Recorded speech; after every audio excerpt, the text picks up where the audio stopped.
Johnny Dollar. Johnny, this is Don Boomhauer down here in Sarasota, Florida. Don, how are you? Oh, great. Yeah? Now, what's the matter? Well, the last time I called you, I mentioned that pal of yours, Earl Foreman. Yeah? Told you he was out in California and that he'd left me holding down the local office of Tri-State Life and Casualty for him. Oh, yeah, I So remember. what's he gone and done? Moved on out there to sunny, smoggy Southern California, bag and back. Yeah, I heard from him a Which is few to say, I'm still running the Tri-State office here in Sarasota. That's bad? Be fine if it didn't take so much of my time away from my real estate business. But what I called you about, Johnny... Yeah, trouble, Don? Yes, well, no, not exactly. Well, which is it? I mean, not exactly the kind you might expect. Looks like one of our clients, an old man by the name of William Trasker, is dying. Old Bill Trasker, the fishing guy? That's the one. Yeah. Earl and I went fishing with him several times out in the Gulf. Oh, so that's how he knows about you. Well, what's he dying of, Don? I can't imagine anybody having it in for old Bill and trying to knock him off. No, it's some rare type of kidney ailment, the doctor says. Oh. Nothing suspicious about it, nothing whatsoever. Oh, well, then The amount of insurance he carries is so small as to be almost negligible. How much, Don? $2,500. Huh? I know, Johnny. It would hardly seem to justify the cost of your coming down. And if there's nothing suspicious about the circumstances... Nothing at all. It'll be death from natural causes. Well, Don, I'm afraid I don't see any During reason... his periods of consciousness, he's in a coma most of the time, he keeps asking for you. Oh? What? Well, I don't know. Not for sure, that is. But what he keeps saying, or trying to say, and it's hard to understand him, well, Johnny, it sounds like he's trying to give us the clue to a murder. Murder? That's right. Don, I'm on my way.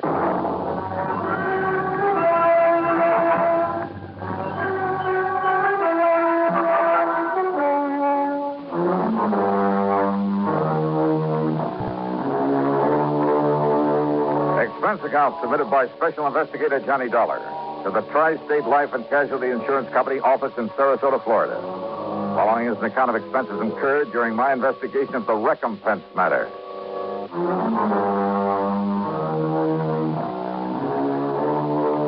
Expense account item 1, 7970, taxi in a plane from Hartford to New York, then another one to Florida. At the International Airport in Tampa, Don Boomhauer was waiting for me. We piled into his air-conditioned car and headed south on the Tamiami Trail down towards Sarasota. That's right, Johnny. Old Bill Trasker. Dying of some kidney disease, huh? And according to Dr. Crutcher, nothing short of a miracle would save him. Just too bad. He seemed like a mighty nice old man, a real gentleman. Well-educated, well-spoken. Hey, you'd expect to find him running a big business instead of a broken-down outboard rig to take out fishing parties. So I understand. But frankly, Johnny, I'd never even seen old Bill until the doctor called me. Said he was dying and that he wanted to see you. Then I looked up his policy. Yeah, $2,500, you said. Yes, to be spent in giving him a modest but decent burial. And to pay any bills he might leave outstanding. Apparently, then, Bill won't be leaving much of an estate. And you'll understand why when you see the little kind of shack he lives in. But now, over the phone, you said something about a murder. Well, Johnny, it was so difficult trying to understand what he was trying to say. Even when he seemed completely conscious, he was very vague, except perhaps when he was asking for you, when he told us he had to see you before he goes. Well, now, Don, why... He never said the actual word murder, Johnny, but he, well, listen, there was a name he kept trying to tell us. It sounded like Jerry or Gerald something. Last name we couldn't get at all. Well, have you checked over his relatives? When we asked him about relatives, he just turned his face away and shook his head. But now, if he was talking about a murder... Johnny, it's just that... Well, Doc and I agreed that from what he said, and, well, his knowing you and your work and wanting to see you, and, well, you know how deathbed confessions are. Don, you're not making much sense. Look, Doc will be waiting for us, and if Bill is conscious enough to make sense when he talks to you, well, let's just wait and see what you can get out of him. Whatever you say, Don.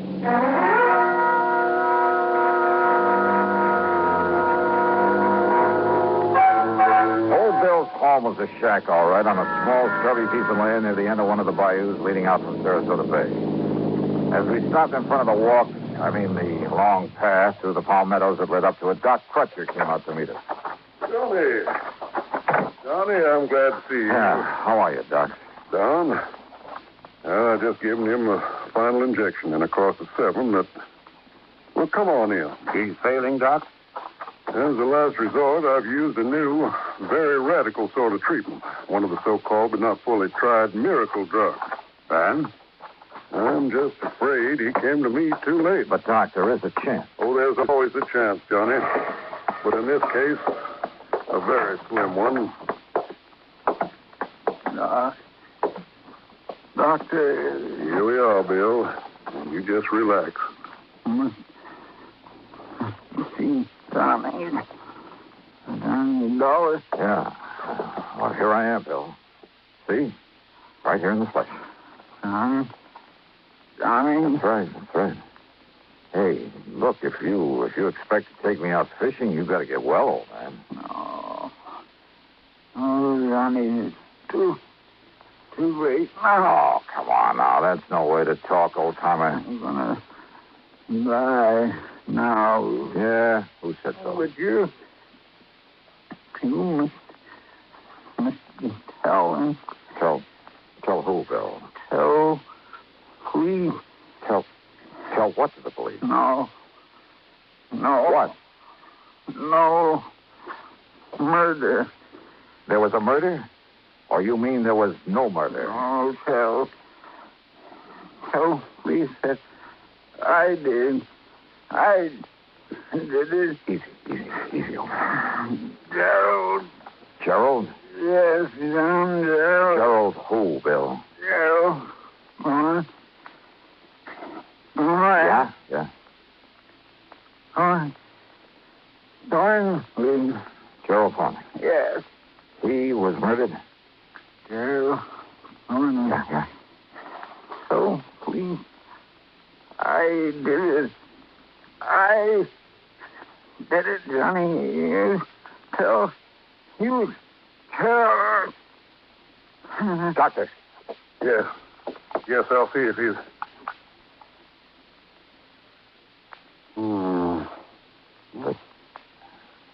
The end, Doc? Well, no. As a matter of fact, his heartbeat is... Well, it's stronger. What? Much stronger. Doc, listen. Yes, Doc. Get to a phone and get an ambulance while I make him ready. You mean that maybe you can pull him through after all? Yeah. Now, come on, Johnny. Give me a hand with him. Sure, Doc. Save him, huh?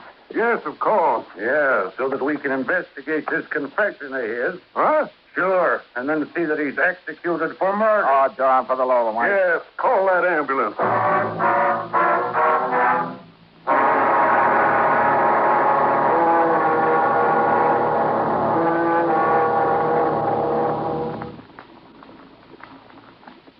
Great scientific achievements usually are made through the combined efforts of many men. Such is the story of the Atlantic Cable, one of the outstanding milestones of the 19th century. But today, the name of one man remains to remind us of that venture. The organizer and director, Cyrus W. Field, a retired paper merchant who risked his fortune, sanity, and integrity in an awesome adventure that lasted 12 long years. Field first was approached in regard to a short underwater cable to Newfoundland in 1854. After a huge investment of both money and energy, the cable was completed the following summer. Field then went to England to tackle the much larger problem of laying the Atlantic cable. Many futile attempts were made. Cable was broken. Splices were made. Cable was lost. Tempers flew, and ship captains resigned in disgust. Still, Field wouldn't give up. Finally, on August 8, 1858, it appeared that the project had been successfully completed. Cyrus Field went ashore and walked 15 miles to the nearest telegraph station. There he wired his wife, the Associated Press, and President Buchanan. He informed the president that Queen Victoria would telegraph her congratulations over the new cable. But before the Queen's message was completed, the line went dead. The much-hailed project was again a failure. Faulty insulation was blamed. In 1865, the largest steamboat afloat, the Great Eastern, made another attempt. Just 660 miles from Newfoundland, the cable parted. Inadequate hoisting tackle prevented its recovery. Field broke down and wept like a child. And yet, the very next year, he sailed with the Great Eastern for one more try. This time, every failure had been studied, every provision made. On July 27th, 1866, Cyrus Field landed at Heart's Content. After personally cabling the unbelievable news, he immediately boarded the Great Eastern, retrieved the broken cable of the year before, spliced it, and laid the second Atlantic cable. Cyrus W. Field, another American whose driving energy insisted that somehow there must be a way. Let's find it. And now, Act Two of yours truly, Johnny Dollar.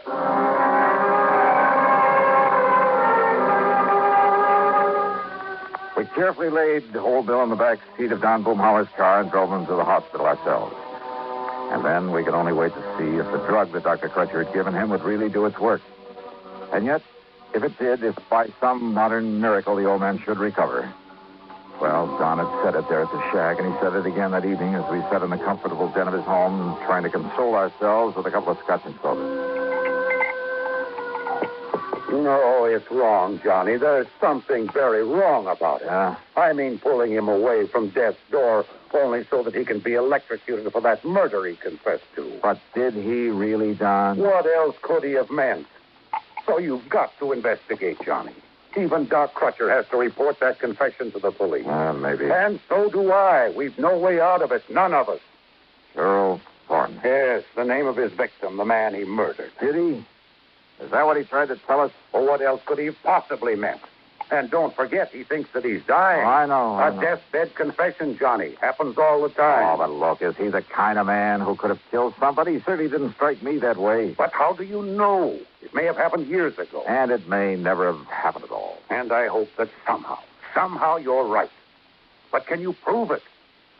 Well, Johnny? Pour me another drink, will you? Sure, all you want. But you haven't answered my question.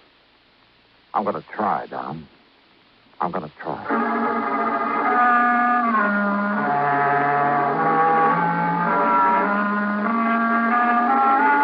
At about midnight, Doc Crutcher phoned to say that we should keep our fingers crossed and maybe pray a bit. As it now looked as though Bill Trasker might have a 50-50 chance to live. Then, unexpectedly, a call from Lieutenant Barney Phillips of the police department. Yes, Mr. Dollar. Doc Crutcher told me all about it. And we'll appreciate any help you may want to give us on this. Well, do you know anything about this Bill Thornley? No, sir. Never heard of him. But we'll find out who he was. Don't you worry about that. Lieutenant, how well do you know old Bill? Well, that's the thing that puzzles me, Dollar. Old Bill is one of the nicest, one of the most kindliest old men I've ever known. Oh?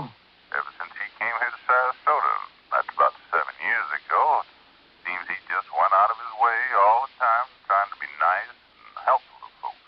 Uh-huh. Didn't have much to give to anybody, money I mean, but whatever he had or he could do for somebody, he never would hesitate a minute. I see. But that doesn't keep us from having to do our duty, get the goods on him, see that justice is done. The law is the law, and it's our duty to uphold it. Old Bill came here 7 years ago? That's right. From where? Well, now, if we knew that, we'd know where to look for information on this man Thornley that he killed. Yes, he did. What's that? I'll talk to you later, Lieutenant. Oh, fine, Mr. Dolan. If you have any connections anywhere that can help us find out who Gerald Thornley was and why old Bill killed him, Or if I can find out that he didn't kill any such man or anybody else, now, Mr. Dolan. I'll be in touch. Why are you so sure he didn't murder someone, Johnny? Did I say that, Don? You didn't need to. Don, I want no part of this thing. Donnie, I know this is no ordinary sort of investigation, but as a company, we have to go through with it. Why? If you can prove that Bill didn't do it, which I doubt, well, it's the least we can do for a client, or something. Yeah. And if you end up proving he did, Well, it's a public service by the company or something. Or something. Let someone else handle it. I want to put it. Why did old Bill ask for you? Well? Oh, well, I think it's because of... Well, in spite of what he said, in spite of what it sounded like... Hey, let me use your car, will you? At this time of night? Oh, not here. Here are the keys. All right, good. What have you got in mind? Well, maybe keeping an innocent man out of the chair. Now, Johnny. I'll see you later.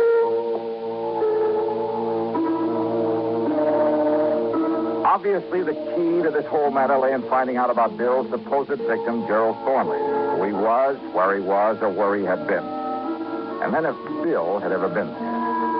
So I drove over to the shack again and went through Bill's clothes, hoping that some of them might be old enough to show where he'd been before he moved to Sarasota. Every one of them bore a New York label. Item 2, $5.20 for a tank full of gas. Item 3, after I reached the airport in Tampa, $4.60 for a long telegram to Ripley Keener, a pal of mine on the New York side. Item 4, $71.70, and shortly after dawn, I was in New York. Rip was waiting for me at the airport.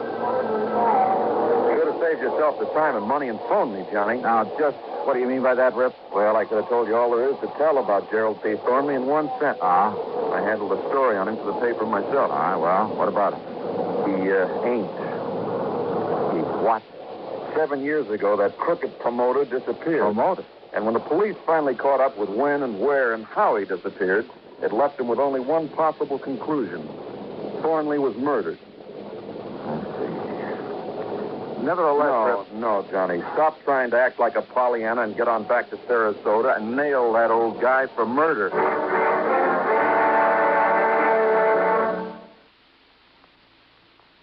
The 14th Amendment to our Constitution is one of its most important sections. It bestows United States citizenship upon every person, regardless of race, who is born within our borders or who is naturalized. And this amendment further provides that the privileges and immunities of citizenship cannot be taken away by a state, nor may a citizen be denied the equal protection of the laws.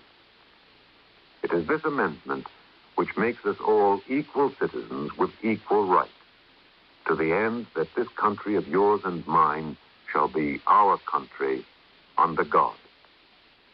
Now, Act 3 of yours truly, Johnny Dollar, and the recompense matter.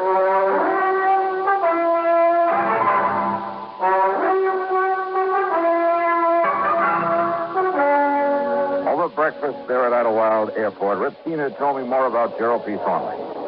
Not that Thornley didn't deserve to have somebody knock him off. Now, just what does that mean? When he got through with all his phony real estate promotions, he left more innocent people broke and hungry than you can shake it. Well, Johnny, that man made millions on his crooked real estate deals. And who suffered? Wealthy people who could afford to lose a few thousand here and there? Oh, no. No, sir. I was poor people who fell for his fish and then suffered for it. But the law, the authorities, they never got on to him. Yeah, he was too smart. Every deal he made was perfectly legal at the time. I'll tell you this, Johnny. A lot of the real estate laws got rewritten as a result of him. I mean, in spite of the way it finally turned out, the switcheroony. What? Sure. That gave me material for that feature I hoped was going to win me a Pulitzer Prize. Just, what are you talking about, Rip? Back there in 53, after the coroner's jury said it was murder, they went through his papers and bank accounts. They found he left enough dough and instructions for it to pay back every cent he'd taken from the poor suckers. You are kidding. A bit, Johnny. I told you it was a twist. And, Johnny, that's what makes his killer all the more wrong. So get on back there to Sarasota and nail him down. Yeah, Rip, I guess it's all I can... Oh, wait a minute. Huh? Handle this right, and maybe your next feature will get you a Pulitzer Prize. Huh?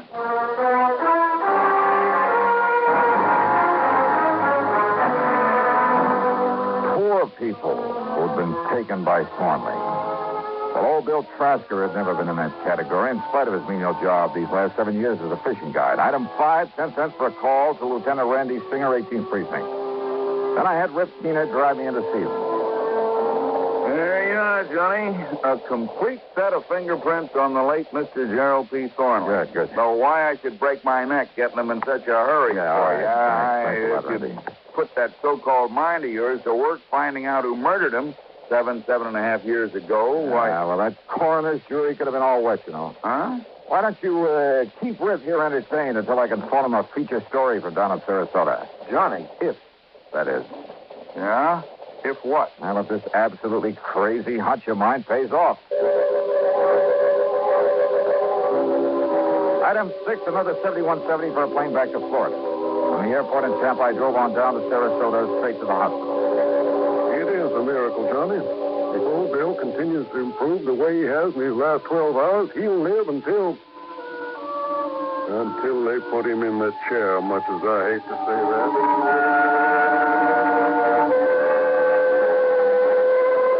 Old Bill was much better. It almost was a miracle.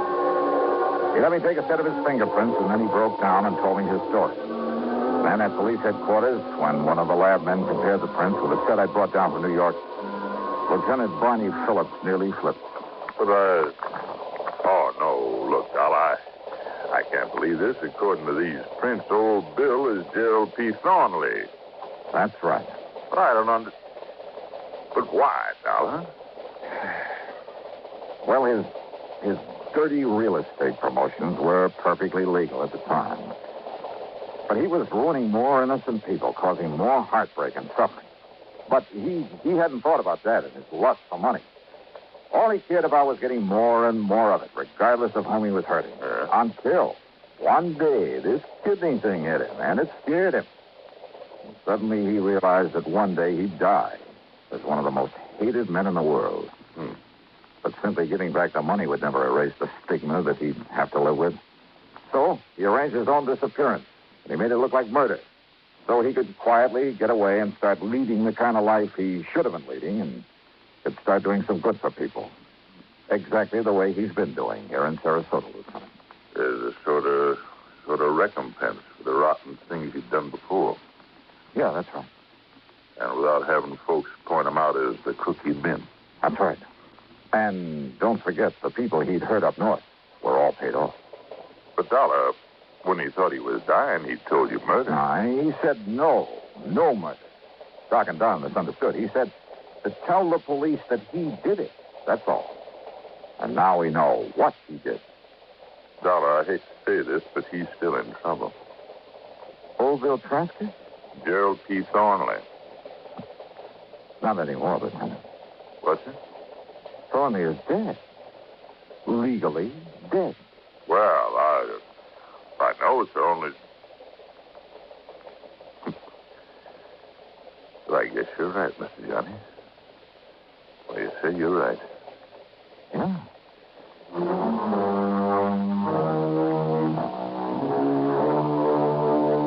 After sticking around a few days to make sure that old Bill's recovery would be complete, well, I changed my mind about giving Rip keener material for a feature. Let him wonder about it. The expense account total, including the trip back to Hartford, 200 and, no, Don, forget it. Just forget it.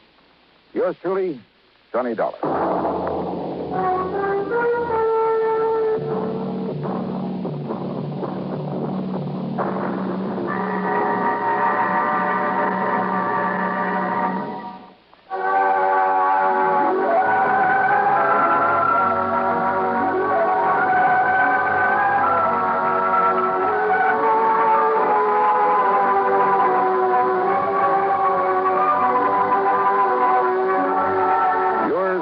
Johnny Dollar, starring Bob Bailey, originates in Hollywood and is written, produced, and directed by Jack Johnstone.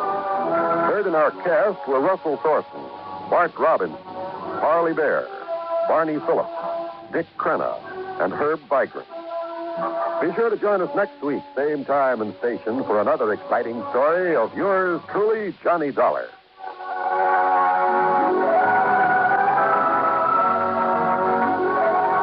John Wall speaking.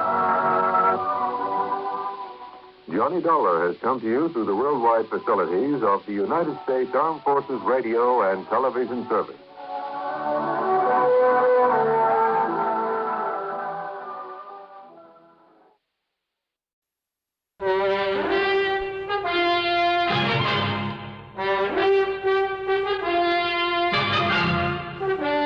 CBS Radio brings you Bob Bailey in the exciting adventures of the man with the action-packed expense account, America's fabulous freelance insurance investigator. Yours truly, Johnny Dollar.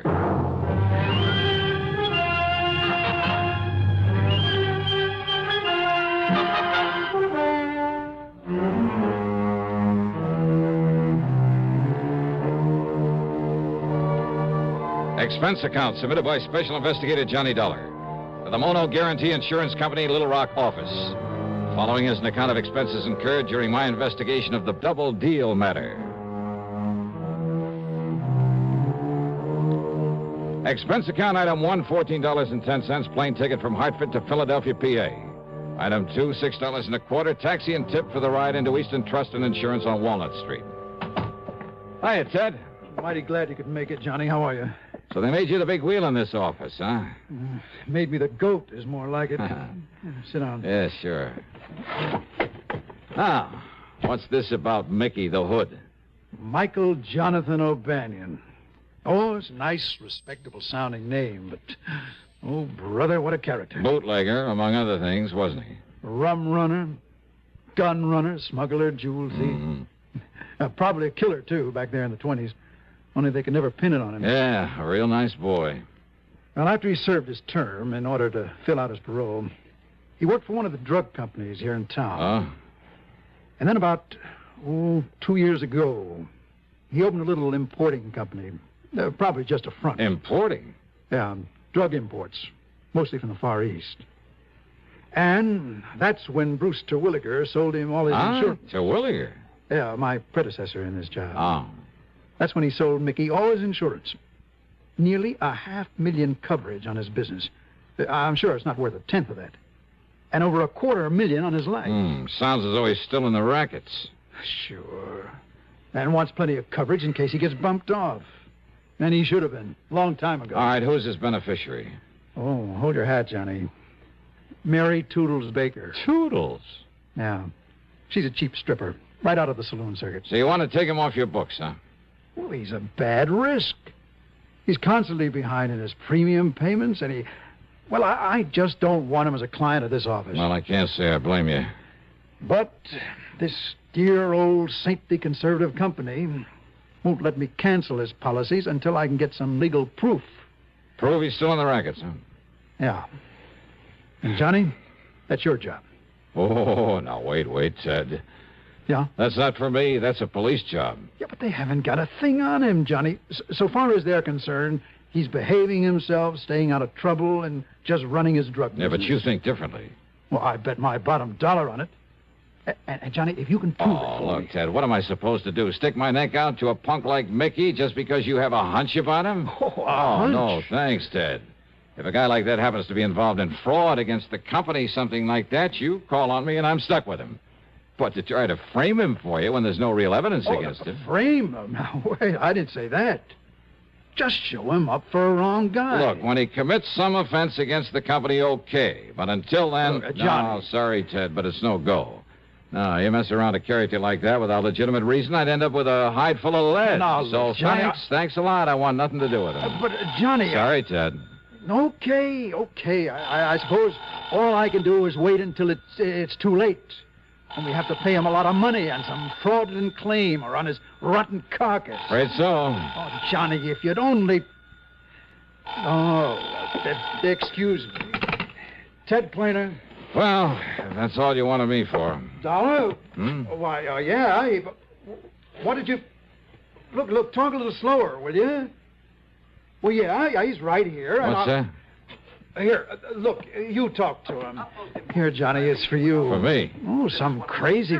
He said he traced you here through your call service back in Hartford. Okay, let me have it. Asked me the guy's off his rocker. $20. Hello? Evan only knows what might happen. Hello? Well? John Dollar? Yeah, that's right. John, you must come to see me at once. Who's that? The most terrible thing has happened. Oh, yes. Yes, what? This is Harry Branson at Philadelphia Mutual Liability and Casualty. Oh, I might have known. What? Nothing. What seems to be the trouble, Harry? Disaster, John, disaster. Can you see me at once? What about? The famous Canary Diamonds. Listen, John. Oh, now, wait, Harry. I brought those things back from France some months ago. I know, but now they've been stolen again. They what? Yes. John? Okay, Harry, I'll be right over. Now, who the devil was he? Well, now that insurance man wants to hand me a case that I can really do something with. Oh? And he'll pay me a pile of dough if I can solve this theft for him. Theft? Yeah. Hey, wouldn't it be nice if I could sort of tie Mickey the Hood in on it? Johnny, are you serious? You really think you could? Ted. Yeah, Johnny. Fat chance.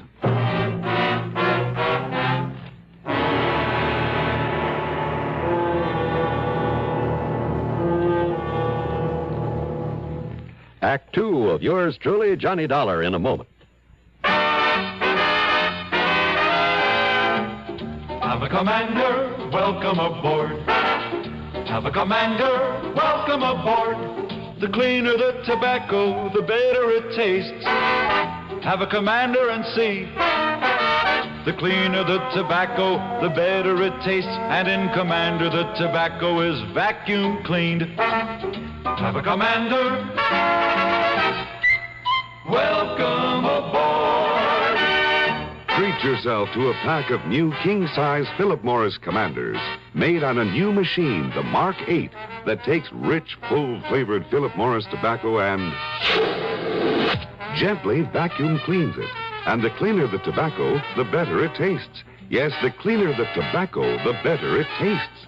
Noticeably better. Have a commander, welcome aboard. And now, Act two of yours truly, Johnny Dollar, and the double deal matter.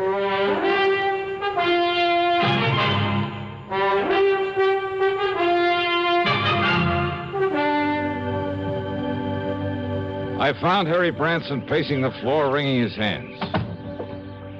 John, thank heaven. So the Canary Diamonds have been stolen again. Terrible, terrible. But I thought they were insured by you. They got so much publicity when you recovered them from that smuggler over in France that one of our important clients, Mrs. Arthur Pierpont Galloway, just had to have them. So she bought them and then insured them with us. How much, Harry? $515,000. Wowee. She received a phone call that one of the national magazines wanted pictures of them there at her home. The call was a phony? She thought her chauffeur and butler would be protection enough, but when the man came, well, he tricked her into being alone with him, and, well, he just walked off with the diamonds. Well, they must have a description of him. Of course they have, but a rather confusing one. They were all so excited. So, what about the police? Oh, dear, the police have showed Mrs. Galloway and the chauffeur and the butler so many pictures of criminals that, well, they just don't know which is which. Oh, fine. But the police seem to think that they have some ideas about who this terrible thief might be. All right, what about fingerprints, that sort of thing? Oh, he was far too clever for anything like that. I suppose so. Hey, I wonder if the chauffeur or the butler could be in cahoots with this man. Absolutely not. Well, you sound pretty sure of that. I know both of them myself, have known them for years, ever since they went with Mrs. Galloway, and I'm certain they are absolutely honest. After all, John, I am an excellent judge of character. Oh, yeah, I'm sure of that. Now, who's in charge of this case at headquarters? At Central Headquarters, Lieutenant Bernard Barry. Bernie Barry? Sure, I know him well. Now, here, I'll give you Mrs. Galloway's address. Don't bother, Harry, not yet. Oh? John, you mean you might have some idea who might have done this? Not the least. But unless you see and talk with her... her... But as long as the police have some ideas, why don't I see them first? Oh. Yeah, I'll give it a fling, Harry. Give it a fling? Sure, as long as I'm already here in Philly. John, how can... Don't you... $515,000. Yeah, that's a lot of dough. Then how can you be so casual? You don't even seem to be really interested. John, think of what your commission will be if you effect a recovery. Do you think I'm thinking of anything else?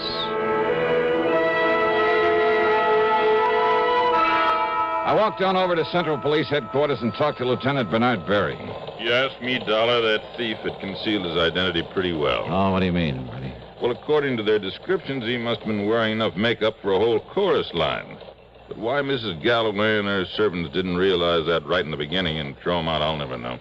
That's why they couldn't pick him out of the mug file, huh? Except for one thing the chauffeur noticed about him. What was that? He'd apparently tried to cover a scar on his face. Oh? From the outer edge of his left eye down his cheek. Wait a minute. Yeah? Maybe 5 feet 8 or 9. Very heavy, say a couple 100 pounds. Yeah, darling, I'm way ahead of you. And say about 51 or 2 years old. Well, with all that makeup, it was hard to tell. But black hair, bushy eyebrows, maybe? We'd powdered his hair to make it look gray. We found traces of the powder. But Mickey the Hood. Mickey O'Banion. So we've had a tail on him every minute since the robbery was reported. And? Nothing, darling, nothing at all. And, of course, he had an airtight alibi. Oh, sure he would have. And, of course, so would any other crook smart enough to pull a job like that. Just the same, Bernie. But until we can trip him up, or, more important, find out how he'll try to dispose of those stones... I know how to get him out of the country. Hey, but wait, his drug importing business. Yeah, importing, Dollar, not exporting. But he must ship stuff around in this country. And any shipments he makes will be gone over with a fine-tooth comb. Unknown to him, of course. Yeah? What do you mean by that? Well, if he did take these stones, he'll know everything you're doing. Maybe. You're thinking, of course, about how they were gotten out of the country before, in those cases of canned goods you found in Paris. Yes. I'm also thinking how impossible it would be to dispose of them here in the U.S. Even broken down? Taken out of the settings? Oh, look, Bernie, the distinctive color of the canary diamonds, all of them perfectly matched. That color's so unique that, well, he'd have to get them abroad. But where and how? Dollar, all we can do is keep an eye on him. And, of course, keep an eye open for anyone else who might have stolen them. Well, Bernie, I'll concentrate on him. Well, what'll you do? I mean, that we're not already doing. Well? Bernie, I haven't the least idea. Oh, sure. Maybe someone else had taken those stones. But I've played my hunches before, and somehow they've usually paid off. And sure, if Mickey did steal them, why, maybe he was smart enough to simply sit tight for a while until things cooled down. I looked up the address in a phone book, then spent item 3, $1 even for a cab to a small building on South 23rd Street marked O'Banion Drug Imports. It was a small kind of store building with a combination office and sales room in the front. Much to my surprise, there was only one person there. That's right, Michael J. O'Banion. Well, sir, my name is Russell. Peter Russell. Mr. Russell? Yes, sir, I own a small chain of drugstores in the South. And we get a lot of calls for anything unusual down there. Our customers seem to go for unusual, exotic-type drugs and medicines. Oh, so I understand. So when I saw your ad in the Yellow Pages, I thought I might take a look at your stock. Oh, fine. Everything we catalog is right here on these display shelves. All right, sir. Yeah, pick out whatever items you like. I'll be glad to ship them to you. Everything from dried seahorses and kelp, the Oriental people go over those things, to rare items like oil of rhodium, lovage, musk, Yes, sir. I see y'all import a lot of things from China, Japan. Well, I have contacts in Hong Kong and Kowloon that furnish me with many unusual items. Excuse me, Mr. O'Banion. Yes, I'll be with you in a moment, madam. Mrs. Peterson. Yes, that's Is that right. Yeah, we met at the travel office, and you promised me some... Yes, of course, Mrs. Peterson. I have the bottle of nerve pills I promised you right here. Oh, I'm so glad. And how much do I owe you for them? Oh, not a thing. Not a cent. Well, I'm... Glad to have been able to make them up for you. Well... Here you are. Aren't you nice?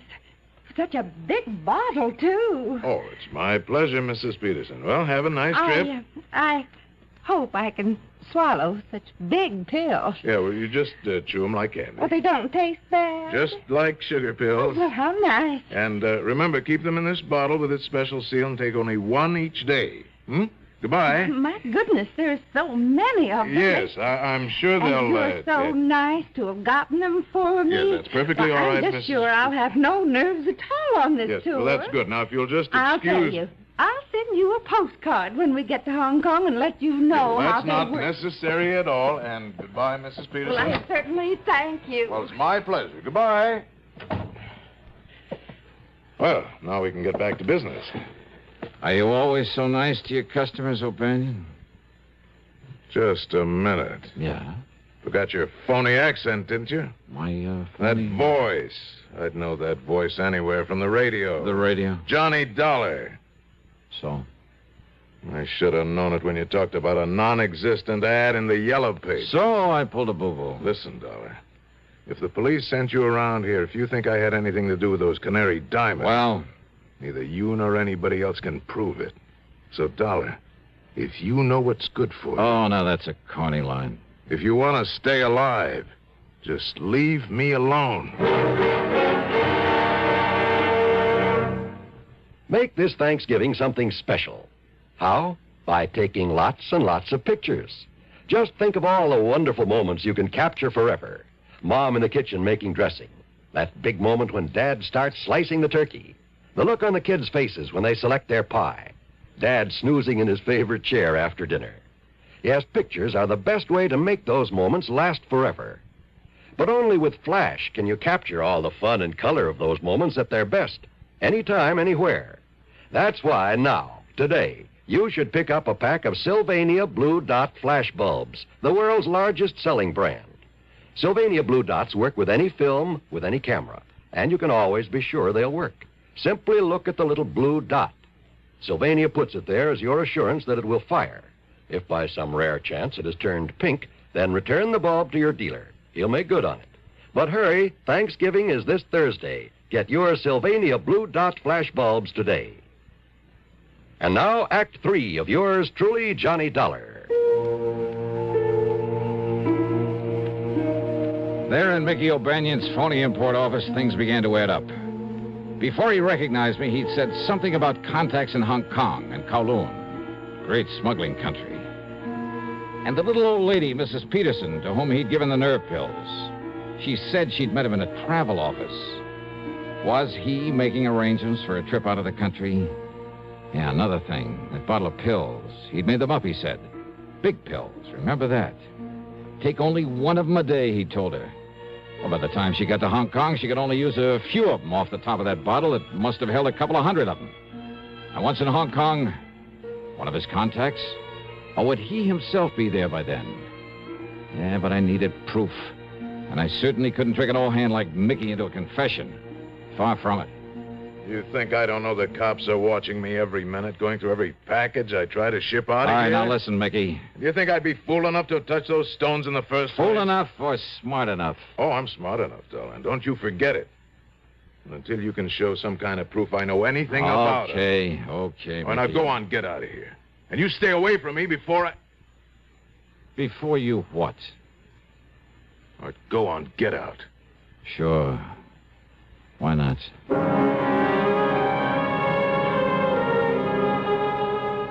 If only I'd had sense enough to follow that Mrs. Peterson. While I was standing there talking to Mickey, she could be on her way to a plane, a train, or steamship.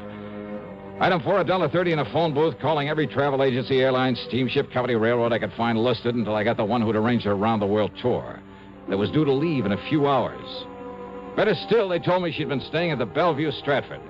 Item 5 is $1.25 taxi fare to the Bellevue.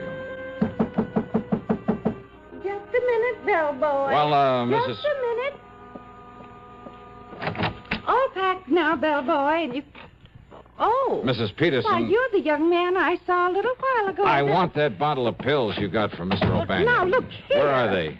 I'm a very nervous woman. All right, my name is Dollar, special investigator. Investigator? That's right. That's like a detective. That's right. Now, please, those nerve pills. I haven't done anything wrong. You will if I don't stop you. What? No, you're a robber. A burglar or something. Oh, look, and listen to I'm me, will you so please? Nervous. Then why don't you take one of those pills? Yeah, go ahead. Yes. Yes, I will. While I dig out some credentials to prove I'm telling you the truth. Here. Now, here they are. All right, here are my credentials. And let me have this bottle. Johnny Dollar, freelance. But you're selling them. Now, they can't all be loaded with... Let me have one of those pills so I can... Here, now... All right, that one you took may be from the bottom of the bottle because of the way they fell on the table when I spilled them out. What possible difference could... Oh. Huh? Oh, my dear, I've broken a tooth. No, you haven't. All right, spit it out into my hand. I certainly will not. Come on. All right. Here. Broken tooth, huh? What? Ever see a more perfect yellow diamond than this? Diamond? Over a carat, I'd say. No wonder he had to make the pill so big. But I don't... Oh, and what a beautiful stunt. Who'd ever think to question a bottle of nerve pills carried to Hong Kong by such a sweet, pretty little old lady? Well, but... And once there, either Mickey or one of his pals would take them away from you. Mr. Dollar? But instead, we'll just dissolve the sugar coating off the rest of these and... Mrs. Peterson. Well, yes, Mr. Dollar? How would you like some extra spending money on this trip? Say, a couple of $1,000? Couple of $1,000? And all you have to do is come along with me and tell the police where you got this bottle of pills. But I'm afraid I still... Well? Well, of course.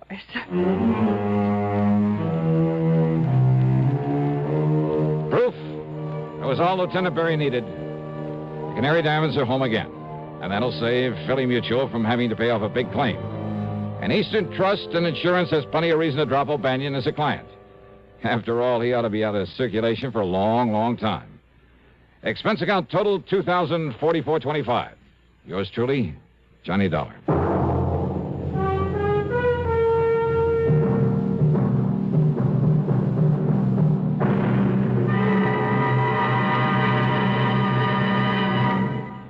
Our star will return in just a moment.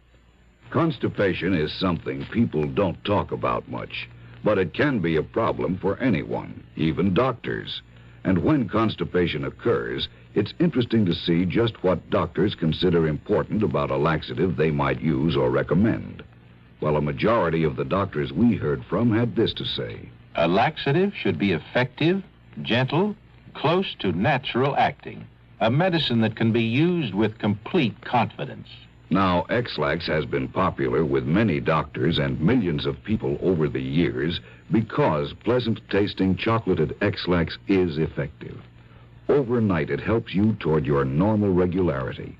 X-Lax is so gentle, so close to natural acting, there's no upset. That's why many doctors and millions of people use X-Lax with complete confidence. X-Lax, the laxative that helps you toward your normal regularity gently, overnight. Now here's our star to tell you about next week's story. Next week, one of the roughest, toughest, and most unusual investigations I ever get involved in. Join us, won't you? Yours truly, Johnny Dollar.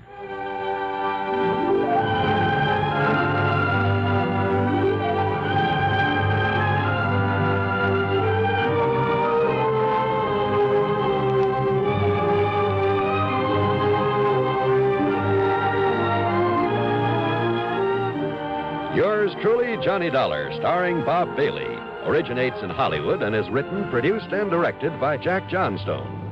Heard in our cast were Virginia Gregg, Chet Stratton, Harry Bartell, Barney Phillips, and Paul Frees. Be sure to join us next week, same time and station, for another exciting story of yours truly, Johnny Dollar.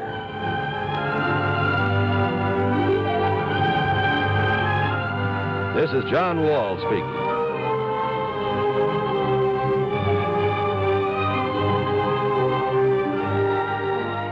Stay tuned now for another tale well calculated to keep you in suspense. This is the CBS Radio Network. You're tuned to Radio 590 WROW in Albany, New York. From Hollywood, it's time now for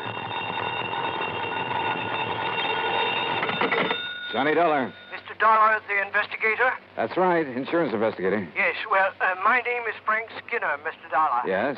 You see, my wife and I run the Sunny Dream Home up here in Buckland Center. Old folks' home it is. I see. Well, now, what can I do for you, Mr. Skinner? Well, I'm afraid there's something wrong here, Mr. Dollar. You see, we've never had anything like this before. Like what, sir? Well, to begin with, all our clients are pretty well insured. Yes? All right. We've been having a lot of deaths here at the home these past months. Too many, Mr. Dollar. Well, after all, if your clients are all very old people... Yes, sir, they are. But you see, these have all been accidental deaths. Yeah, well, don't forget, sir, that older people are very often quite prone to accidents. Yes, sir, that's true. But, well, if you want the truth, I don't think they've been accidents. Oh? No, sir. And if something isn't done to stop this, well, I think maybe you'd better come up here and see us. Mr. Skinner, I think you're right.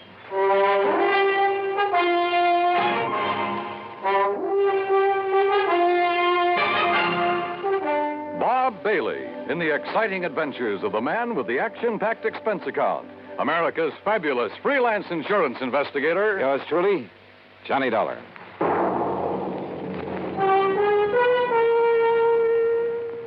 And now, Act One of yours truly, Johnny Dollar.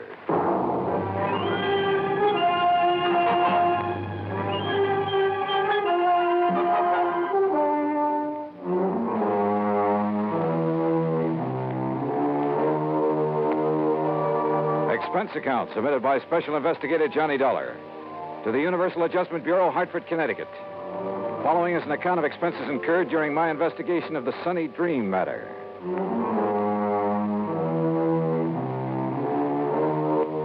Expense account item 1, 10 cents for a phone call to Pat McCracken, my old friend and contact at Universal Adjustment Bureau. Oh, say, I'm glad you called, Johnny. Yeah, well, Pat, I just want you to know I won't be available for a couple of days. Oh, yes, you will. And it isn't because of any insurance matter. Yes, it is. What's happened is that I've just received a phone call that's aroused my curiosity. And, well, at any rate, any assignments you may have for me will have to wait until I get... That's where you're wrong, Johnny. I said we'll have to wait until... What? Just happens you have an assignment right now. As a matter of fact, I was just about to call you. Well, can't I wait a couple of days? Oh, no. Johnny, I want you to run over to Buckland Center. Huh? I think you heard me. The Sunny Dream Home for the Aged? That's right. How did you know? Never mind that. What's wrong over there that you know about? Oh, the number of deaths over there within the past few months have made our actuarial tables look like a big fat mistake. And the companies that have carried the insurance on them are getting a little worried. All separate companies, huh? Yeah, but they all cleared their policies through us, fortunately. Otherwise, we'd never have gotten wind of this. Anyway, I promised to send you over there. Any particular reason for thinking something's wrong, aside from the unusual number of deaths? Yes. What? The beneficiary of the policies that have had to be paid. Who? The Sunny Dream Home for the Aged.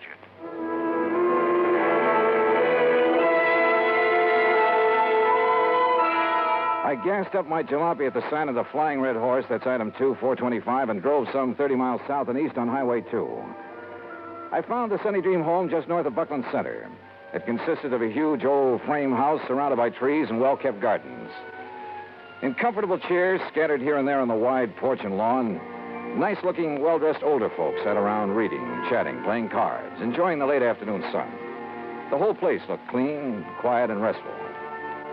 After parking my car, I walked slowly up the long, flower-bordered walk under the trees toward the entrance. And as I did so, a little wizened old man in a wheelchair detached himself from a group of the old folks and wheeled over to me. Mr. Dollar? Yeah, that's right. I'm Frank Skinner, the one that called you. Oh, how are you, Mr. Skinner? Come right along in the office where we can talk. Yeah, sure. Oh, may I give you a hand with that chair? Nope, don't need it. Huh? I must say you handle it well.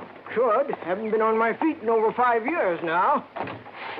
You can help me up this little ramp, though, if you don't mind. Oh, sure. Here you are. Walter, my stepson, built me that ramp. Good idea. Yes, sir. It's a big help to a man that can't use his legs. Now, right around the side of the porch here. Oh, evening, Miss Baker. Good evening, Mr. Skinner. Here we are. If you just open the door. Sure.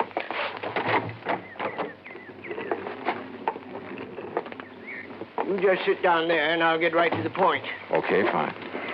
Now, you listen to me. I'd appreciate it if you'd let the folks here think that you've just come to look over the place, like maybe you've got some old relative you'd like a nice home for. In other words, you don't want to alarm your clients.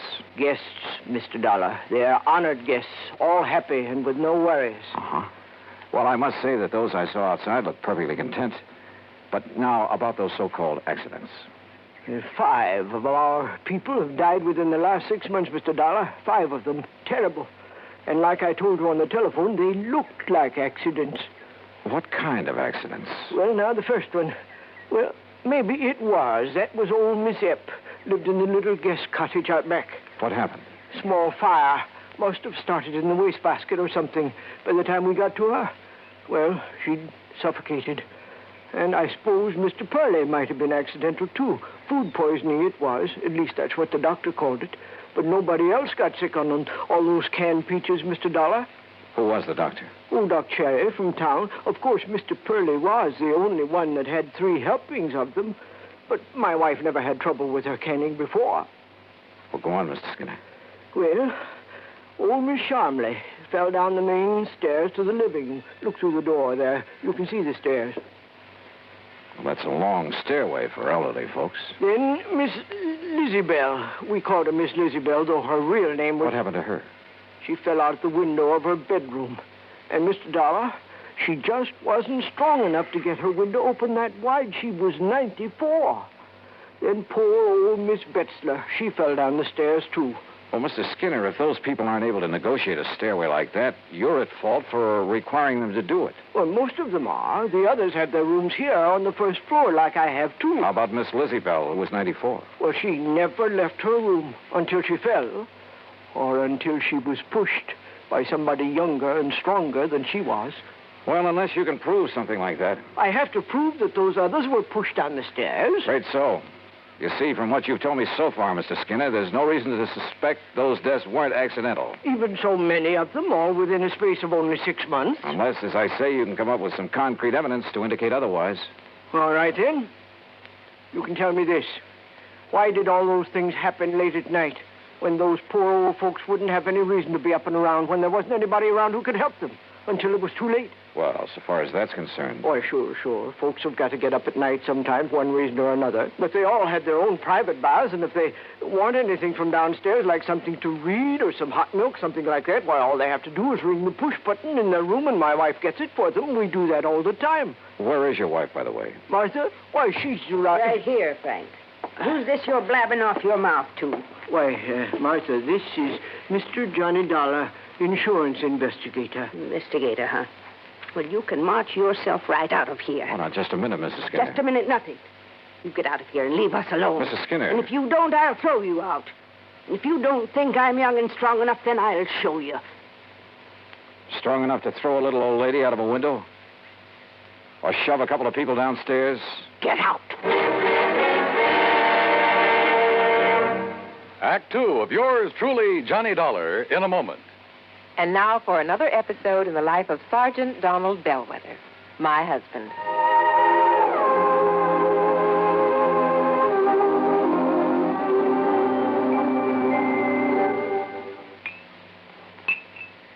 Oh, that's what I call a good dinner, Reba. Oh, that was delicious. Well, I'm glad to hear that, dear. More coffee? Yeah, just about a half a cup, please. All right. There you are. Thank you. Now, tell me all about your safety class. Did the boys enjoy your speech? Oh, yeah, they sure did. Thanks to you, I did quite well. My lieutenant complimented me afterward. Oh, good. Yeah, but that same lieutenant threw me a curve, too. How, dear? Well, after I gave my talk, he asked the men if there were any questions. Well, that did it. One of the guys stood up and said, look, Sarge, you claim there were over 95,000 deaths and over 9.5 million people injured in accidents in the U.S. last year. Looks to me like all those safety campaigns and slogans are doing no good at all. Well, how did you answer it? I didn't. I couldn't think of an answer. I got out of it by saying I'd have more facts and figures at the next meeting. All right, let's see now. Oh, yeah, here it is. Now, first, Sergeant Bellwether, you start off by telling the boys that since 1913, the accidental death rate has been reduced 35%. Mm-hmm.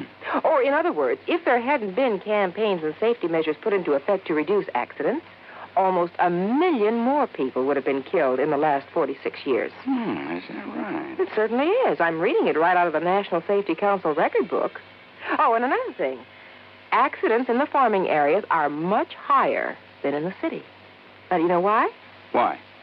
Because in rural areas, there are fewer policemen enforcing safety laws and less traffic signs and signals to guide the motorists. Mm-hmm. You know, many more cars travel the city streets, and yet the per capita rate of accidents is much higher in the rural areas. Of course, the reason is obvious. In the city, more safety measures are instituted and obeyed.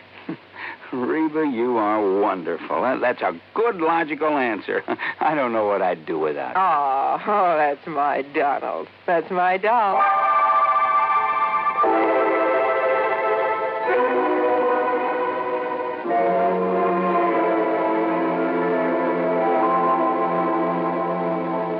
And now, Act 2 of yours truly, Johnny Dollar, and the Sunny Dream Matter.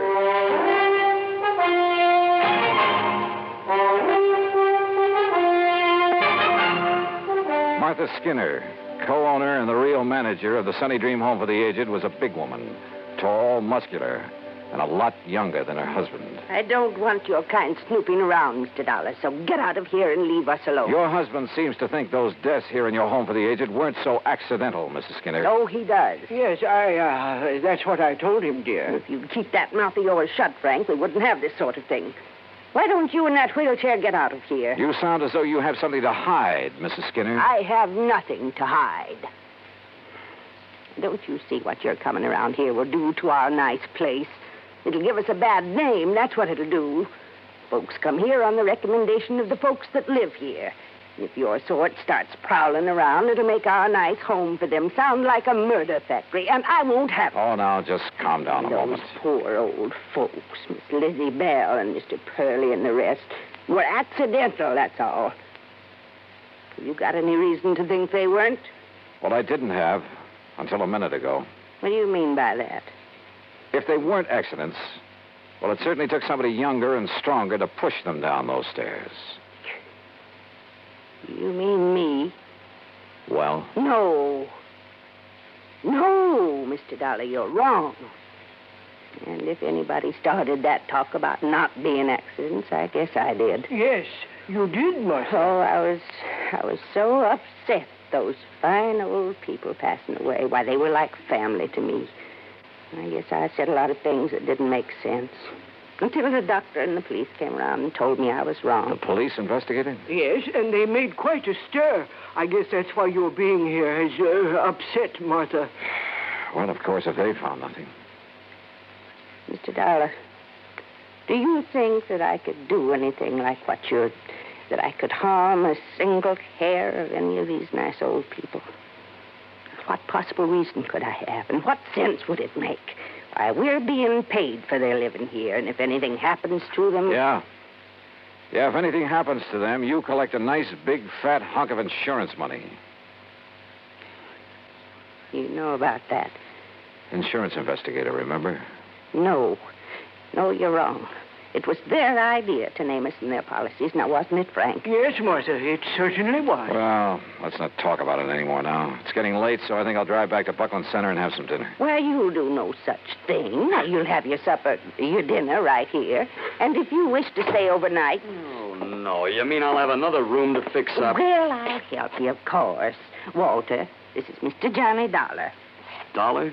The insurance investigator I hear about all the time on the radio? That's right, son. Well, what's your business here, Dollar? Frank called in, son. Yes. About those accidents? Yeah, that's right. What do you think about them, Walter? Look, Dollar, Mother's got enough trouble without you coming around. Walter. Well, it's true, Ma. You know it. First it's the police making a big racket. We've been through all that, Walter. I asked you a question. Well, why don't you get out of here and leave us alone? I'm sick of all this nonsense. I'm sick of this whole place. Oh, Walter. Year after year working like a dog for a lot of old fogies. Are there only the three of you to take care of this place? That's right. Oh, and of course, Frank here is a lot of help tied down to that wheelchair. Well, I do all the office work. Oh, sure. Big deal. Handle all the money, too. Well, what about the talk that as soon as we get enough money, we can sell out and get away from here? Hey, look, Dollar, what difference is it to you who keeps this place up? Hey, you're a pretty husky fellow, Walter. Yeah. Would you like a little demonstration on you? Now, what do you mean by that? Well, maybe I'll tell you after I've had a look around. Then you will stay. Oh, yeah, I'll stay until I'm satisfied. Well, you won't be here for long if I've got anything to do with it, understand? Is that a threat, Walter? Take it any way you like. I'm sorry, Mr. Dollar. I'm sure he didn't mean that the way it sounded. Yeah. Well, tell me, do you two have joint ownership of this place, you and Mr. Skinner? Well, it's really in my name. And if anything were to happen to you? It would go to Frank and Walter. I see. Walter said that you've talked about getting enough money to sell out and leave this place. He certainly did. Is that what you plan to do? Yes, sir. Well, I'm not so sure. Of course you are. I've grown to love this place. All the nice people who... Mr. Dollar. Yeah? Enough money, you said. Like a lot of insurance money from... Oh, no. You can't think that Walter would... Oh, no. He's spoiled and fresh and impetuous and talks a lot, but... Surely you don't think... Mrs. Skinner, what would you think?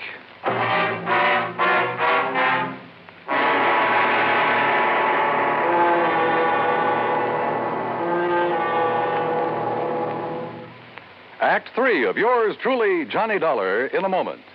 Do you know who said, eternal vigilance is the price of liberty? Those famous words were written by Thomas Jefferson.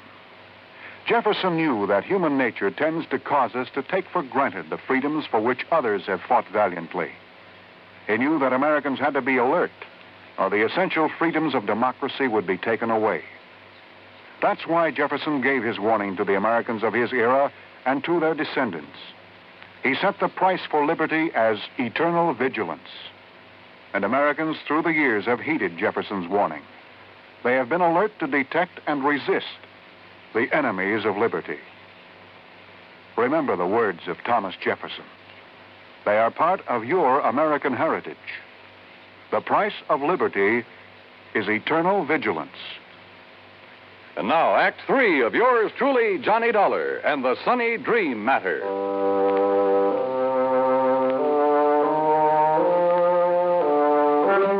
At dinner that evening, I made a point of chatting with as many guests of the Sunny Dream home for the aged as possible. Sweet old Mrs. Baker, who must have been in her 80s, pretty much summed things up as we talked together on the porch in the cool of the evening. You're all really kind of sorry for Walter, Mr. Dollar. A young man like that doesn't really have a place here among all of us old ones. Yeah, I wonder why he doesn't go out on his own then, Mrs. Baker. Because in spite of his brash, noisy way, he loves his mother, Martha. And since she has so much to do taking care of us, why, he just stays and helps her. Isn't she one of the loveliest people you ever met? Well, she certainly seems devoted to you folks. And she is. Makes us toe the line. Bawls us out sometimes, just like a mother hen. But she's all heart. And Mr. Skinner? Very nice. Handles the business affairs of the home real good, too. It isn't generally known, but he's the one who gave us the idea of making out our insurance to the Sunny Dream.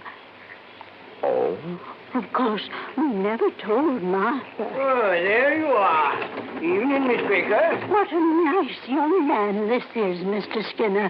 We've been having a wonderful time talking away about this and that. That's fine. They make you a comfortable room upstairs, Mr. Dollar? Yeah. Right at the head of the stairs. Very comfortable. Good. Well, don't let me interrupt. I'd like to talk to you a minute if Mrs. Baker will excuse us. Why, of course. Thank you. And we'll talk again tomorrow, won't we? Sure, of course we will. Good night. Mr. Skinner, when was the last accident when someone fell down those long stairs? Huh? Why, that was Miss Betzler earlier this month. Why? Well, at the head of them, as I came out of my room, I found something that, well, they were marks that looked to me as though they'd been made by some kind of struggle up there. Oh? And a tiny piece of cloth from a man's suit caught in a splinter on the newel post. Well, what are you going to do about it? Oh, just leave it there. Tomorrow I'll get somebody from the police laboratory over here to look at it. Uh-huh. Well, whoever suit that was must have a tear. Oh, no, not necessarily. It was really just a few threads that had been pulled out. But they might be the clue to a killer. I see. Well, good luck, Mr. Dollar. Yeah. Thanks. In my room, I waited until long after the big home was quiet and wondered if my hunch was going to pay off. Hunch? Sitting there on the porch talking with old Mrs. Baker, I'd suddenly remembered something Pat McCracken had told me in the very beginning. He had notified the home I was coming here to investigate. That meant he'd notified Frank Skinner. Could that have been why Skinner phoned me? To allay any suspicion the insurance companies might have? Yeah, I wondered. Finally, about midnight, I heard a noise at the head of the stairway. Quietly, I opened my door. And there at the top of the stairs, armed with a flashlight and standing solidly on his own 2 feet, was the man who said he was confined to a wheelchair. Well, Mr. Dollar. You won't find anything there, Mr. Skinner. Because there isn't anything. See? You lied to me. It got you up out of that phony wheelchair, didn't it? To see if you'd left some trace of your last murder, didn't it? Now listen, Dollar. Pretty rotten racket, Skinner. You and only you handle all the finances of this place. You persuaded the old folks to name you as beneficiary of their insurance policies.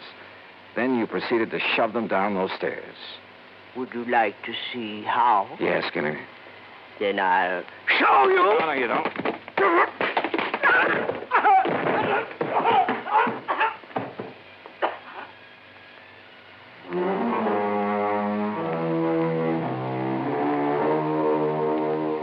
Yeah, he'll live to go to trial. And whatever sentence they hand him will be much too short. The Sunny Dream home, well, I hope it'll be the quiet, peaceful place his wife wants it to be. Expense account total, including incidentals, $12 even. Yours truly, Johnny Dollar.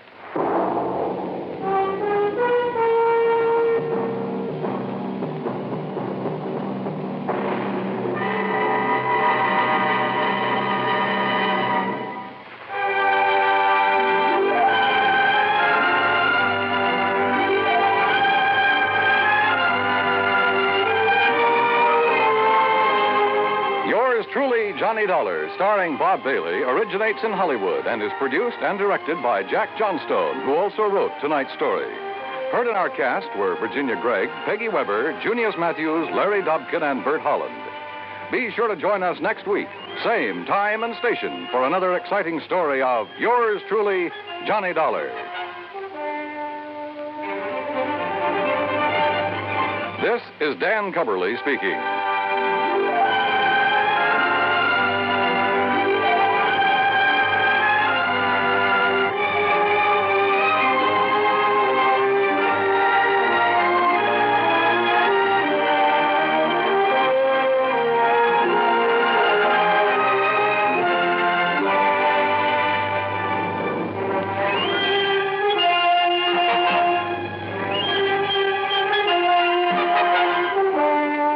Johnny Dollar has come to you through the worldwide facilities of the United States Armed Forces Radio and Television Service.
Johnny Dollar. Pat McCracken, Johnny, Universal Adjustment Bureau. Pat, haven't had an assignment from you in, several days. Yes, I know. Now, listen, this expense account of yours. Huh? On that case you just finished. Oh, now listen, Pat, after all these years, and I not only gave you a full report, but an itemized statement. I know. That expense account was completely legitimate from start to finish. Every single item was money out of my own pocket that I spent to solve that case. What case? The one you're talking about, the one I handled for you last week, whatever it was. You don't remember what it was. Well, what difference does it make? All I'm saying is that whatever expenses I put down there were completely justified. You remember what the total came to? Haven't the least idea. Then let me remind you. Oh, now look, that's Johnny, beside the point. To exactly $12.30. Well, I tell you, every penny of it was $12.30. That's right. Now, do you blame me for thinking maybe you were sick or something? Oh, no. And I thought you were... Okay, Pat, argument's over. Only it isn't, Johnny. Huh? Not by a long shot. You mean you are going to question that expense account? No, I mean we never discussed a fee on that case. Oh, well... The fact that you had a pretty rough time of it and almost got yourself killed, well, I persuaded the company to slap on an extra fee of $500. Oh, Pat, you are a doll. And I ought to slug you. Instead, how about taking on another one? Fee on this one, too? We'll see. I'll risk it. Then grab a flight to Buffalo. Buffalo. Contact Edward J. McNair at McNair's Emporium. McNair's what? The Emporium. That's one of the big department stores. Somebody lifted a few dollars out of their safe last Saturday. How much? Something over $400,000. Wowee. Yeah. Well? Okay, Pat, I'm on my way.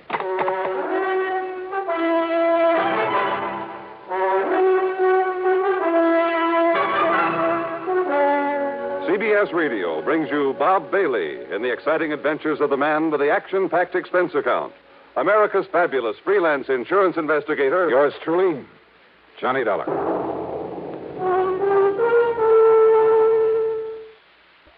And now, Act One of yours truly, Johnny Dollar.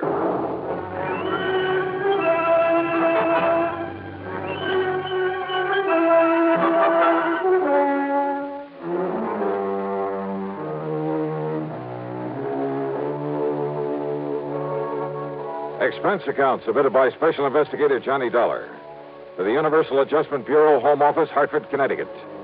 Following is an account of expenses incurred during my investigation of the Buffalo matter.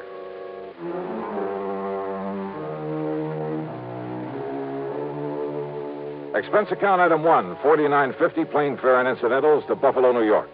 Item 2, $8 even for taxi fares. After dropping my luggage at a hotel, I went over to the Emporium. In the big office on the top floor, I talked to Mr. McNair himself. $421,216, according to the books. Well, that's quite a loss, Mr. McNair. And I suppose, Mr. Dollar, that to some extent it's my own fault. My fault. Oh, why do you say that, sir? Heaven knows John Harker suggested changing the procedure more than once. John Harker? Yes, my young personal assistant. Also company treasurer. Oh, I see. But I've run things single-handed the same old way for so long, and nothing like this ever happened before. Mm-hmm. What do you want to tell me about it? We've followed the same procedure every Saturday night for over 28 years, which is to say that as soon as the store was closed, each department head, in turn, brought his cash receipts up here to the treasurer. This, John Harker. Then Harker gave the department head a receipt, put the money in the vault, and that was that. Well, sir, it seems to me it would have been a lot safer to have an armored car deliver that money to the depository of some bank during the day, maybe several times a day. Exactly what John suggested some time ago. I suppose I should have listened to him. Well, go on, sir. Last Saturday, after we closed, things went along quite as usual. That is, until Mr. Ellery in Sporting Goods, always the last to bring his money to the vault, until he knocked on Harker's door. Well, right on cue. Excuse me. Come in. Mr. McNair, John, come in, please. I want you to meet Mr. Johnny Dollar. This is John Harker. Mr. Dollar. Hiya. Dollar represents the insurance companies we trust will make good on our loss. Well, I certainly hope you can make more progress than the police have, Mr. Dollar. That bandage on your head have anything to do with the robbery, Harker? Yes, it certainly has. Terrible, isn't it? Now, sit down, John. Tell Mr. Dollar exactly what happened on Saturday night when Mr. Ellery came up to turn his cash over to you. Thank you, sir. Oh, I'm afraid it was all my fault, Dollar. Not a bit of it. Yes, for being caught off guard. All right, what happened? Well, when Ellery knocked on the door of the vault room, I asked who it was. He told me, and, I should have known by his tone of voice that something was wrong. Now, John, you're not to blame. This sort of thing could have happened to anybody. Even to me. Thank you, Mr. McNair, but it doesn't alter the fact that... Well, Dollar, I went over and unlocked the door for Ellery. But instead of walking in, he was forcibly thrust into the room. The door was thrown back so hard, it knocked me down, knocked me unconscious. Terrible. And when I came to, the cash drawers of the vault were empty. The keys had been literally torn out of my pocket. You shall have a new suit for that, John. Thank you, sir. Ellery, poor Mr. Ellery, lay there bound with adhesive tape after being badly beaten. Did you see whoever it was came barging in that way? If I hadn't been standing behind that door, I might have. I see. What about this man Ellery?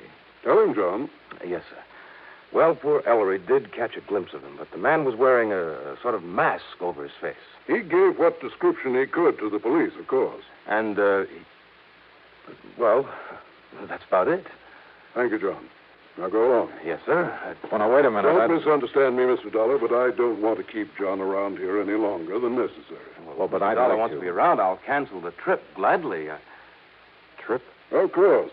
After what's happened, that knock on the head was pretty serious. John is taking my cruiser on a little trip. Oh, well, I can't say I blame So him. run but along, now- John. You can leave tonight as you planned. Whatever you say, Mr. McNair. Parker, wait a minute. Your please. friend all ready to go with you? Oh, I hope you don't mind my taking him along, sir. Not a bit. Now run along. Run along. Have a good time. And a good rest. Look, Yes, it's customary. Thank you very much, sir. Mr. Dollar, I suppose you'd like to talk to Mr. Ellery now. Well? Yeah. I'd like to talk to somebody who was involved in this thing.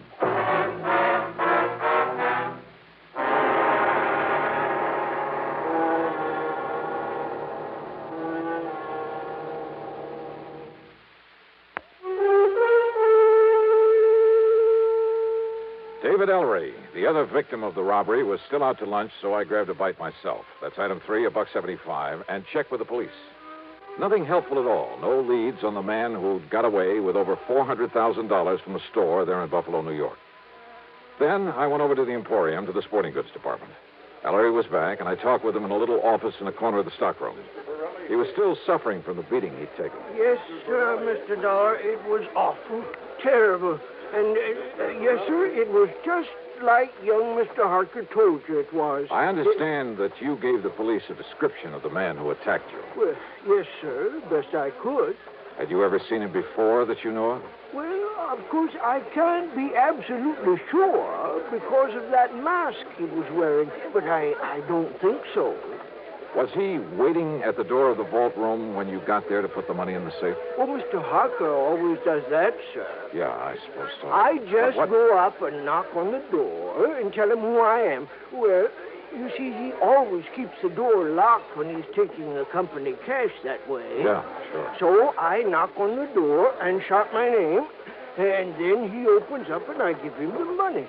Then he gives me a receipt, and he puts the money in the vault. But you didn't answer my question. When did you first see this man in the mask? Well, only when Mr. Harker was opening the door for me. Yes? He must have sneaked up on me, and then just when Mr. Harker opened the door, he grabbed me by the shoulders, and, sir, he just throwed me into that vault room. Ah, and John Harker was struck by the door as it was banged open. Poor young fellow. It must have hurt him something terrible, knocking him out that way. Looks to me like you got the worst of it, though. Oh, I'm so sorry for John Harker. What? Nice young fellow like him, trying so hard to make his way in the company, and then to have a thing like this happen. Now, Mr. Ellery, Doing if you... real good for himself, too. Doing real good for the Emporium. Yeah, well, now tell Lots me... of good ideas for building up the business. And Mr. McNair liked that and kept pushing him ahead. Oh, yeah, sure. So But that now- someday John could be earning himself a lot of money. Not that us old-timers ever complain. Mr. Ellery... I mean about the wage scale here at the... Wait a minute, please. Yes, sir. How long has John Harker been with the Emporium? Oh, about a year now, and he's lived up to the recommendations he come with so well. It's just no wonder Mr. McNair... Recommendations? From where? Macy's and Gimbel's in New York, and John Wanamaker in Philadelphia. Oh, from lots of big stores. A couple in Chicago, too. Oh? Yes, sir. Mr. McNair told us about it himself when he hired Mr. Harker and explained that's why he'd give him a better job than some of us old-timers had. Macy's, Gimbel's, Wanamaker. You don't believe me, you asked Mr. McNair. You know something, Mr. Ellery? What, sir? That's the one thing I believe I'd better not do. What? Well, thanks a lot. You've been a lot of help. Well, now, Mr. Dollar. I had suddenly begun to wonder about the way Mr. McNair had gotten Harker out of his office before I could thoroughly question him. About the possibility that McNair might have engineered this robbery himself. Because it had to be somebody completely familiar with the procedures, the routines of that store, because of the timing. Somebody who knew the place would be virtually empty at that time of day. Who knew that Ellery was always the last to take his money up to the vault. I'd noticed a checkbook on Mr. McNair's desk. It made a mental note of the name of the bank. But it was now after 5 p.m., so rather than push things until I was sure, I went back to my hotel room to clean up, eat some dinner, and get a good night's sleep. But as I started to open my handbag, wondering, by the way, if I'd forgotten to lock it for the first time in my life.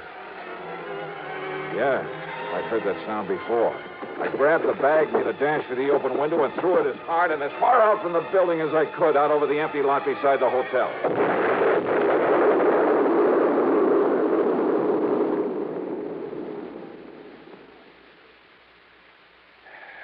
Funny. I got a sneaking suspicion about then that somebody in Buffalo didn't particularly want me around.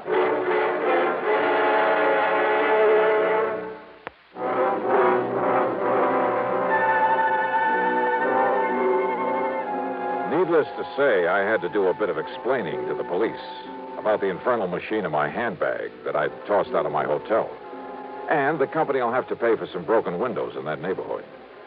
And needless to say, their only theory about who might have planted that bomb was the man in the mask, whose identity was still unknown to them. But I had an idea. Besides the police, only 3 people could have known I was there. Mr. Ellery, hardly the type. Young John Harker. No, he was off on a yachting trip. And that left Mr. McNair. But like I said, rather than push things without some proof. Well, item 4 is $7 for drinks and a good dinner, and I hit the sack for some much-needed rest. But first thing in the morning, I was in the cashier's office at the bank. Yes, sir. What can I do? Johnny! Willie Barton. Now, what under the sun are you doing here? I'll have you know that I'm not only cashier of this bank, but a vice president, too. How are you, boy? Congratulations. Well, look, I got to get right to the point. I want to know all I can about the financial condition of not only Mr. Edward J. McNair, but also the store he owns, the Emporium. Oh, now, Johnny, you know that things like that are of a confidential nature between a banker and his client. Oh, I can see you're going to be a lot of help. I'll tell you this, though. McNair is worth millions. Millions, Johnny. Well, how about outstanding debts against the store? McNair's old-fashioned. He pays cash. Cash on the line for everything. That store has owed a penny for, I'd say over 25 years. Nor has McNair himself. So, Johnny, if you're by any chance thinking... $400,000 is still a lot of money, Will. To him, it's only a drop in the bucket. But, of course, he's entitled to recover it, and if one of the companies you represent has to pay it... Wait a minute. Let me use your phone. Why, surely. Here.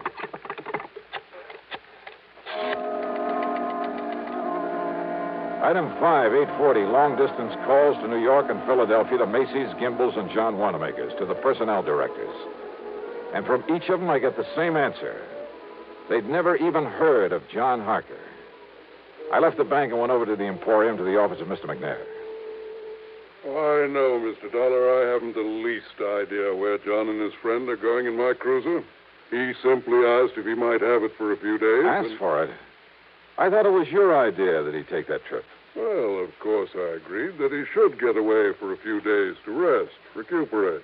A few days? Yes. And also get away with your $400,000. What? Played right into his hands. You know anything about this friend he's taking along? Well, I presume, being a young man with lots of lady friends. Well, I presume it's the guy who helped him with that robbery. What are you saying, Mr. Dollar? Oh, brother, how nicely things are beginning to add up around here. To begin with, it had to be somebody here in the store. And listen. I'm listening, sir. Harker told me, right here in your office, he told me that when old man Ellery knocked on the door of the vault room, that Harker should have known something was wrong when Ellery called to him and identified himself. Mr. Dollar. I should have known by the tone of his voice that something was wrong. Now, those were the words that Harker used. You heard him say it, too. But he was lying. Lying? Yeah. Because Ellery didn't know the robber was even there until after John had opened the door for him. You're sure of that? I'm sure. Mr. Dollar, are you trying to say that John Harker, that fine young man... I am trying to tell you that you have made an old fool of yourself, that you made your first mistake when you hired that smart young crook. I'll have you know that John came here with the highest possible recommendation. Yeah, well, Macy's and Gimbel's and the rest never even heard of him. What? So in your blind faith, you not only taught him how to stage the robbery, he and his pal, whoever he is, But now, with your cruiser, you've helped him get away with it, with your money. But good heavens, Mr. Now, Dollar. if you'll just give me a hand, come up with some bright idea for finding that boat of yours somewhere out in the middle of Lake Erie. Yeah, and probably headed for some remote little port on the Canadian side of the lake. Believe me, if ever I needed a stroke of luck, it's right now.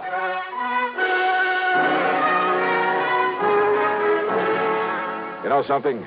Well, Lady Luck must have been tagging along right at my heels. And don't ever underestimate the United States Coast Guard. A big sou'wester had built up over Lake Erie, so they'd contacted every small boat within 100 miles. The boys aboard McNair's yacht hadn't dared not answering the call.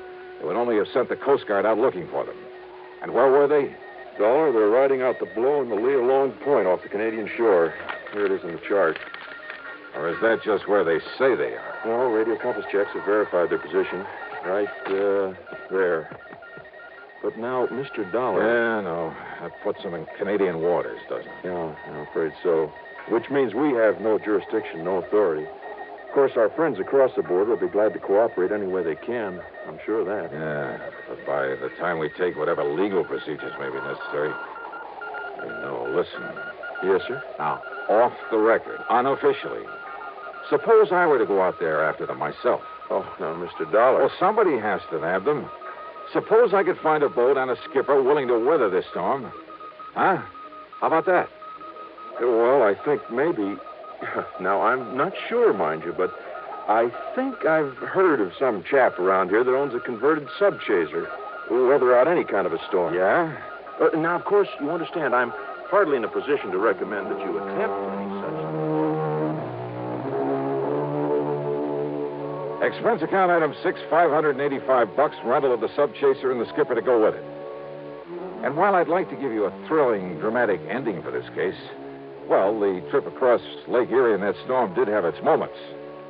But from there on in, it was just a matter of running down John Harker and his pal, clapping him into chains and hauling him back to Buffalo with the money. So expense account total, including transportation home. Well, now, wait. As it turned out, there's a lot more to this thing. Yeah. I'll tell you all about it in my next report. Yours truly, Johnny Dollar.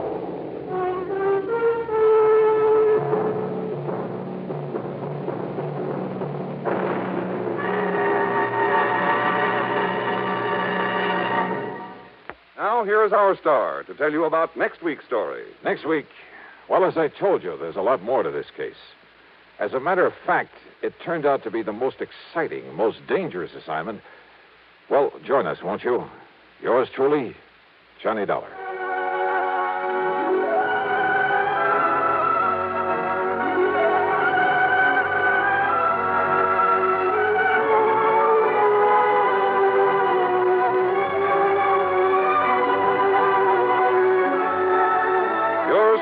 Johnny Dollar, starring Bob Bailey, originates in Hollywood and is written, produced, and directed by Jack Johnstone.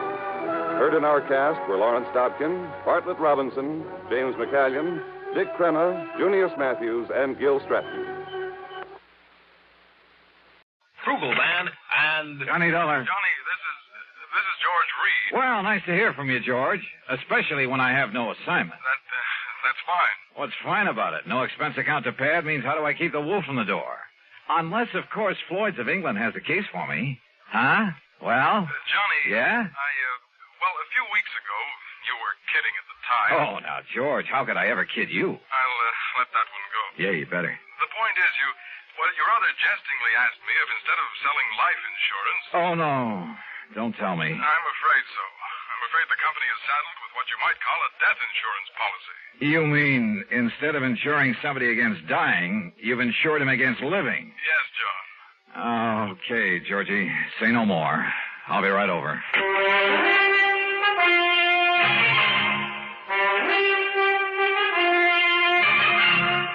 Bob Bailey in the exciting adventures of the man with the action-packed expense account, America's fabulous freelance insurance investigator. Yours truly, Johnny Dollar.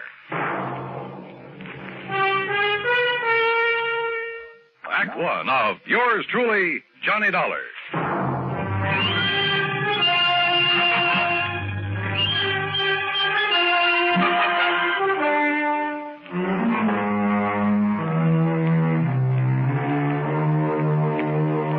expense account submitted by Special Investigator Johnny Dollar to Floyd's of England, American Office, Hartford, Connecticut. Following is an account of expenses incurred during my investigation of the Hope to Die matter.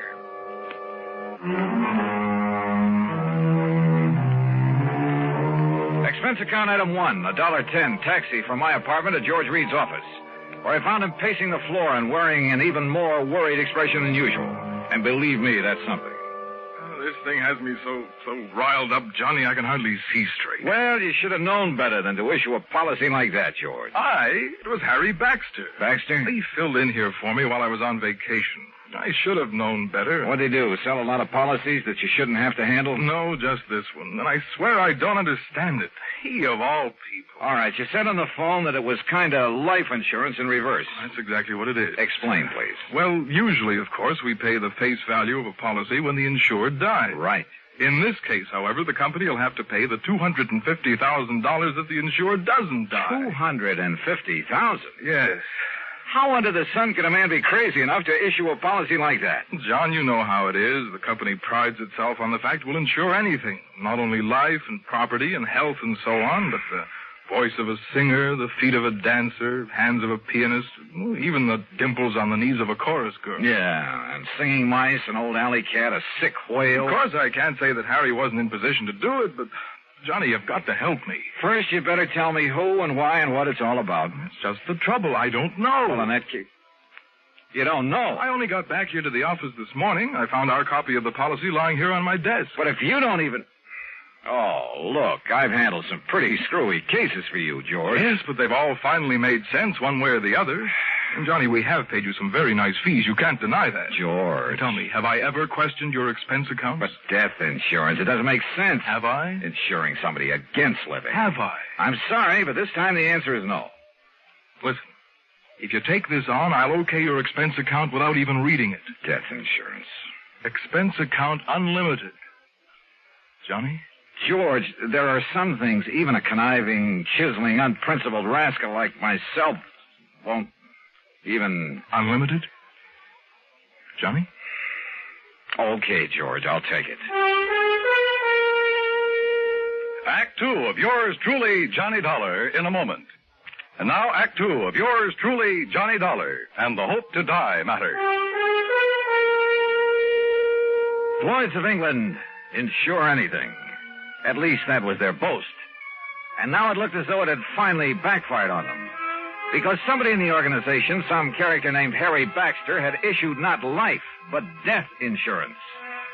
If it hadn't been for my friendship for George Reed, well, plus his promise of unlimited expense account, I'd have thrown the whole problem right back into his face, as it was. Thanks, Johnny, from the bottom of my heart. I'll never forget you for this. Believe me, George, I'll never forget you for this. And if you can get us off the hook... All I can do is try, so come on, give me the dope on it. Yes. Now, here. The name of the insured is Miss Mary Ellen Markham. Yeah, I got it. Where does she live? 514 East 52nd Street, New York City. Pretty fancy address. Yes. Okay. Now tell me why this Mary Ellen has insured herself against living. Well, that's the point, Johnny. She hasn't. Well, now, wait a minute. Albert Schwinner has. You mean somebody else took out this policy on her life? Or rather death? Yes. Holy. Well, what is this guy, a professional gunsel who's going to wipe her out and then collect? I suppose he's the beneficiary, too. Yes, he is. Oh, fine.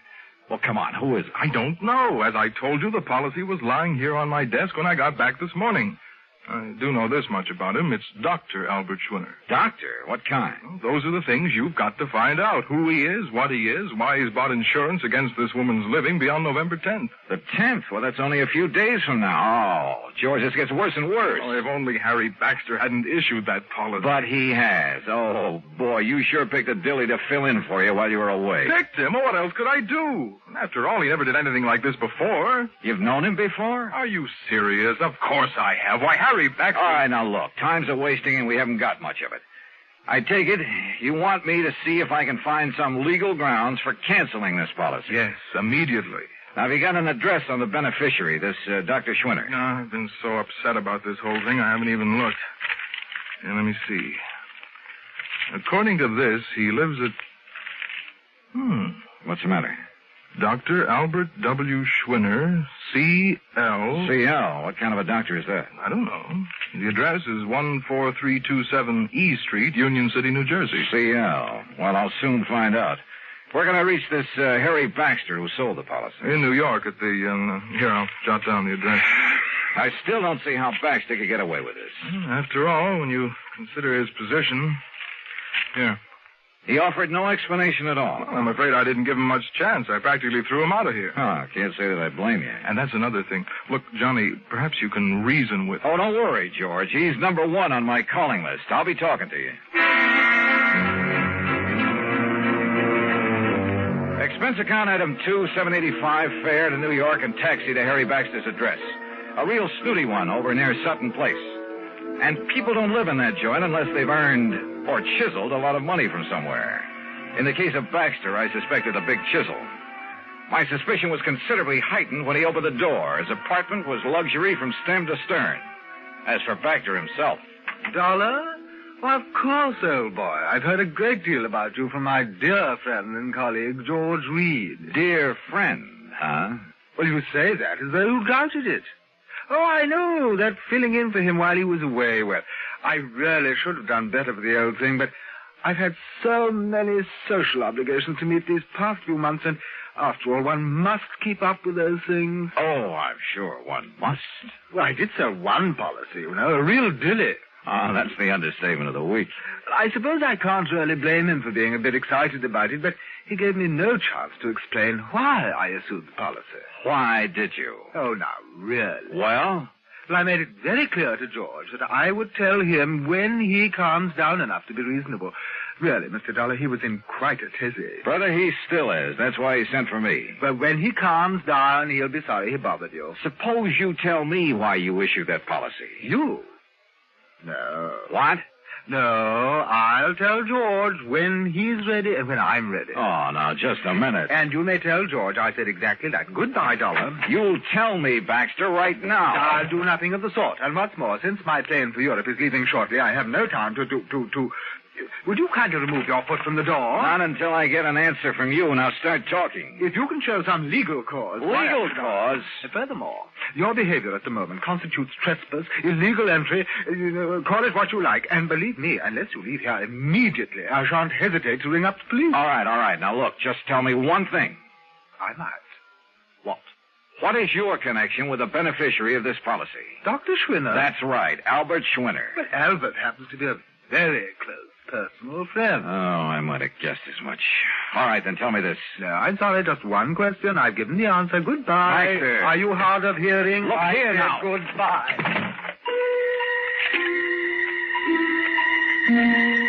Well, there was no point in trying to batter down the door of Harry Baxter's apartment, so I left. Downstairs in the lobby, I put in a phone call. That's item 355 cents to George Reed's office in Hartford. I'm sorry, Mr. Dollar, but he seems to have stepped out for a few minutes. Oh, well, then please tell him when he gets back that I want a complete rundown on Harry Baxter. Well, that shouldn't be difficult. Right. Having hired him, George shouldn't have much trouble getting that for me. Well, that isn't what I meant, Mr. Dollar. As a matter of fact, I think I can tell you just Now, let George do it. I'll call him back. Item 4, 65 cents taxi to Mary Ellen Markham's apartment on East 52nd Street. A uniformed nurse met me at the door, told me I could stay with Miss Markham only a very short time, then led me into the bedroom. And there, carefully propped up in bed, lay a pale, wan, tired woman who looked to be 65 or 70. The room was full of flowers. You may leave us, Mrs. Haskell. I'll ring when I need you. Yes, Miss Markham. Sit down, Mr. Dollar. Thank you. I'm sorry I won't be able to speak with you very long. But as you can see... Yes, I can, of course. I'll get right to the point. You must know, I'm sure, that someone has just taken out a policy on your... Well, an insurance policy on you. Yes. This is so smart. And so helpful with Harry Baxter. Oh. You see, I am suffering from a rare, incurable disease of the blood. I'm sorry. I don't have long to live. A few days, perhaps. A few weeks at the most. Excuse me. This is such an effort. Well, you're getting the best of care, I trust. Yes. It's the very best.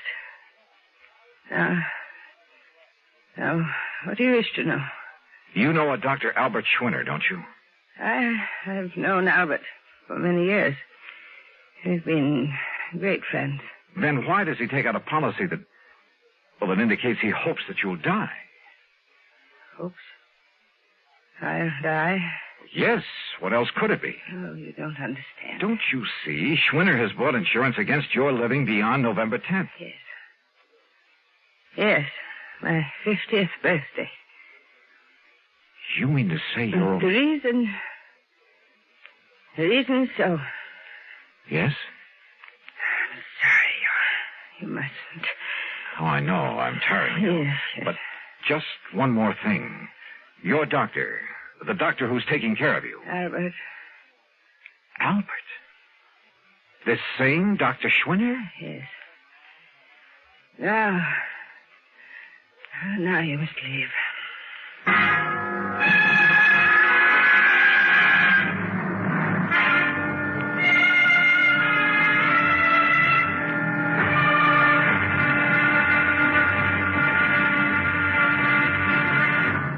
Act 3 of yours truly, Johnny Dollar, in a moment. Now, Act 3 of yours truly, Johnny Dollar, and the Hope to Die matter.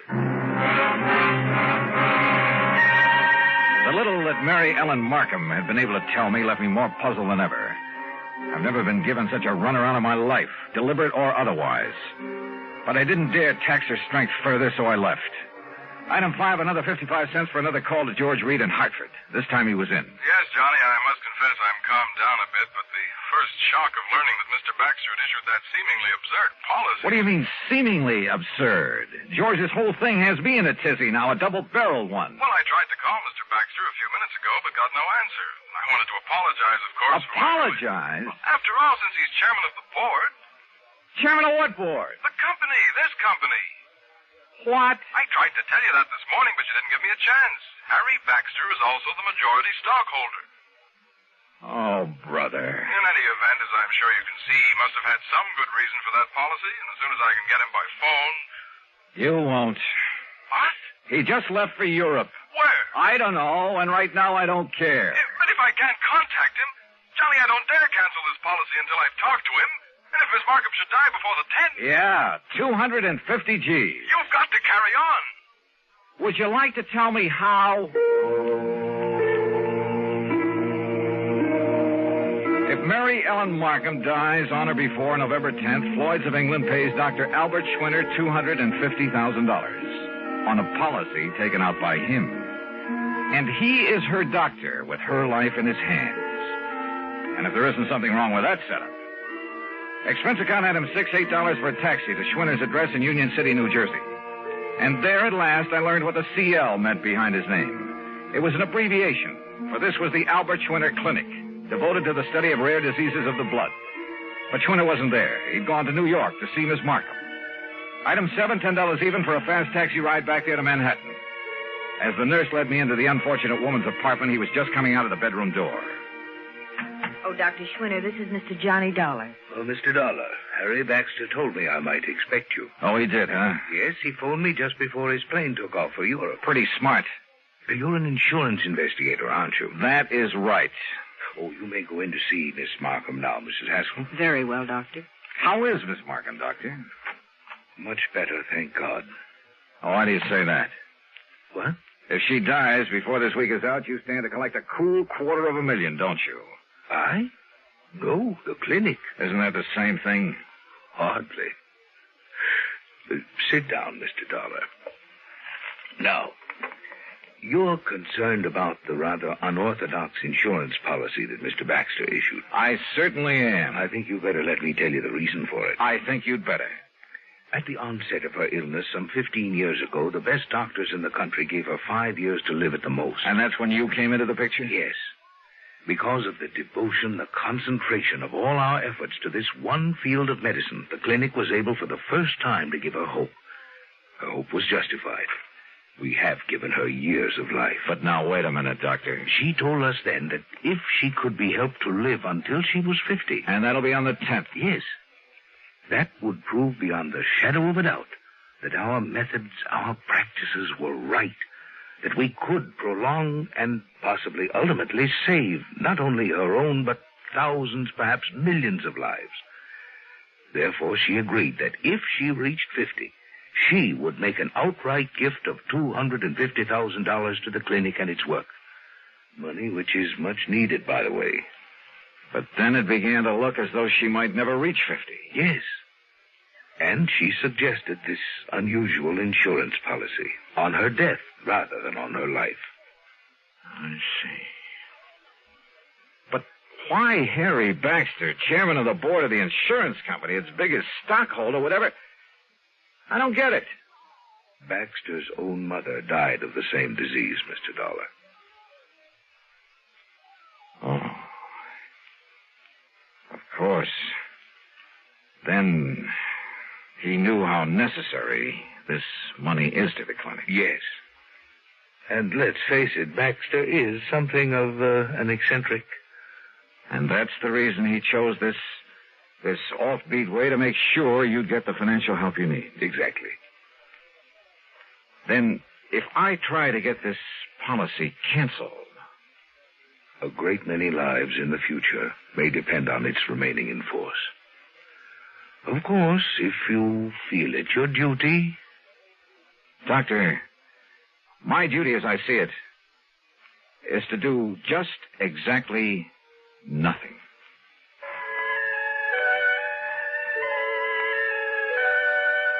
Mary Ellen Markham did live to see 50, but only for a few days.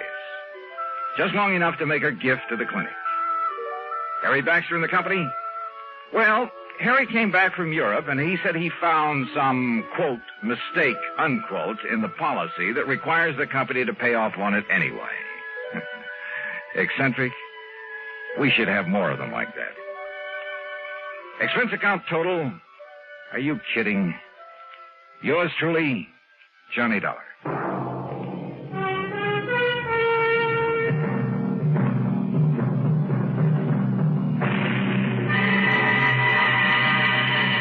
Savings Deposits Program.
From Hollywood, it's time now for... Johnny Dollar. George Reed here. Oh, hi, George. How are things at Floyd's of England? Very good, as a matter of fact. Very good. Well, now, it can't all be good, or you wouldn't be calling me. Well, to tell the truth, I do have a small problem. Figures. No, figure's the word, singular. Huh? A small figure, a statuette belonging to Mrs. Dora Harkness Ballin down in New York. Ballin? Yes, terribly wealthy, but a real eccentric. So what's happened? The little statue I mentioned, it's gone, disappeared. Oh? What's it worth? Insured value is $26.50. Wow. $26.50. Huh? $26.50 wouldn't even cover my expense account. Well, it just happens that she carries hundreds of thousands of dollars worth of personal property insurance with us. But for some reason or other, she attaches particular value to this statuette. Oh, I get it. You're afraid that if we don't go through the motions of trying to find it, she might take her insurance elsewhere. Precisely. Real important to you, huh? Very. Then I take it I won't have to be chintzy with the old expense account. Well, now, Johnny... Okay, George, I'll be in touch.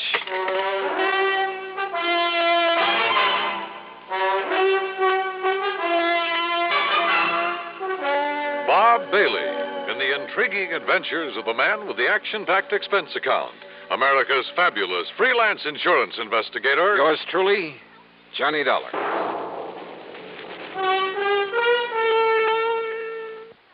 Now, Act One of yours truly, Johnny Dollar.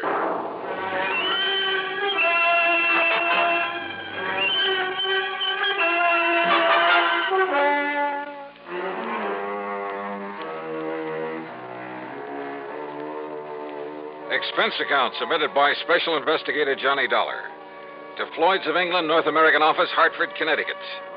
Following is an account of expenses incurred during my investigation of the doting dowager matter.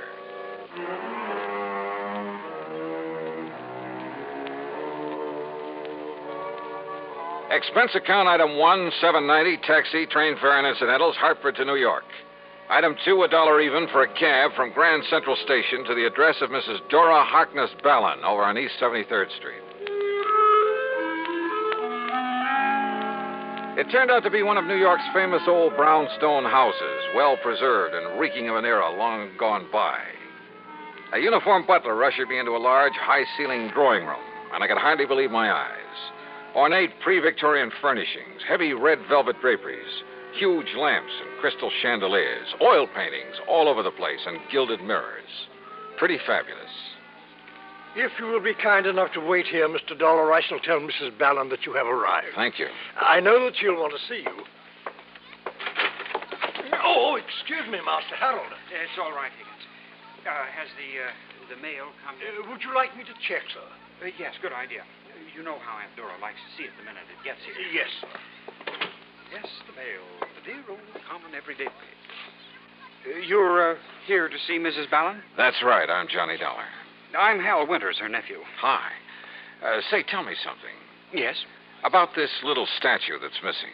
You mean that little chunk of pot metal that's disappeared? Oh, is that what it is? Oh, yes, just a piece of junk.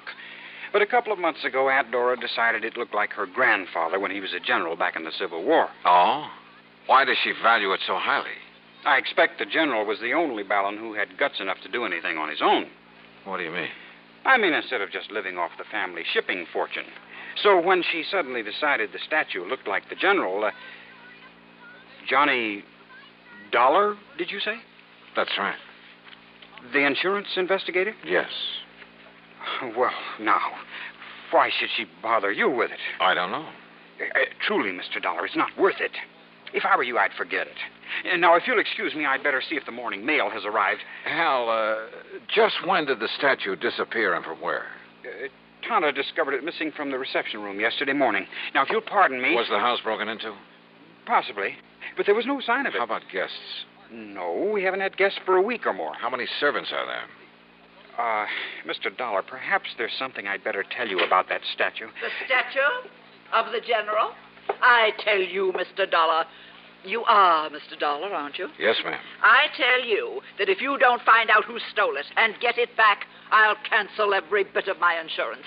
Sit down. Thank you. Harold, my dear, ring for Higgins and have him see if the morning mail has come. I was about to go out and look for it myself, Tana. Let Higgins do it. It's quite all right. I don't mind. I said let Higgins do it. Well, all right. But if you'll excuse me now. Oh? Why? Why, I'd like to go up to my room for a moment. To call up that girlfriend of yours again? Sit down. Yes, Tana. You and that girl, that Nancy Gavin. She'd like to take you away from me, wouldn't she? Aunt Dora. Where would you go? What would you live on? And what would I do? Darling, I hardly think this is the proper Much as time. I like Nancy Gavin, I see no reason why I should let her take you away from me. Do you? Mrs. Ballin, about the statue. Yes, of course. Mr. Dollar, you are to leave no stone unturned. Wow, now tell me... I beg your pardon, Mum. Oh, Higgins, why do you sneak in on us this way? Well, what is it? The mail just arrived, and knowing you'd want to see it... Give it to Harold. Yes, here, I'll take care of it. Well? What letter? No postmark. But? And it's so badly scrawled in pencil. Well, don't bother Aunt Dora with it now. But it's marked personal, sir. Well, then let me have it. Yes, ma'am. Tonto. You may go now, Higgins. Yes, ma'am. Here, Tonto, suppose you let me see what it's all about. Be quiet, Harold. Now, Mr. Dollar. Well, first of all, I'd like you to tell me... Oh, what's the matter, Mrs. Ballin? Aunt Dora, what is it? This letter. Yes? It's a ransom note. Ransom? For the return of the statuette. The General. They want $75,000. What?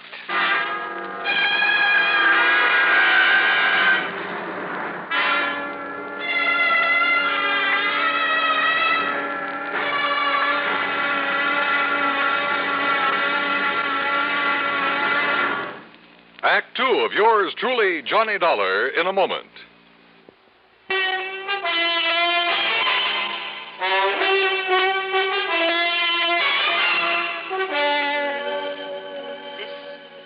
This letter, Mr. Dollar. Maybe you'd better let me see it, Mrs. Ballin. It's a ransom note demanding $75,000 for the return of my statuette of the General. $75,000? Yes, Harold. Oh, they can't be serious. For that little piece of pot metal? Sure, they must be out of their minds. I beg your pardon. What? That statue means everything to me. It happens to be a memento of my grandfather, the famous General Horace Harkness Ballin. At least it looks like him. But good heavens, Aunt Dora, $75,000. Oh? Do you object because it will mean that much less for you when I die, Harold? Of course not. I wasn't even thinking of such a thing. Well, don't. At your age, with your lack of experience and getting along on your own, money like that would only do you harm. Would it? Yes. You'd probably leave me, strike out on your own, perhaps even marry, and heaven only knows what would happen. Mrs. Ballin, are you really serious about paying this ransom? I have the money. I have it right here in the safe. And if it will bring back the General... Look, why don't you let me see what I can do about it first? And have it destroyed? Destroyed? Well, here, read the letter. It was the usual sort of thing, poorly written on cheap paper and scribbled in pencil. And it simply said that the money in unmarked bills was to be turned over to her nephew, Harold. That instructions for its delivery would be given to him later, secretly. That if he then divulged the place and manner in which he was to make the payment, his life would be in danger. Don't you see, Mr. Dollar? If we don't do as they say, they might kill him. It further said that if the police were brought in, the statue would be destroyed. I have no choice, Mr. Dollar. I'll pay the ransom. Tonto. Harold, you will take it to them, whoever they are, when you receive their instructions. They've threatened me. Only if we don't obey instructions. All right, now look, Mrs. Ballin. Yes, Tonto, listen to Mr. Dollar. I have told you I must have the General back at any cost. Very well. No one is to leave this house, except Harold, of course, when he is told to by the kidnapper. Mrs. Ballin, I won't let you do this. You what? It's utter nonsense for you to consider paying out that kind of money for a cheap little piece of junk that can't possibly be worth anything to whoever took it, except perhaps for its effect on you. I told you, young man, it's the one priceless memento I have of the great General Ballin. Yeah, you told me. Very well. You are here on my orders, are you not? Well, yes. All right. Then you will remain subject to my orders. Very well now. Hi, everybody. Nancy. Well, what's everybody looking so glum about? Hi, sweetie. Nancy, Hello, Mrs. Ballin. Miss Gavin. Mr. Dollar, this is Nancy Gavin, a friend of Harold. Johnny Dollar? Hi. Hey, I know about you. Nancy, dear. You come to find that whatchamacallit that Mrs. Ballin lost? It was stolen. Okay, stolen. And the kidnappers are demanding $75,000 ransom. That's easy. Pay it. I shall. And Nancy, you are to stay right here in this house until this whole thing is over with. Auntie, I don't mind that a bit. Do we, Hal? Forward, wench. Seriously, Auntie, when are you going to let Hal marry me? Get out on his own. And leave me? Do you think for 1 minute that my precious Harold would do that? Why don't you answer that, Hal? Mr. Dollar, this is none of your business. It has nothing whatsoever to do with the reason for your being here. You know something, Mrs. Ballin? I'm beginning to think you're wrong. You came here to find the statue that was stolen from me. That's right. And maybe I'm on the track of it now. So how about it, Hal? Would you leave your aunt if you could? It was a wild guess, but the more I thought about it, the more I decided that Harold Winter's answer might solve this case for me. Yeah? And that Mrs. Ballin would be pretty shocked when I put my finger on the thief, the writer of that ransom note. But you know something? I was dead wrong.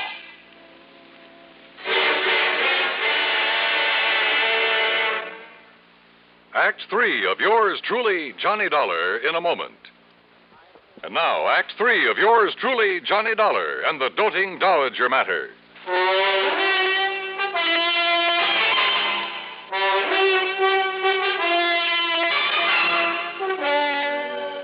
Mr. Dollar, this is none of your business.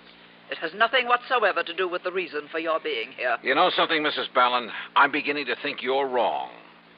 So answer the question, Hal. Would you leave your aunt if you could? Yes. Yes, I would. What? You bet he would, Aunt Dora. You know he would. If you'd just break down and admit he's no longer a child to be tied to your apron string. Nancy. Give him a break and enough money to get by for a week or two, and he'll show you. Don't you want him to amount to anything? Of course I do. Well, he can't as long as you keep him tied up to you this way. But he needs me. Does he? Maybe he needs somebody like me. Somebody who loves him and will help him get somewhere. Help him to accomplish the things he can accomplish. You do love him, don't you? You bet I do. But so do I. And he loves me. He'd love you a lot more if he weren't so tied down to you. Harold? It's true, Aunt Dora. I never knew you even thought about leaving me. About going out on your own, as you put it. Because you never gave me a chance. Because you never thought of anyone but yourself. I'm sorry, Mr. Dollar. What? I mean that you've had to become involved in a family fight. Well, I'm not. Because now I think I know where to look for that statuette. Oh? Well, I wish you luck. Come, Nancy, I want to talk to you. Sure, honey, I want to talk to you, too. Now, wait just a minute. No, Mr. Dollar, let them go. Yeah, because I want to talk to you. Now, look, isn't it pretty obvious? I knew that something was wrong when I first got here. Hal hadn't known you were going to call me in. So that when he saw me here... You didn't? No. It was my kind, thoughtful butler Higgins who called your insurance company. And he shouldn't have. The fact remains that when Hal saw me here, he tried to stop that ransom note he'd planted in your mail. Oh, now, wait, Now, please. about that ransom note. It was badly written, much too badly written, by someone who was trying to hide his identity. I'll wager that paper it was scribbled on came from right here in this house. Probably. And I'll bet that if I accuse him of it, Hal will break down and admit that he wrote it. Wait, Mr. Dollar. Yeah? I devoted many years to the care and upbringing of my nephew. I realize that. In the hope that he would someday go out on his own, accomplish something himself. Well, now listen. I know. Perhaps over the years I made him too dependent on I'd say me. yes to that. But that's because I am as I am and I can't change. But I kept hoping that he would change. That somehow, sometime, he would make just one desperate move to break away from me. But it would have to be of his own doing. So? For years, people have called me eccentric. And I've enjoyed the reputation. So I made a fuss over that cheap little statuette that I picked up in Coney Island one time as a child. Huh? Of course. That was the only sentimental value it had. But according to Harold... Oh, now, should I have picked one of the valuable artworks, paintings, or sculptures that I really care about, in my selfish way, for this little experiment? So you gave the worthless statuette the big build-up? Yes. And he fell for it. He believed that if it was stolen, I'd give almost anything to get it back. And then finally, he got up enough nerve to do something about it. Now, just a minute. Just a minute. What you're telling me is that you're tickled pink that you've made a thief out of him. I'm tickled pink that he's finally shown some guts and gumption. And you can't call him a thief over that piece of junk. But it has a price of $75,000 on it. That's what he'll be stealing. If you give him that money and let him walk out of here with it. Oh, no, he won't. What else can you call it? I like to be eccentric, remember? Oh, Mrs. Ballin. So the note I'll enclose with it, you know, when he tells me he's received instructions about where and how it's to be delivered. What note? In it I'll say, Dear Harold, the best of luck to you and Nancy. I hope you'll be tremendously happy. And I hope that now and then you'll drop in on your loving and now somewhat lonesome Aunt Dora. I see. And I think I'll enclose a few extra thousand, just in case. And as a kind of extra wedding present. Extra wedding present? Of course. The statuette. I certainly don't want them to bring that atrocity back here. Oh, no, don't. Wait. Yes, dear? I just wondered if Mr. Dollar has decided how he wants to proceed with his investigation. Well, Mr. Dollar? Hal, after getting what information I could from your aunt, what little information I could. Yes? Hal, I've decided to give up the case. Yes, Harold. You may as well show Mr. Dollar to the door. Whatever you say, Tonto. Yeah. Goodbye, Mrs. Ballin. Oh, and maybe you'd better phone the insurance company about the extra fee I'm to get on this case. Oh, I did. Right after Higgins told me he'd called them. But if he's giving up the case, dear. Show him to the door, Harold. Yes. This way, Mr. Dollar. Yeah. Thanks. Now, you listen, Hal. I can tell by your look that you've learned something, Mr. Dollar. I have. Perhaps even more than I know. So, look here. Huh? Do you think this will do for the sequel to the ransom note? What? You know, the instructions about where I'm to take the money. Oh, now, wait a minute. You mean to say... You mean you knew... Are you kidding? That's why I tried to discourage you in the beginning. But will somebody please tell me why? Tanta, just being herself. You don't think for a minute she'd have just handed me the money, would have admitted she wants Nancy and me to get hitched. Don't you see? That would spoil her reputation for being an eccentric. Oh, and if you like, I'll send you the statuette when this is all over, as a souvenir. Well, I'll be...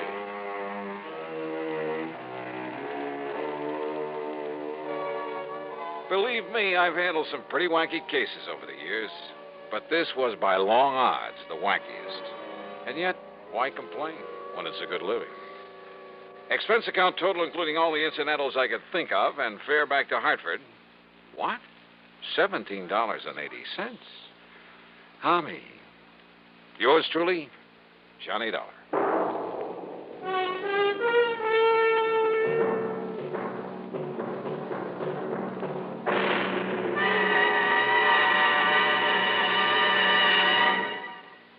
Our star will return in just a moment. Our star to tell you about next week's story. Next week, well, if you've ever read the personal columns of your newspaper, you'll surely want to hear it. Join us, won't you? Yours truly, Johnny Dollar.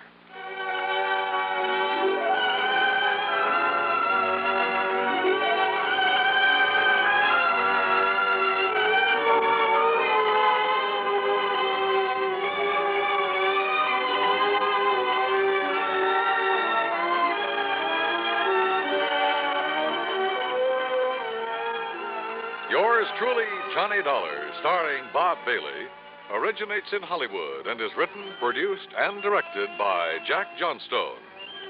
Heard in our cast were Virginia Gregg, Eleanor Audley, G. Stanley Jones, Eric Snowden, and Sam Edwards. Be sure to join us next week.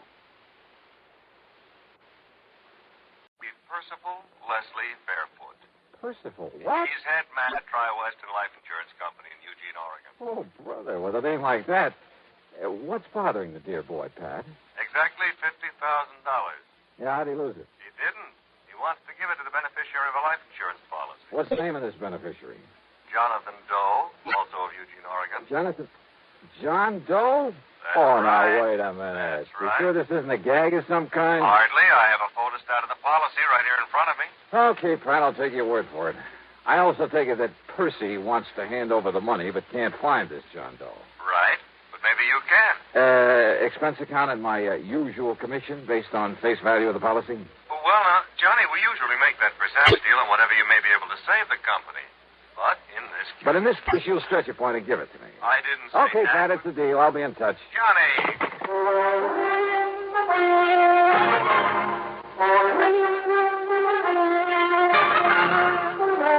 CBS Radio brings you Bob Bailey in the intriguing adventures of the man with the action-packed expense account, America's fabulous freelance insurance investigator. Yours truly, Johnny Dollar.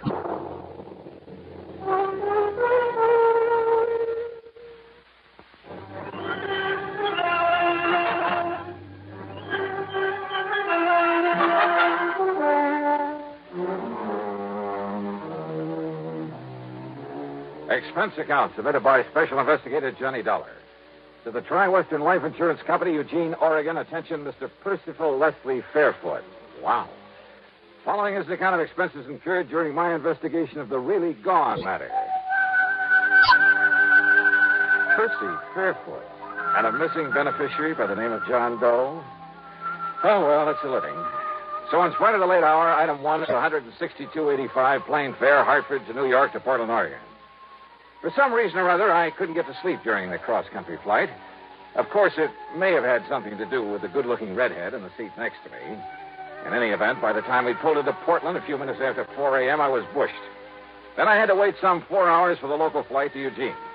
It was after 11 a.m. when I finally walked into the office of Tri-Western on Jefferson Street. I was tired, hungry, and in no mood to bandy words with anybody by the name of Percy. The office straight ahead, Mr. Dollar. Thanks. He's expecting you. Very anxious to see you. Oh, yeah, I'm sure. Well, come in, Dollar. Close the door and come in and sit down. You're Percival Leslie? Yeah, that's right. Call me Les. And come in, come in. Yeah, sure. Well, you look like you've been run through a ringer, Johnny. How about a little drink? Think that might help? No, thanks. Or is it because you've been nipping at the jug all the way out here? Oh, hardly. Of course, there was that redhead in the seat next to mine. Oh, yeah, those redheads, they'll do it to you every time. Good looking. Well, I told you I didn't get any sleep. Oh, baby, you're a man after my own heart. But now, listen. Did Pat McCracken tell you why I wanted to see you? Something about a missing beneficiary. Now, here's a story in a couple of nutshells or two. We got a lot of farms around here. Big ones, little ones, all kinds. A few years ago, Harvey Wakeman and his family came out here. That's Mrs. Wakeman and his 20-year-old son, Ben. It's Wakeman's policy that's involved? Just let me give it to you my own way. It'll save time. Huh? Yeah, shoot. Well, Wakeman used to be a professor at some agriculture college somewhere back east.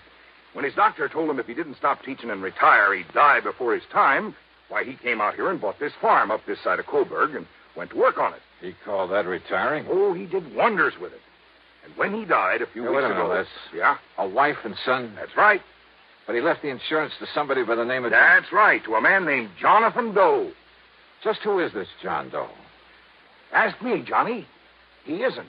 Well, what do you mean by that? Ask me, Jonathan Doe is dead. Now, he must have known old man Wakeman was leaving him this money, so why isn't he around to collect it? Yeah, I see. Tell me one thing, Les. What's that? How did Wakeman die? Sound asleep in his own bed in his own house. Nothing to be suspicious about, if that's what you meant. Okay. Now, let's get back to Jonathan Doe. Wakeman's best friend, Johnny. Had a farm just north of Wakeman's on a little side road. The way I understand it, Wakeman spent almost as much time this past year over at Jonathan's helping him out as he did on his own farm. His best friend? Yeah, that's why he left him the insurance money. After all, he left his widow and his boy his own farm worth 3 or 4 times that much. I see. But now my problem is I can't find Jonathan Doe. Well, he just disappeared? Just disappeared. When? About the same time Harvey Wakeman died, near as we can figure it. That was 3 months ago. What do the police think? Well, they decided the only thing we can do is wait. Maybe he'll show up again. But you ask me, Johnny. Yeah? That means wait for 7 years until he's legally presumed not to be alive, and then give the money to the secondary beneficiary. Legally presumed not to be alive? That's a funny way to put it. Well, that's the way Harvey Wakeman had me write it in his policy. But you know what it means, Johnny. Sure, the statute of limitations.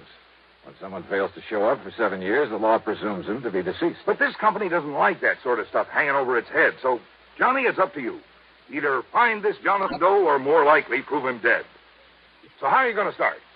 You know something? Yeah? Well, you've given me so much to go on. Right. That, Les, I haven't the least idea.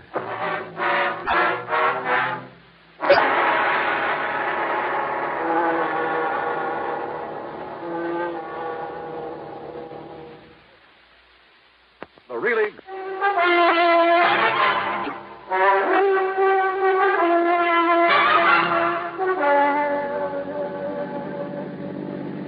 Expense account item 2, $50 deposit on a rental car after a big lunch at Les Fairfield's expense. I crossed the Willamette, then drove north. A couple of miles inside of Coburg, I found the prosperous-looking Wakeman farm. As I pulled up in front of the house, a clean-cut young fellow in blue jeans came over to the car. Afternoon, mister. Can I help you? I'm Ben Wakeman. Yeah, hiya, Ben. My name's Johnny Dollar. Dollar? Insurance investigator. Oh. Oh, then you must be here because of Jonathan Doe. Yeah, that's right. Sure save you people a lot of time and trouble if Mr. Doe showed up, wouldn't it? Any idea what might have happened to him, Ben? Me? Why, no, sir. Well, I have, Mr. Dollar. I could hear you through the window. I'm Mrs. Wakeman, and I have a couple of ideas about what happened to him. How do you do, Miss Wakeman? You know what I think? Well, now, Ma. I think Jonathan Doe was just so broken up over my husband's passing that he couldn't bear just staying around not being able to do anything about it. Ma, They listen. were the closest friends that ever lived, Harvey and Jonathan Well, Doe. tell me, Mrs. Pa Wakeman. spent more time with him, helping him, loaning him his implements. Well, maybe I guess our Alice Chalmers tractor's still over there. Ben? I know it is, Ma. And as soon as Mr. Waverly says it's All okay, right, all right. Yes, Pa spent more time with him lately than he did here. And with the shock of Pa's going, well, I just think he went away. Ma, I don't mean to argue with you, Ben, the more you say no, the more I believe it's true. You just know the best way to keep me thinking something is to say it isn't so. You're just like your father was. You said you had two ideas, Mrs. Wakeman. Well, of course, Mr. Dollar. Any reason why this Jonathan Doe wasn't just, well, murdered? Ma, please. Any reason you know of why somebody might have murdered him? Well, no, but just the same, it's a possibility, isn't it? What sort of a man was Jonathan Doe? Well, according to Pa. No, I mean in your own opinion. Well, you see, I just never did get around to meet him. Goodness knows I told Pa to invite him over here to Sunday dinner often enough. Ben? Sir? Well, that is, I never met him either. I offered to go over there with Pa a couple of times and maybe help him out, but... You want the truth, neither Ben nor I ever really saw his farm close up until they told us he'd disappeared. It wasn't that Pa kept us away from him, it's just... Well, who around here did know Jonathan Doe? Well, actually, well, I guess even we wouldn't have known about him if it hadn't been for Pa. That's true, Mr. Dollar. It's just... Well, Kind of funny that they knew so little about Mr. Wakeman's closest friend and beneficiary of his insurance. But the more I questioned them, the more sure I became that they really didn't. More important, tired as I was, Mrs. Wakeman's constant jabbering nearly drove me off my rocker. So after learning that the Eugene police had made what little investigation there was, I drove back to town, dropped in at headquarters. Well, you really should ought to talk to Sergeant Conroy, Mr. Dollar. He's the one really been out looking for that Jonathan Doe. John Doe, ain't that a laugh? Yeah. Well, is Conroy around here now? It's his afternoon off. I don't know where you'd find him. He'll be on duty 8 a.m. in the morning, though. Okay, thanks. I'll catch you then. Sure. I spent the rest of the afternoon contacting everybody I could think of who might have had some contact with Jonathan Doe. At the post office, I learned the delivery man had only seen him at a distance, driving Wakeman's tractor across the field. None of the merchants remembered his having ever come in. I drove out into the country again, talked with other farmers living nearby. None of them knew anything about him, nor had ever seen his face. I drove to his farm, went over the place with a fine-tooth comb. Result? Nothing. Except, perhaps, that it was obvious he'd never owned a car or any livestock, nor many of the usual agricultural implements either. As a matter of fact, the Alice Chalmers Mrs. Wakeman mentioned was the only motorized piece of... Wait a minute. No car. I went back to Eugene again, checked with ticket offices, bus, plane, and railroad. Nothing. I began to wonder if this John Doe ever existed. But then at City Hall, in the Hall of Records, I had that idea knocked right out of my head. Well, here are the records, Mr. Dollar. All in order. Now, look, tell me this. Did you ever see and talk to this man? Well, no. Well, who in this office might have talked to him? Well, I would have. But, you see... Hey, now, wait a minute. Where's the signature on these? Well, you see, they were all signed by Mr. Waverly. Waverly? Well, that's lawyer John Waverly had his power of attorney. Where'll I find him? Well, I understand he went up to Portland this afternoon. Oh, son of a gun. Somebody around this town must have known this Jonathan Doe, must have seen him somewhere, sometime. Well, of course, Mr. Dollar. All right, who? Well, now, that's something I just don't know.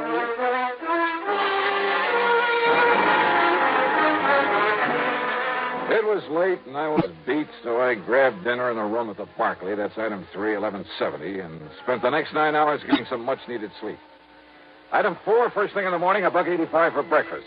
Then I barged on over to police headquarters again. Sergeant Conroy was cooperative enough, but not very helpful, if you know what I mean. Well, you've learned just about as much about Jonathan Doe in one afternoon as I have in 3 months. Yeah, but, Sergeant, it just doesn't make sense that no one, not one, around here is... Well... If only I didn't know young Ben so well. Man? You've seen him? Chip off the old block. Just as hard-working, just as honest as his father was. Well, what about him? Well, anybody else but him, I'd have locked him up first and asked the questions later. What are you talking about? Speaking of that, you ever get so many answers to questions you didn't ask as when Mrs. Wakeman started Wait a minute, acting listen, away? Conroy. Nice enough woman, I guess. I always did feel sorry for Mr. Wakeman having that mouth of hers around all the time. Wait a minute, will you? What do you mean about young Ben? The insurance, What?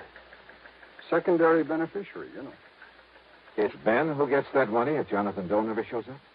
That's right. Well, at least that's... You're sure of that? Well, that's what I understood from Les Fairfoot. He's the... Yeah, I know who he is. But why he didn't tell me that? Conroy, I'll see you later. Now, look, Dollar, I told you about that boy. That boy is somebody I want to find out more about for myself.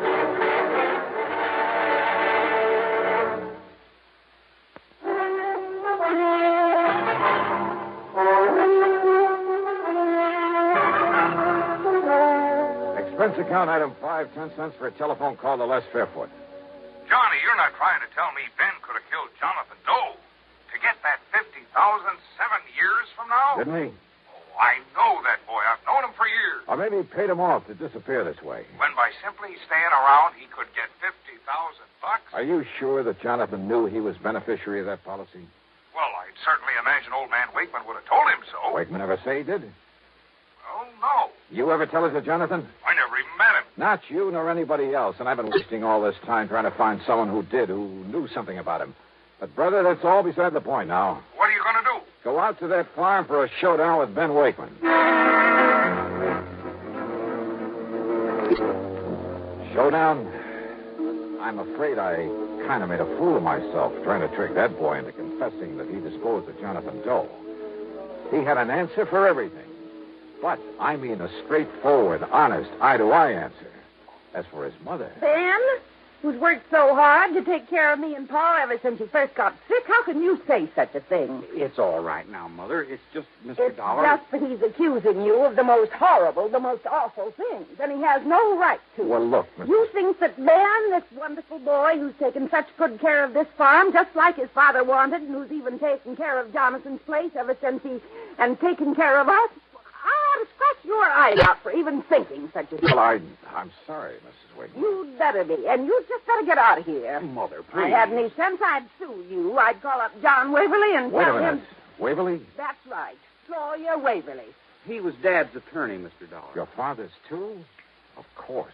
Then he's the one I want to see. Just don't you worry about that. You just come around here like this anymore, and you'll see him in court. Mrs. Wakeman. Go on now, get out of here. Mrs. Wakeman, I may end up by owing you a big fat apology. You certainly will, but right But now... until I talk with this lawyer... Right now, you can just get out of here. Yes, ma'am.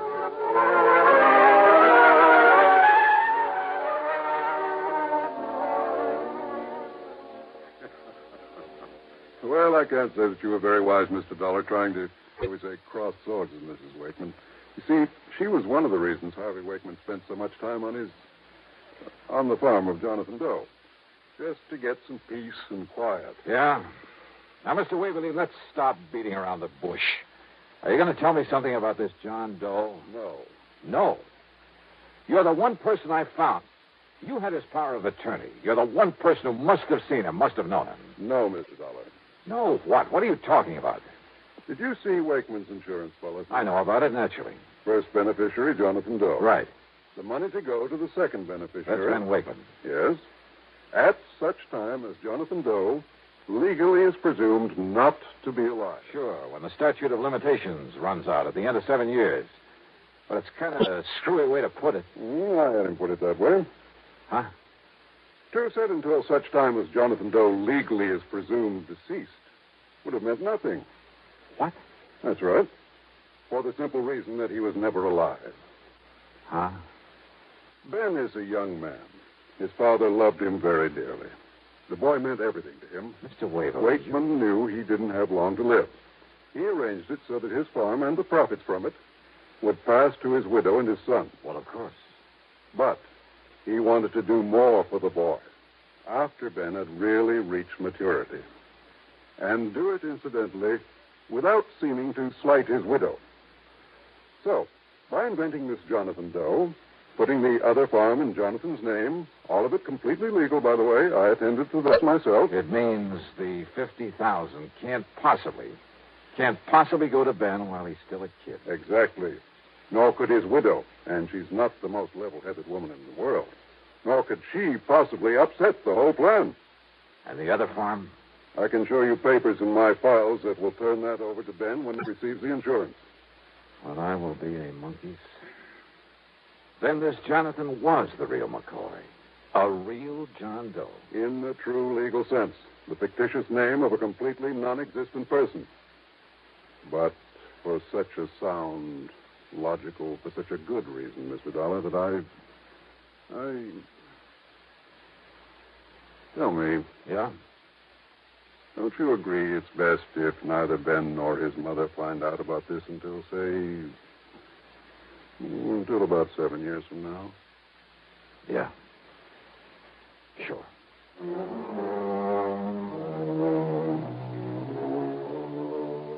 So, Les, you can just hold this $50,000 payment outside and outstanding for a while. And don't forget to keep up the interest on it. Also, I think you have sense enough to keep your mouth shut about it. So, expense account total, including another hotel bill and the trip back to Hartford, $401.05. Yours truly, Johnny Dollar.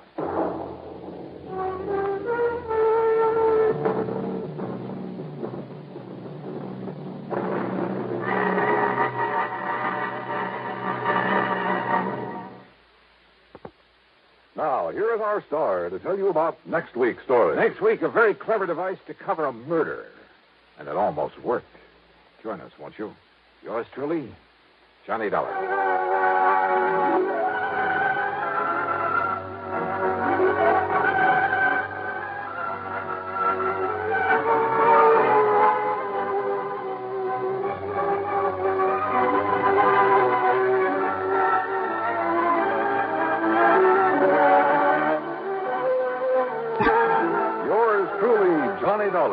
Starring Bob Bailey, originates in Hollywood and is written, produced, and directed by Jack Johnstone.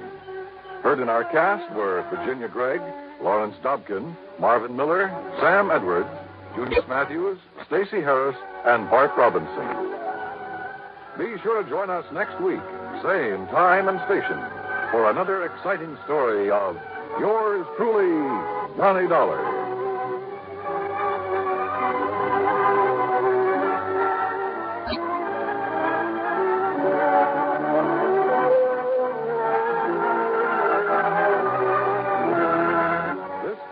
Coverly speaking.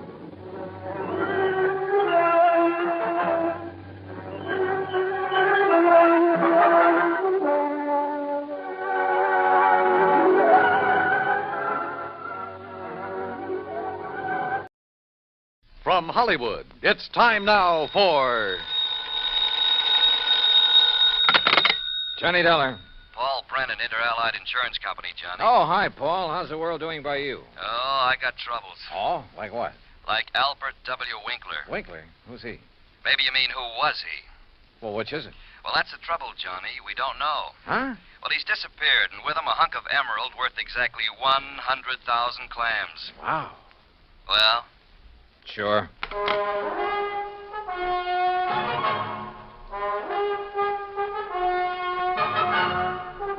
Bob Bailey in the exciting adventures of the man with the action-packed expense account. America's fabulous freelance insurance investigator. Yours truly, Johnny Dollar.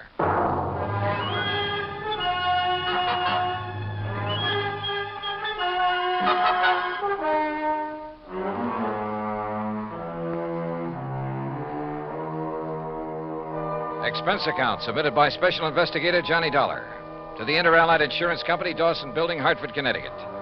Following is an account of expenses incurred during my investigation of the Blooming Blossom matter. Expense account item 1, $1 even. Taxi from my apartment to the offices of Inter-Allied, where Paul Brennan wasted no time in getting to the point. Albert Winkler was a partner in a small jewelry firm down in New York. Real exclusive type place. Floyd and Winkler? Yeah, that's the outfit. Well, a few days ago, they got hold of an emerald. It's called the Green Eye of Calcutta. And, Johnny, the darn thing's big enough to choke a horse. Okay, Paul, okay. I don't think you need go any further. No, wait.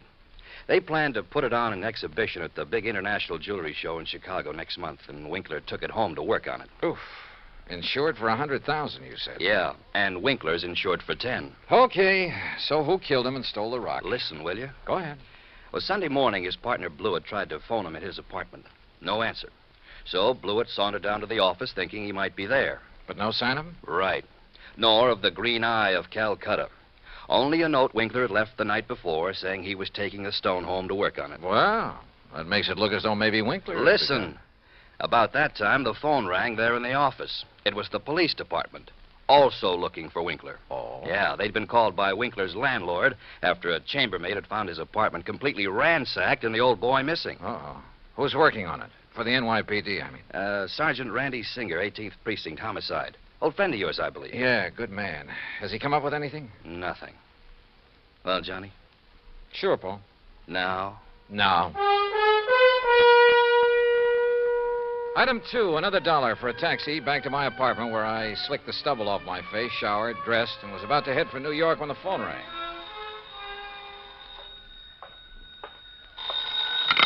Johnny Dollar. Johnny Dollar? That's right. Oh, good. Well, who's that? Oh, yes, of course, Mr. Dollar. Huh? I must talk with you, sir. It's important, very important. Well, who are you? Me? Well, this is Wilbert Kenworthy Blossom. Yes, and I must see you right away. Well, what's this all about, Mr. Blossom, did you say? Oh, why, that's right. How did you know that? Oh, is this some kind of a gag? Certainly is not. And to think that now I'll be working with you on a... Oh, it's wonderful, just wonderful. What are you talking about? Why, you, don't you see? I follow every single one of your cases, sir. Either in the newspapers or on the radio. Oh, I'm your biggest fan. Is that all you called to say, Mr. Blossom? It is not. I'm calling about the mysterious disappearance of Mr. Albert Winkler. Winkler? You know something about him, his whereabouts? I certainly do. Where are you, Mr. Blossom? Here at my house in New York, and I'll be waiting for you, sir. Goodbye. No, wait. Give me your address. Oh, yes, of course. How could you know where to come if I hadn't given you that? Yeah. That was silly of me. Well, goodbye. The address, man, the address. Oh, of course. Yeah. It's 825 East 73rd Street.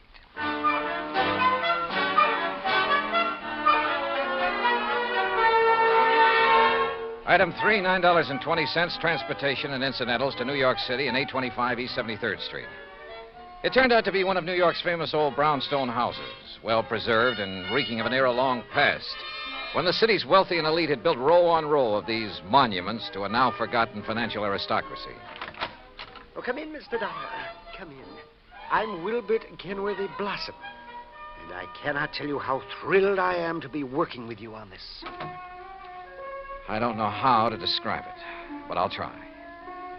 The inside of Blossom's home was unbelievable. Ornate pre-Victorian furnishings, heavy velvet draperies, huge lamps and chandeliers, gilt-framed mirrors, even an ancient horsehair sofa. It was also filled with dusty piles of newspapers and magazines, hundreds of old books. Travel books, Mr. Dollar, and mysteries. Oh, I just love mysteries. One corner of the high-ceilinged living room was piled with old trunks and handbags, an old carpet bag even. Boxes of tools and utensils were stacked about, an ancient Victrola, beat-up sewing machine. You just never know when you might want to sew something, do you? Old guns and pistols, some of them museum pieces. A stringless tennis racket, a pair of rusty handcuffs locked to the base of a floor lamp without a shade. A broken bicycle pump. That's just in case I ever find a bicycle to go with it, you understand. Yes. Against one wall stood an old metal cabinet loaded with rusty surgical instruments and a worn-out catcher's mitt. Yet directly opposite was a corner shelf full of priceless porcelain figurines and rare pieces of china. Some of the old clocks and jewelry on the mantelpiece were collector's items. Fine original oil paintings lay among piles of old shoes.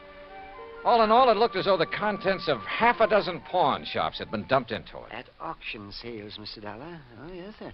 I just cannot resist an auction sale or a bargain. But what are you going to do with all this stuff? Oh, just keep it. I like it. I like a lot of things. Yeah, so I see.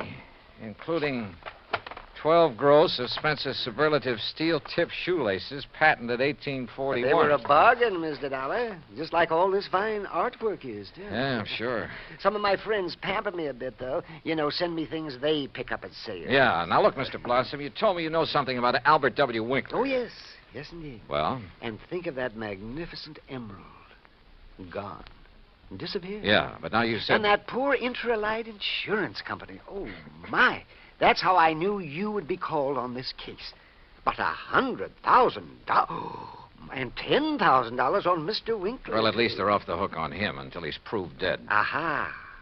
And that's where I come in. With proof. Proof? What proof? Have you seen Winkler? Mr. Dollar, I have. Well, where is he? You understand, of course, that I know Mr. Winkler very well because I've seen him at his office so many times. Yeah, okay, go on. Oh, go on. Yes, indeed. Such beautiful, beautiful jewelry he had there. And, of course, he was always trying to buy some of the things I had. But you say you've seen him. Where? Well, Saturday I'd planned with a couple of old friends to attend a railroad auction. That was the Canyon City and Metropolitan Railroad. Winkler was there at the auction sale? Oh, yes. Did you speak to him? Oh, no. Well, why not? You said you knew him. Oh, I didn't go to the auction. I wasn't feeling very well that day. I had a little cough. It was kind of like that. Then how do you know he was there? My friends went, and at least they talked about going. Mr. Blossom. And I'm sure they did, too, because they sent me something from... And what do you suppose it was? I don't know. I don't care. Now, look here. You got me to... It was the very thing that has solved this whole case for you. What? And think of it. This dull, drab, dreary life of mine has suddenly become... Why, it's almost like a mystery story, isn't it? Adventure and... Look, Mr. Blossom, would you... Think of it. I'm being a detective. I'm working with my idol, the famous Johnny Dollar. Oh, George. Mr. Blossom, what did they send you? What's that? Oh, yes, of course. Here. Here it is, sir. It's right here between the erector set and the golf clubs. This old trunk? That's right. Oh, great Scott, you think you do. But at first, of course, I thought of calling the police. But knowing all about you... Mr. Blossom, let me see that. Excuse me. There are a lot of crumpled newspapers on top. Yeah, I see. As old as the trunk. Good Lord. It isn't pretty, is it?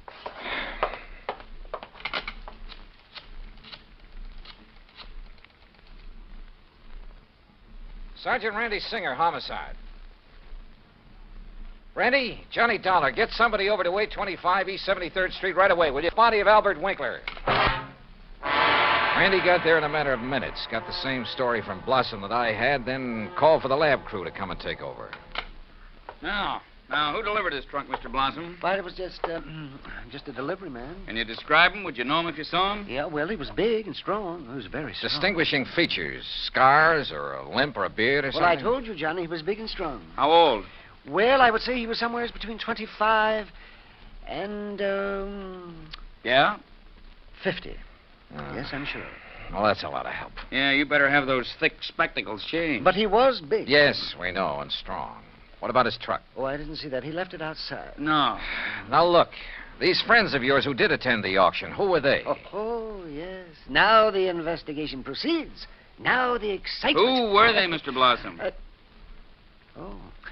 Well, there's Randolph Harrison and Percival.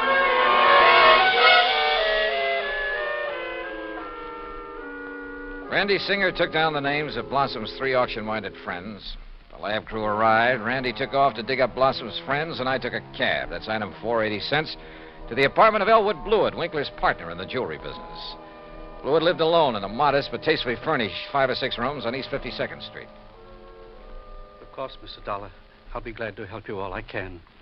Albert's death has been a terrible blow. Yes. Well, tell me this, please. Yes?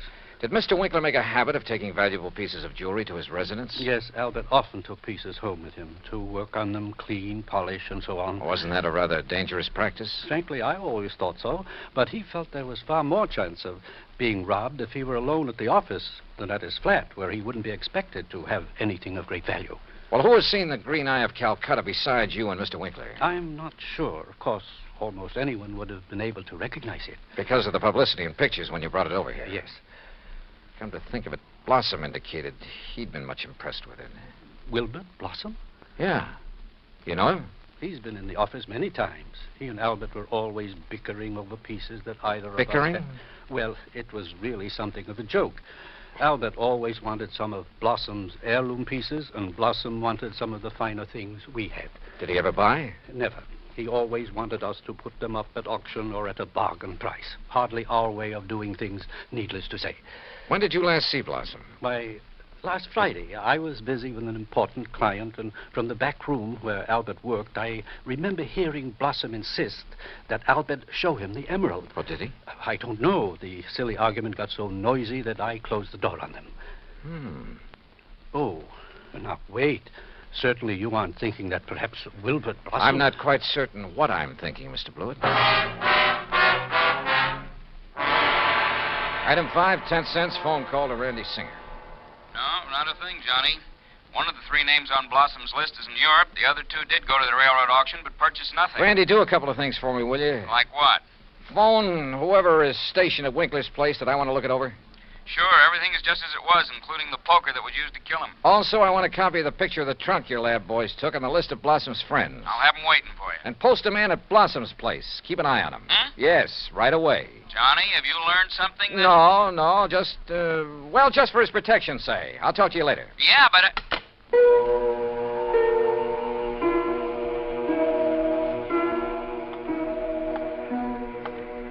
Blossom. Yeah, Blossom. Maybe I hadn't given enough thought to the strange little character. Or to why the trunk with Winkler's body had been at his place. But if he were involved, why call me in? Cover up? Possibility. But Wilbert Blossom kill a man? Yeah, maybe he could. Maybe he did. I'd better see him as soon as I get through with the inspection of Winkler's apartment. Mr. Dollar? Oh, hi, officer. Did Sergeant Singer call and tell you that... He's on the phone here in the Winkler apartment now. Wants to talk to you. Says it's very urgent, sir. Okay, thanks. Johnny Dollar. Johnny, how did you know? Huh? The man I sent to cover Blossom's house for you got there too late. What? Whoever got in and attacked the poor old coot got away. Attacked? Blossom? Yeah, really did a job on him. Johnny? Okay, Randy. Thanks.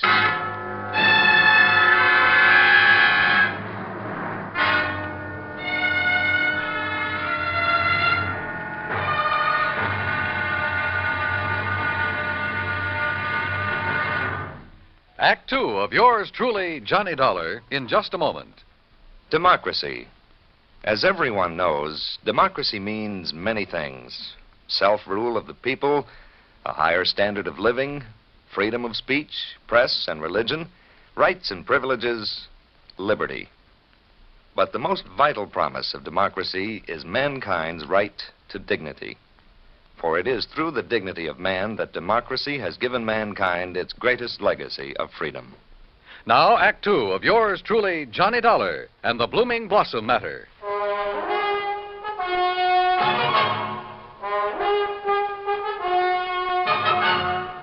Expense account item 6, $2.25 for a fast taxi ride to 18th Precinct Police Headquarters. All right. As soon as I got your call, Johnny, I sent a uniformed man over to Blossom's house. From the way you talked, I thought maybe you suspected him.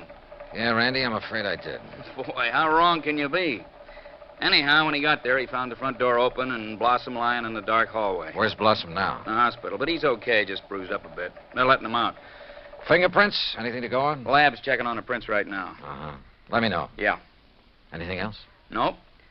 So now let's find out who tried to put Blossom out of the way, and we'll have the guy who killed Winkler and stole the $100,000 worth of emerald, then shipped Winkler's body to Blossom. Oh, and by the way, here's the picture of the trunk you asked for and the 3 names Blossom gave me. Harrison, Norton, and Scatterday. What are you going to do with them? Randy, suppose the man who attacked Blossom is the one who did all the rest. You got a better suppose? Well, look, Randy, whoever wielded that poker on Winkler couldn't have been very strong. A really hefty wallop would have bent it out of shape. Yeah, and the lab agrees with you. But, of course, it didn't take much of a blow to finish off old Winkler. He didn't weigh much over 100 pounds, you know. Yeah.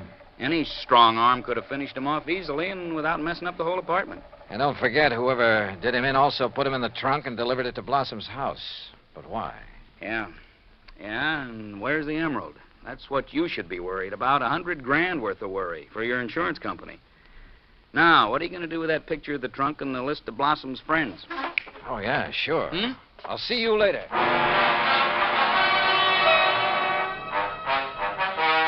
Item 7, $5.50 for a taxi to the warehouse of the Canyon City and Metropolitan Railroad over in Jersey. There I finally managed to track down a man who knew something about their occasional auction sales of unclaimed baggage and stuff. Insurance investigator, eh? That's right, Mr. McKinney. One of those boys with a fancy expense account, eh? Well, that's a matter of opinion. Look, you had an auction sale here last Saturday, didn't you? That's right. Handled it myself. Want to know something about something we sold off? Exactly. Then I'm your man. Always remember all about every single item I sell and who bought it and all about 'em. That's fine. Because I want to know if any of the names on this list bought from you on Saturday. Yeah? Randolph Harrison. Man by the name of Harrison buy anything? Nope. How about Percival Wentworth Scatterday? Nope. Ellsworth Norton? Nope. You sure, Mr. McKinney? I'm sure. How about Blossom? That a man's name? Yes, Wilbert Blossom. Well? No, sir. Nope, never heard of him. And like I told you, I never forget the stuff I sell or the fellows I sell it to. Wait. This picture of a trunk. Huh? Have you ever seen this trunk? Well, yes. Did you sell this trunk on Saturday? Yes, I did. To whom? Come on, man, it's important. Well, I was real early in the sale. Yeah, before most of the people got here.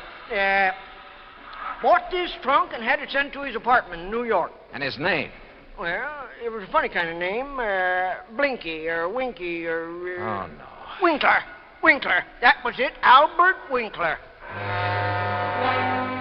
Item 8, $2, 2 drinks for myself at the nearest bar. But they didn't help to kill my feeling of utter frustration.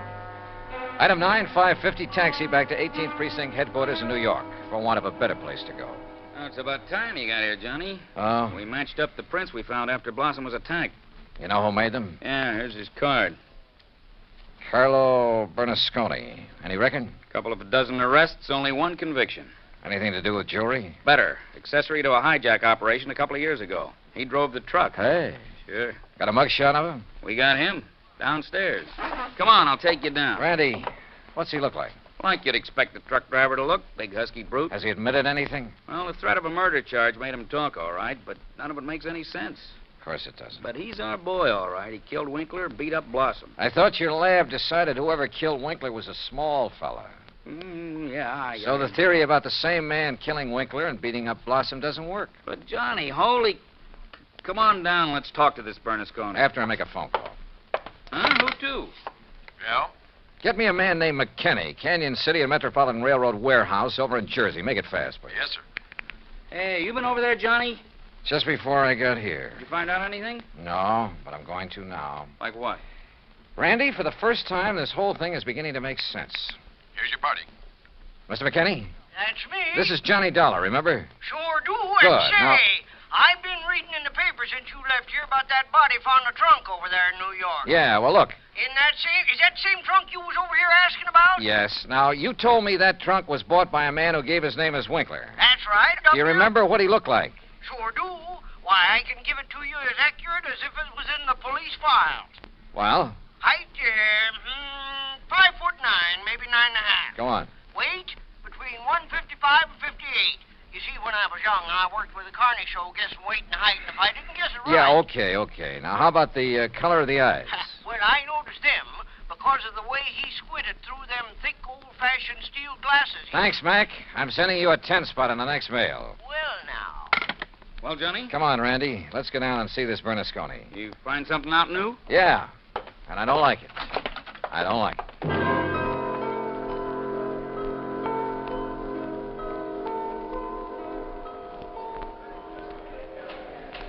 Now, look, Bernasconi, you're in plenty of trouble for the assault on Blossom. Maybe even more. But I'm the man who can save you from a murder rap, if you'll answer a couple of questions. Sure. I told the cops. All right. Did you pick up and deliver a trunk yesterday morning? Sure, I told him. For a guy named Winkler. You got the trunk from Winkler? Sure, at his apartment on East... What did he look like? How tall? Maybe 5'8" or 10. What? Johnny... Slight build or heavy or what? I'd say about medium. Maybe 150 pounds. Johnny... Now, look, mister... Now, wait a minute, you look. Did you deliver that trunk to a man named Blossom? Sure, at 825 East 73rd Street. What did he look like? Him I never seen. I knew it. He hollered from a window that the door was open and I should put the trunk in the living room. What a junk house. But you must have seen him later when you came back and assaulted him. It was night then. When he come to the door, I just slugged him and let him lay there. Then I went inside where the lights was on to look for... Well, I looked for the big rock I'd read about in the paper. But then I heard a prowl car coming, so I beat it. Trunk wasn't there anyway. Okay, Bernasconi. See you later, Randy. Now, just a minute, Johnny. Hey, and what about me? You said it...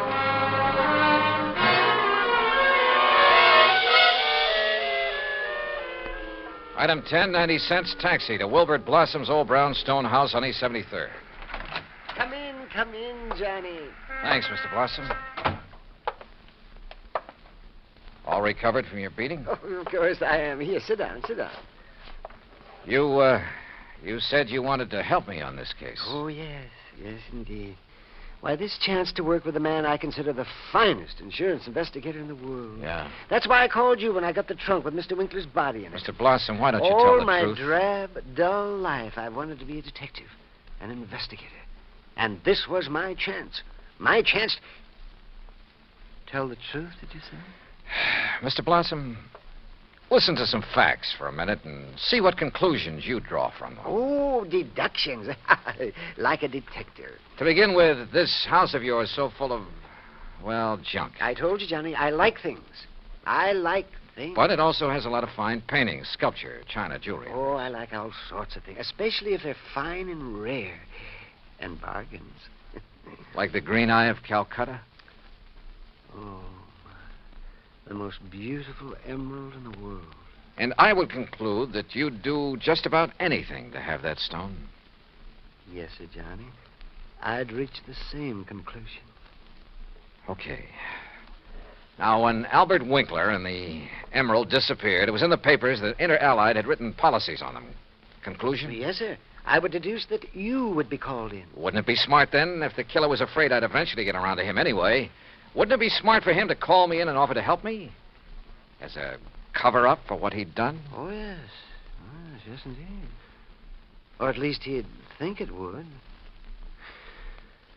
Oh, yes, I guess he thought it would. Another thing, Mr. Blossom. Oh? What is it, Johnny? The body was packed in the trunk with old newspapers. Like these you keep piled around. Oh, yes. And I would deduce... So obvious that both Randy Singer and I overlooked them completely. Oh, well, there's so many things piled around here. You couldn't be expected as... Johnny. Yeah? What really made you decide that... Well, I'd like to know. All right. Albert Winkler was a frail little old man, about 4'11", not much over 100 pounds. Yes, he was. But the man who bought the trunk and had it sent to Winkler's apartment, who gave his name as Winkler, that man was about 5'9", 155 pounds. And he wore thick, old-fashioned steel-rimmed glasses. But, Johnny, I can't see without them. Then there's the truck driver. The man who ordered the trunk delivered to this house gave his name as Winkler, too. But Winkler was dead by then. Dead from a blow inflicted not by some big bruiser, but by somebody of, say, your build. Oh, that awful truck driver who thought the emerald would be in the trunk and came here to steal it and who beat me up. I suppose you want the emerald. Yeah.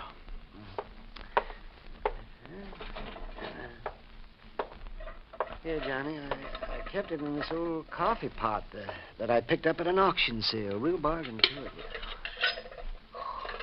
Oh, isn't it a beautiful stone? Oh, if only Mr. Winkler would have sold it to me. At a bargain, that is. Then none of this would have happened. Well, I guess we better go now, hadn't we? It's such a silly thing. Me trying to act like a detective. I guess I didn't even make a very good killer. Did I? Why? Just this overpowering passion to have things? Maybe. Or maybe it was just a reaction. A last desperate attempt to some way, any way, break from a lifetime of lonely, dull, drab idleness. I don't know. But for some crazy reason, I feel sorry for the funny little old character who turned killer. Expense account total, including incidentals and fare back to Hartford, $61.55. Yours truly, Johnny Dollar.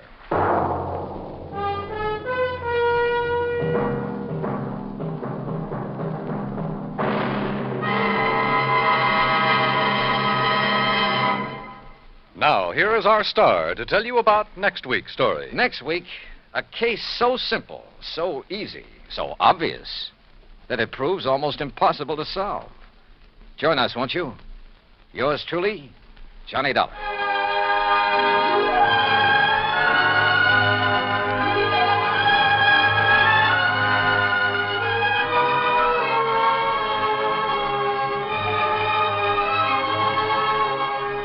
Yours truly, Johnny Dollar, starring Bob Bailey, originates in Hollywood.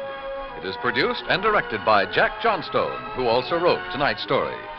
Heard in our cast were Howard McNear, Herb Ellis, Herb Vigran, Junius Matthews, Herb Butterfield, Frank Gersel, and Johnny Jacobs. Musical supervision is by Jerry Goldsmith. Be sure to join us next week, same time and station, for another exciting story of yours truly, Johnny Dollar. Dan Cubberly speaking. Johnny Dollar has come to you through the worldwide facilities of the United States Armed Forces Radio and Television Service.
Johnny Dollar. Hi, Mr. Dollar. Hi yourself. Who's that? You know, Jimmy. Jimmy? Sure, up here in East North Weldon. East North what? And I saved up the money for this long-distance call from my newspapers. Use my own money, because it's very, very important. Oh, well, I'm sure it is. But now you haven't told me Jimmy who. Jimmy Carter. You remember the artist. Artist? I helped you solve that case about the crook you were hunting for up here. Remember? Oh, sure, in East North Weldon, Massachusetts. Yes, sir. Well, what are you calling about, Jimmy? I can help you solve another case, Mr. Dollar. Can you? What kind? Well, it's murder, Mr. Dollar. What? Yes, sir. Murder.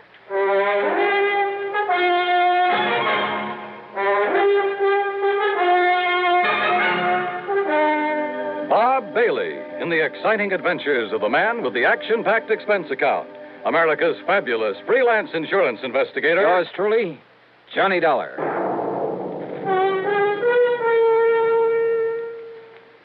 The station to which you're listening right now is an affiliate of the CBS radio network. That fact makes several important differences in the kind of radio service you receive whenever your dial is set here. Take the matter of news. Over this station, you hear frequent reports gathered by the foremost broadcast news organization, CBS News. Reports supplemented by the perspective commentary of such distinguished newsmen as Edward R. Murrow, Lowell Thomas, and Eric Severide. In addition, of course, this station provides you with late local news so that you may keep up with what's happening in your community. You hear top dramatic programs, comedy, variety, and music to fit your every mood. In addition, this station provides you with further listening entertainment, courtesy of your favorite local broadcast personalities, plus the cream of today's crop of top songs. Well-balanced, highly listenable broadcast fare can come to you only through teamwork, the kind of teamwork made possible by the combined resources of CBS Radio and this station. And now, Act One of yours truly, Johnny Dollar.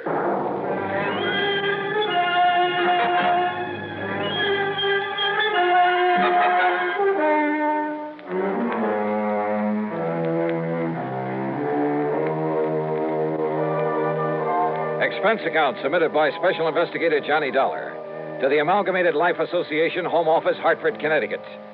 Following is an account of expenses incurred during my investigation of the Jimmy Carter matter.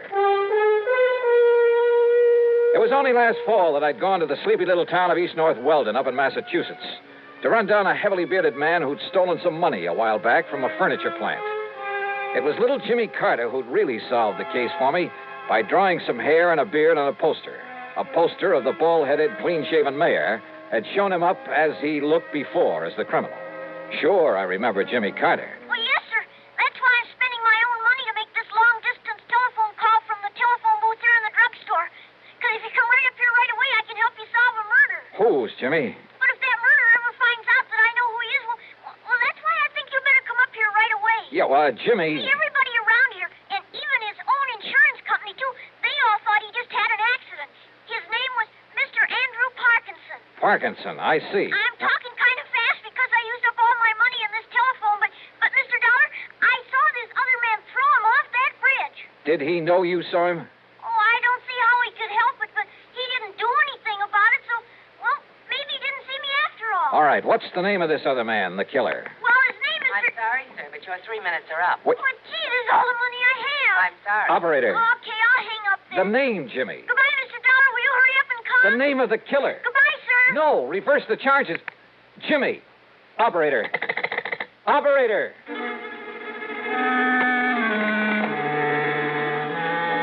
Expense account item 1, 10 cents. Phone call to the Auto Club for some route information. Item 2, another dime for a call to Pat McCracken at Universal Adjustment Bureau. It was pretty early in the morning, but fortunately he was in his office. Yes, Johnny? Hey, Pat, listen. I'm driving up to Massachusetts fast as I can. Well, good for you. Listen, will you? What? Andrew Parkinson. Get that? Yeah, Andrew Parkinson. What about him? Well, he died a few... Well, that is... He what? He died, and, well, it was supposed to be an accident, but Well, anyhow, he's dead. Johnny, easy. What's this all about? I want to know who his insurance company is. You're a clearinghouse for that sort of information. That's right. Well, will you see if they have a representative or an office up in East North Weldon, Mass?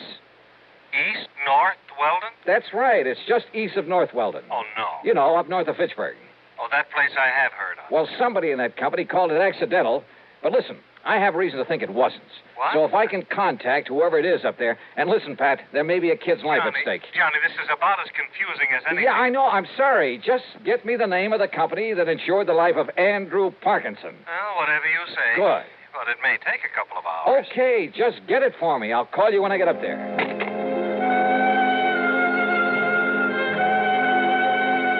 Item 3, $4 even for a tank full of gas. By the time I got to Fitchburg, it was a little afternoon, thanks to a slight argument with a highway policeman along the way. I made another phone call. Item 4, 55 cents. Pat McCracken. Did you find out that insurance company for me? Oh, Johnny? That's right. Ah, yes. It's one of the smaller outfits, Johnny. Does a lot of rural business. Amalgamated Life Association. Okay, thanks. Policy on Andrew Parkinson was issued by their local representative, Mr.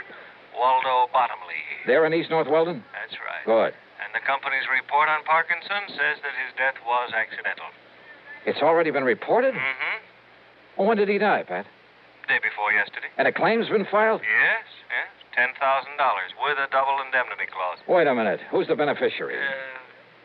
Lucius R. Weatherby, same town. Okay, thanks a lot. No, wait a minute, Johnny. Tell me what all Wait, this... nothing. I tell you, a kid's life may be in danger. What does a kid have to do? Sorry, Pat, I gotta hit the road.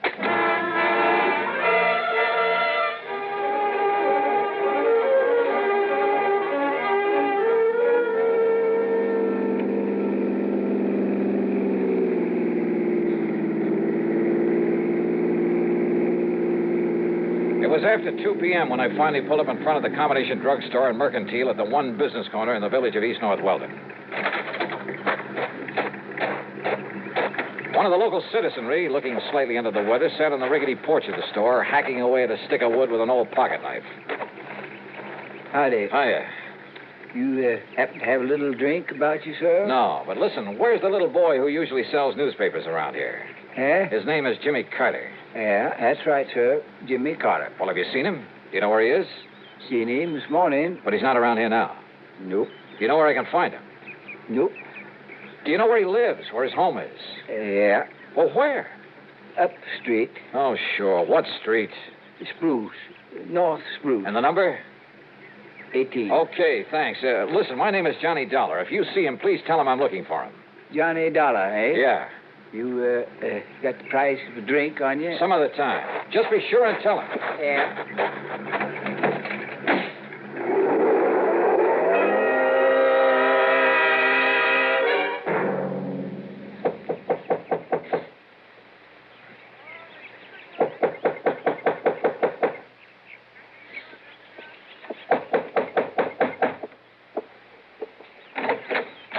Yes, Mrs. Carter? that's right. My name is Johnny Dollar. Mr. Dollar, where is he? What have you done with him? What? Jimmy, my son Jimmy. He said he had to talk to you. Oh, well, he did. That is, he called me on the He's phone. been just sitting around the house like he was sick or something all day yesterday. And he tossed and turned all night in his sleep. Mrs. Carter. Then this morning he jumped up from his breakfast, only he wasn't eating any of it. And he said he had to see you. He had to talk to you. He said he'd be right back. All right, now but listen. that was early this morning. So when he didn't come back, I went to the school, but he wasn't there. So I went down to the corner where he picks up his papers every noon from the bus. But he hadn't been there. You're sure? The papers, the bundle of papers, they were all still there. Now, listen, Mrs. And he Carter. hasn't come back here. Something's happened to him, Mr. Dollar. Something's happened to Jimmy.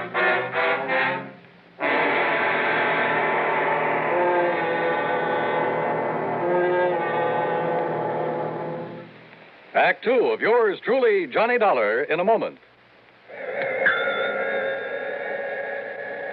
Coming up to 10 gallons, Mr. Johns. There. To check your oil filter and air filter might pay you $1,000. How's that? Well, haven't you heard about Fram's big silver treasure hunt? Oh, yes. Heard something about it over my car radio this morning. What's it all about? Well, a regular filter check is so important that Fram Corporation is paying $60,000 to get car owners to check their filters now. $60,000 in cash? Yeah, this is Fram's silver anniversary. Last year, 10,000 secretly numbered Fram filters were distributed all over the United States and installed in cars during regular servicing. You may have one in your car and not even know it. A Fram filter cartridge worth 1,000 silver dollars. And if you do, I get $1,000 too. Well, what are we waiting for? Let's check those filters now. Hurry, folks. You could win up to $1,000 in cash. Join the big Fram treasure hunt. Check your car filters now. And now, Act two of yours truly, Johnny Dollar and the Jimmy Carter matter.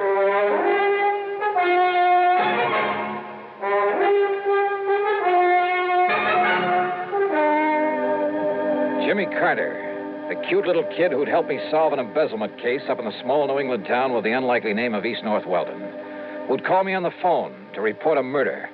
But when I got there, Jimmy was gone, disappeared. Jimmy said he was going to talk to you, Mr. Dollar. But that was early this morning, and he hasn't come back. What did you do with him, Mr. Dollar? Where is he? Well, I haven't seen him, Mrs. Carter. But he said Well, that he telephoned to me down in Hartford, asked me to come up here and see him because he asked me to come up and see him. He idolized you, Mr. Dollar, ever since you were up here last fall. And when he said he had to talk to you, I thought you were already in town again. But I wonder what he was so anxious to see you about. Oh, well. And he's been acting very strangely the last day or two. Ever since poor old Mr. Parkinson fell off the bridge and was killed the other night. How well did he know this man, Parkinson? Oh, as well as he knew everybody in town, Mr. You don't think his disappearance this way could have anything to do with Mr. Parkinson being killed? Oh, well, how? How could it? I'm sure I don't know. Doesn't everybody say Mr. Parkinson's death was an accident? Yes. Yes, they do. Still. Oh, now stop worrying, Mrs. Carter. Jimmy will show up. If he doesn't, I'll find him for you. Oh, dear. Sure. Jimmy's okay. He'd better be. Jimmy had said he was calling me from a booth at the drugstore. As I drove back to it, I noticed the name of the proprietor on the sign over the fly-specked window. Waldo Bottomley, the man who Pat had said was local representative for the insurance company. There you are, Mrs. Atterbury. You just tell him to take one of these every 2 hours. By tomorrow, he'll be all right again. Yes, sir? Mr. Bottomley? Yes, sir. My name is Johnny Dollar. I'm an insurance investigator. I've heard of you, sir. All right, good. Now, look. But if you're here in connection with the death of Mr. Parkinson... Yeah? Well, in addition to representing Amalgamated Life Association, and the claim on Mr. Parkinson's insurance has already been sent down to Hartford... I know that. Well, I'm also the coroner hereabouts. Then it was you who pronounced his death as accidental? Yep. After Dr. Herbert examined the body for me. All right, now listen to me. Mr. Parkinson was an old man, Mr. Dollar. Had trouble with his feet. Eyesight wasn't so good either. Mr. Bottomley. So when he tripped against that old railing on the bridge the other night, and the railing gave way and he fell to the rocks below... Did anybody you know of actually see him trip and fall? Well, no, sir. Well, I think that Parkinson was murdered. And if I can find little Jimmy Carter... Jimmy? Have you seen him today? Do you know where he is? Well, now that you mention him, Mr. Dollar, he should be back from school by now and selling his papers. I asked you, have you seen him at all today? Early this morning he was in. Yeah? I changed a lot of pennies for him into nickels and dimes and quarters. All right, and then? Then he left. Hey, haven't you got a... Isn't there a phone booth here in the store? Booth is out the door, Mr. Dollar, around the side of the building. Then you wouldn't have seen him if Jimmy went out there to make a phone call. Only one might have seen him is old Lucius Weatherby. Lucius Weatherby? The town drunk. Wait a minute. You talking about that old character sitting out front? Oh, I've asked him not to sit there in his condition, but now that he's... Well, you see, Lucius is the beneficiary... Yeah, wait a minute. Lucius Weatherby is the beneficiary of Parkinson's insurance. Yep, as I was about to say. No wonder he wouldn't tell me anything about Jimmy. What's that, sir? So he killed Parkinson to collect the insurance. Jimmy saw him. What was that? Bottomley, I have a few questions I'd like to ask that Lucius Weatherby. Now, wait, sir. Yeah? If you expect old Lucius to remember anything... You bet I do. Plenty. Then you'd best take along this bottle of medicinal brandy. What? Yes, sir. That'll be $3.75. Well, break it over his head. But you don't understand. No? He can't remember a thing unless he's had a little... Mr. Dollar! All right, Weatherby. Howdy. You changed your mind about buying me a little... Oh. Where's Jimmy Carter? What did you do with him? If you don't mind letting go of my collar, sir. Come on, start talking. Jimmy? That's right. Where is he? Well, sir, I seen him this morning. You told me that before. Now, what did you do with him? Well, nothing, sir. I swear. He came out of the store this morning, went into that phone booth. Yeah, he did do that. Yeah, and then what? What did you do? Now, sir, if I had a little drink, I could remember better. Come on, you old son, answer me. Well, he went off in that car. Car? What car?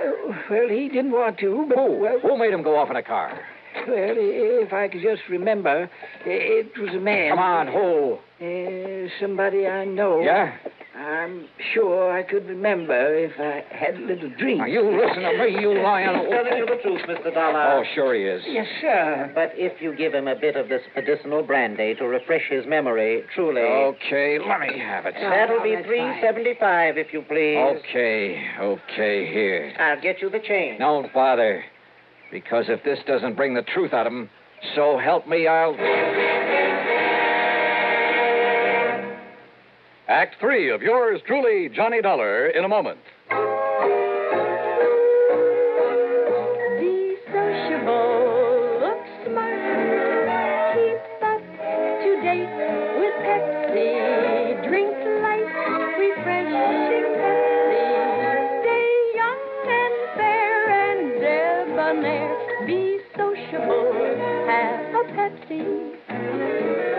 When friends drop in, let your hospitality show you're sociable in the modern manner. Pepsi, you know, is the favorite of the smart and young at heart. Be sociable, look smart, keep up to date with Pepsi.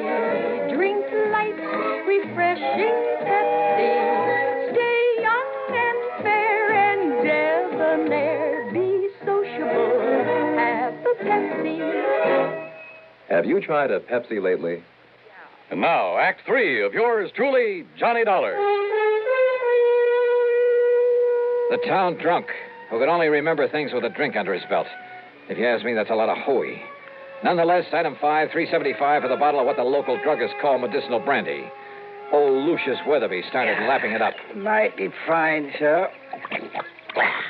Mighty fine. All right, now listen. You listen to me. I'd better let him have a little more, Mr. Dollar, if he's to remember properly. Yeah, a little more. Oh, and here's your change from the Lucius, $5. you say that when Jimmy walked out of the phone booth, he drove away with somebody. Yeah. Against his will. Yeah. Your change, Mr. Dollar. Forced little Jimmy right in his car. Who forced him? Well, now let me see. His name was. Yeah? Oh, you know him, bottomley. Think, Lucius. Think hard. Come on. Yeah. Now listen, you old son. I want to. Harvey. Huh? It was Harvey. Harvey who? Bottomley, you know everybody. Harvey Willman? Harvey Willman, yeah. Who is he? Well, he's not one of our more respected people, Mr. Dollar. Respected. Yeah? Sir.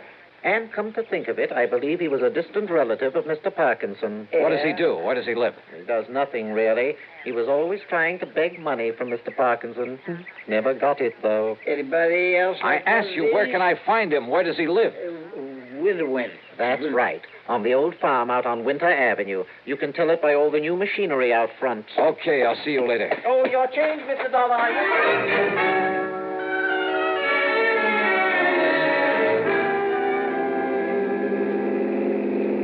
On the way out to Harvey Woolman's farm, I suddenly realized that for once in my life, I'd forgotten to bring along a gun. Judging by all the equipment out front, Woolman must have gone through the Alice Chalmers catalog and taken one of everything. But the farmhouse was nothing but a one-story clapboard shack. Half hidden at the back of it was a beat-up old sedan. Come on, open up. Jimmy! All right, Willman, open up this door. I'll break it down. Willman! Okay, brother, you asked for it.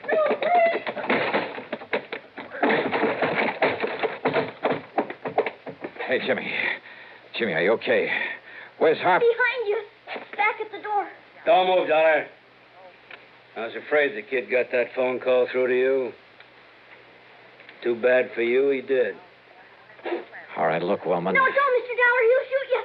I know he will. He was going to kill me. He still is. The kid's right, Dollar. Up against the wall. Face the wall. Put your hands up high against it. Go ahead. I'm not carrying a gun, woman, if that's what you're worried about. Now, that's something I'm going to find out for myself. Yeah? Yeah. That could be a mistake. I got the gun! Ah. Jiu-jitsu, huh? Not this one. Oh, well. Mr. Dollar. Oh. Mr. Dollar. Oh, hey. Come on now, Jimmy. Hey, Jimmy, it's okay now. Everything's okay. He was going to kill me. He was going to kill you. Oh, look, you and I kind of stopped him in his tracks, didn't we? And you know something, Jimmy? Now you're a real hero. Because this time you trapped a killer for me. Gee.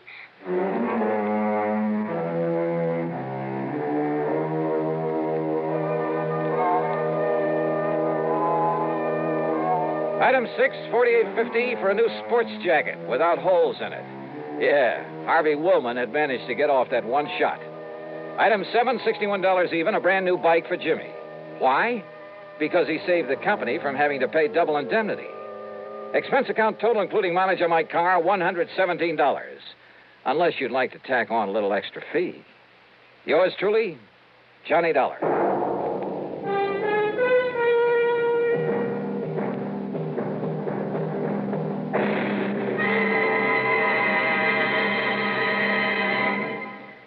Our star will return in just a moment.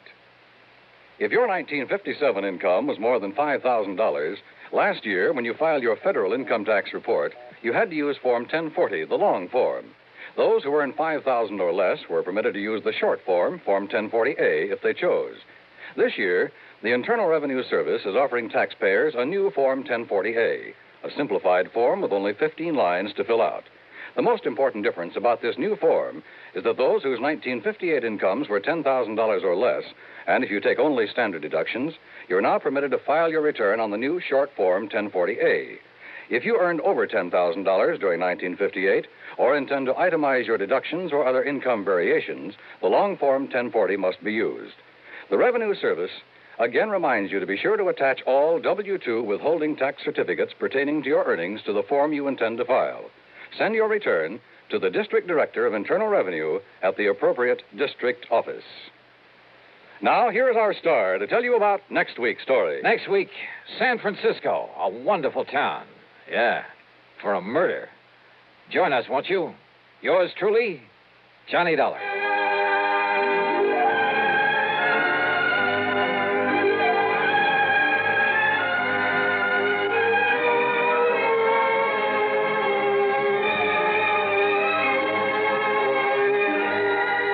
Yours truly, Johnny Dollar, starring Bob Bailey, originates in Hollywood and is written, produced, and directed by Jack Johnstone. Heard in our cast were Virginia Gregg, Dick Beals, Larry Dobkin, Forrest Lewis, Edgar Barrier, and Jack Crucian. Be sure to join us next week, same time and station, for another exciting story of yours truly, Johnny Dollar. This is Dan Coverly speaking. A father goes to extremes to protect a demented son as suspense follows next on the CBS Radio Network. WROW, Albany, New York. Everything is going at Henry S. Mantel's in Latham. Everything must be gone by Tuesday night. Going. Everything must go. Yes, the values are going at Henry S. Mantel's of Latham. Mantel's is closing its Latham store forever. Everything is being sold at cost or less. Save up to 87% on these famous names: Simmons, Haywood Wakefield, Kraler, Lane, and many others. Here are just two of the fantastic values at Mantel's. A three-piece Kraler curved sectional living room suite, regularly $279.95, now $148.77. Inner spring mattresses, all sizes, regularly $29.95, now $17.95. Come out to Mantel's and make an offer. No reasonable offer refused. Remember, Mantel's of Latham closes its doors forever at 10 p.m. Tuesday, March 31st.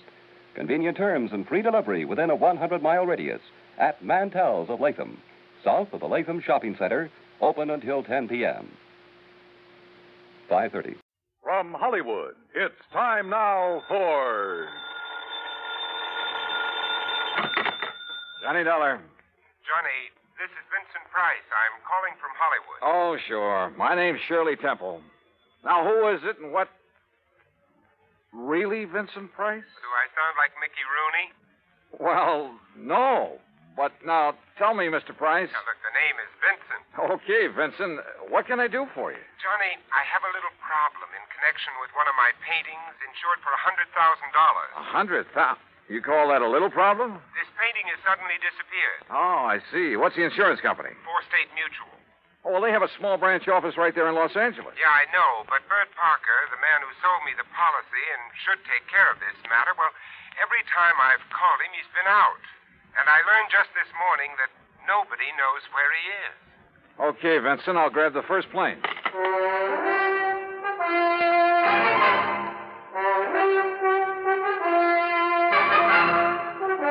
Bob Bailey in the exciting adventures of the man with the action-packed expense account, America's fabulous freelance insurance investigator. Yours truly, Johnny Dollar. And now, Act One of Yours truly, Johnny Dollar.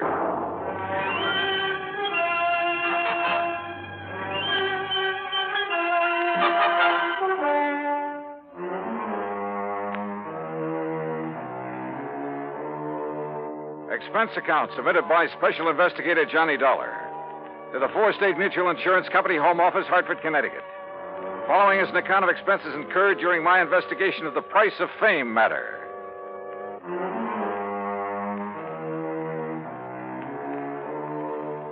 Expense account item 1, $178.50, plane fare and incidentals, Hartford to Los Angeles.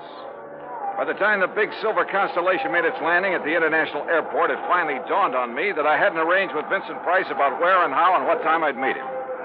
But as I picked up my luggage, I discovered a hungry-looking crowd of autograph hounds milling about the tall, gracious man I was looking for. Oh, sure. I'm glad to. Look, but just one at a time, will you please? I can't very well. All right, there you are. Now I have to meet a friend. Gee, just one more, please. Huh, Mr. Price? All right, if you insist. Here. Best wishes from T. Willie Rocking Horse. Huh? How are you, Johnny? Oh, great, but I didn't expect... Johnny who? You mean to say you folks don't recognize Johnny Dollar? Oh, no, wait a minute. Attaboy, Johnny. Give 'em all. I'll wait for you in my car. It's right over here at the curb. Yeah, but look, will you? Hey. Right here, Mr. No, No, I'm nobody. Please. By the time I got away from that mob, I felt as though I'd been run through a ringer. But we finally took off in Vincent's car and drove to his beautiful home up in one of the canyons west of Beverly Hills. Nestled among the trees with spacious lawns and well-kept gardens, it's furnished in the most excellent taste. I'm no expert, but to say that I was impressed by the extraordinary works of art in that home would be the understatement of the week. Engravings, prints, fine sculptures, but most of all, paintings. And even to my unpracticed eye, all of them were, well, magnificent. Here's a little thing I picked up in London, Johnny. It's called The Old Man in Red by Goya. Wow. Yeah, I thought original oils by him were found only in the big museum. Well, I've been pretty lucky in getting hold of some of these. Yeah, you've known what you were doing, too. You like this one? It's called Fright. It was painted by Kenneth McManus. Uh-huh. Beautiful. Beautiful. Like all the rest of them. Thanks. How about this one here at the end? Night Wind by, I'm sorry, Vincent, I can't make out that name. You don't have this one lighted like the rest. No, that's to maintain its somber mood, Johnny. Oh. And that's what made it possible for the substitution of this copy to go undetected. That's a copy? Yeah, and that's my problem. The $100,000 Night Wind by Jean-Baptiste has been stolen. This was left in its place. Oh, I see. It's not a bad copy, probably worth a couple of $100, but it's hardly a genuine Baptiste. Well, when did you discover this substitution, Vincent? When I returned from a lecture tour early last week. Oh, that's right. You've been traveling all over the country lecturing on art, Well, haven't let's you? call it talking about art, huh? Tell me, have you notified the police about this? I suppose I should have. Well, I felt that was Bert Parker's job. And you haven't been able to reach him over at Four State Mutual? As I told you on the phone, he hasn't been in his office for some time. Vincent, have you any theories about who might have done this? Yes, I'm afraid I have. Why do you say it that way? Very few people knew I'd gotten hold of this Baptiste, only some close friends and a couple of art experts. So? And the place was not broken into during the time I was away. Of that, I'm sure. Well, go on. The family and servants kept very close track of anyone who entered the house while I was gone. You have a list? Yes, I do have a list. Here. Good. Alfred R. Hawkinson. That's an electrician who came to do some wiring. He wouldn't know a Rembrandt from a Mickey Mouse. Ann M. Schumann. A music teacher. Loves music, hates paintings. What about delivery boys, people like that? Oh, they never get beyond the back door. Go on, read on. That next one is Ben, the gardener. You can forget about him. And Bert L. Huh? Yeah, Bert Parker. He was here twice. What for? Well, ostensibly to check on some of the paintings he'd insured. The first time, on the 11th, Mrs. Price was with him while he poked around. On the 15th, she had to leave to keep an appointment. And just when he left the house, nobody seems to know. Oh, brother.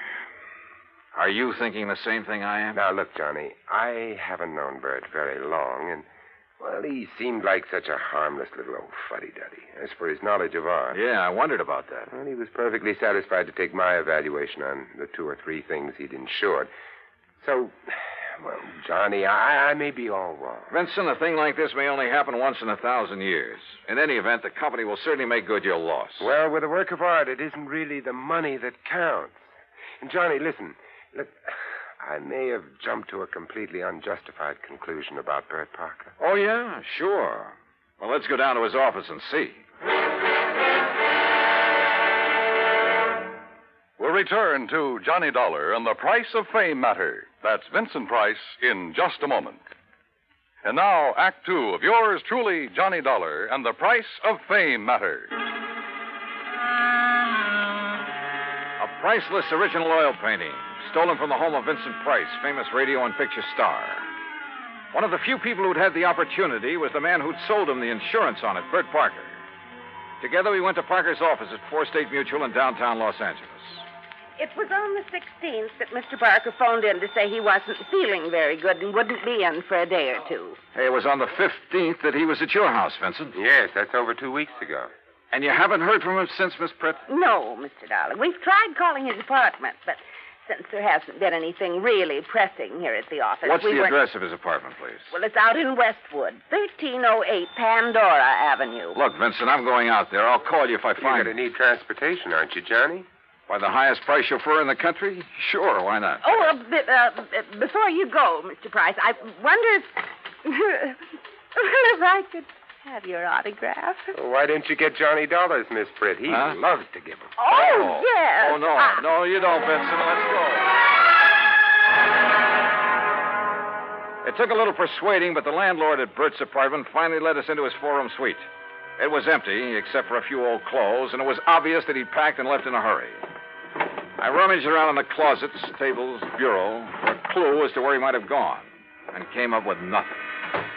You give up, Johnny?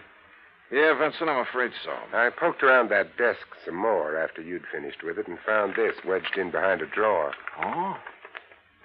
Travel folder. Paris. Yeah, it looks real fresh, too. Minor Travel Agency, Beverly Hills. Well, what do you think? Pretty much of a long shot, Vincent. But they do pay off sometimes, don't they?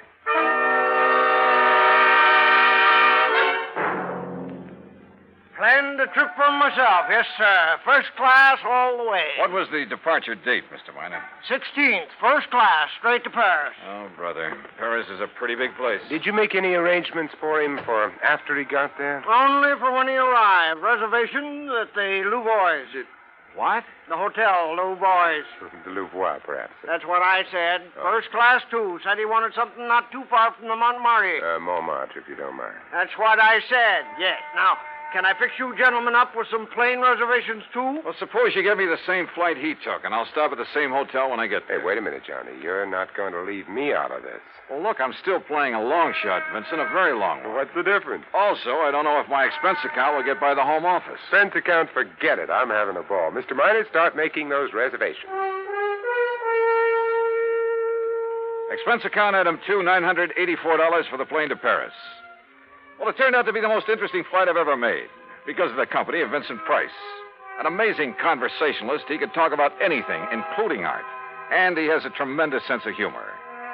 So, as he put it, we had a ball from the time we took off in L.A. till the time we set down in Le Bourget.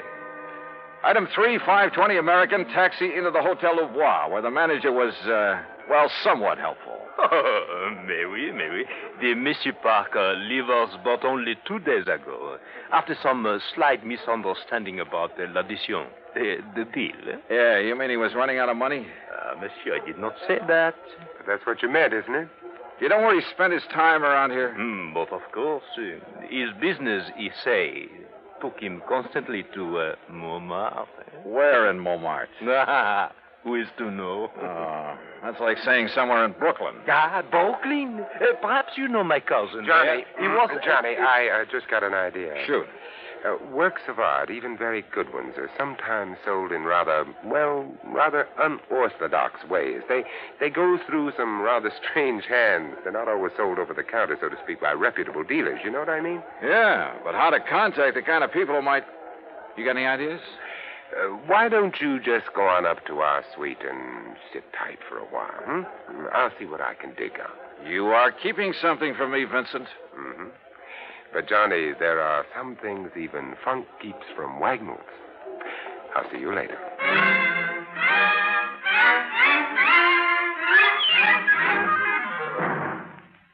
Act 3 of yours truly, Johnny Dollar, in a moment. And now, Act 3 of yours truly, Johnny Dollar, and the Price of Fame Matter. All of gay, romantic Paris just outside the door, and time on my hands. So what did I do? Took Vincent Price's advice, went back to my room at the Hotel Louvois, and waited. 2, 3, 4 hours. Finally, shortly after 8 p.m., Vincent came in bearing a couple of packages. Sorry to have made you wait, Johnny, but I think I'm on the trail of something. Looks to me like you've been on a shopping spree. Props, Johnny, for you. Have you found out where Bert Parker is? No, but I think you will. Here, try this on. Huh? What's this all about? A 10-gallon hat? Yeah, I had to guess at your size. Where in Paris did you find this? Try it on. Oh, what do you... Holy... What am I supposed to be, a refugee from Texas? Exactly. You made it in oil wells.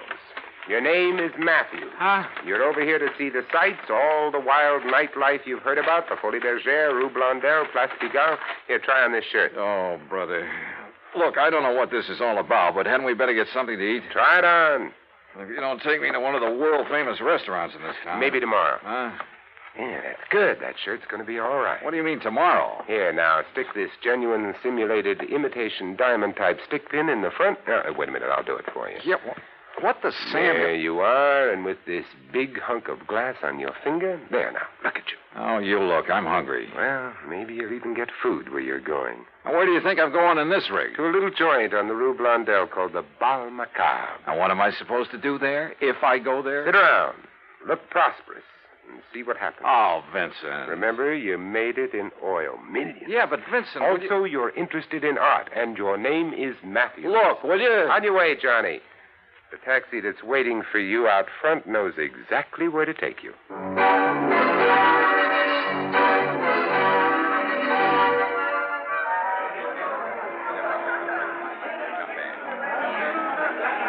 Bal Macabre was really a joint.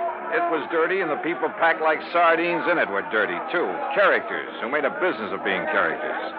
And everybody screamed at everybody else. Except, that is, for the wormy little man who sidled up to the postage stamp-sized table on which my glass and a bottle of wine were balanced. Pardon. You are Monsieur Matthews, are you not? That's right. From Texas, no? Oh, yes, sir, partner. The great and glorious state of Texas. Sit down and pour yourself a glass of this here red ale. Who are you? They call me La Chagrin. What's that mean? Well, they're what you call the gray cat. Hey, that's cuter than the name of my old friend Coyote Bill. Well, do you enjoy the Paris nightlife? You know something? I'm getting fed up with it. Yeah, I think I'll just buy me a couple of nice pictures and go on back home. What kind of pictures, monsieur? Well, good ones. Oil pictures. Like that Mona Lisa I've seen at the Louvre. You know, good ones, I mean. Well, like a Jean-Baptiste, perhaps? You mean you know where a man could get a hold of a genuine one of them? Well, for a price, of course. Well, listen, I got money and I'll spend it. Well, I offered them $500,000 for that Mona Lisa, but they turned me down. But if I could get a hold of a genuine Baptiste, well, partner, you just name the price. Oh, well, I make no promises, mon ami. But I do have a friend. And for a slight consideration... Name your price and take me to it. I will be waiting for you at the corner with the taxi. That is what you call okay? Okay. I shall be waiting. I'll be there, partner. You bet I will. And I'd certainly like to know how Vincent set this up.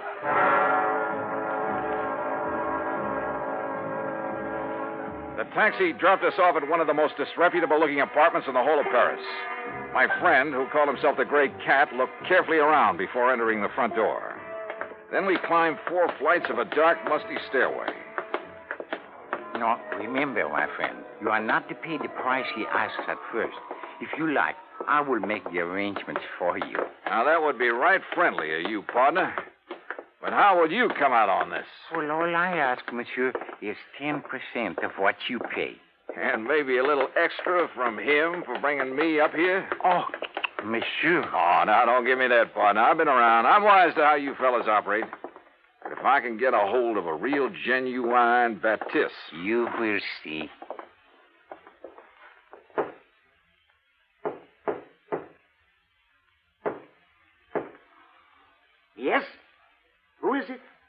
have brought a friend, Monsieur Matthews from Texas. Yes? Yes, he would like to buy The Night Wind by Batiste. That is, if it's genuine. Genuine? Of course it's genuine. There, on the table. Can't you see for yourself that it's the original? Oh, no. Well, Bert Parker. Johnny Dollar. That's right. Insurance investigator. Investigate you? Oh, I've just remembered somebody is waiting for me. That's right, I am. Mr. Price. Oh, no. Well, pardon, Monsieur Price, but I must go. Without your fee for taking care of Mr. Dollar? Listen, both of you, please. I'll give you back the painting. I'll do anything you ask. Oh, drop dead. Oh, dear. Dear.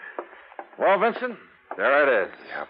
And it looks like the company has saved a cool $100,000. I have a confession to make about that, Johnny. Yeah, like how you happen to know the way to the painting through that squirmy little fellow who brought me here. Oh, well, that's how I got hold of the Batiste in the first place. It's a lovely thing, isn't it? Yeah, it certainly is. And, Johnny, it is worth $100,000. Oh, I'm sure. But the truth of the matter is, I paid only $300 for it. You paid? Oh, no. It's a fact. Well, you've got it back, thanks to your own efforts. Thanks to your being the front man. If I'd tried to get it back myself, these people would have run like scared rats. Oh, sure. Just tell me one thing, will you? Why aren't you an insurance investigator? Well, you know, it's every man to his own. Well, after all, why aren't you an actor? Let's get out of here.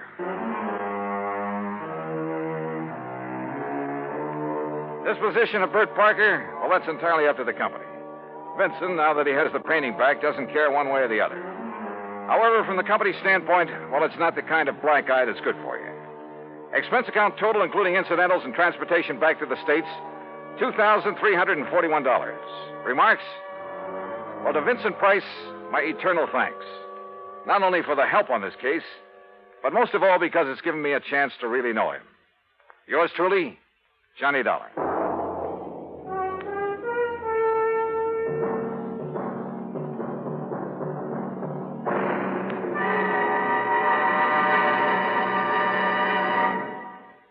Our star will return in just a moment. Now, here's our star to tell you about next week's story. Next week, the heart of sunny southern Jersey, and a case that took a very sudden, very strange twist. Join us, won't you? Yours truly, Johnny Dollar.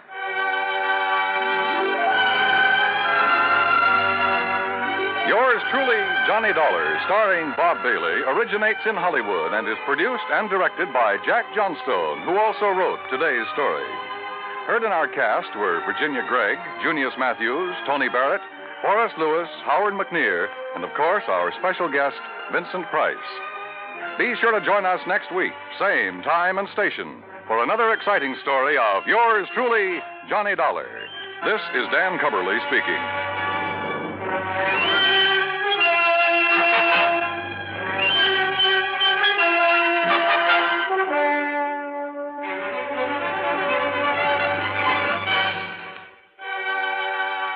This is the United States Armed Forces Radio and Television Service.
Johnny Dollar. Johnny. Yes? Hello? George Reed, Floyd's of England. Oh, what's the matter, George? You sound a bit down in the mouth. I am. What's up? Well, Johnny, I understand you've handled quite a few investigations for the Continental Insurance and Trust Company. Oh, brother, I sure have. And you know something, George? Yes? Floyd's of England, you that is, have handed me some pretty wild ones over the years. I know. But believe me, they've been nothing compared to some of the cases that Continental has handed me. And you know why, George? Why, Johnny? Because of just one client of theirs. Well, He's a wealthy old screwball by the name of Alvin Peabody Cartwright. Cartwright? Yeah, he carries a lot of insurance, millions of it. And any company that has his account is making plenty. Yes, But, brother, the fantastic problems that man comes up with. Why, it's enough to drive you off your rocker. I mean, I'm always the goat. Yeah, I handled one crazy investigation for him only 3 or 4 weeks ago. So I understand. They told Continental that if they sent somebody else around, he'd leave them flat. Johnny... Actually, I suppose I shouldn't complain. Some of the biggest fees I've ever got have come out of his pocket. And you know something? Yes, Johnny? In spite of all his wackiness and these silly problems he hands me, well, over the years, I've really gotten to love the old character. And I mean, aside from those fancy fees I mentioned. Good, Yeah, I think I'd do almost anything, within reason, that is, if it were necessary to help out Alvin Peabody Cartwright. Anything? Sure, anything. Thank heaven for that. But now you said you have troubles, George. I have. So I'm sorry I chewed your ear off about someone that Floyd's of England doesn't have to worry about, so... Don't we, Johnny? Huh? Well, of course not, because as long as he keeps his insurance with Continental... Unless... George. Unless... what, Johnny? Well, I mean, if he were to change companies for some... Oh, now, wait. Yes? George. I'm still here. Just who is your problem? I'm afraid you've guessed it. Oh, no. Yes, Johnny. Alvin Peabody Cartwright.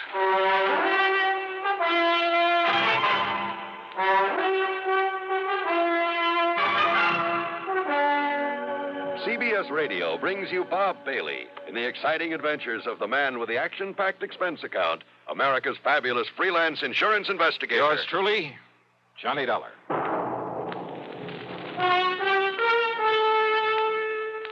Pepsi-Cola refreshes without filling.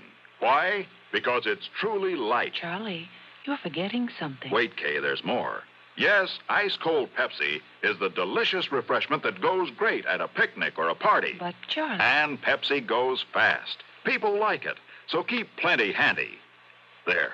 Oh, you did fine, except for one thing. Well, I mentioned lightness and how Pepsi refreshes and how fast it goes. You left out Pepsi sociability. You know the Be Sociable song. But, Kay, I can't sing. I can. Listen. Be sociable, look smart, keep up to date with Pepsi. Drink light, refreshing Pepsi. Stay young and fair and debonair. Be sociable, have a Pepsi. Well, at least I can say this. Pick up an extra carton of Pepsi today. Please do. And now, Act One of yours truly, Johnny Dollar.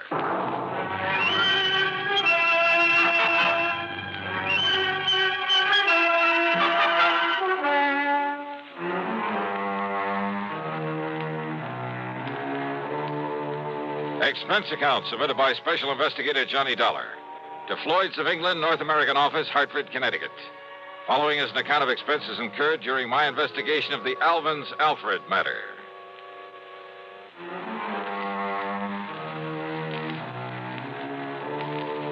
The assignments George Reed usually handed to me were usually bad enough. But a combination of both George and Alvin Peabody Cartwright could be just a little too thick. Anyhow, expense account item one, $1 for a cab to his office. Now look, George, don't tell me Cartwright has shifted all his insurance over here to Floyd's of England. Sit down, Johnny, please. Sure. Well? Yes, he has. Then, baby... As a matter of fact, after months of effort and expense, I managed to sell him on our company myself. Oh, brother. But if you have any idea of the amount of his annual premiums, well, Johnny, it's a real feather in my cap. But don't you realize what you've got yourself in for? I'm afraid I'm beginning to. So, Johnny, if you can get him off my neck... Cartwright? Twice in 1 month? Don't bank on it. But tell me all anyhow. Well, it's really my own fault. so anxious to get his business. And if you know how much that man spends on premiums every year... Yeah, you said that. Now get to the point. And I suppose I should have been more thorough, but... Well, we figured that Continental had known what it was doing, and we simply made a direct transfer of all his policies to this company, including the one that concerns us now. Only it should never have been issued. What kind of a policy? Straight life. On Cartwright? No. With all the riders attached to it. Johnny, it not only covers her life, but accident, injury, mysterious disappearance, just about anything you can think of. Covers whom? Well?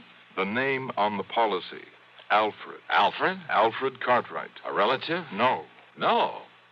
But if his last name No, is... Johnny, according to this policy, Alfred is a ward of Alvin Peabody Cartwright. That's funny. I never knew that Cartwright had a...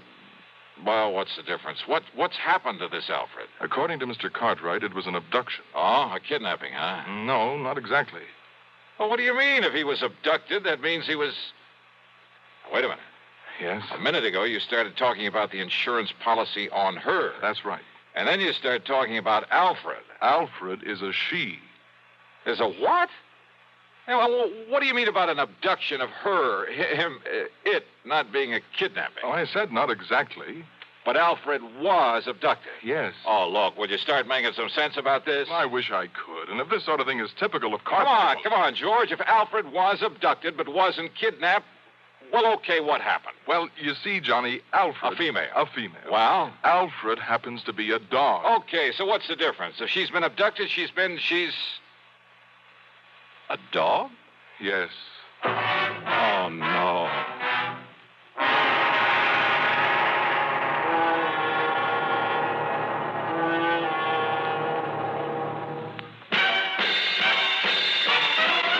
Are you smoking more now, but enjoying it less? Have a real cigarette, have a Camel. The best tobacco makes the very best smoke. Have a real cigarette, have a Camel. Are you looking for flavor and mildness? Have a real cigarette, have a Camel. The best tobacco makes the very best smoke. Have a real cigarette, a real cigarette, a real cigarette, have a Camel. Again, for the 11th straight year, Camel outsold every other cigarette, filter, king size, and regular. The best tobacco makes the best smoke. So if you're smoking more now, but enjoying it less, change to Camels. Get more real satisfaction every time. Start to really enjoy smoking again. Have a real cigarette, a real cigarette, a real cigarette, have a Camel. And now Act Two of yours truly, Johnny Dollar, and the Alvin's Alfred matter.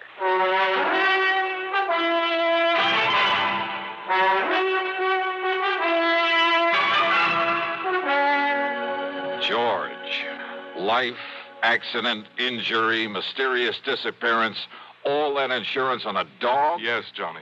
A female dog? Yes. By the name of Alfred? Yes. A pet of that lovable old crackpot, Alvin Peabody Cartwright? His ward, Johnny. At least that's the way it reads on the policy, and that's why we thought nothing of it when the policy was transferred to us from Continental Insurance and Trust. Oh, brother. But why Continental ever wrote such a policy in the beginning? Oh, that part's easy, George. But the premium's only a drop in the bucket. I mean, compared to that on the rest of Cartwright's insurance. Now, listen. If they'd refused to write this complicated policy on his dog, they'd have lost all his business. Well, they have now, to us. And, Georgie, you can lose it just as fast unless you try to do something about this disappearance of that pooch. Unless you do something about it, Johnny. You've got to find Alfred and return her to him. So will you drive on over to Lakewood and talk to Mr. Cartwright, see what you can do? So help me, George. And, Johnny, I promise we'll not question a single item on your expense account, no matter what it is. Oh? As for a nice big extra fee, well, you name it. Well, will you do it? Okay, George, on one condition. Yes? That you keep this thing under your hat. I mean, after all, if the word ever got out that Johnny Dollar was chasing around the countryside looking for a dog napper... Johnny, I promise. I cross my heart and hope to die. What a business. With no limit on the expense account, I should have hired a Rolls, complete with liveried chauffeur. But instead, item 2 was $4.20 for a tank full of gas for my own car. Within the hour, I was pounding on the front door of the Cartwright home over in Lakewood.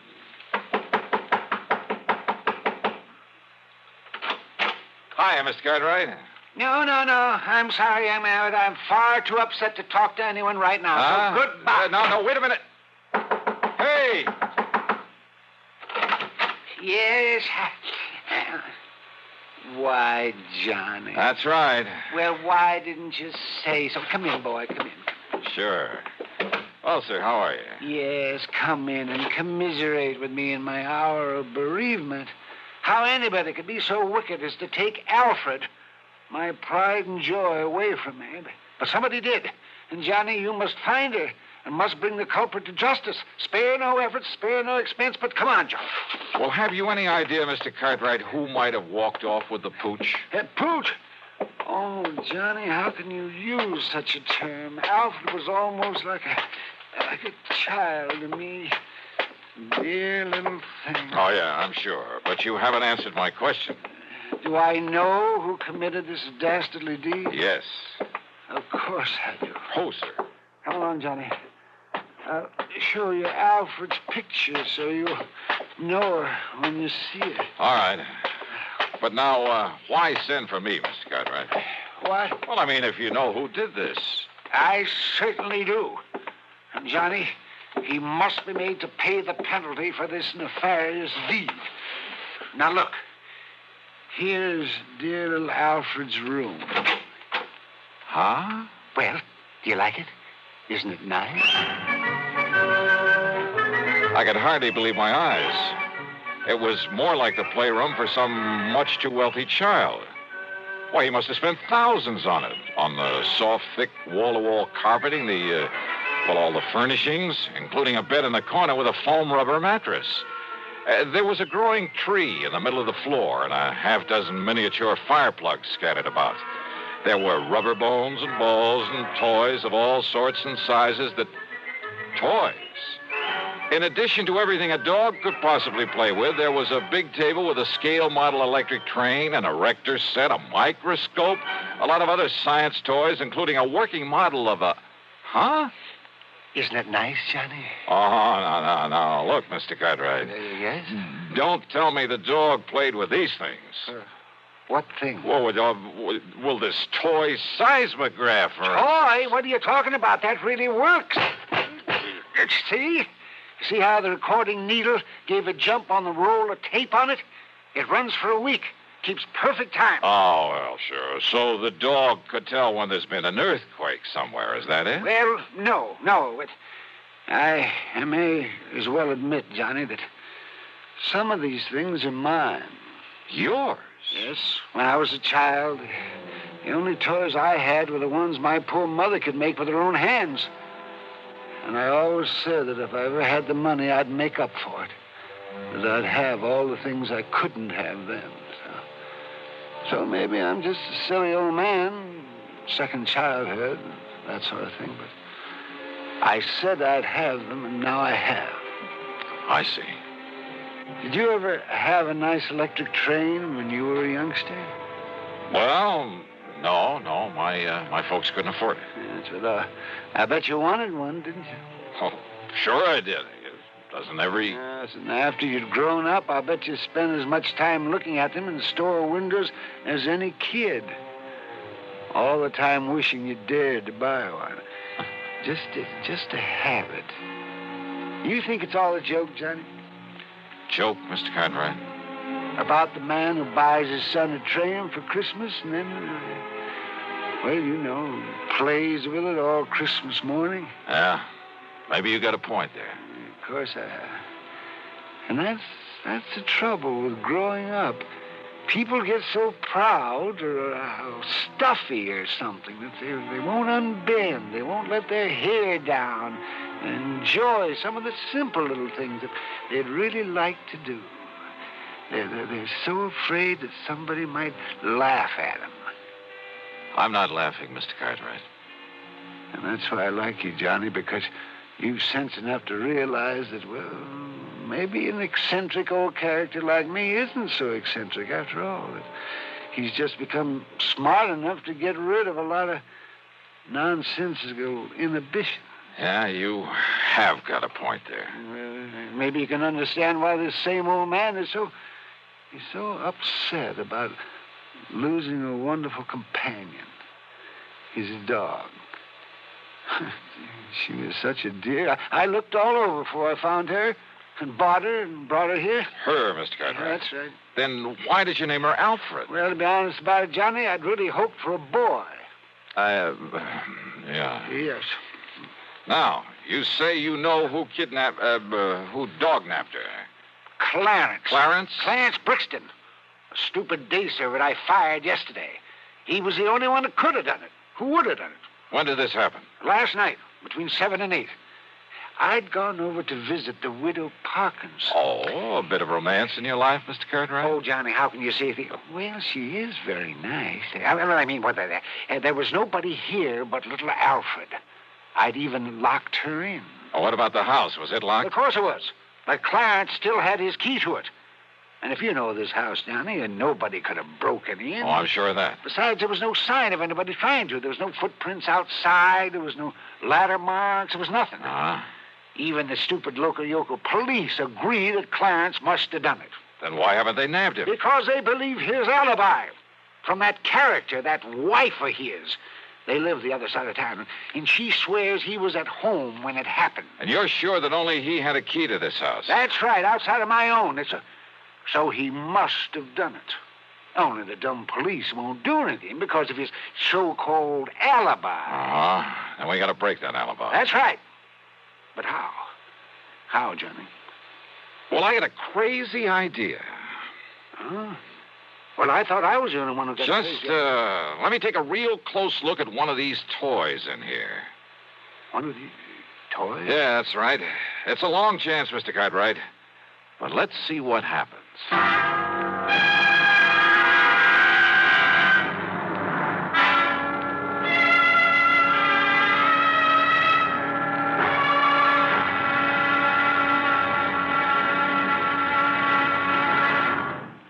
Act 3 of yours truly, Johnny Dollar, in a moment. Welcome, recording star Mel Torme. It's terrible trying to sing with a bad cold. So I always take 4-way cold tablets to relieve cold miseries fast. Good idea. Tests of all the leading cold tablets proved 4-way fastest acting. 4-way starts in minutes to relieve muscular pains, headache, reduce fever, calm upset stomach, also overcomes irregularity. When you catch cold, try my way. Take 4-way cold tablets. The fast way to relieve cold distress and feel better quickly. 4-way, only 29 cents. Now here's a word about another fine product of Grove Laboratories. Had dandruff for years? Now get rid of it in 3 minutes with Fitch Dandruff Remover Shampoo. 3 minutes with Fitch regularly is guaranteed to keep unsightly dandruff away forever. Apply Fitch before wetting hair. Rub in 1 minute. Add water, lather 1 minute. Then rinse 1 minute. Every trace of dandruff goes down the drain. 3 minutes with Fitch. Embarrassing dandruff's gone. Fitch can also leave hair up to 35% brighter. Get Fitch Dandruff Remover Shampoo today. And now, Act 3 of yours truly, Johnny Dollar.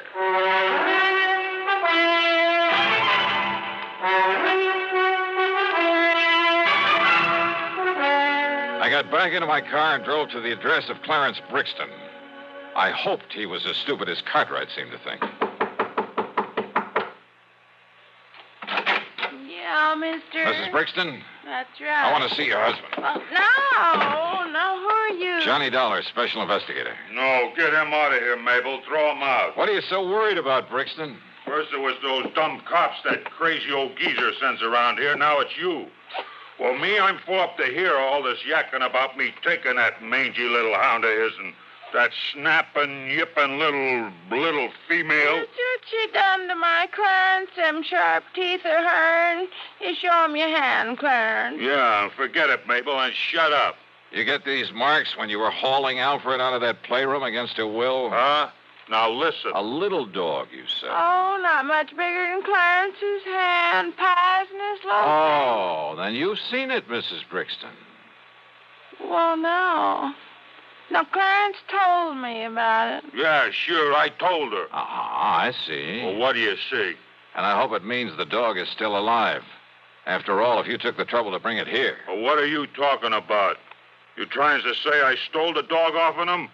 So maybe nobody did, wise guy. What do you mean by that? Ask me, that lousy pooch got out of there on her own free will. just to get away from that crazy Cartwright like anybody in her right mind. Oh, out of a locked room in a locked house? Sure. Cartwright always left the window open so she could sleep good. He left so the dog took off somewhere. A little dog jumped out of a third-story window? Why, it would have killed or crippled her. All right, so then he was wrong about when it happened.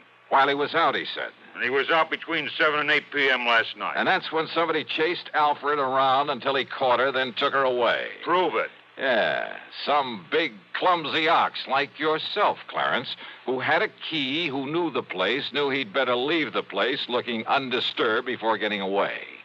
But he didn't. Yeah? Here. Take a look at this. What's that, huh? From a working model seismograph there in that playroom. What? You see, Clarence? Every clumsy footstep of yours registered in black and white for some 5 or 6 minutes during a period between 7 and 8 o'clock. Oh, don't look like his feet to me. But I didn't touch that thing. You didn't need to. You mean them squiggles on the paper, my footsteps? What do you think? And what do you think of modern scientific investigation, Clarence? Scientifical, huh? Gee. But listen, mister, please, it was only so Clarence could make like he found the dog and then take him back and then maybe get his job back. Yeah, could have worked, too, only...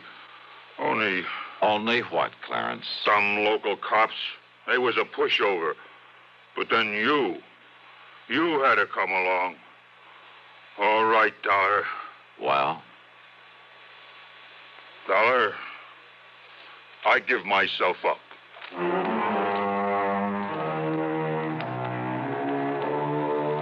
Oh, sure. Modern scientific investigation. But he fell for it. And Mabel brought the dog up from the cellar, and she was kind of a mangy little pooch. The dog, I mean. But she meant the difference between keeping or losing Cartwright's insurance account. Which reminds me, you can forget the expense account. Cartwright did well by me, as usual.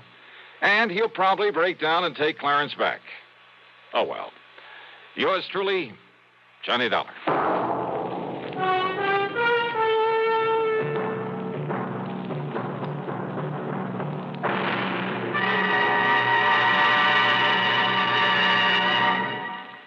Our star will return in just a moment. Constipation can be a problem for anyone, even doctors. And when constipation occurs, it's interesting to see just what doctors consider important about a laxative they might use or recommend. Well, a majority of the doctors we heard from had this to say. A laxative should be effective, gentle, as close to natural acting as possible, and a medicine that can be used with complete confidence. Now, X-Lax has been popular with many doctors and millions of people over the years because chocolated X-Lax is effective. Overnight, it helps you toward your normal regularity. X-Lax is gentle. Next morning, it gives you the closest thing to natural action. And that's why many doctors and millions of people use X-Lax with complete confidence. X-Lax, the laxative that helps you toward your normal regularity gently, overnight. Is X-Lax in your medicine cabinet? Now, here's our star to tell you about next week's program. Well, first, a real hearty welcome to WATV in Birmingham, Alabama, and to KSOB in Cedar City, Utah. Glad to have you with us on the network. Next week, I run up the biggest, the fattest expense account you ever heard of. Join us, won't you? Yours truly, Johnny Dollar.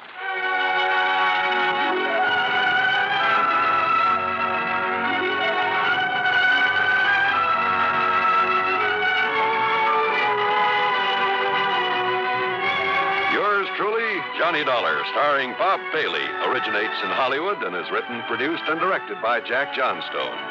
Heard in our cast were Virginia Gregg, G. Stanley Jones, Howard McNear, and Frank Gerstle.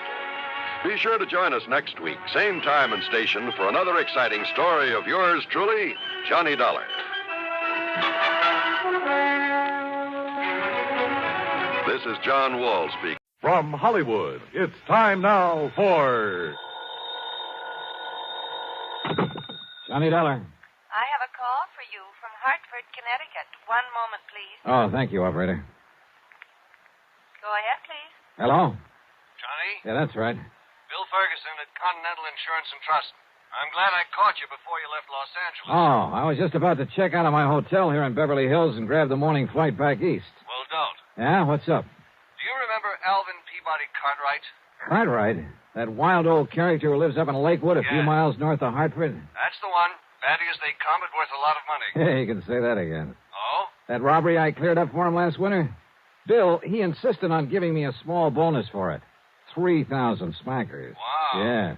So if Mr. Alvin Peabody Cartwright is calling for my services, I am ready, willing, and able. Well, he is, Johnny. He says it's tremendously important that you contact him at once. All right, then I'll finish my packing and grab the plane. No. What? He's out there on the coast. Has a little, or at least he calls it little. He has a place right there in Beverly Hills at 10321 North Roxbury Drive. 10321 North Roxbury. Did he tell you what it's all about? Only that it's very important that he see you right away.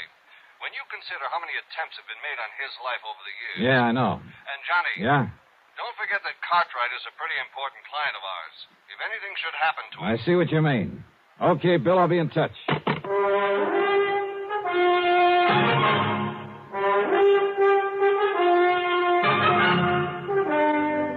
Bob Bailey in the exciting adventures of the man with the action-packed expense account. America's fabulous freelance insurance investigator. Yours truly, Johnny Dollar.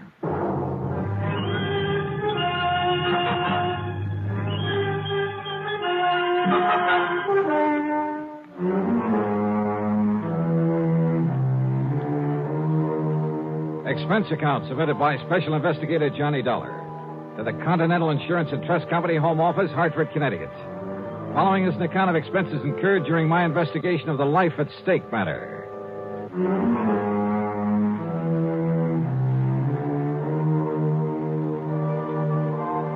I notified the Beverly Hilton that I'd be staying over for a while and grabbed a Beverly Hills telephone directory. Expense account item 1, a call to Crestview 32121.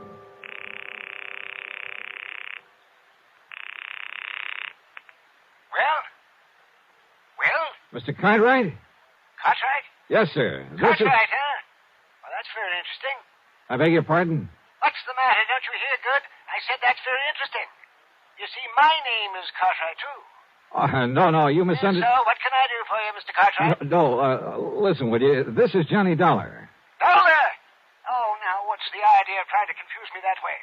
I'm Cartwright. You remember? Yes, sir. And, Johnny... Yeah? How did you do it? Do what? Get out here so fast. I only put in that call to Hartford about an hour ago, and here you are. I mean, how did you manage it? Oh, well, you see, Mr. I know these new jet flights are pretty fast, but... Now, Johnny, you haven't been fooling around with some of those rocket ships, have you? No. I'm afraid not. I just happened to be here already, you see. I was working on a case up at Morro Bay. Oh, and did you solve it? Yeah, it came out all right. Well, congratulations. Johnny, you are a wonder.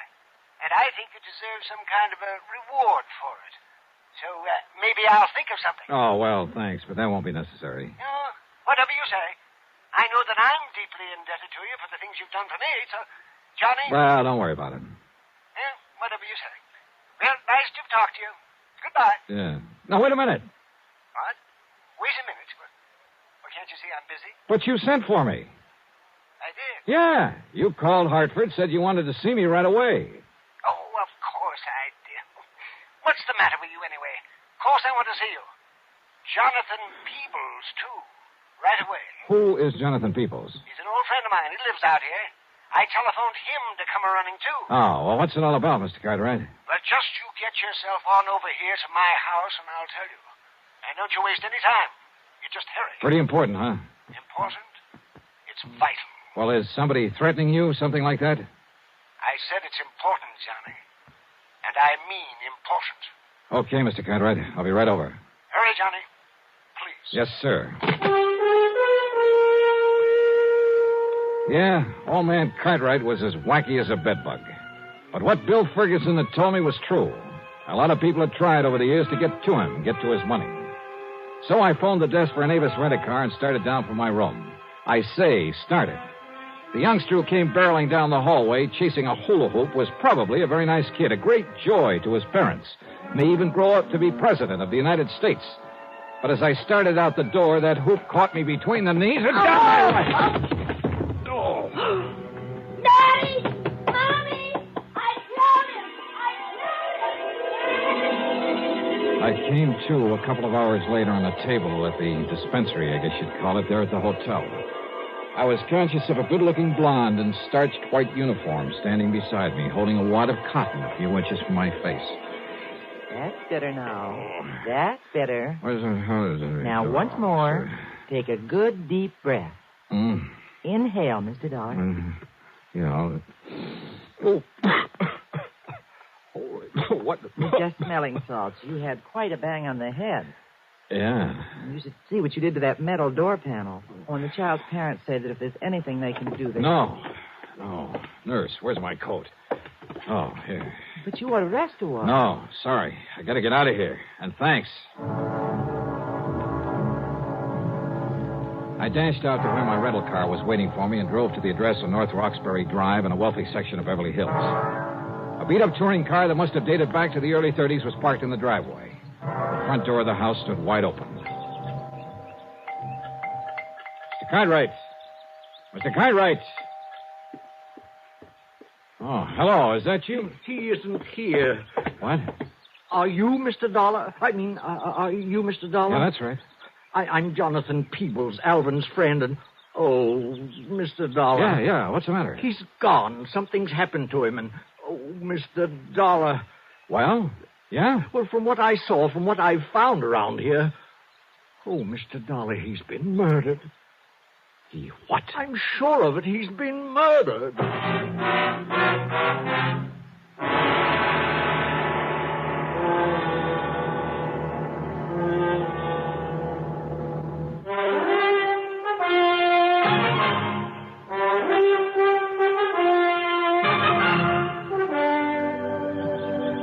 Mr. Cartwright has been murdered? Oh, Mr. Dollar, what can we do? Well, what happened? How long have you been here? He telephoned me, told me to come over here, that it was very urgent. Yeah, he told me the same thing. But he often does that. You know how he is. Always has to see me right away, immediately. And often it's just for some little thing like sharing some ice cream with him or seeing a new flower that's just come into bloom. Yeah, I know. Most anything. So now... that's why I didn't hurry coming over here. And anyhow, Betsy doesn't like to be pushed. Who is Betsy? Well, that's my nice old car that's parked out front. Didn't you see it? Oh, yeah, sure. I named it Betsy after an old white horse I used to have when I first came to California. I see. A wonderful horse. And would you believe how old she was when she finally died? No, and I don't care. Now, about Mr. Cartwright. Oh, yeah. Oh, dear Mr. Dollar. Well, when I finally got here a few minutes ago, I was surprised to find the front door standing wide open. But then I wasn't surprised either, if you know what I mean. I certainly do not know what you mean. Well, I mean that he often left it open that way, and I told him 1,000 times he shouldn't do it, that it was careless of him, and that one of these days some ruffian, knowing about all the money he had... Well, I told him, Mr. Dollar. Yes, I'm sure you did, but that doesn't do us any good right now. No. Look, before we go any further, Mr. Peebles, just who are you? One of the many of Alvin Cartwright's eccentric old wealthy friends? No, I beg your pardon. I didn't quite mean that the way it sounded. Well, I should hope not. Believe me, I may be eccentric, but I am not wealthy.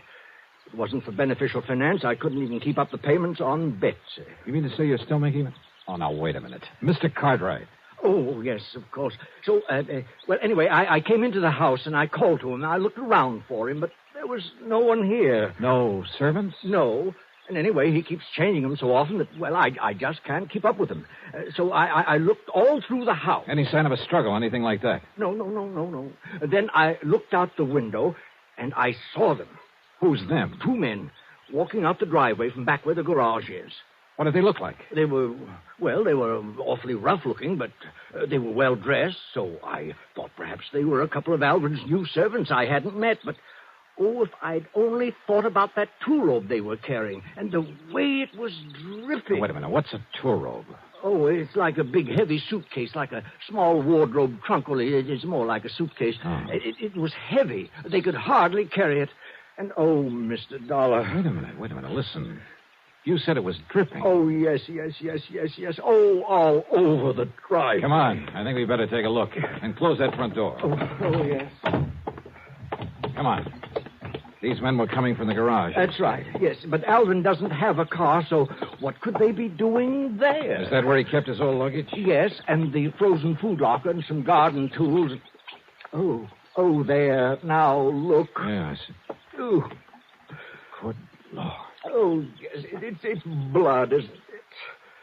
Yeah. Oh, they've killed him, dismembered him. Then, oh, Mr. Dollar.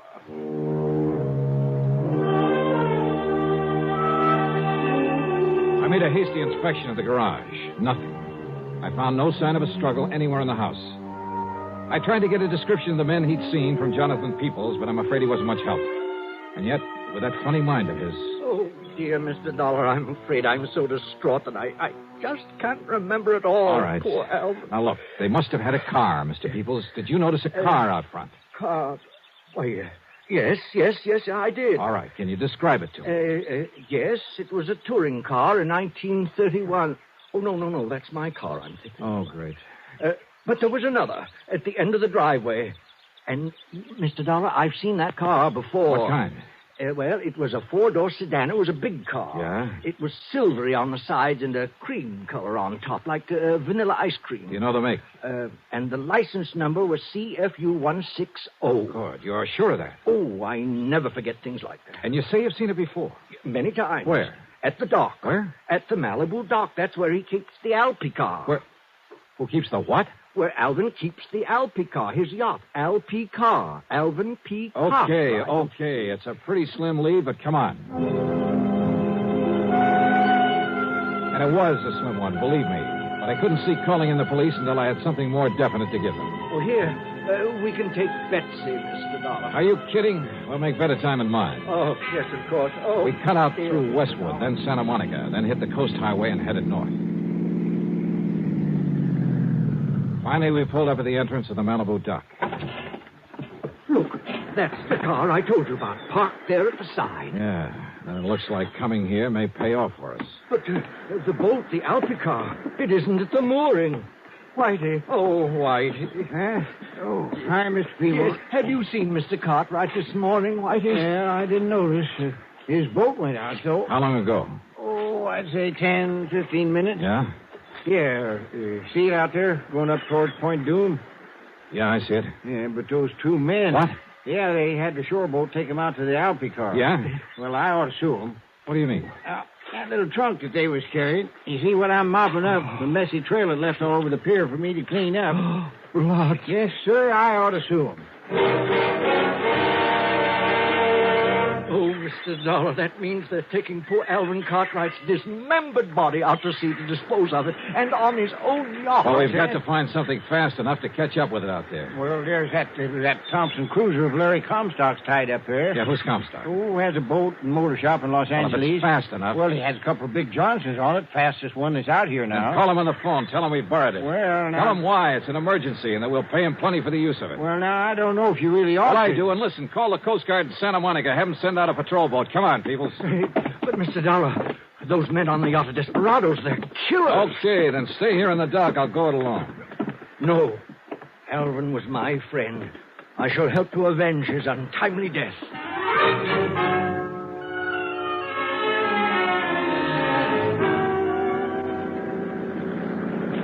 Maybe I should have left him behind. Of course, I had a gun with me. But that wouldn't keep him from stopping a bullet if the men aboard the Alpha car decided to shoot it out. I opened the throttle wide on the twin outboards, and within 15 minutes, we overtook the big 75-foot yacht. Much to my surprise, it was simply cruising along. Of course. So as not to arouse suspicion. That's why, Mr. Dollar. Yeah, possibly. And yet it must be pretty clear to them that we're chasing them. Look, the man at the wheel. That's one of the ruffians I saw carrying the trunk with Alvin's bleeding body in it. Ruffian, huh? I'm not so sure about that. And there's the other, coiling up those ropes up on the foredeck. Killers. Look, you better stay down low, Mr. Peoples. They're stopping the boat. If there's going to be any shooting... Look. There's Alvin. What? Yes, Alvin. He just came up on deck. Oh, you're right. Can't you see, Mr. Dollar? They put him together again. Yes, those killers... Alvin! We are here! sir. We've come to your rescue. Jonathan! Jonathan, what a surprise! And Johnny Dollar. Now, what are you doing out here? Are you kidding? What? Oh, of course. I remember now. I wanted to take you out for a nice long ride in my lovely yacht. Huh? Of course. That's why I called you. Johnny, I think you deserve something nice like this for all the good work you've done. And since you've done so many fine things for me over the years, I decided I should take you on a nice long cruise. And you could relax and eat and sleep and fish and... yeah. And that's why you called the insurance company to get in touch with me? That's right. Now, wasn't that a great idea? Well, I'll be. And I invited Jonathan along, too. But an awfully funny thing happened, Johnny. No. Yes, sir, Johnny. The minute we left the dock, I just knew there was something else that I'd forgotten. And you know what it was? Don't tell me. Of course I will. I'd forgotten to wait for you and Jonathan. Oh, now, isn't that the funniest thing? Yeah, Mr. Cartwright, it sure is. Now, just a minute, Alvin. Yes, Jonathan. What about those two men, those terrible killers? What did you say? Right there beside you. They killed you. They murdered you. And they... what am I saying? Oh, wait a minute. Yeah, you think it over, Mr. Peoples. Mr. Cartwright. Yes, Jonathan. You said something else you'd forgotten. That's right. You and Jonathan. I forgot to wait for you at the house, and then when we started off, wasn't it silly of me? I forgot all about you. What was the other thing? The other thing? Yeah. Oh, yes, of course. Oh, the other thing that I'd forgotten was the trunk full of nice, thick, juicy tenderloin steaks that I'd set aside in the garage for this trip. Trunk full? Well, it was not a real trunk, just a little two-rope that I had out in the garage. But I remembered that the minute we came on board. And so I had to send Gerald and Harold back to the house in their car to get us. Gerald and Harold? Oh, they're my new butler and cook. Oh, they are the nicest boys. Oh, Gerald and Harold, come over here to the rail so my friend... No, wait, Alvin, wait. Yes, Jonathan? You mean to say those men standing there beside you? Now, why don't you and Johnny come aboard, and I'll introduce them to you. Oh, wait, just a minute. Then all that blood... What, Johnny? All that blood that was dripping out of that trunk? Yeah. Oh, wasn't that awful? And it was all my fault because I let the steaks fall out too much. Oh, no. All over the place. I never saw so much no. blood. But now, come aboard, and we'll take the nice trip that I planned for you. Come on now.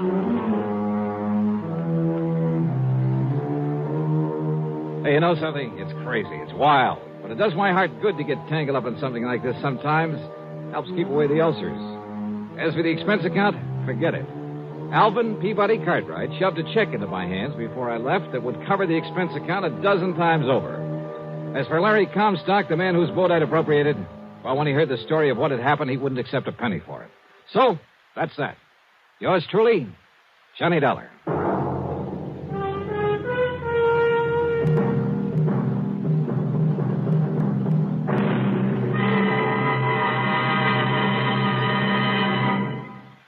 Here is our star to tell you about next week's story. Instead of telling you about next week's yarn, congratulations to station WDBJ in Roanoke, Virginia.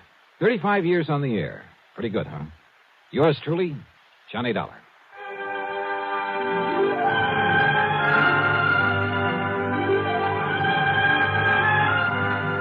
Yours truly, Johnny Dollar, starring Bob Bailey, originates in Hollywood and is written, produced, and directed by Jack Johnstone.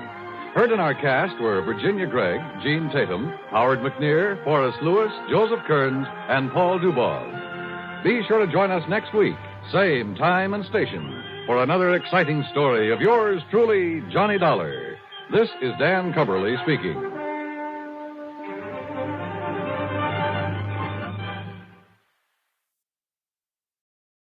From Hollywood, it's time now for... Johnny Dollar.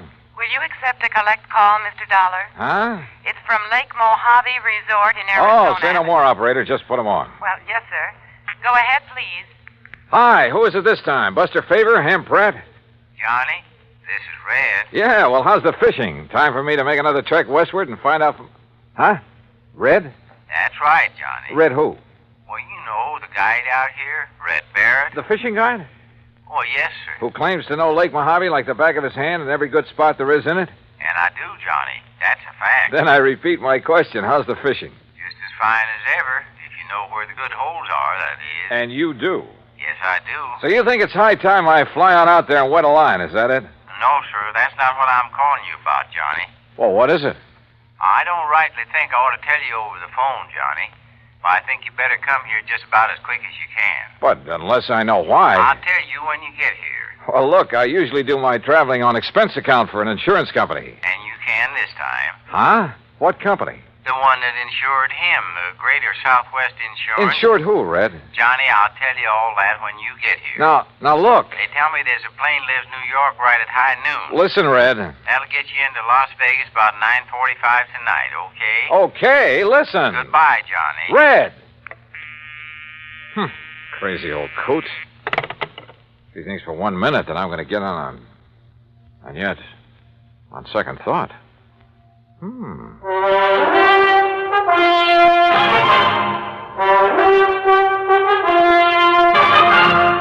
Bob Bailey in the exciting adventures of the man with the action-packed expense account, America's fabulous freelance insurance investigator. Yours truly, Johnny Dollar.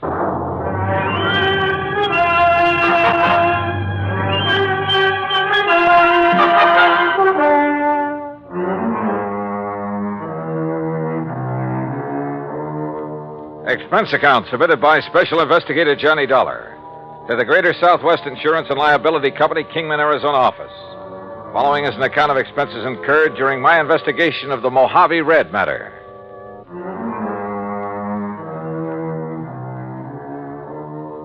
Expense account item 1420, phone call to the Kingman, Arizona office of Greater Southwest Insurance and Liability. On the theory it might be well to check with their agent, Jake Kessler, before going off half-cocked. Hi, Johnny.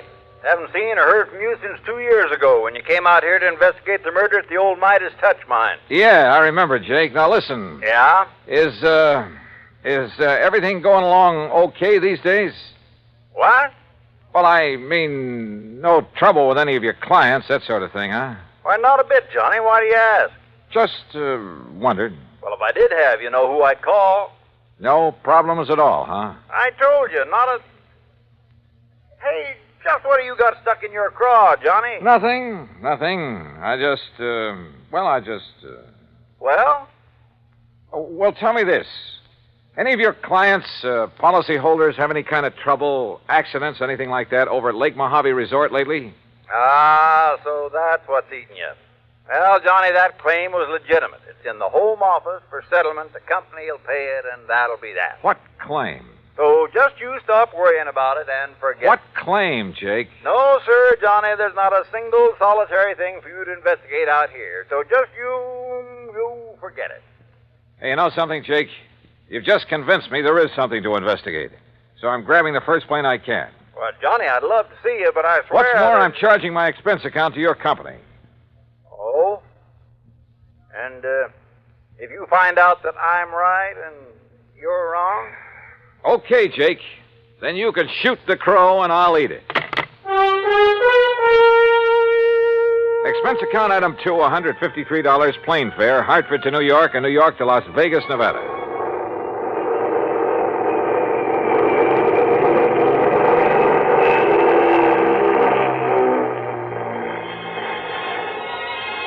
It was 9:45 on the dot as the big mainliner slowly circled down out of the clear, starlit sky. Unless you've seen the millions of stars that twinkle brightly through the clean, dry air over the Mojave Desert, you've really missed something. And as we glided down toward the landing strip on the south edge of Las Vegas, the multicolored lights of the fabulous resort town made it sparkle like a vast field of jewels. Beautiful. Yeah, and expensive. That is, if you insist on trying your hand at the gaming tables and the casinos that line the main drag. Believe me, brother, I know. But that's neither here nor there. As I grabbed my luggage and started for the car rental office, a tall, angular man, well-tanned and dressed in blue jeans, high-heeled boots, and 10-gallon hat sauntered over to me. So you wouldn't take my word for it. Oh, Jake. That's right, Jake Kessler in person. And, Johnny, if you're here to investigate the claim on the Hobbs policy, well, there just isn't Hobbs, anything... huh? Well, now I know that much. And suppose you tell me who Hobbs is, or was. I'll tell you all about it, and when I have, you can hop on another plane and go right on back to Hartford. And all at your own expense. I still don't see whatever made you come out here, Johnny. Apparently the Hobbs matter, so start telling me. Well, come on, Jake, come on. All right, Johnny. All right, Elmer P. Hobbs, real estate in Los Angeles. Came over to the Lake Mojave Resort about 2 weeks ago, spent a few days fishing with his old pal, the guide they have there. You mean Red Barrett? Yeah. Well, okay, go on. And on Tuesday, a week ago, he rented one of the boats and went out by himself. Apparently, he went up to a place called the Big Basin. Yeah, I know it well. The lake's 3 or 4 miles wide up there. Yeah, well, that afternoon, a big wind came up, regular screamer. All the other boats came back to the landing, all but Mr. Hobbs. Oh? The next morning, when the wind died down, they found his body washed up on the shore on the Nevada side. That's all? That's all. You say a claim has been filed? That's right, by one of his 2 beneficiaries. Who? His business partner back in L.A., Mr. Stuart Manley. I've passed the claim, and the company will pay it. No investigation of any kind? Oh, of course there was, Johnny. The Kingman Police, the Sheriff's Office, and the County Coroner. Accidental death due to drowning. So that's it, Johnny. Now you just make your reservation back to Hartford at that window right over there, and you are paying the freight. Oh, not so fast, Jake. I'm sticking Well, around. now you can see for yourself there's no reason for you to be here, much less at company expense. Well, after all, now that I am here, it'd be kind of silly not to run down to the lake. Well, you mean just to do some fishing on your own time. You want to drive me down there? Johnny. Yeah? Johnny, do you know something about the Hobbs case that I don't? And the police and the sheriff. Jake, I don't know a thing about it. Okay, Johnny. How do you want me to fix that crow you're going to eat?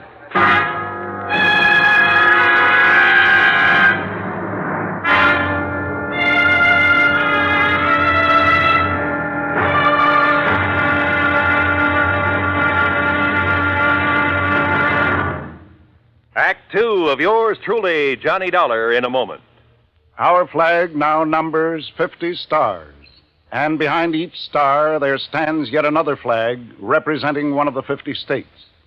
Vermont's state flag, in its early form, imitated our national flag, uniquely bearing 17 stripes and 17 stars, with only the inscribed word Vermont to distinguish it. The good people of Vermont assumed, as did our national government, that stripes as well as stars would be added as each new state entered the Union.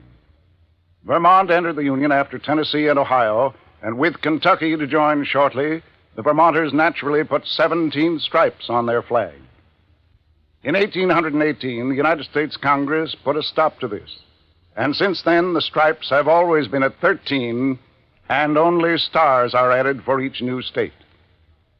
Vermont's present flag captures the famous beauty of the Green Mountain State in its coat of arms, and inscribed is the phrase, Vermont, freedom and unity. Vermont's state flag, the flag of the 14th state to enter the Union, was adopted on April 26, 1923. And now, Act 2 of yours truly, Johnny Dollar, and the Mojave Red Matter. Elmer P. Hobbs of Los Angeles had died of drowning when his small boat capsized in a high wind on Lake Mojave. At least that's what Jake Kessler, his insurance agent, told me. Accident pure and simple, he said, and I could hie myself back to Hartford and forget about it. But I didn't. Simply because of the phone call I'd received from old Red Barrett, fishing guide at Lake Mojave Resort. I persuaded Jake to drive me over there on the excuse that as long as I was nearby, I might as well do some fishing. So he dropped me off, and since it was after midnight, went on back to Kingman. I wandered on down to the dock and boathouse. Hello? Who's that? Ham? Huh? Johnny? Johnny Dollar? Yeah. Johnny Dollar? Hi. What are you doing here? Hiya, Ham. Hey. You know darn well what he's doing here, Ham. The fishing has never been better. Only how'd you get the word? And how are you, Johnny? Oh, just great, Buster. Did you stop by the office, let Marilyn fix you up with a room? No, because as I recall, old Red usually sleeps here on the dock. Oh, Red. Well, why do you say it that way, Buster? Because Ham and I are wasting good sleeping time down here wondering why he hasn't come in yet. You mean he's still out on the lake? Yes, the crazy But it's as black as the ace of spades out there. And no moon tonight. Buster and I were about to take off and about to look for him. He pulled this very same stunt night before last. We finally found him drifting around about 9 miles up. He said he'd run out of gas. Showed his empty tank to prove it. Yeah, but we knew better. What do you mean, Buster? I mean, when he saw us coming after him, he dumped out what gas he had. Oil slick all over the lake. If somebody'd struck a match, why? You know, Red's been doing a lot of crazy things this past week or so. Ever since his old friend, Mr. Hobbs, died, they were pretty close. And that is why he phoned me. Red phoned you? Yeah, early this morning. And if you ask me, it's because he doesn't believe Mr. Hobbs' death was accidental. Johnny, you know something? I didn't quite believe it myself.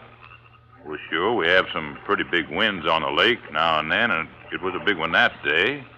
Yeah, and then when the coroner and the other authorities, well, who's to argue with them? Do you know if Red has found out anything? Anything at all? All we know is he's given up taking out fishing parties and spends all his time prowling around the lake every day. And night. Says if he can find the boat Mr. Hobbs used... What kind of a boat was it? One of our regular rentals, an aluminum Arkansas Traveler. Yeah, with a 10-horse Johnson on it. Well, listen. Those boats have flotation tanks. Why, yeah. So even if it did capsize, it wouldn't sink. You're right, Johnny. And there's been no sign of it? None at all. Then let's go up to the lake and find Red.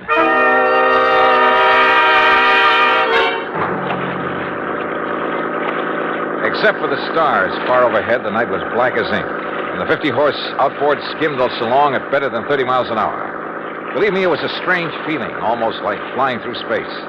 How Buster found his way around the islands, rocky points, and reefs, I'll never know, but he did.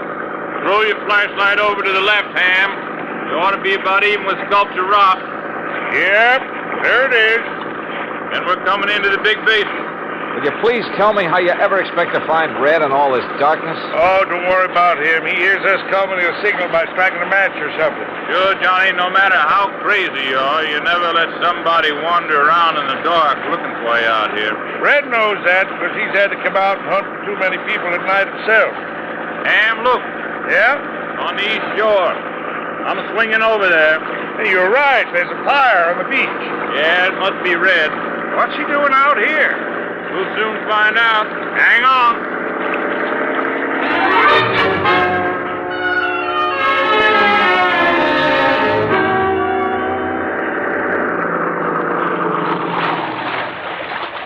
Well, all I have to say is you took long enough to bring Johnny up here. Red, you old reprobate, what under the sun are you up to this time? I just told you. I've been waiting for you to bring Johnny. Now you can leave us and go on back to the dock. And I thank you very much. Red, we're not leaving until we find out what this is all about. And if I tell you, would you promise to leave us alone? Sure, we'll promise anything. Oh, you see, I need Johnny's help. Yes, well? Because with him to follow up what I found today, well, Johnny, you and I are going to prove that my old friend Mr. Hobbs was murdered. Act 3 of yours truly, Johnny Dollar, in a moment. Every American fighting man has heard the expression, above and beyond the call of duty. How many of us have sat down and considered just what that word duty means? According to one dictionary definition, duty is man's conduct as required by his station or occupation, and that to which he is bound by moral obligation to do or not to do. When a man does more than his duty requires, he becomes more of a man in the eyes of his fellow men. One such was Captain John Philip Cromwell, commander of the submarine USS Sculpin, flagship of a submarine-coordinated attack group of the United States Navy. Possessing secret intelligence information of our fleet movements, strategy, tactics, and attack plans, Captain Cromwell led his attack group in patrol of enemy waters around Truck Island in November 1943, just prior to the launching of our first large-scale offensive in the Pacific. Despite savage enemy opposition, he established a line of submarines around the enemy-held stronghold of Truk until his ship, the Sculpin, became so rocked and battered by depth bombs that he ordered it to the surface. He engaged the enemy with deck guns, giving his crew an opportunity to abandon the mortally stricken ship. Determined to sacrifice himself rather than risk capture and the subsequent danger of revealing the secret plans to the enemy. Captain Cromwell remained aboard the Sculpin as she plunged to her death. He thereby preserved the security of the mission at the cost of his own life. Captain Cromwell earned the Medal of Honor for deep integrity and uncompromising devotion to the call of duty in the service of his country. But what he did defined the word duty better than any dictionary. And now, Act 3 of yours truly, Johnny Dollar and the Mojave Red Matter.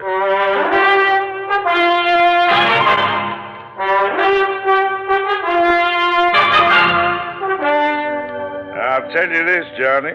Red here's one of the wildest, most irresponsible old characters I know when he wants to be. But he's okay nonetheless. And if he thinks you and he can find proof that Mr. Hobbs was murdered, well, he must have a good reason for it.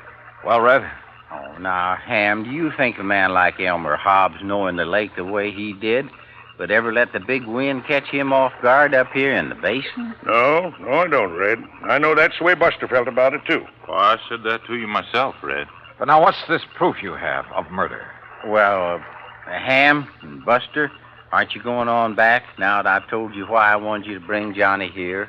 Was there any harm in our knowing what you found, Red? After all, we might be able to help you and Johnny. Yeah, I thought about that, but you see, I might just possibly be wrong about... Well, I might just be wrong, and I wouldn't want to be ashamed in front of a lot of people. By a lot, you mean 3. Well, that's 3 times as many as just Johnny here. Oh, well, now look, No, Red. Johnny, he means it, so Ham and I'll go on back to the dock. But I still don't see what difference it Johnny, when you get to know Red as well as we do, you'll stop trying to figure out the whys and wherefores of some of the things he does and what makes him tick.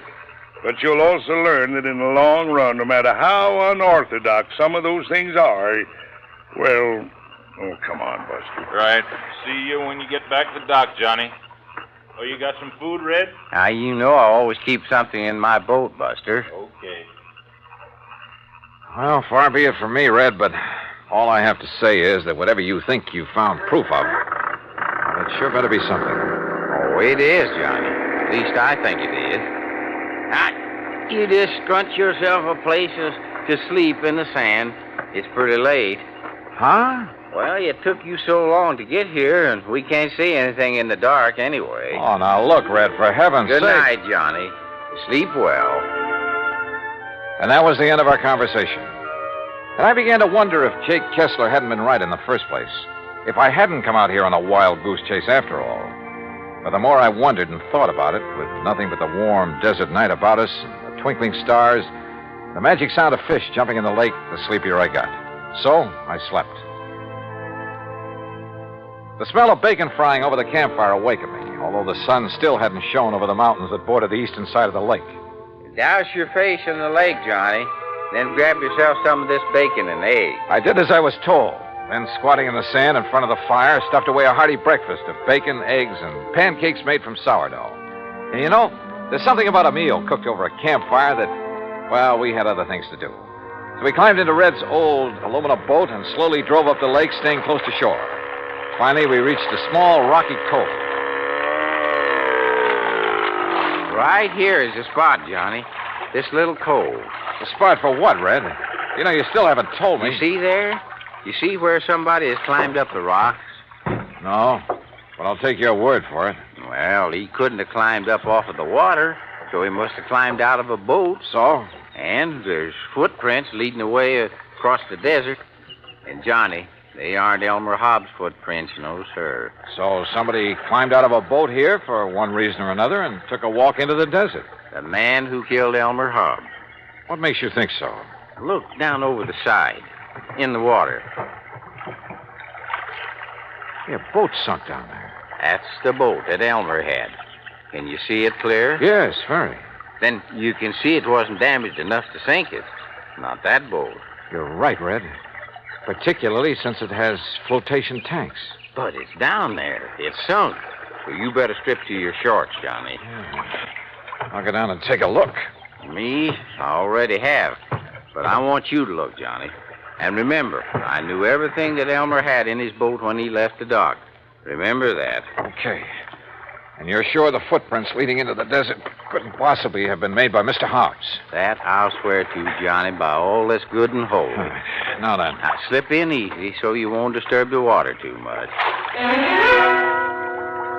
I took a deep breath, surface dived, and swam down to the sunken boat. And the water was clear, and I could see plainly. And I saw that Red was right. I bobbed back to the surface. Did you see him? The cut? Yeah, Red. Those flotation tanks were slashed open with an axe or a sharp, heavy tool of some kind. But Elmer had no axe on that boat. So it was somebody else, Johnny. Somebody who murdered him. Yeah. And then sank the boat. Red, I'm afraid you're right. Elmer Hobbs was murdered.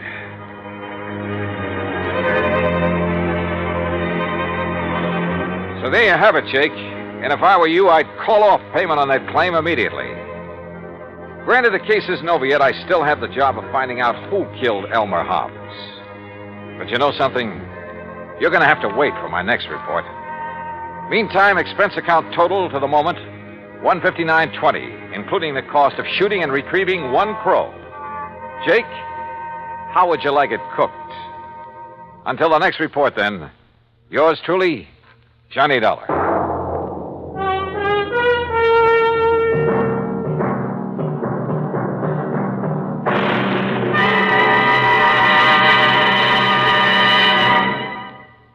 Our star will return in just a moment. Our flag now numbers 50 stars, and behind each star there stands yet another flag representing one of the 50 states. Oklahoma's state flag depicts an Osage warrior's circular buckskin shield from which hang 7 eagle feathers.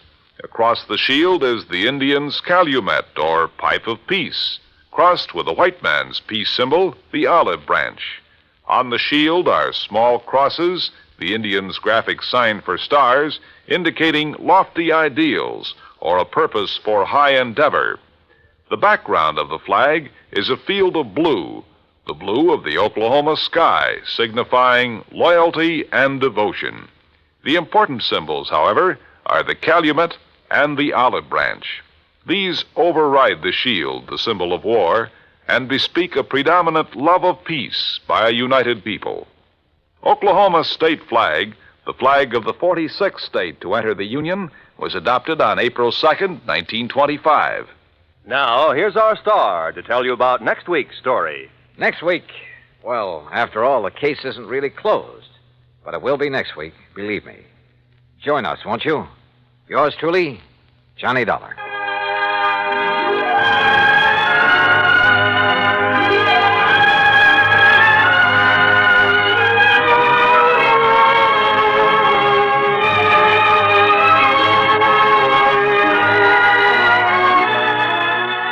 Truly, Johnny Dollar, starring Bob Bailey, originates in Hollywood and is produced and directed by Jack Johnstone, who also wrote today's story. Heard in our cast were Lucille Meredith, Forrest Lewis, Harley Bear, Alan Reed, and Barney Phillips. Be sure to join us next week, same time and station, for the conclusion of this exciting story of yours truly, Johnny Dollar. This is Roy Rowan speaking.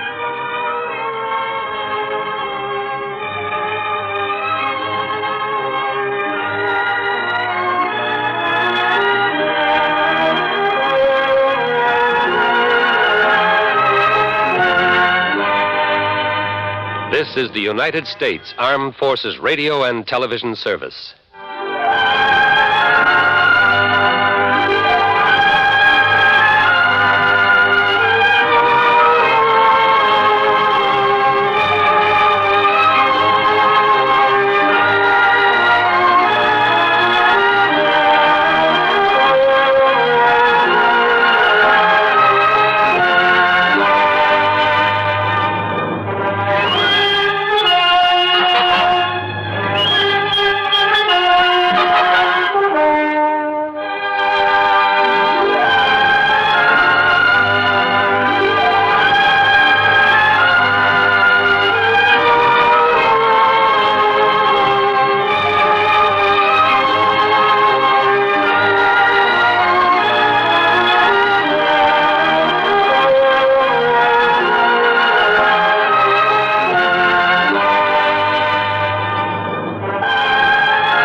Hollywood. It's time now for... Johnny Dollar. Nick Walters, Johnny. Northeastern Fidelity and Bonding. Oh, hi, Nick. How's with you? Good and bad, Johnny. Good and bad. Well, I'm sure it's nothing good you've called me about. What's the problem? $58,000. Lost, straight, or stolen? As if I didn't know. Yeah, probably stolen. Ever hear of the Old Lang Syne Furniture Company? I have not. Sounds like a gag. It's no gag. Some of the finest traditional furniture in the world comes out of that plant. Really? It's up in northern Massachusetts in a little town north of Fitchburg, and it's run by a bunch of real characters. Oh, how do you mean? Well, I suggest that when you go up there, you wear a dark blue suit, white shirt, and black four-in-hand tie. Huh? Oh, and suspenders. Be sure you wear suspenders. Are you kidding? Why? Why don't you come over here at the office and let me tell you about it? Yeah, Nick, I think I'd better.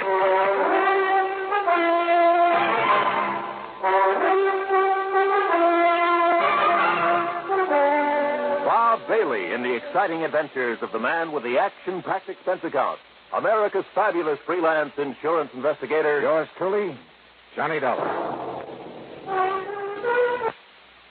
And now, Act One of yours truly, Johnny Dollar.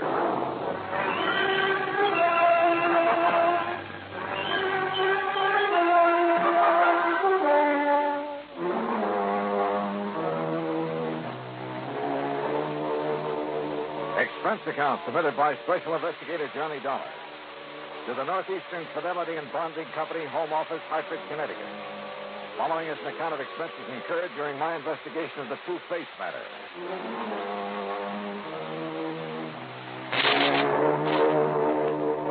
Expense account item 1, after shaving, showering, and donning the most funereal clothes I could find. Item 1, $1.10, taxi to Nick Weldon's office at Northeastern Fidelity and Bonding. Just remember what I told you, Johnny. The Old Lang Syne Furniture Company is run by a bunch of characters. Yeah, that's what intrigues me. That's why I came over here. Oh, they're craftsmen, all right. The old school. May take them a couple of years to make an ordinary straight-back chair, but when it's done, it's the most beautiful thing you ever saw. And the finish they get on the pieces they turn out. Beautiful. And expensive, too, huh? Oh, sure, but worth it. Any piece of furniture they make will last 100, 500 years. Yeah, they're real honest craftsmen, the kind you don't see anymore. Uh-huh. Well, apparently somebody wasn't too honest with them. So tell me all, Nick. Johnny, it seems one of their lads has run off with some of the company money. Yeah, you mentioned $58,000. Yep. 58,433 to be exact, and those boys are exact. Well, what do the police have to say? Nothing. They were never called in. Well, why not? I told you, the place is run by a flock of real characters. Oh, brother, they must be. When did this happen? Sometime within the past 3.5 years. And you've just found out about it now? That's right. Well, how come? I told you, John. Yeah, that's right. You told me. They're a bunch of characters. But didn't their policy state that any claim had to be filed within 60 days of the loss? Oh, we waived that for them. Struck it from the policy. Why? Because they don't like to be rushed in anything. Rushed? After all, 60 days. And don't forget, they only discovered the loss a bit over a month ago. They even took a month to let you know about it. Yeah. And yet you say it could have occurred as much as 3.5 years ago. Yeah, I know. But why don't you save the questions for Mr. J. Worthington Keesley? Who's he? Yeah, the senior member of the organization, I guess you'd call him. There are no officers, you know, president, vice president, and so on. You mean a company big enough to suffer a cash loss of $58,000? Johnny, I told you. Yeah, that's right. You told me. Yeah. So, will you go up there and see what's what? Nick, I'm going up there for just one reason, on expense account, of course. Oh, of course. And that is to take a good look at these crazy characters you've been telling me about.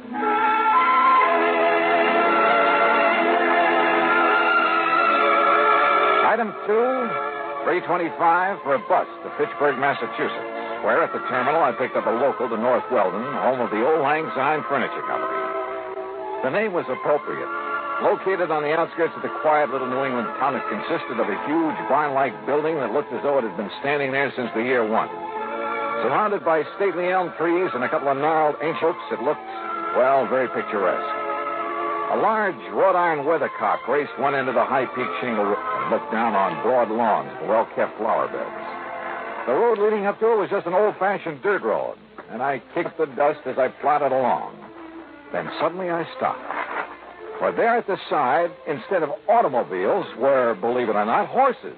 Horses and carriages and a bicycle or two or three.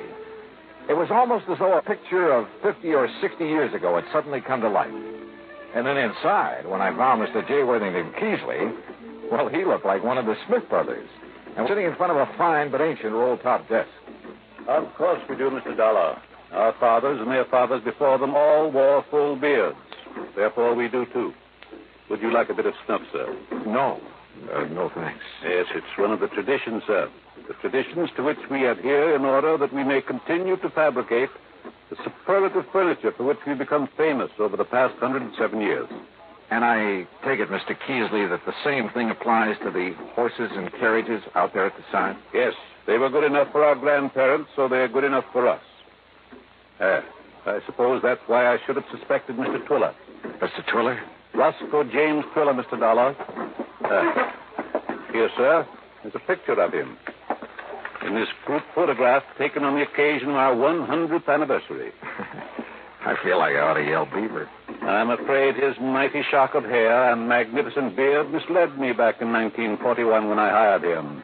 Yes, and I suppose I should have known when he gave up horse and Surrey to drive one of those newfangled motor cars. Should have known what, Mr. Keesley? That he was no longer a man suited to our fine establishment. Is he the one who took off with your $58,000? $58,433.41. Are you sure? I mean, sure it was he? Beyond a shadow of a doubt, sir. He was the only one beside myself who had a key to the vault in which we kept our building fund. And when he suddenly left us 3 years, 5 months, and 16 days ago, yes, I should have known. But you didn't discover the loss until recently. It was June 21st at 4 minutes after 10 that I went down to the vault. For the first time in 4 years, we had something extra to put aside. And you discovered the money was missing? The vault was empty. Except for this note. Huh? Goodbye, suckers. Horrid word. Signed Twiller. So, you see, Mr. Dollar? Yes, I do. It looks like he's our man. No question about it. And you've no idea where he might have gone? None whatsoever. Well, surely there must be some clue. None whatsoever. But you must find him.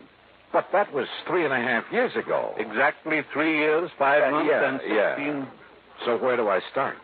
Unless your company decides simply to reimburse us for our loss, that, Mr. Dollar, is up to you.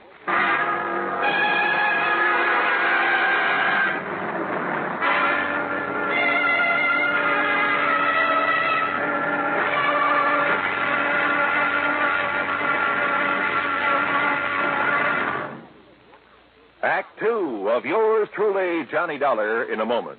Sometimes we may wonder why a football team doesn't quit playing and walk off the field when it finds itself 50 points behind with only a few minutes of play to go.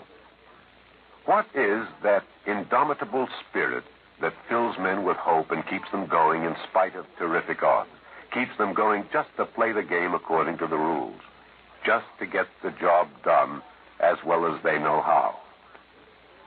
This kind of spirit pervaded the feelings of heavy bomber crews of the 9th Air Force on that day of glory, August 1st, 1943, the day of one of the most secretly planned surprise bombing missions of World War II. The day of the low-level attack on the Romanian oil refineries at Ploiești. More than 170 B-24 heavily loaded bombers took off in a swirl of red dust from Benghazi, Libya, to bomb a highly defended priority target. The element of surprise in the low-level attack was to be one of their greatest weapons. But things went wrong from the start. 3 planes exploded during takeoff operations.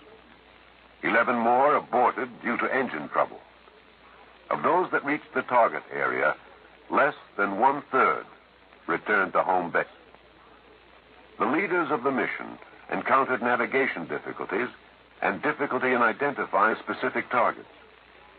And due to the loss of that elemental hope, surprise, they also encountered devastating enemy firepower from flak and fighters. The mission was partially successful, but a horrifying experience. 5 medals of honor were awarded to the heroes of the Ploiești raid for valorous action above and beyond the call of duty.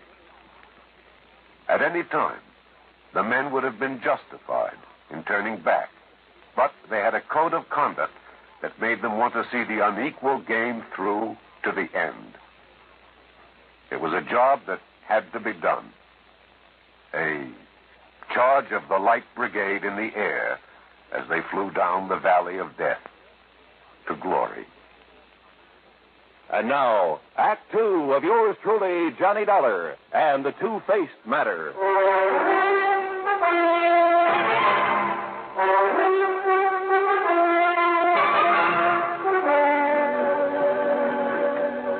Okay, Mr. Keasley, it looks like this man Twiller is the one who walked off with the money in your safe when he left your employ. No question about it.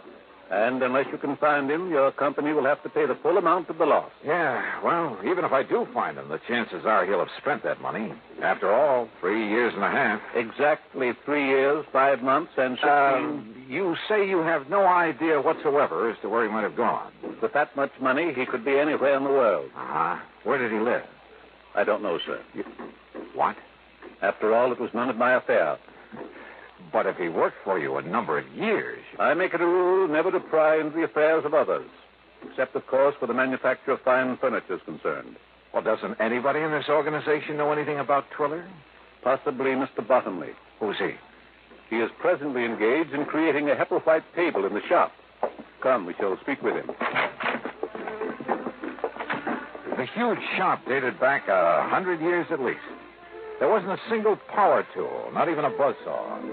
But some of the tools looked as though they might have been used to build the ark. 8 or 10 men, all of them old, all wearing dark trousers, suspenders, and white aprons, were busy turning out fine pieces of furniture, carefully, almost lovingly. And every one of them wore his own distinctive full beard. Hooray for tradition. Mr. Keasley led the way to a man who was gently trimming the edge of some kind of a sideboard. Good morning, Mr. Bottomley. Good morning, Mr. Keasley. You must pardon this intrusion, Mr. Bottomley. It must be for good reason, Mr. Keasley. Though you must understand that I cannot afford interruption if I am to finish this credenza by the end of the year coming. Of course. I wish you to meet Mr. Johnny Dollar. Good morning, Mr. Dollar. How are you? He is an investigator, Mr. Bottomley, come to get us back the money we lost. Then he must find Mr. Twiller. Exactly. Good morning, Mr. Thurston. Good morning, Mr. Keasley. Mr. Keasley tells me you know where this man Twiller lived. He was my neighbor. Lived alone next door to me. Where? And I assure you, sir, I had no idea of his designs on the company building fund. Yes, I'm sure. But now if you'll tell... Each morning he drove me to work in his carriage until he purchased that abominable motor car. Oh? I refused to ride in it, sir, and bought myself a bicycle. You did properly, Mr. Bottomley. Good morning, Mr. Woodstone. Morning, Miss Keasley. Well, just where is it that Twiller lived, Mr. Bottomley? In the village of North Weldon. East North Weldon, on Peach Avenue. Well, then perhaps the authorities there will be able to give me some kind of a lead. The authorities? You've met the police, Mr. Keasley. The police? Good heavens. I hope not, Mr. Dollar. Surely not the police. Gentlemen, please. These gentlemen are right, Mr. Dollar. Think of the blot on our good name. Now, look, your loss amounts to $58,000. $58,400. If I don't find this man, my company's going to have to pay off. I know, but the police... Now, look, my immediate job is to find this Roscoe James Twiller. And if I need the help of the police to do it... Who's the chief of police in North Weldon? Well? The mayor, Mr. Dollar. What's his name? John Kenworthy Wilkins, Mr. Dollar. Any of you know him? We do not mix with the townspeople, Mr. Dollar. We don't even go into town, Mr. Dollar. That's right. But I do have a picture of the mayor. Here, sir. Bottomley. Where did you get this? He's running for re-election, Mr. Keasley. I found this poster in my carriage. Well, get rid of it, man. This is indecent. No, wait a minute. Let me see that. Terrible. Disgusting. Huh? Why, it's a disgrace to have such a thing within the walls of this fine old company. Oh, no. No wonder the old boys were shocked. For His Honor the Mayor of North and East North Weldon was not only as bald as a billiard ball, but to top it off was clean shaven. Yeah, A picture like this within the walls of the Auld Lang Syne Furniture Company was real sacrilege. But I still hadn't done my job. I had to find this man Twiller or let the company pay out $58,000. How to find him? I hadn't the least idea.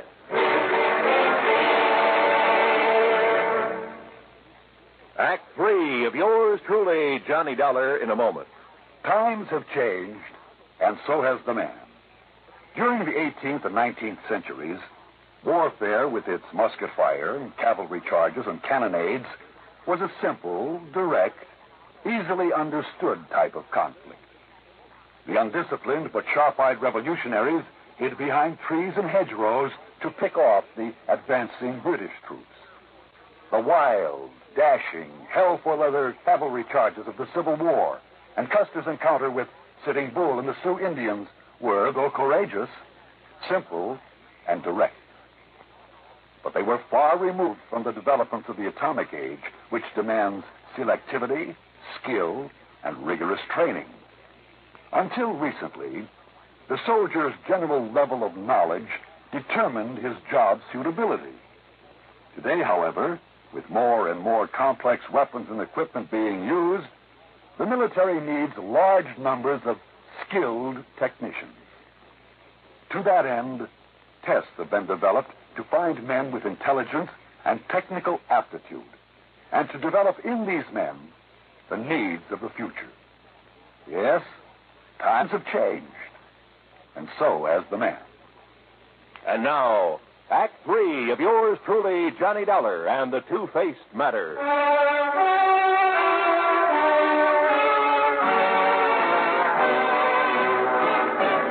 I found the mayor of North Weldon sitting comfortably on the shaded porch of his home, fanning himself with an election placard and sipping at what looked suspiciously like a gin and tonic.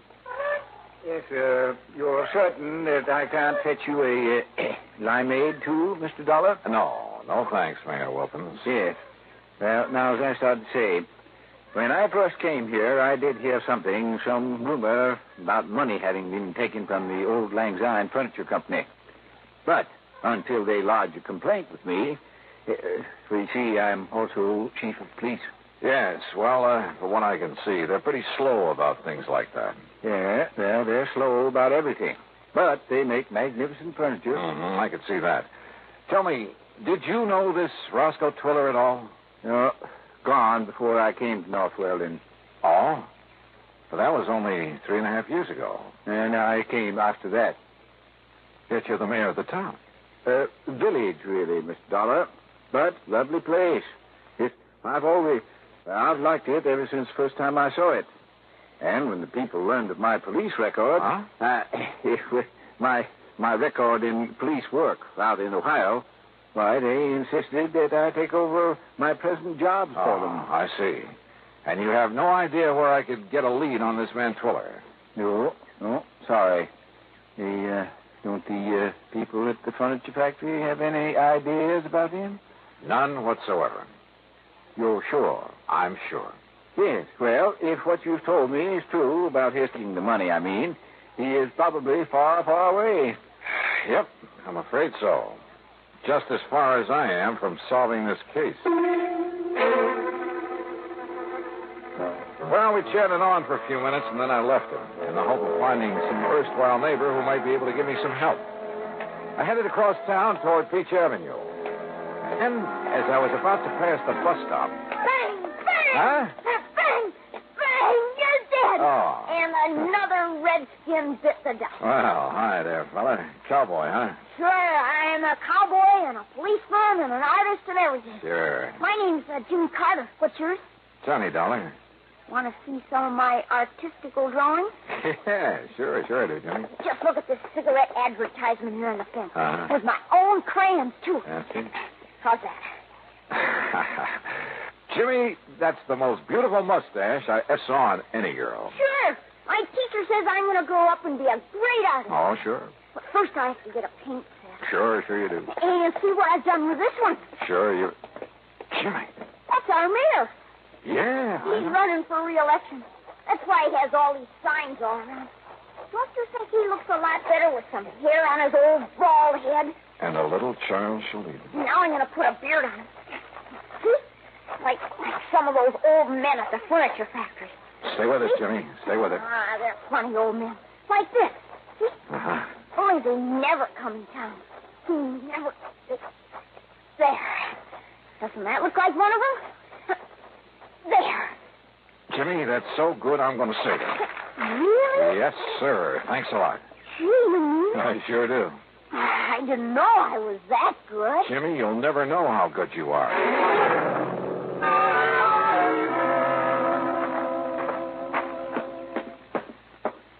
Well, you back so soon, Mr. Dollar?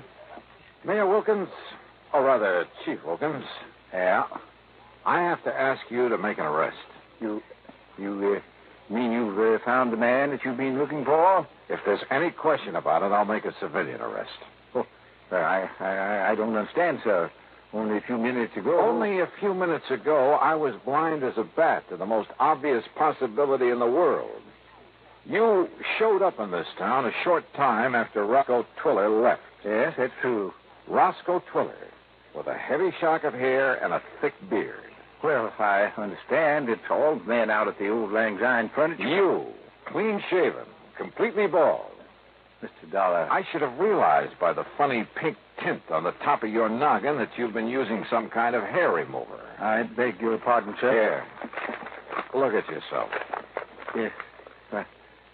Where'd you get that? Roscoe James Twiller, alias John Kenworthy Wilkins. Now, Mr. Dollar. And I'll bet that if I make a search of your house, I'll find the key to that vault in the furniture factory. No, I threw it away. Yeah. Do you want to make the arrest yourself, Twiller? Or shall I?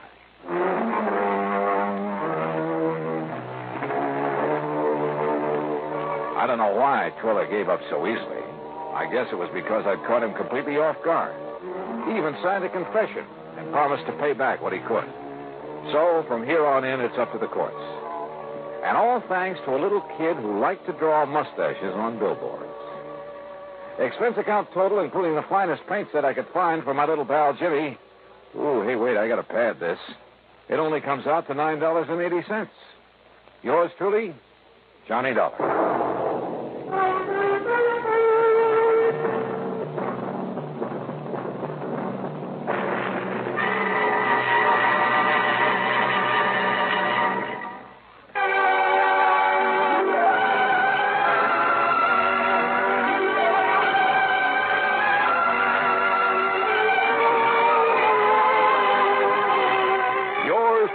Johnny Dollar, starring Bob Bailey, originates in Hollywood and is written, produced, and directed by Jack Johnstone. Heard in our cast were Will White, Herb Vigran, Horace Lewis, Edgar Barrier, Richard Beals, Bill James, and Gus Bays. Be sure to join us, same time and station, for another exciting story of yours truly, Johnny Dollar. This is Roy Rowan speaking.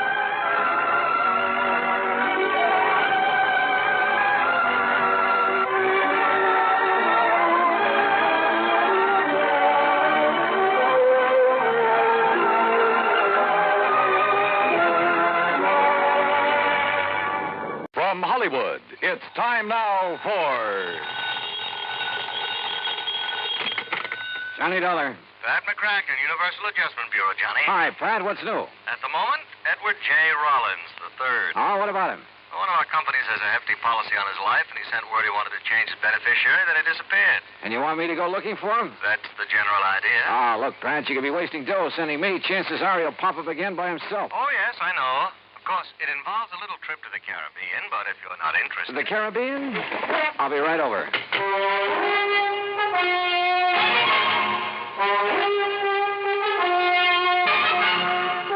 Bob Bailey in the exciting adventures of the man with the action-packed expense account, America's fabulous freelance insurance investigator. Yours truly, Johnny Dollar. And now, Act One of yours truly, Johnny Dollar.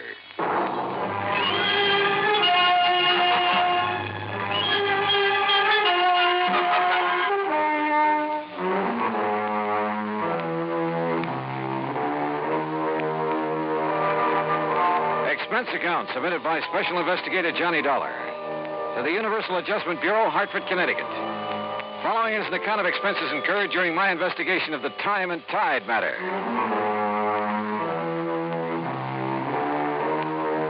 Expense account item 1, $1.20 cab fare from my apartment to the offices of Universal Adjustment Bureau and Pat McCracken. Now, the mention of the Caribbean did the trick. Sit down. Yeah, thanks. Now, what's the deal? Well, about 6 months ago, Johnny, Ed Rollins decided to marry a girl named Virginia Blake. And he took out a large policy on himself from one of our companies, naming her as beneficiary. Last week, he apparently changed his mind. Oh? Called from Nassau, said he wanted to remove Virginia Blake as beneficiary, and he was supposed to come to Miami to sign the papers. We had an agent waiting there for him. But he didn't show. What was he doing in Nassau? He had his cabin cruiser down there with 3 of his friends. Among them, Virginia Blake. Did you check Nassau to see if he's still there? Oh, we checked. His boat is gone. Now, the trail just starts in Nassau, Johnny. Where it'll lead is anybody's guess. Expense account item 2, $140 even, air transportation and incidentals to Nassau in the Bahamas. There, I found a man who remembered fueling up Rollins' boat a few days before. He'd heard them talking about working their way down through the Bahamas, skin diving, and then cutting over to Jamaica. They'd mentioned one place in particular, Crooked Island. Item 3, $50, transportation via chartered seaplane to Crooked Island. I spotted Rollins' cruiser in one of the coves, and the pilot set me down nearby. A dinghy with an outboard motor came over from the boat. It was Ed Rollins. You say you're an insurance investigator, Dollar? Yeah, that's right, Mr. Rollins. Well, what are you doing here? Well, I came to see if you were okay. Me? Well, why shouldn't I be? You were supposed to meet an agent from the company in Miami last week. You didn't show up. Oh, well, I changed my mind. You mean you came all the way down here because I didn't show up in Miami? Well, when a man with a hefty policy in his life disappears, the insurance company starts worrying. So it seems. Hey, mind slowing down a bit? I'd like to talk to you before we get on board. Sure. Now, what's on your mind? As I understand it, you took out a policy about 6 months ago and named a Virginia Blake as beneficiary. Yes, that's right. We're going to be married. Then a week ago, you apparently changed your mind. Well, I decided to think it over some more. That's why I brought the boat down here. What's the trouble? Oh, it's just... Well, I might as well tell you. I began to suspect Virginia's been two-timing me. Oh? With whom? That I don't know. Have you asked her about it? No, not yet. Why not? Because I'm afraid she might tell me the truth. Maybe I don't really want to hear it. Ah, I see. Look, Mr. Dollar, we're going to do a little more skin diving here in the cove this afternoon and then shove off for Jamaica around dark. Why not come along? You can catch a plane back to the States from there. Okay. Who all's on board your boat? Let's see. Virginia, you know about. Then there's Bill Winslow. Winslow? Yes, kind of a beachcomber at heart. I bring him along mainly to handle the boat. He's real good at it. Anybody else? Oh, Tony Atherton. A worthless sort of guy, but rather amusing company once in a while. Besides, he introduced me to Virginia, so I owe him something for that. I guess. Well, look, you mind introducing me as just an old friend of yours? Yes, that's just what I had in mind. Oh, say, there they are waiting for us on deck.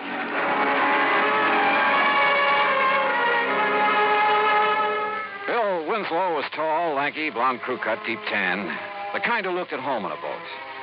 Tony Atherton, on the other hand, was the kind who was at home nowhere. Or maybe anywhere, as long as he had a drink in his hand. And Virginia, well, one look at her and you forgot where home was. Rollins and Bill Winslow strapped on aqualongs and went over the side to do some skin diving. Tony Atherton, Virginia, and I sat around on deck for a while. I noticed that Virginia didn't seem to be at ease. Atherton noticed it, too. Use a drink, Virginia? No, thanks. What's the matter, darling? You bored? No. You see, darling, Virginia didn't really want to come on this trip, did you, dear? Just skip it, Tony, will you? Seems like Ed and Bill have been underwater a long while. Yeah, I was wondering about that. How long do they usually... don't worry. Ed likes to live dangerously. Besides, he's got Bill Winslow, all-American boy, to take care of. Will you lay off it, Tony? Hey, there they are. Hey, wait a minute. Looks like Rollins is in trouble. Get him on board! Here. Hey, quick. Get on. Give me... That's it. Watch his face, buddy. Easy. Here. That's a face plate. Get it off. You okay, Rollins? Yes. Yes, I guess. What happened, Ed? Oh, something went wrong with his air supply. Yeah. Sprang a leak. Thanks, Bill. If it hadn't been for you... Oh, skip it. Just lucky I was close to you. Look at this rubber tubing. It's frayed through. Yeah, I guess I must have scraped it against some coral. Sure. Yeah. Yeah, that's probably it.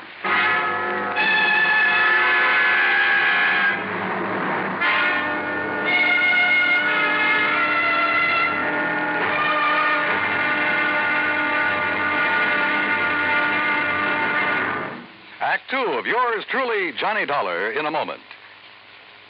And now for another episode in the life of Sergeant Donald Bellwether, my husband.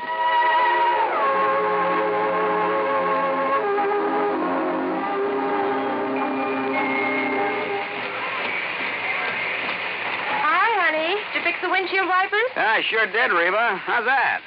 Oh, you fixed them. Good for you, Donald. Thank you, my dear. Well, that's that.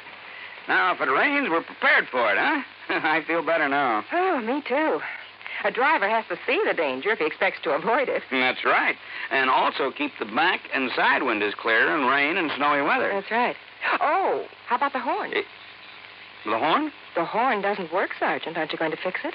No, I don't think so. Frankly, Reba, I hate horns. Whenever there's a traffic jam, the first thing some guys do is blow their horn. Which does absolutely no good. Of course not. All it does is jar everyone's nerves. No, I don't think I'll fix the horn. Oh, but now wait a minute, Don. Look, supposing we're driving along and suddenly we see a youngster on his bicycle headed right out into the street. Sounding that horn will warn him and possibly avoid a tragic accident. Yes, that's true, but... Or supposing we're driving on the highway, and just as we're about to pass a car, that car decides to pull out into our lane and pass the car ahead of him. He obviously doesn't see us, and he won't hear us shout. But one little beep on that horn, and he'll automatically scoot back and avoid a collision. Reba, you've convinced me. Even though it can be a nuisance, the automobile horn is a necessity. Then you'll repair it? Immediately. Oh, that's my Donald. That's my doll.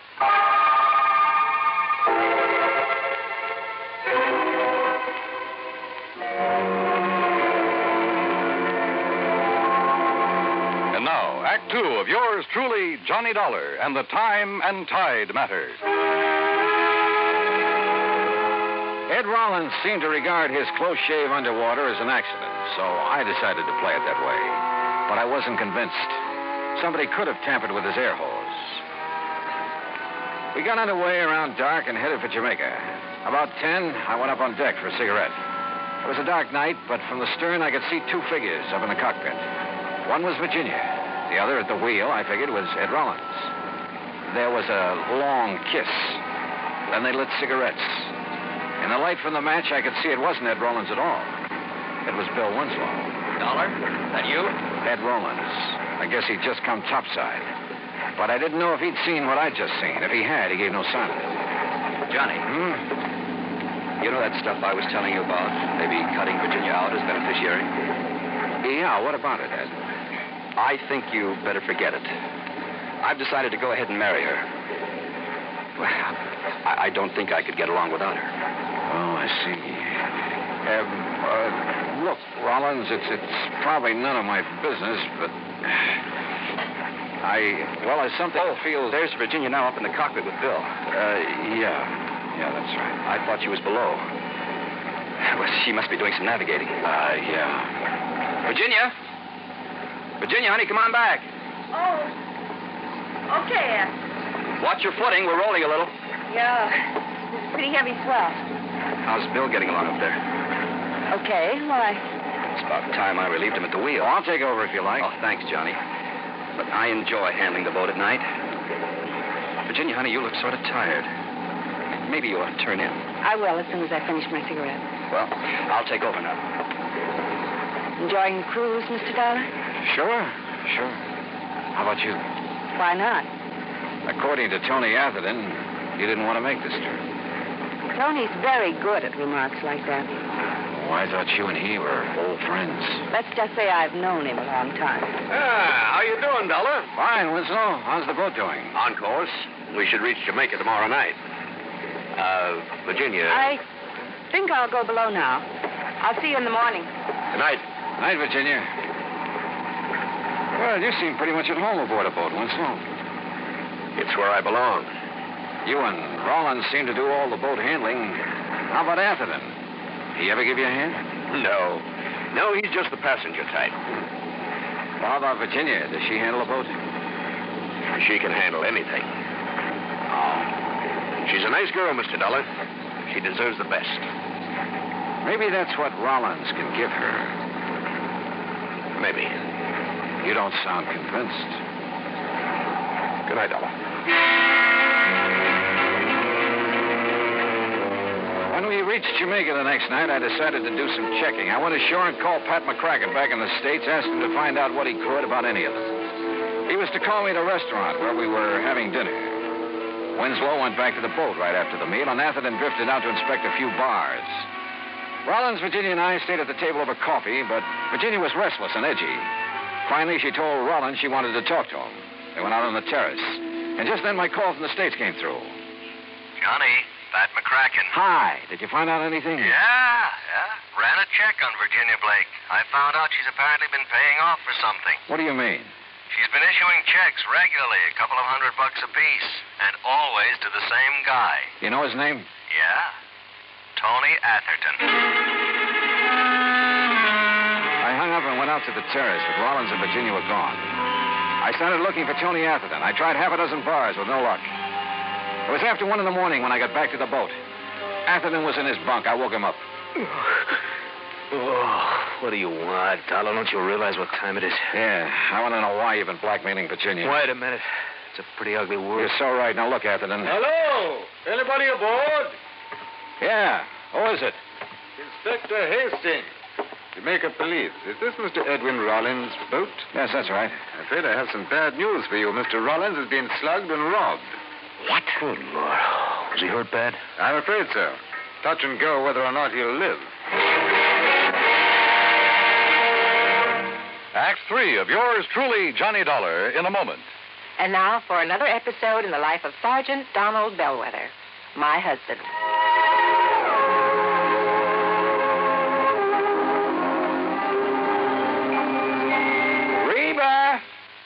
Reba! What is it, Donald? Confounded Reba, I can't find the fountain pen. I've looked all through this desk. Here it is, dear. Here it is. You must have used it as a marker when you were reading this book. Let's see, this great literary classic, Six Gun Showdown at Powder River Gulch. All right, never mind about my reading habits. Just look at the coverage we're going to get with this new auto accident policy. Let's see. We have collision. $50 deductible. Fire, theft, public liability, property damage, medical benefits. In other words, we have complete coverage. That's right. Of course, it's going to cost us money. I'm sending the company a check right now. Gee, it's too bad we don't live in Rhode Island. Rhode Island? Why? Well, because then our rates would be lower. Rhode Island has less accidents per capita than any other state. Oh. Well, which state has the highest? Let me see. Here it is, Nevada. No, by golly, Nevada's second highest. Alaska has the most. Really? I didn't know that. Mm-hmm. You know, it's just too bad we can't eliminate traffic accidents completely. Not only would it save life and limb, but it'd be a lot less strain on the pocketbook. Yeah, that's for sure. These automobile accident policies get more expensive every year just because there's so many costly accidents. Well, I'm glad we've got some good insurance coverage, Donald, but just remember one thing. Oh, what's that, honey? Well, some auto accidents ruin a fender, and some ruin a family. Yeah, that's true. Very true. But as far as I'm concerned, I don't want any of your old insurance money. I want you here at home, safe and sound. You'll always drive carefully, won't you? Yes, I will, dear. Oh, that's my Donald. That's my doll.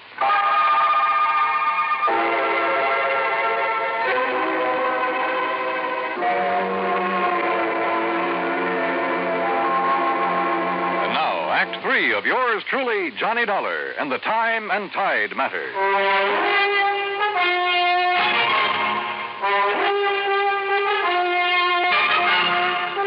Inspector Hastings led me down the pier and around the corner of a warehouse about 100 yards from the boat. This is where one of my men discovered Rollins, Mr. Dollar. He'd been slugged, huh? With a length of pipe we found nearby. No fingerprints on it, though. Rollins is in the hospital in a coma. Apparently he hasn't more than a 50-50 chance. You said something about robbery, Inspector. His wallet and valuables are gone. I'm afraid we've had quite a bit of that sort of thing around the waterfront lately. Have we, huh? Maybe. Maybe not. I poked around the pier for a while, but didn't turn up a thing. It was about 7 in the morning when I finally got back to the boat in Atherton's stateroom. I told Virginia what happened, Dollar. She went to the hospital immediately. Okay, I can talk to her later, Atherton. I still want to know why you've been blackmailing her. Oh, look, you got proof, Dollar. Virginia's been issuing checks to you pretty regularly. Look, what's wrong with that? She and I are old friends. I've had bad luck with some of my investments. She's been kind enough to help me out. Now, look, Dollar, if you're trying to tie me in with what happened to Rollins, you're just wasting time. Am I? Of course you are. If you stop this nonsense, I can probably help you. Oh? Look, take a look out this porthole. Go on. What do you see, huh? A stretch of pier? A warehouse? Exactly. Well, what about it? Well, just as I was turning in last night, I heard footsteps on the pier. I looked out the porthole. Somebody was walking along it. As he turned the corner, I could see who he was by the warehouse light. It was Ed Rollins. Oh? A moment later, somebody stepped out of the shadows and followed him around the corner. Dollar, that was Bill Winslow. I tell you, I'm not the one who slugged Ed Rollins. But you admit taking a walk last night late. But sure. So what? All right, where'd you go? Oh, along the waterfront. I don't remember just where, and I don't remember what time it was. Along that pier out there, around that warehouse, maybe. Maybe. Look, I wasn't paying much attention where I was going, but I didn't see Rollins at all. What reason would I have to do a thing like that to him? I can maybe think of one. Like what? Like you and Virginia. Me? Oh, now, just a minute. That has nothing to do with it. I think it has, Winslow. Get this straight, Dollar. I didn't slug Rollins. I kept hammering away at him, but I couldn't get anywhere. Finally, I left him and went up on deck. Virginia had just come back from the hospital. He's still unconscious, Johnny. They say they don't know whether he'll make it. Virginia, what happened last night? When I got through with my phone call at the restaurant, you and Rollins had left. Yes. We walked around town a while talking. Then Ed said he had something to take care of, so he sent me back to the boat in a cab. I came back here and went to bed. I didn't know what had happened until Tony Atherton told me this morning. Mind telling me what you and Rollins were talking about last night? He told me about the doubts he'd been having about me, that he realized he still wanted to marry me. Oh? And I told him there were a couple of things he should know about me first. Like Bill Winslow, for instance? Not that it matters now, Johnny, but that was a goodbye kiss. Oh. A couple of months ago, I became very attracted to Bill, but it was no good. You give Bill a boat or a beach, and... Well, his thinking doesn't go much beyond that. And I began to realize that what I really wanted was Ed. What was his reaction when you told him about Winslow? Well, he's a pretty wonderful guy, Johnny. That's why if anything happens that he doesn't pull through, I don't know what I'd do. And what was the other thing you told him last night? That Tony Atherton had been blackmailing me. It figured. You see, I roomed with a girl once I thought was okay, but she wasn't. Some stolen things were found in our apartment. I thought they were hers. I couldn't prove I wasn't involved. You did time for it? Yes. I wish I'd told Ed right at the start. Well, at least you did tell him last night. Johnny, who could have done this to Ed? You don't think it could have been Bill Winslow? Oh, what I think doesn't matter, Virginia. It's what I can prove that counts. And right now, that's nothing. I walked off the boat and along the waterfront. There was a swirl in the channel. The tide was going out. It was almost low. I glanced over at Rollins' boat. It was resting lower against the pier now. Suddenly, a couple of ideas started pecking away at me. I went back aboard the boat and found a tide table. According to my watch on the table, it was low tide. Then I looked up the time of the previous low. Yeah. I headed for Tony Atherton's stateroom. All right. So Virginia was buying a little silence from me about her past. So what? When Virginia told Rollins you'd been blackmailing her, he probably didn't like it much. He told her he had some business to take care of. It could have been with you. Now, look. So he went out looking for you around the town. He found you. Now, wait a minute. What'd he do? Threatened to have you prosecuted? Was that it? So you followed him down to the waterfront, sneaked up behind him and slugged him. No. You figured you'd killed him. But even if you hadn't, you were safe because he couldn't have seen who slugged him. Look, Dolly, you're talking nonsense. told you I saw Bill Winslow following Rollins. I saw it right through this porthole. And that's where you hung yourself. What? Take a look out that porthole. What do you see? Why, yeah. The pilings of the pier. It's low tide. Well, so what? And it was low tide at the time of the attack. You couldn't have seen over the top of the pier then. You were lying. Oh, now look, I tell you, I won't try it. Get away from me!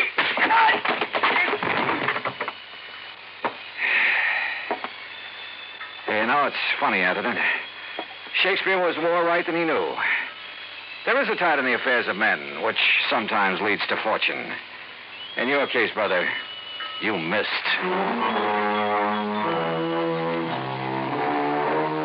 Expense account total, including transportation and incidentals home, $403.50. Remarks? Tony Atherton's in jail where he belongs. Bill Winslow is somewhere in a boat where he belongs. Ed Rollins pulled through. He and Virginia will get married next month. Yours truly, Johnny Dollar.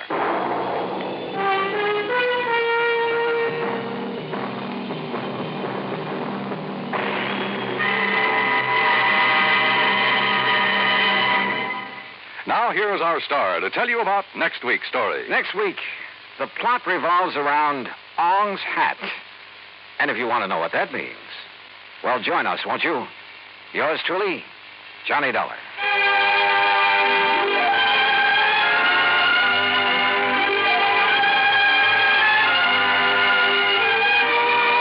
Yours truly, Johnny Dollar, starring Bob Bailey, originates in Hollywood and is produced and directed by Jack Johnstone. Today's story was written by Robert Wright. Heard in our cast were Virginia Gregg, Larry Dobkin, Herb Ellis, Tony Barrett, Frank Nelson, and Ben Wright. Be sure to join us next week, same time and station, for another exciting story of yours truly, Johnny Dollar. This is Dan Cubberly speaking.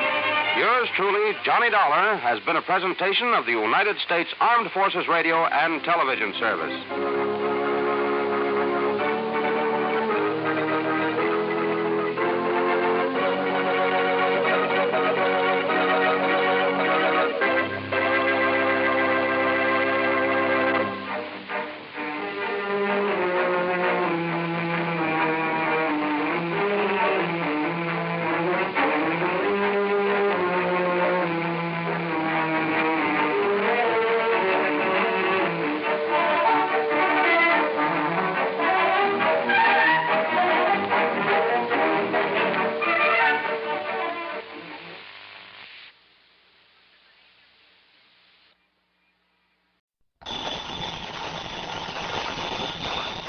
Johnny Dollar. George Reed here. Georgie, how's Floyd's of England holding up this hot weather? Fine, Johnny, fine. Tell me, does the name Franklin P. Franklin mean anything to you? No, I can't say that. Oh, no, wait. You mean the World War I fighter pilot who made such a name for himself came from right here in Hartford? That's the one. Oh, sure. One of my boyhood heroes. Yeah. Frankie the Flying Fool, they called him. Yes. Big plaque over at the library about the couple of dozen enemy planes he brought down. Yes. Which was quite a record in those days. Yes, Johnny. Something of a legend, too, because he gets shot down one day, be right back in the air the next. Yes. Just didn't know when to quit.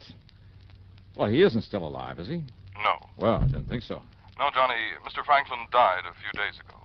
Only a few leaving days? a considerable amount of life insurance. With our company, of course. Oh, I see. Over $110,000 that's to be divided equally between his two sons, Randolph and Philip.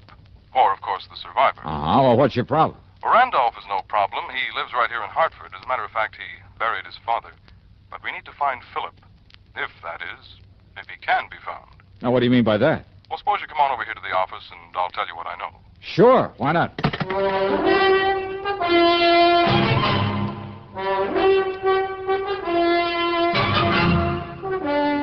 CBS Radio brings you Bob Bailey in the exciting adventures of the man with the action-packed expense account, America's fabulous freelance insurance investigator. Yours truly, Johnny Dollar.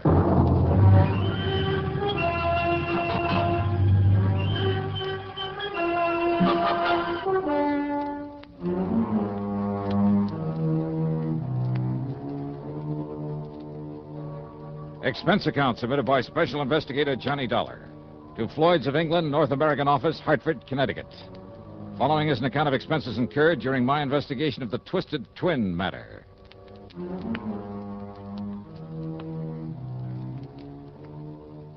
Floyd's of England hands me some pretty screwy cases, but I love them because they always put money in my pocket, sometimes plenty.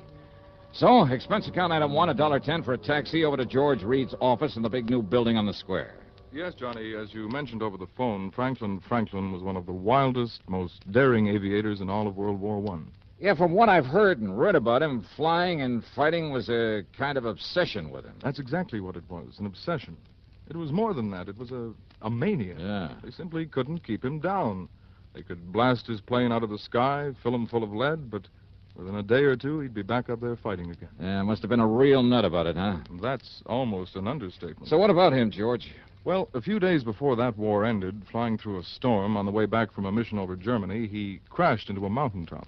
Not from enemy fire, mind you. He'd shot down 3 Fokkers that day single-handed, but because of his own wild miscalculation. Yeah, but it didn't kill him. No, but he was badly injured. Very badly. Didn't regain consciousness for days. When he did, when they told him he'd never be allowed to fly again, well, Johnny, the man literally went out of his mind. No kidding. Well, if it hadn't been for his family's money, Franklin would probably have spent the rest of his days in a mental hospital. Kind of a shame for a man like that. Well, you must remember that even from childhood he was a pretty erratic... Well, anyway, after a few years of expensive medical and psychiatric care, he apparently recovered, both physically and mentally. Good. He was able to manage the estate his parents left him and marry and raise the 2 sons I mentioned, the twins, Randolph and Philip, now his sole heirs. Mm-hmm. What about his wife? Their mother, Grace Franklin, died when they were born. Oh, I see. Twins, you say? Yes. Identical? Absolutely identical, in appearance. What do you mean by that? Well, Johnny, they both inherited some of their father's instability. Now, you'll see what I mean when you meet them. That is, if you do meet them both. Yeah? Now, Randolph, living here in Hartford, is a salesman. He's on the road for a big machine tool manufacturer, and so far as we know, doing all right. And Philip? Well, from what little we know about him, Philip, the stupid one, well, the last we heard, he was a henchman, I guess you'd call it, of a man named Carlo Fazzetti. Fazzetti? Yes. The mobster out Yes. in Chicago? Yes. I had some mighty unpleasant dealings with Fazzetti one time. Well, have you contacted him, ask him what he knows about Phil? No. Gee, Carlo Fazzetti. Yes. Oh, that's bad medicine. I realize that. But if the company's willing to pay good money for it, I'll try to make contact with him, see if I can enlist his help for a change. So? It may not be necessary. Oh? And your important contact will be Randolph. Okay. Because according to him, Philip died about a year ago. Okay, then I'll... Oh? Yes. Well, in that case, George... But he hasn't been able to give us any proof. And that, of course, is what we must have, proof, one way or the other. Well, Johnny? There's a fee on this one? I mean, after all, if I should end up having a tangle with Carlo Fazzetti... Your usual commission on the face value of the policy. And expenses? And reasonable expenses. Okay, Georgie, here we go again.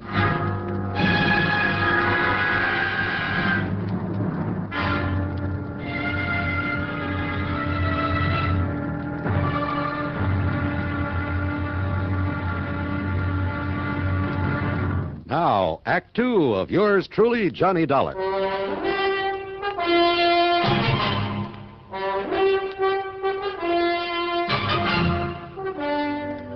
Charlie, the doorman at Randy Franklin's apartment, might better have been named Gimpy because of his mental limp. Is that Mr. Franklin? Geez, I don't know. You don't know? Well, how should I? Well, he does live here, doesn't he? Sure, part of the time. Huh? Sure, he's a traveling salesman, some tool company. Yeah, well, ring his apartment. Mister, he's out of town just as much as in. Sometimes a couple of days, sometimes a month away. Yeah, okay, now will you please... Man, what a life. That's what ought to get me, a job like that, traveling all around. Ring his apartment, please. You See if think he's I in... like this? This standing around this fancy dump in this hot uniform? You think it ain't hot this kind of weather? I'm sure it is. Now, please, Boy, if you'll just... When I think how I could be traveling around all over, seeing the sights, meeting a lot of good-looking dames, showing them all a big time... Charlie, would you ring Mr. Franklin's apartment and see if he's in? You think I ain't responsible enough to get as good a job as Mr. Franklin or anybody else? Huh? Ring up his apartment? That's right. I can't do it. Can't do it. What do you mean you A can't? phone got busted a couple of days ago, and I forgot to call the repairman. But like What's I was the number saying, of his apartment? 4A on the 4th floor. But like I started Okay, to say... thanks. Yeah, well, like I was saying, me, I could be... Wow. Wait.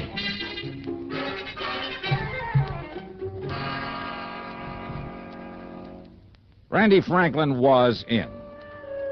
He was mid-30s, maybe, tall, rather good-looking, with black hair, gray eyes. But there was something about the way he used those eyes, a funny shiftiness about them. And he was nervous, terribly nervous, with a trick of twitching his head so quickly I almost expected his neck to snap. His handshake was warm and friendly enough, though, but his hands trembled. He drummed his fingers on the arm of his chair and kept adjusting his tie, touching his forehead, running his fingers down the edge of his jacket. Of course, I wish you could find Philip, Mr. Dollar, but you can't. Well, you seem pretty sure of that, Franklin. I am absolutely sure. Philip is dead. It happened about a year ago, and Mr. Dollar, it was my fault. Well, now, why do you say that? Philip lived in Chicago. He worked with a man named Carlo Vizetti. So I've heard. You know who Vizetti is? I've met him. Oh. I see. Yeah. Then you can understand why Dad was very disappointed in Philip. And when he became sick and Philip couldn't come here to see me, well, it was about that time I had to go to Chicago on business. I ran into Philip, and I told him, Mr. Dollar, I told him that unless he came back here and squared things with Dad, got himself a legitimate job and settled down, Dad would cut him out of his will, out of the insurance. Oh, is this true? Yes, I believe Dad might have cut him off. Well, now, it seems to me that would have been to your advantage. Thank you, but I prefer to get along on my own, which is why I wish you could find Philip now. But you can't. Yeah, you said that before. Of course, a share in Dad's estate, of course, I'd welcome that, but not all of it, if it meant cutting off my own brother, and you look as though you don't believe me. Well, just keep talking, Randy. The point is, the threat of losing some of the estate persuaded Philip to fly back here with me to see Dad. But then, Mr. Dollar... Yeah? Well? Mr. Dollar, Look, are you always this nervous, Randy? No, it's just when I think about what happened that it was such a frightening, such a terrible, such a shock to me. I don't think I'll ever get over it. When what happened? Probably accounts for these lapses, these blackouts that occur when I can't remember things, lose track of things weeks at a time. When what happened, Randy? The airplane.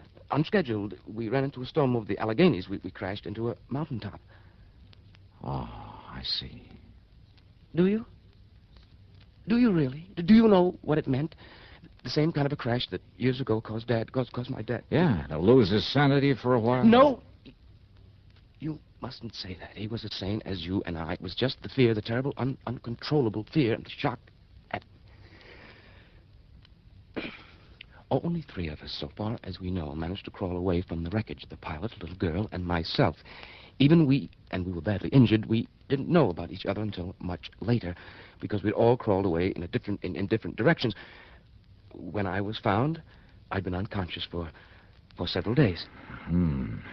Like your father after his crash during the war. No! Please, don't. Please. All right, I'm sorry. They found Phil's remains in the wreckage? The wreckage of that plane burned completely. That is why the morbid-minded men at your insurance company can never have the sort of proof they seem to want. Poor Philip's body. Oh, I see. In any event, though, it looks as though you're the sole beneficiary of your father's insurance. And I tell you, I don't care. Don't you understand that? If you like, I'll give Philip's share to some charity. Randy, give me the name and address of the company you work for. Why, it's in New York, at the... Oh? Why? Because I've suddenly got a real crazy hunch, real crazy. Don't use that word. Okay, then. I got myself a real wild hunch. How's that, huh? Yeah. Instead of going on back to the insurance company and telling them to pay off this policy to you, the sole survivor... Yes, Mr. Dollar. Well, Randy, I'm going to continue my search for your brother. Search? For Philip? After all I've just finished... Are you serious, Mr. Dollar? I sure am. But I told you... Yeah, you told me. Just stick around, Randy. And now, Act 3 of yours truly, Johnny Dollar and the Twisted Twin Matter. Expense account item 2, 3820 for a day in New York, locating and checking with the machine tool company that Randy worked for. Well, by the time I got back to Hartford the next morning, I'd learned plenty about him. He'd been a good salesman for him for years, but not lately, not since the plane crash. And he never had a satisfactory explanation for long absences from his job. They were seriously considering dropping him from the sales force. Now, in other words, he had plenty of use, maybe need, for his father's insurance money. All of it, despite what he told me. So maybe if Phil was still alive. But when I went over to Randy's apartment again, he wasn't there. Okay, then. Item 3 on the expense account is $52.10, plane fare to Chicago. Items 4, 5, and 6 are 30 cents for telephone calls to my old underworld contact on, an ex-arsonist by the name of Smokey Sullivan. Item 7, $100 cash to Smokey when he dropped me off at Carlo Fazzetti's hangout, which, as might be expected, was an exclusive apartment out near the Ambassador East. What I didn't expect was the man who opened the door. Yeah? I want to see Carlo Fazzetti. My name is Randy. Huh? So this is the answer. What are you talking about, mister? Oh, now, don't give me that, Randy. So you've been playing it both ways, huh? You ain't making no sense, Buster, so go on, get out of here, get lost. Now, just a minute there, Randy. What's this Randy stuff? My name's Phil. Phil Franklin? Oh, you know, no, get out. Just a minute, Phil. Who is it? Should I know, boss? This jerky comes in here and Dollar. starts talking. Well, my dear old friend, Johnny Dollar. Huh? Old friend, huh? Why, of course, since you can't possibly be trying to tie me in with some of your insurance trouble. For once, Fazzetti. Come in, Dollar. Come in. Yeah, sure. Ah, Phil. Yeah, boss? Make an extra one of them drinks for Mr. Dollar here. My old friend, Johnny Dollar. Okay, boss, whatever you say. Now, wait a minute. I want to talk. Phil. Yeah. Sit down here, Dollar. Right in here. That's Phil Franklin, huh? Yeah. Dopey Phil Franklin. You sure of that? Of course I'm sure. He's been with me for years, off and on. Off and on, huh? One of my good boys once, but now, I don't know why I keep him around. See, listen, Did I Fazzetti. say keep him around? Half the time he's here doing odd jobs around the place, serving the booze, helping himself to it. Half the time I get the boys out looking for him. Sometimes he's gone 2 days, sometimes for weeks. Wait a minute. Yeah, Wait he a used to be minute. one of my good boys. But ever since somebody knocked him on the head about a year ago, say he cracked up in an airplane. Oh, he did, huh? Hey, now, what would Dopey Phil be doing aboard an airplane, huh? Here's your drinks, boss. Here. Ah, that's the boy. Now, Dollar, why'd you come here to see me, huh, pal? Only, here, drink up first. Here, Carlo. Just add this drink to yours. Huh? But if you don't mind, I'll hang on to this glass. Now, wait a minute. Sorry, I gotta get going. What? See you next time I'm here in Chicago. Wait a minute, Maybe. Dollar.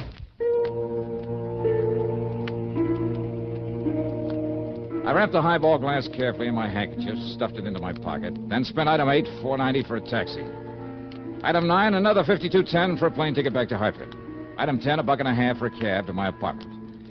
Well, there I picked up my car and drove over to Randy's place. He wasn't there. Item 11, $10 to the doorman, Charlie, to keep his eyes open for once and to phone me when Randy came in. And to keep his mouth shut. Well, as I might have expected, Charlie's call didn't come until 5 days later. Item 12, $4.85 for a tank full of gas. At police headquarters, I picked up Lieutenant Tim Waverly, who spends most of his time in the lab, not in uniform. I gave him the highball glass, some instructions. Then together we drove over to Randy's apartment. And this time he was in. Yes? Oh, Mr. Dollar. Yeah, that's right. You've been away, Randy, huh? Away? Oh, why, yes, I guess I have. Yeah, I guess so. Oh, Tim Waverly, a friend of mine, Randy Franklin. Hi, Mr. Franklin. How do you do? Just where were you, Randy? Does it make any difference? Where? Well? Well, Mr. Dollar, I don't know. No, I'll bet you don't know. All right, let him see it, Tim. Sure. Mr. Franklin, have you ever seen this glass before? Here, take it. What? I said take it. Here. All right. Well, have you? No, I can't say that I have. Okay, thanks. Let me have it back. Well, of course, here. Want to take it back to the lab, Tim? The lab? No need to, Johnny. These prints are identical, all right. Mr. Dollar, what's this all about? Randy Franklin, huh? And Phil Franklin, too. What? Yeah, so ever since that plane crash, huh? Please, don't talk about that again. Oh, sorry. Afraid you'll get all nervous, all upset again? Yes, don't you see? This last blackout was right after you were here before. Blackout, huh? Yes. You expect me to believe you don't know where you went, where you've been ever since then? It's true, Mr. Dollar. Are you kidding? I saw you in Chicago posing as Phil. No. What do you mean, no? It's not true. It can't be Those true. identical fingerprints on this highball glass prove it. I don't know what you're talking But about. why? What kind of a racket were you trying to pull? Dollar. Did you have some crazy No. idea that maybe, No, just don't maybe... talk like that. I told you not to talk like that. Do you hear me? All right, now, you just keep your hands to yourself, No, Randy. because you're trying to upset me again, but I won't let you get out. Get out Now, of here. just a minute, Watch you. it, Johnny. I'll show you. Coming here this way. You hear me? No, you... Don't. Oh. All right, now, Randy. No. Please, please. Take it easy, Johnny. You hit him pretty hard. And that isn't all, Tim. Let me have your gun. My gun? Yeah, give me. Now, wait a minute. Thanks. All right, now, Randy. Johnny, you're out of your mind. Am I? Stand back. No, Johnny. No, please. No. No.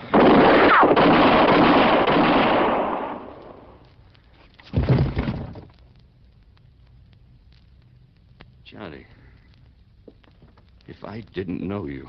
Okay. It was the shock that knocked him out, Tim. I know. You not only didn't hit him, you didn't try to, but yeah, I that's did... right. Now, let's get him over to old Doc Parsons. Dr. Parsons? Yeah. The psychiatrist? Yeah, come on. Give me a hand with him.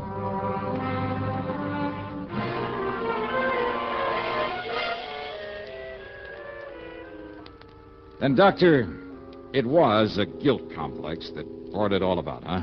This condition of his. Plus shock, Mr. Dollar.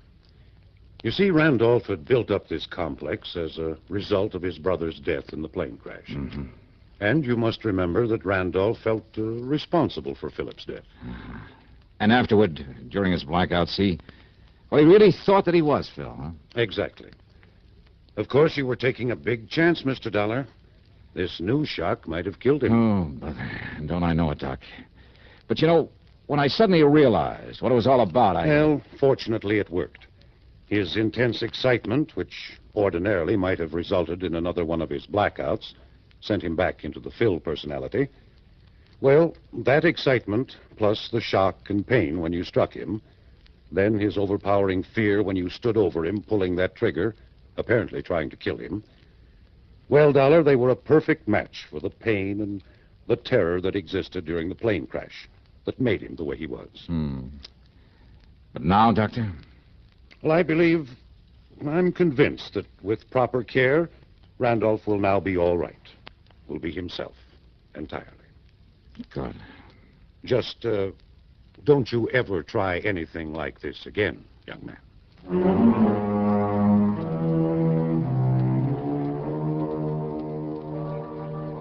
Yeah, Dr. Parsons was right.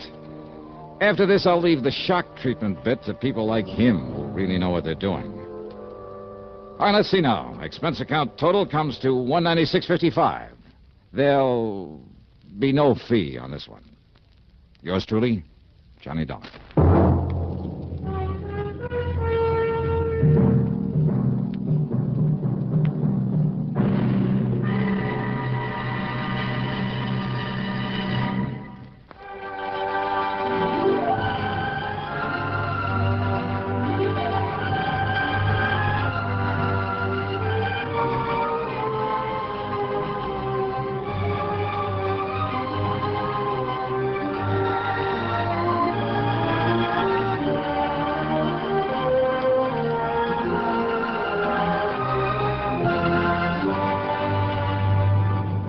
Yours truly, Johnny Dollar, starring Bob Bailey. Originates in Hollywood and is written, produced, and directed by Jack Johnstone. Heard in our cast were G. Stanley Jones, Frank Gerstle, James McCallion, Jack Moyles, Herb Ellis, and Russell Thorson.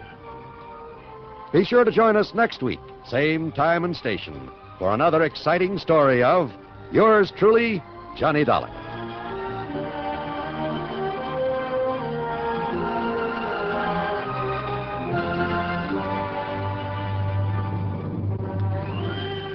This is John Wall speaking.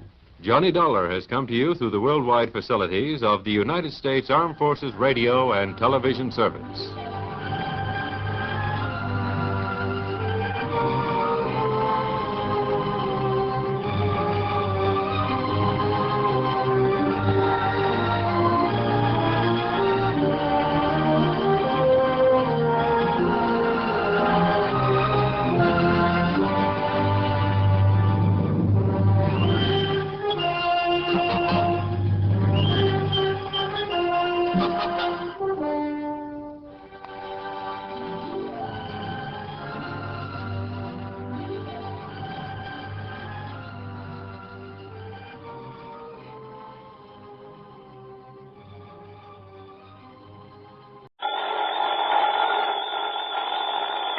Johnny Dollar. Paul Peters, Johnny, at Western Indemnity Company. Oh, hiya, Paul. How's the weather out there in the City of the Angels? Johnny, Yeah? can you come out here right away? What's up? Well, put it this way. How would you like to give some much-needed help in the race for outer space? Oh, well, if you mean take a ride in one of those experimental space capsules... No, I mean... Thanks, Paul, but I'll stay in the cheering section for a while. No, I mean put a stop to the trouble that's threatening to... But, Johnny, we have no proof. No proof at all. No proof of what? That these deaths were anything but accidental. That they weren't incidental to something much bigger. Paul. But if you can find out who's in back of them, who's in back of all this... Hey, look, will you start making sense? What? The race for outer space, remember? Yes, Johnny, and you know its importance. Yeah, and I take it some company, some client of yours has a hand in it. Yes. But they're having trouble. Yes. What? Because although there's no proof, I think... I'm convinced, Johnny. Yeah? Well, come on, Paul. All right. Sabotage. Oh? Yes, Johnny. Sabotage.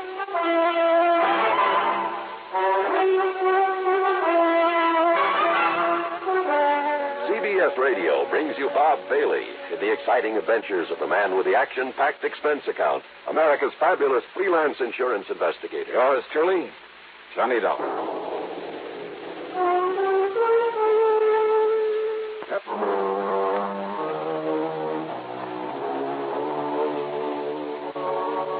Expense account submitted by Special Investigator Johnny Dollar to the Western Indemnity Company, Los Angeles office. Following is an account of expenses incurred during my investigation of the flask of death matter.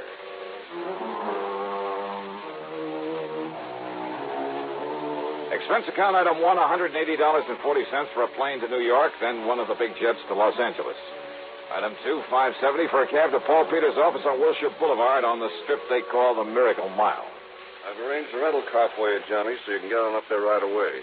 On up where, Paul? And you still haven't told me what this is all about. Look here at this detailed map, just above Santa Barbara. Here. Hey, looks like that road runs off into the ocean. On a high bluff overlooking the ocean is the Bar Manufacturing Company. Bar? From the names of Doctors Joseph L. Barham and Ralph T. Barnwell. They're a couple of top-grade scientists. So what do they build? Spaceships? Ostensibly, they make small aircraft components, but actually, well, after they were dropped from governmental service, they begged and borrowed a lot of money to set up a little plant. And they've developed a capsule they're sure will enable a man to return from outer space. Kind of competing with the government, aren't they? Barham and Barnwell are determined to prove that private enterprise can accomplish more than a lot of inter-service wrangling can. More power to them. And if they can prove their rescue capsule works, they'll make millions, Johnny, literally millions. Well, I should think so. Naturally, we, as their insurance company, will benefit, too. So far, though, it's cost us a lot of money. Oh, how, Paul? Insurance policies on a couple of their key men who died recently under most peculiar circumstances. Yeah, how? During the testing of this device, but nobody seems to know exactly how or why those men died. Now, if you can find out for us... Yeah, well, I can try. Barham and Barnwell don't want you up there poking around, Johnny, but I've insisted on it, so they're expecting you. I see. So will you get on up there right away? Sure, why not?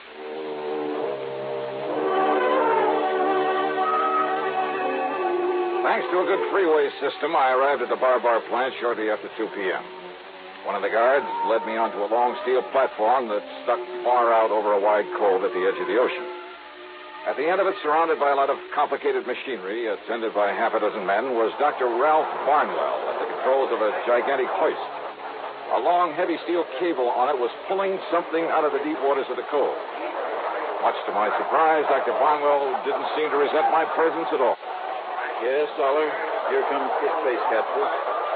This time the test has to be successful.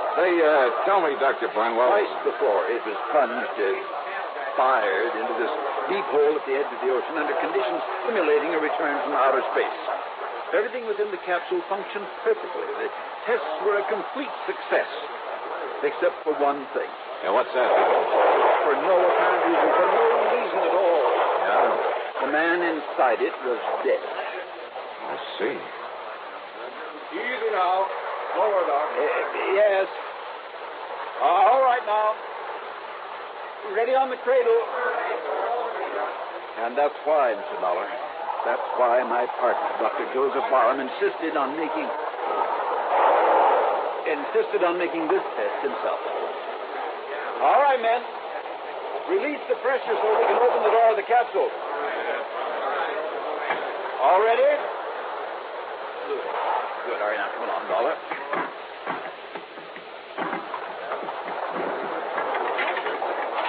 Open it up yourself, don't you? Yes, I'll open it. Stand aside, men, so that we can... All right, now, Dr. Barham, did you...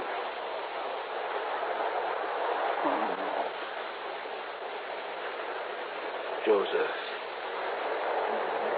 Doctor. Like the others, sir. Dr. Barham's dead.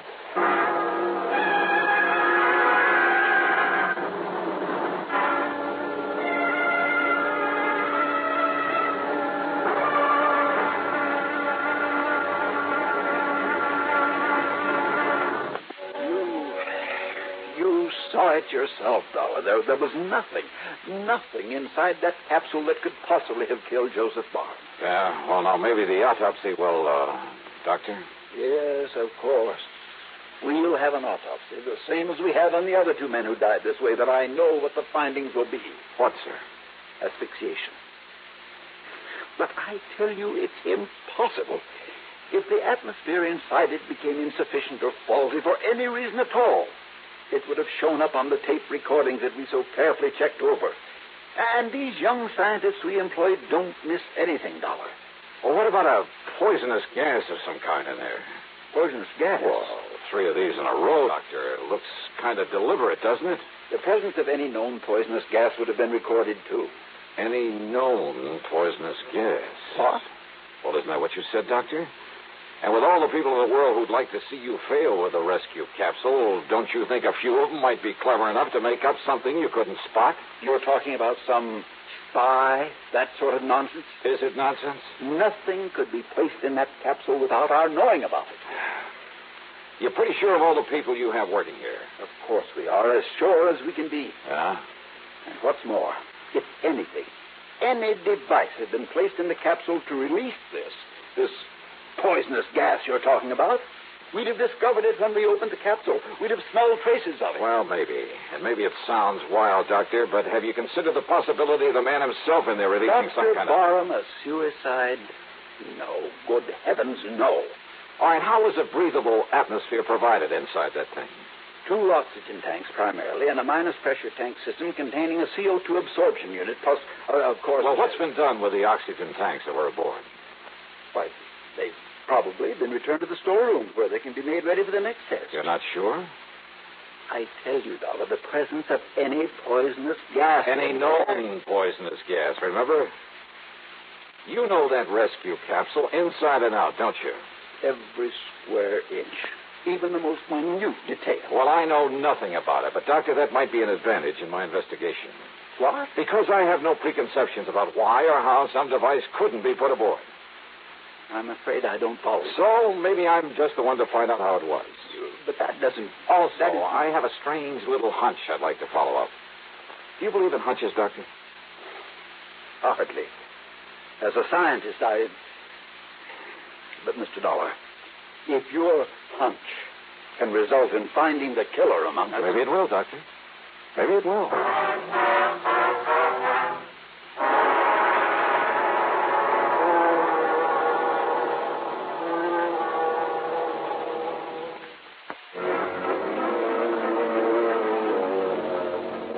My hunch was a long shot, and I knew it.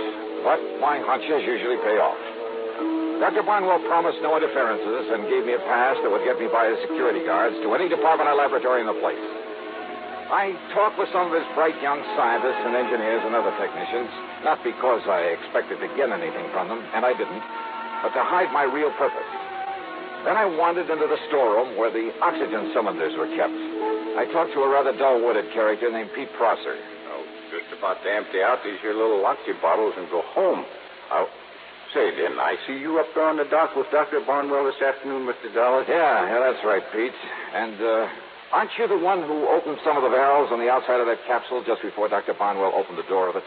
Well, release valves, they call them, Mr. Dollar. Yeah. I open them up real slow so as to let the inside pressure get what you call equalized with the outside air. Or to release whatever was inside that killed him. Oh, what you say, Mr. Dollar? Pete, where do the oxygen bottles come from that are used to provide an atmosphere in that capsule? Right here in my storeroom, Mr. Dollar. Oh, you fill them up yourself? From a master cylinder of the stuff, something like that, huh? Oh, no, sir. I only issue them out when I get the orders, Mr. Dollar. I guess they don't think I got brains enough for anything much else. But I really have, Mr. Dollar. I got a lot of... Well, who does fill them up for use?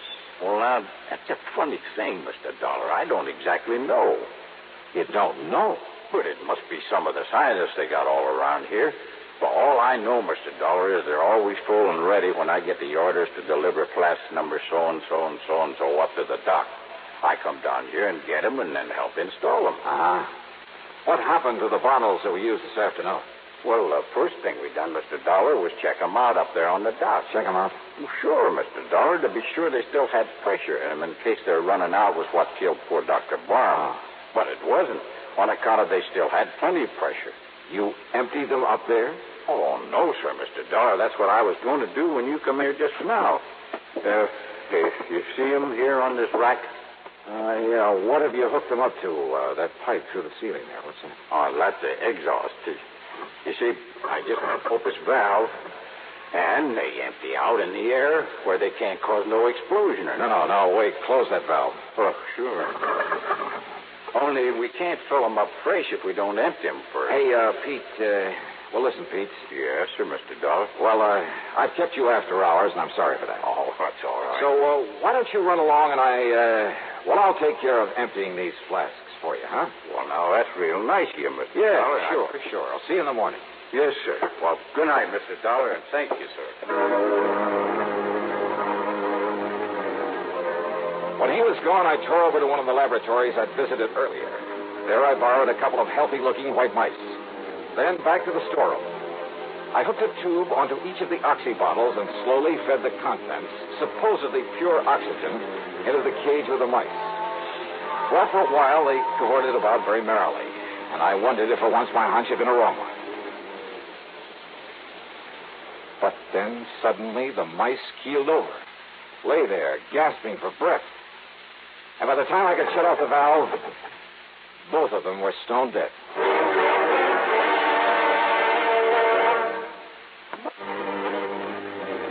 Now I knew how Dr. Barham and the others had been killed inside the space rescue capsule. But by whom? And more important at the moment, why? And then I remember the old Latin phrase, cui bono, who benefits? And the answer came so easily I could have kicked myself. But how to prove all this? Maybe if I took the lethal oxygen tanks up to Dr. Barnwell's office and... maybe there was a better way. Yeah, a little less dangerous.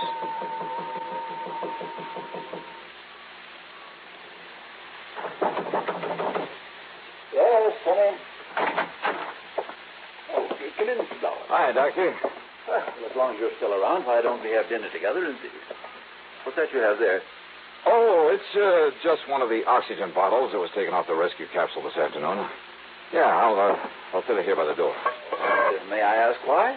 Well, because I think the valve has developed a leak, and I just thought you ought to know about it. The valve? It leaks? Sure. Did you hear it? Yes. Yes, well, then we'd best get it out of here. Oh, no, that's all right. Sit down, Doctor.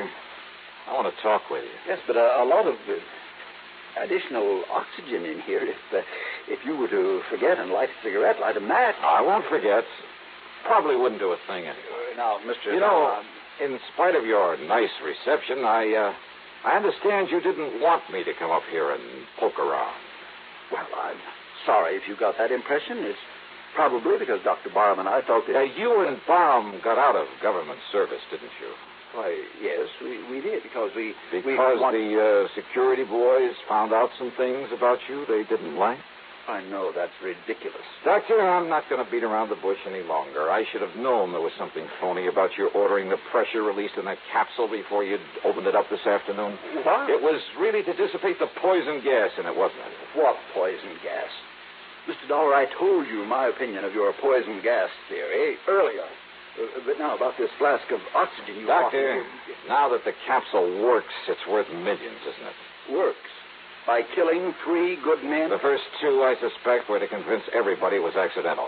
What? Sure. So nobody'd be suspicious when Dr. Barham... Dollar. Yeah. Leaving everything to you, millions. What is this nonsense? And listen, about this leaky bottle of oxygen. Well, now, why get so upset about it? I'm not upset. Then sit down. No, Doctor, I said sit down. What do you mean? Gun? Yes, sir, that's right. Now move over so I can call the police to come and pick you up for murder. No, you can't prove it. And listen to me. Well? Listen, we must get out of here quickly. Oh, I'm in no hurry. Now, Dr. Barnwell... Listen, that flask there by the door leaking the gas in here. I thought it was harmless oxygen. It is. Of course it is. Only just... Please, let me out. Doctor, you try to move and I'll pull this trigger so help. But that gas... That hydrogen oxygen gas. Oh, is that what you really put in that harmless-looking little flask? Yes. The same slow-acting gas you used to kill your partner and the other 2, huh? Yes. Then you admit it, huh? Yes, I killed him. I killed Barron to get the plant for myself. You'll put that in writing? Anything, but let me out before the gas kills me, too. I can feel it now. We're too late, Dollar. We're too late. Oh, stop blubbering and get up on your feet. Too late, we'll die. Wrong, Doctor. This flask isn't one of those out of the capsule. What? No. I pulled this one off the shelf. All it holds is pure oxygen. I hope.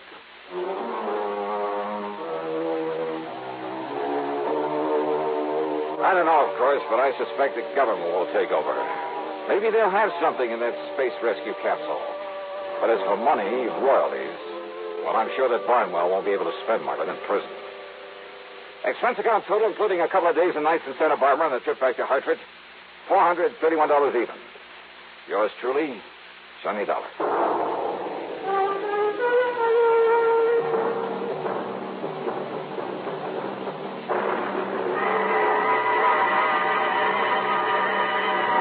This week, a story that's called The Wholly Unexpected Matter. And believe me, the title fits. Yeah, it involves a wild trip across the country in search of a killer. A killer who just happens to be looking for me. Who apparently knows more about my plans and where I'm going than I do myself. All of which leads up to a really unexpected twist at the end of the yarn. I think you'll like this one. Like it a lot. So join us, won't you? Yours truly, Johnny Dollar.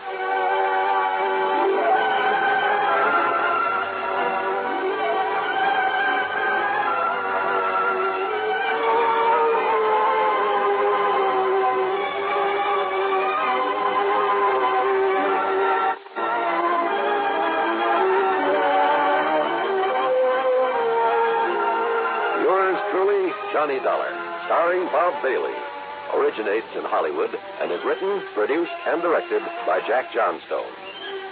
Heard in our cast were Paul Duboff, Parley Bear, G. Stanley Jones, Horace Lewis, Tom Hanley, and Phil James. Be sure to join us next week, same time and station, for another exciting story of yours truly, Johnny Dollar.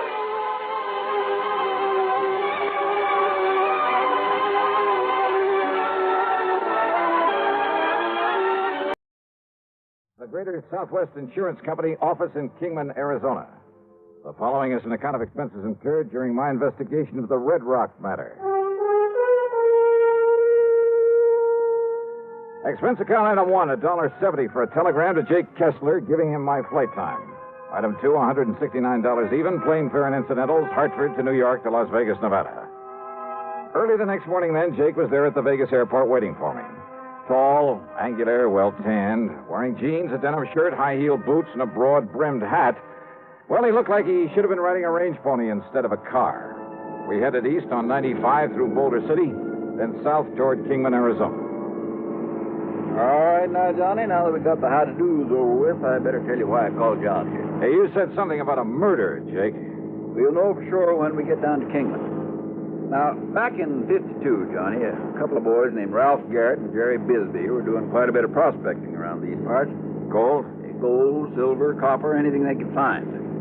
Well, how they ever joined up together, nobody could rightly understand it. Now, why do you say that? Well, Ralph was okay. Not much money, but a nice wife, home, family. But Jerry Bisbee, well, the town had been hoping he'd go somewhere else for years. Ah, I see. Anyhow, one day they set out to pound the rocks up near the town of Chloride over near Mount Tipton. A month or so later, though, Jerry Bisbee came back to Kingman alone. Oh? Folks asked him where Ralph Garrett was. He said Ralph had left him to go out and get a job in California. And left Bisbee with the rights to all their claims? Now, that wasn't even talked about. Not then. Yeah, well, go on, Jake. Anyhow, Ralph's wife claimed it was all a big lie, that Bisbee had taken Ralph out there in the desert and killed him. But why? Why did she think that? Claimed Ralph almost hadn't gone on that particular trip, that he'd gotten suspicious of Bisbee, that he was scared of him, and that Ralph wouldn't have just up and left her like that. Well, did she tell this to the police? Sure did. So they looked around all over the state, even notified the boys over in California, but nobody couldn't find a sign of Ralph. I see. So then she got a hold of some relative she has over in the state's attorney's office over in Phoenix. And, Johnny, before you knew it, Jerry Bisbee was up on trial for murder. Oh, but on such flimsy evidence and without a body. Sure. Jerry was acquitted. Now, like I say, that was back in '52. But we only paid off the insurance on Ralph about a year ago, lacking any legal proof that Ralph was dead until that statute of limitations said he had to be here or something. Yeah, I know. But now about this man Bisbee. Does he still live in Kingman? No, Johnny. As soon as that trial was over, he sold his little place, left town, and never come back. And with no actual proof that he'd killed his partner? Now, just a minute. Yeah? Didn't your eastern papers carry anything about that big windstorm we had out here last week? Windstorm? Biggest one we've had in years. Must have blew 78 a mile an hour. Johnny. Oh, yeah, I guess I did read something about that. Sure you did. Yeah, I remember now. That wind uncovered the bones of a man who'd apparently become lost somewhere out here in this desert some years ago. Lost, huh? What do you mean? There's something the papers didn't say, Johnny. There was a bullet hole in the back of the skull. Oh? From exactly the same caliber as the old Winchester 94 Jerry Bisbee'd always carried with him. Then it looks like the skeleton is Ralph Garrett's. Murdered and buried out there by this Jerry Bisbee. Well, now, there's only one person can identify that skeleton for sure, Johnny. Who's that? Young Doc Blessing. And if we're lucky, we'll find him awaiting for us in Kingman.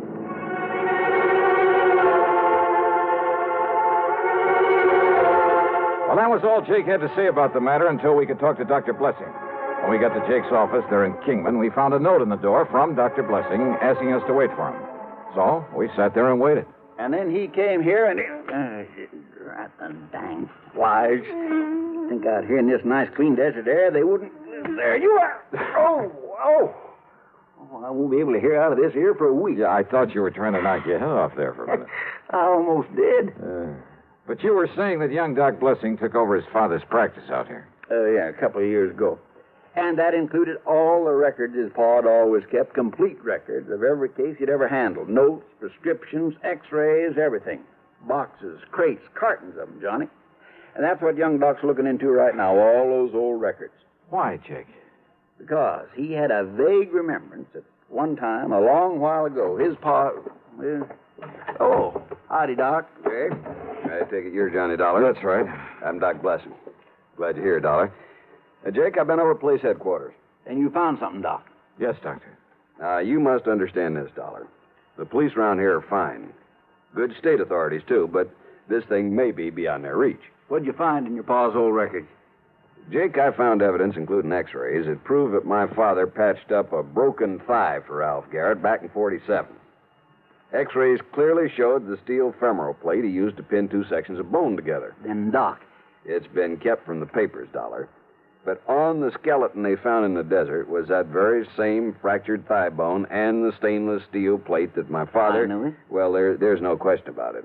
That skeleton is Ralph Garrett's. Well... And with that bullet hole from Jerry Bisbee's gun in the skull. Exactly. Or a gun like Bisbee's. Yeah, now, don't start kidding yourself, Johnny. Yeah, now, Dollar, there's... Okay, you got a point.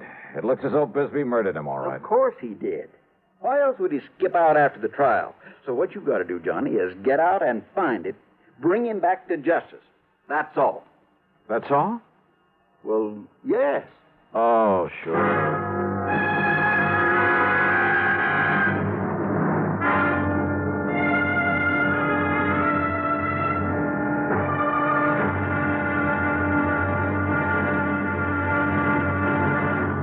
Next time you refresh, enjoy a frosty, ice-cold Pepsi-Cola. Sociability, Charlie. All right, Kay, how's this? Pepsi is light, refreshes without filling. You like to refresh? Have a Pepsi right now. Well, offer it to everybody, Charlie. I will. Enjoy Pepsi at the fountain. It's delicious at home, too. Have one at lunch or with a snack.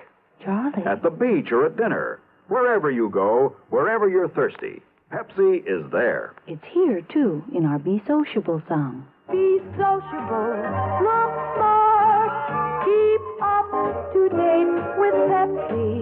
Drink light, refreshing Pepsi. Stay young and fair, debonair, be sociable, have a Pepsi. For the weekend, have plenty of Pepsi around. Pick up an extra carton today. CK, I'm sociable. With Pepsi, everyone is. And now, the second act of yours truly, Johnny Dollar.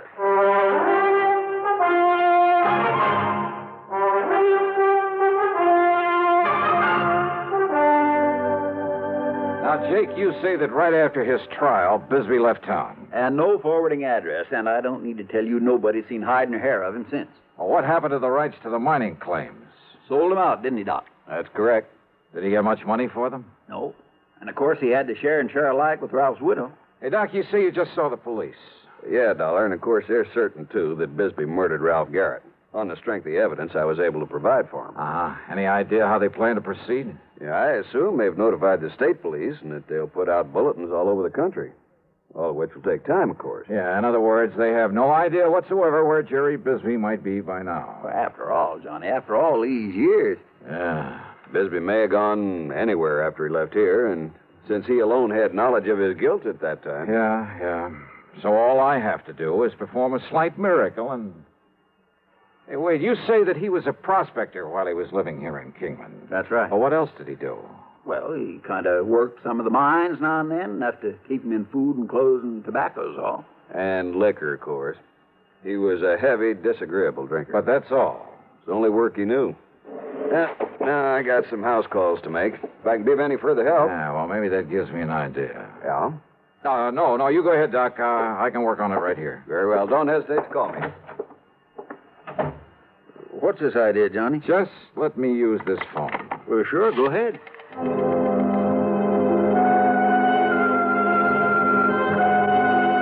My first call was to the Bureau of Mines in Washington. I practically had to have them check me out with the FBI before they'd give me the information I wanted. But finally, in the course of running up a $27 phone bill, that's item 3 on the expense account.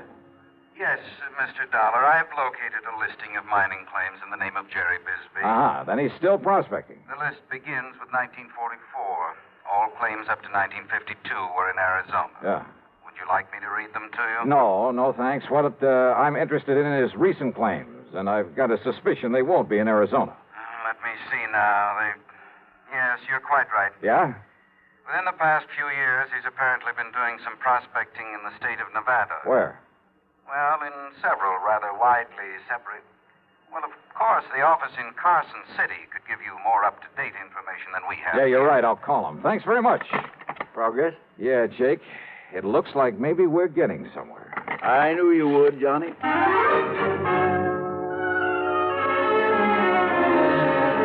But on my call to Carson City, capital of Nevada, I ran into a stone wall. Well, I'm sorry, sir, but I have no authority to give out such information over the phone. All right, now, listen, please, when miss. Mr. Harker gets back to the office, if you care to call back in 2 or 3 hours. Look, isn't there somebody else there who can give me the information I need? All I want... Without Mr. Harker's authorization? I doubt it, sir. But look, miss, I just want to If get... you were to come here in person and show the proper credentials. Yeah, sure, thanks. What's the matter with him up there, Johnny? Oh, I don't know. Jake. Yeah? Is there anybody around here who owns a plane? An airplane? Well? Well, there's young Kenny McManus has a little single... Then come on, let's find him and see if he'd like to fly a charter job.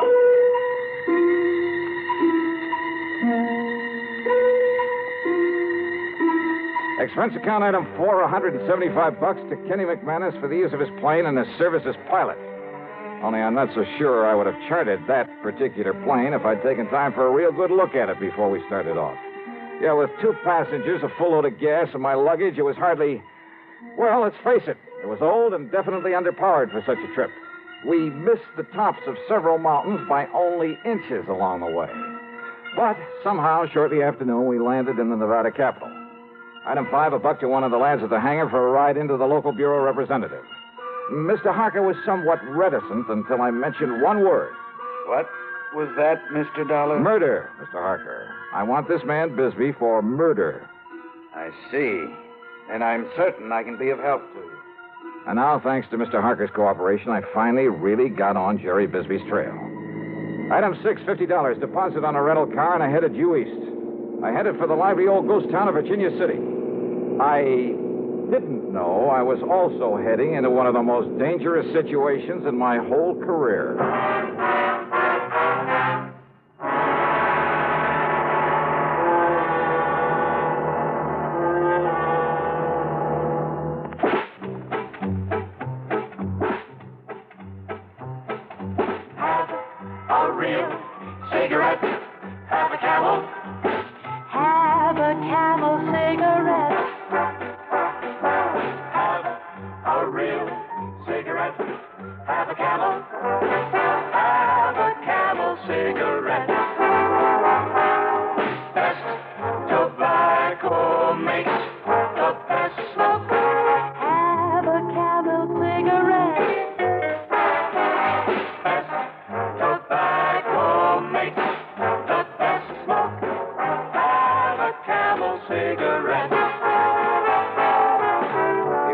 More these days, but enjoying it less, change to Camels.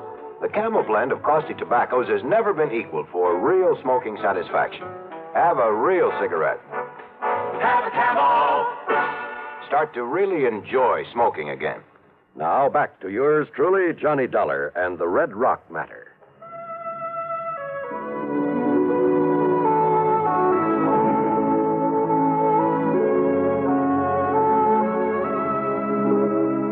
Virginia City is fabulous. A monument to the rip-roaring days of the Comstock Lode.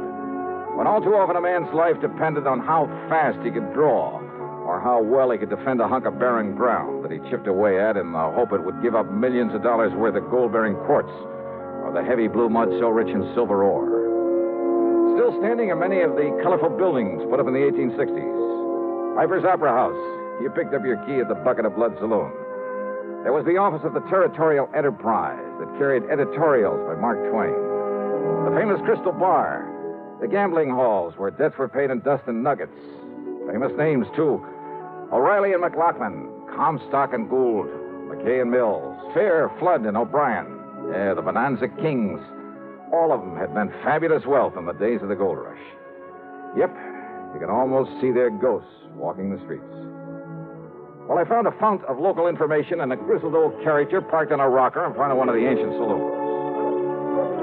Bisbee, son. Jerry Bisbee. Yes, sir, that's right.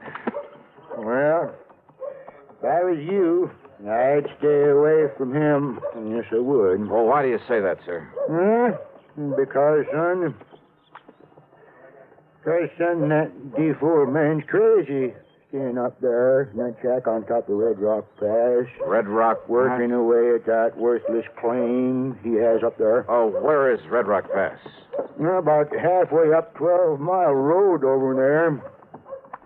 There's a wagon track up the pass. Well, look, can I make it with this car of mine? Yeah, that pretty new car? No. It'll take a horse or a burro to get... Yeah, but you ain't going up to see that crazy Bisbee. Why not? Well? Whoa, he'd catch you anywhere near that mine of his. Then he'd shoot you first and find out who you was after. Yeah, well, I'll have to take that chance. Oh, no, you... Thanks a lot, old-timer. At Martin's stable, I had to shell out a $100 deposit when they learned I was going up into Red Rock Pass. And again, I got a warning about running into Bisbee. But I made sure my gun was free in the holster and set out for the pass. It was after 3 when I left the 12-mile road and nearly sundown by the time I reached the top of the pass. And there I found Jerry Bisbee's weathered old shack, but no sign of Bisbee himself. Bisbee! Jerry Bisbee! And then I saw the trail leading to the little mine on the face of a cliff.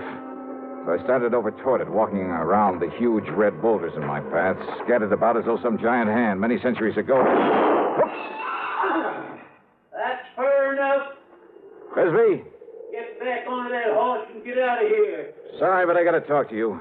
You see this here gun? Oh, I see it all right. Shoot the eye out and a snake with it. Besides, I know why you come here. Do you? Because maybe. they found Ralph Garrett's bones down to the desert. That's right. But you won't take me in first. Don't be too sure of that. Talk up, boy. Son, I don't hear very good. I said I'm going to take you in for murder. Talk up, I said. Besides, you got no right to take me in. Wrong, Bisbee. You hear me? I say you're wrong. Wrong, am I? Didn't they try me once for murdering? Didn't they let me free? So what? That doesn't mean I So you and anybody else ought to know they can't try a man twice for the same thing. Holy smoke, he's right. Them fools down there, they let me off. So now there's nothing you or anybody else can do about it. So get out. I said get out of here. A well-aimed shot kicked up the sand in front of me. I ducked behind a pile of boulders and crouched there, waiting to see what he'd do next. Then I heard it from a sort of hole under one of the rocks. A rattlesnake, almost to my feet. Slowly, carefully, I pulled out my gun. I took aim and... Hey, there were others in there. There must have been a nest of them. No use, boy. I'm coming over there to get you. Yeah, well, listen. I'm going to kill you. There was another rock to my left, a boulder that maybe I could reach without his seeing me. And the sound of the rappers at my feet wasn't exactly friendly. So I bent down low and made a dash for it. Brother, that time I could practically taste the lead. It's no good, boy. You're not so smart. Because from where you are now, you ain't got no place to go. Not without me having a shot at you. And all it's going to take me is one clear shot. Bisbee, can you hear me? And this rock pile where you was, I can get to it without you having a shot at me. So I got you cornered, boy. Yeah, he was right. He knew it and I know it. Through a narrow cleft in the rock in front of me, too narrow even to push the barrel of my pistol, I could see him advancing slowly toward the pile of boulders where I'd left the nest of rattlers. But if he was so deaf, he'd never hear them. Oh, Bisbee. Hey, Bisbee, listen to me. Talk up. You got anything to say? Stay away from that pile of rocks. I'm going to kill you. Hey, look, I said stay away from that pile of rocks. I'm going to kill you dead. Unless you throw out your gun and come out here with your hands up over your head. Come on out of there. Yeah. Okay. I'll do it. What you say? I said yes. Here, look. Here's my gun. You coming out like I told you? Yes, look. With my hands up. Shows what a fool you are. What? Because I'm going to kill you anyway. The same as I did Ralph Garrett. Bisbee. Hey, Bisbee, wait. Stay away from those rocks. If you got another gun hit on you, it'll do you no good. Bisbee! Things happened fast. He jumped backward into the protection of the rock pile, and he raised and aimed his gun to shoot me down. But a sudden movement among the angry nest of rattlesnakes. No! Rattlesnakes! No! Many of them! No!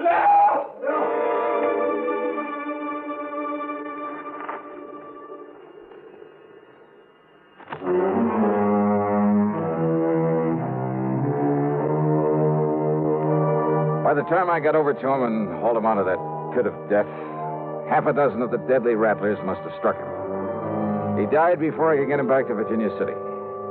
Yeah, justice again. In one of her own inscrutable ways.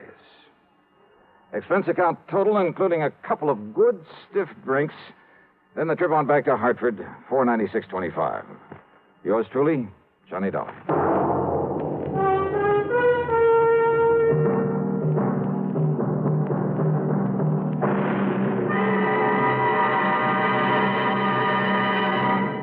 Hi, this is Dennis James. Say, remember way back when this melody was popular?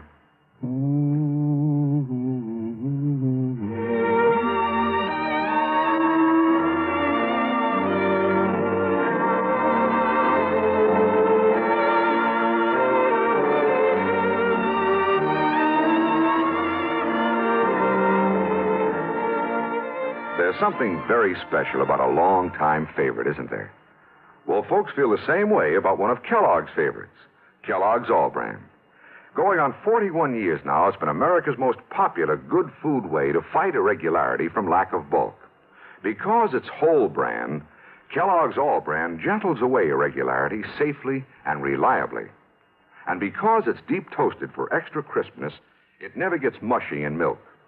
There's only one All Bran, Kellogg's All Bran. That's ALL-BRAN. Kellogg's All Bran. Now, here's our star to tell you about next week's story. Well, next week, the canned canary matter. You heard it right. And I promise you that title is a real fooler. Join us, won't you? Yours truly, Johnny Dollar.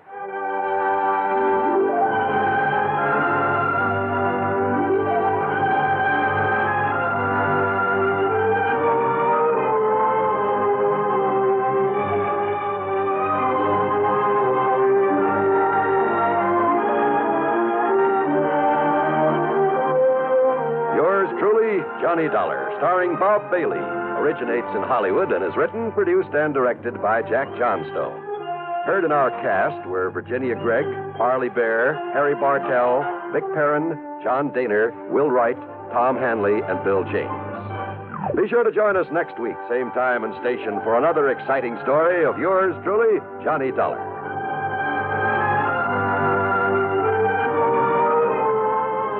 This is John Wall speaking. Suspense follows on the CBS Radio Network. You know, Dooley, I've been reading up on hypnosis. Come here and let me try it on you. I am an officer of the law and don't approve of making a man divulge his secrets. However, I'll stand by in case there's criminology involved. I just want to clear up some of his problems, Officer Suggs. I haven't got any problems. I'm the soul of contentment. Maybe that's your trouble. You're too contented. Lie down, Dooley. You're going to sleep. I feel so good. He's under my influence. Now, little tyke, get up. Go straight to the beer of your choice. Astounding. He's heading for Utica Club. 'Cause Utica Club will still take the trouble to age beer the natural way. Utica Club, you see. He's got no problem. He's a happy, well-adjusted beer mug. Brewed by the West End Brewing Company of Utica, New York. You're tuned to WROW Radio in Albany, New York. Time, 5:30. From Hollywood, it's time now for Johnny Dollar. Pat McCracken, Johnny, Universal Adjustment Bureau. Oh, hi, Pat. Johnny, you've handled a lot of difficult cases for the companies we represent. You've done a magnificent job. Saved some of them a lot of money. Huh? Sometimes nipped things in the bud even before they've happened. Pat. And there have been times when you've given up personal plans to take them on at a moment's notice and without question. Listen, that bush you're beating around is getting pretty big. All right, then I'll get to the point. Johnny, why don't you take yourself a holiday at company expense? What? Lake Mojave Resort, maybe, where I understand you love to fish. At company expense, huh? That's right. Okay, Pat, I'll grab the first plane. Good boy. But, brother, just wait till you see the expense account I pile up for you. Why, Johnny... Because if I ever smelled a rat, believe me, it's now.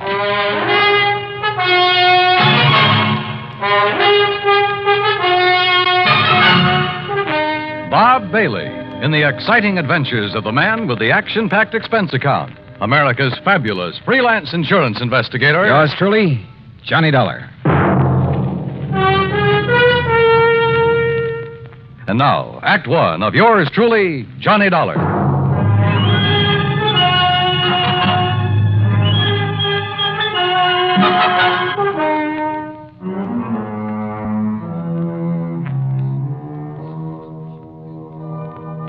Expense account submitted by Special Investigator Johnny Dollar to the Universal Adjustment Bureau, Home Office, Hartford, Connecticut.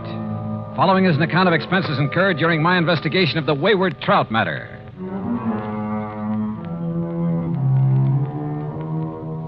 Expense account item 1, $174.50, plane fare, Hartford to Los Angeles and Los Angeles to Las Vegas.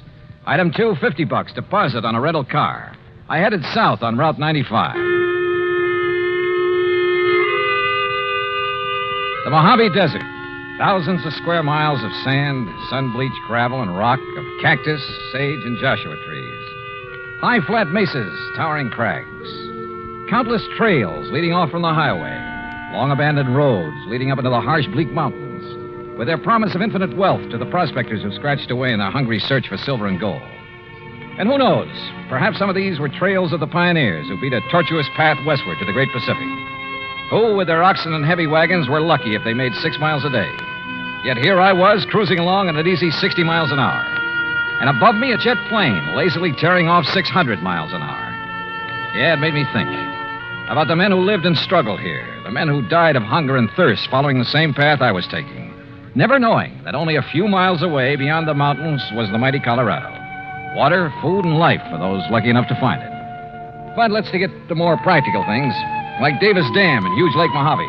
On the east bank at the lower end, Lake Mojave Resort, with its clean, modern cabins, boathouse, dock, and harbor. Everything for a fisherman. It was after 9 p.m. when I pulled in. My old friend Buster Faber was waiting for me. By golly, Johnny, I'm glad to see you. Yeah, same here, Buster. How are you? Before you start on why I'm here, how's the fishing? You remember Ham Pratt, the general manager? Sure do. How is he? Went out 3 days in a row, got 3 limits, 5, 6, 7 pounders. Oh, and I have to come here on business. Yeah, but as soon as you clear it up, you and I are going to do some fishing. Believe me, we'd better. But now, what's the problem? Oh, well, here, let me take your bags. You're in number 8. Okay. I'll put you right next to Mr. Hatch. Hatch? Old-time confidence man, Johnny, and just plain big-time thief. Oh, Gordon Hatch? That's the one. Used to operate up in San Francisco, over in Reno? Tried Las Vegas, too, but they ran him out. Sure. He served a couple of short stretches for petty theft, things like that. But they could never nail him for anything big. That's right. Sit down. Yeah. Well, what's he doing here? Oh, ordinarily, we'd give a man like that some excuse about being full up, something like that. I should think so. But Ham and I decided if we let him stay, and with somebody like you here, well, maybe we could do a kind of public service. Keep talking, Buster. Well, Tuesday morning, I got a call from some wealthy folks in Los Angeles. They wanted accommodations for themselves and their wives beginning tonight. They're doing now. So? Well, Tuesday afternoon, this Gordon Hatch came barreling in. My wife, Marilyn, not knowing who he was, put him in number 7. What are you getting at, Buster? Well, those folks from L.A. have been here before, Johnny, and the women always come with enough furs and jewelry To a fishing resort? Well, you see, every night they drive up to Vegas to gamble and take in the fancy night spots. Ah, but what makes you think Hatch would come here just because of them? One of them's a lawyer that got him sent up for embezzlement once, and Hatch always swore that someday he'd get even. Oh, well, now, Buster... I don't think he'd try any rough stuff, anything like that. He isn't the type, but... Well, that's why I called Hartford. Well, what's the insurance angle? There isn't any. Unless a lot of heavily insured jewelry suddenly disappears from around here. And your man in Hartford was willing to play along with that. Yeah, I see. Well, so do I. I see we have another guest, Buster. How do you do? My name is Gordon Hatch. Mr. Hatch, this is Johnny Dollar. He's come for a few days fishing, same as you. Excellent. We must go out together, Mr. Dollar. I found a couple of wonderful spots. Yeah, I understand you had pretty good luck, sir. Oh, didn't Ham Pratt tell you about the big one I got over near Sculpture Rock? Nearly 10 pounds. I'm keeping him in a live box so I can take him back to Los Angeles and have him stuffed. Live box? Yes. It's a big sort of box made of heavy screen, Johnny. You leave it in the water, it'll keep the fish alive for days. That's right. Well, aren't you afraid somebody will walk off with them? Oh, the nice people who come to this nice place? Of course not. And as a fisherman, I'm sure you know that even the worst crook in the world wouldn't touch another man's catch. Yeah. Look, excuse me, I hear some cars coming down the road. Must be the folks I'm expecting. Why, of course, Buster. I'll see you later. Right. Any plans for the evening, Mr. Dollar? Oh, not particularly. I'm a little tired. Well, then come along into my cabin next door. I have some excellent scotch and plenty of soda. Oh, well, I've had a pretty long day. Now, look, we can relax and regale each other with tall tales about the big fish we've caught here and there. After all, there isn't anything else to do out here of an evening. Oh, I kind of thought I'd wander down to the dock and see if Ham Pratt is about. Oh, save that for tomorrow. Now, come along, Mr. Dollar. I won't take no for an answer. Actually, I was glad for the invitation. I wanted to know more about this man, sound him out if possible, about his real reason for being here. As it turned out, we spent a very pleasant evening talking entirely about fishing. Only once, in answer to a pretty direct question, did he speak about what I wanted him to. That is all water over the dam, Mr. Dollar. If it's possible to make amends for some of the, shall we say, questionable things I may have done in the past, well, I can only assure you that I'm sincerely trying to make such amends. Please don't embarrass me this way again. Yeah, sorry. Now, tomorrow we'll go fishing. Well, I'll not only take you to one of the hottest spots on the lake, but I'll show you the beauties I have in the live box. You'll turn green with envy. Nightcap? Well, it's been a pretty long day, and I really should hit the sack. So should I. So, here we go. Bottoms up, and may tomorrow bring us each a limit. That I will drink to. Now, there we are. And I'll see you at the crack of dawn. Sleep well. Right. Right? Wrong. Sure, I was tired. It had been a long day. But not long enough to make me drop off to sleep almost before I could get out of my clothes. That nightcap had a lot more than scotch in it. Yeah, I'd fallen for one of the oldest tricks in the world. And until I woke up, anything could happen.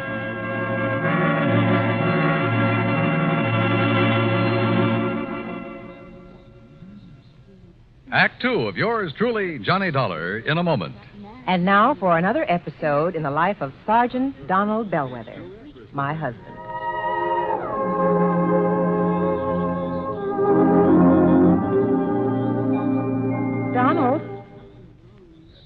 Donald. Sergeant Donald Bellwether. Please, Reba, can't you see I'm absorbed in the sports section? So I see. Who's the girl in the bikini? A shot putter? Look, what's the difference if she's an athlete or a Hollywood celebrity? Why do you insist on disturbing me while I'm reading? Did you drop off the laundry this morning? Yes, dear. Did you mail my letters? Yes, I mailed the letter. Did you know that angry, brooding, and impatient drivers are the major cause of many accidents? Yes, I know. What? I said angry or impatient drivers behind the wheel cause many serious accidents. And when a driver is emotionally upset, he's more apt to make an irrational decision or take unnecessary chances. My dear wife, you ought to know by this time that I am a well-adjusted individual. I have complete control over my emotions. You didn't have this morning. Now, just because I burned the toast, you stormed out of the house in a fit of rage. You didn't even kiss me goodbye. Mm-hmm. You're determined to pick a quarrel with me, is that it? No, I just want you to drive safely. I don't want you to be under any emotional strain when you drive a car. I want you to return home safely. I love you. Come here, woman. Yes, Donald. You sit right here on my lap, and I'll give you that kiss you missed this morning. And you promise you'll never again drive the car when you're angry? I promise. Oh, that's my Donald. That's my doll.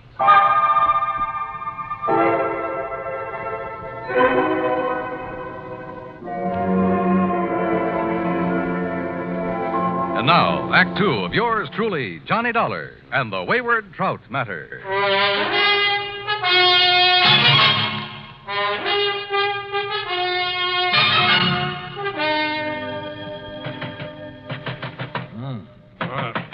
What is it? Hey, Johnny. Huh? Oh, it's Buster. You all right in there, Johnny? Oh, sure, I'm all right. Here, look. Holy, what time is it anyway? Almost 9 o'clock.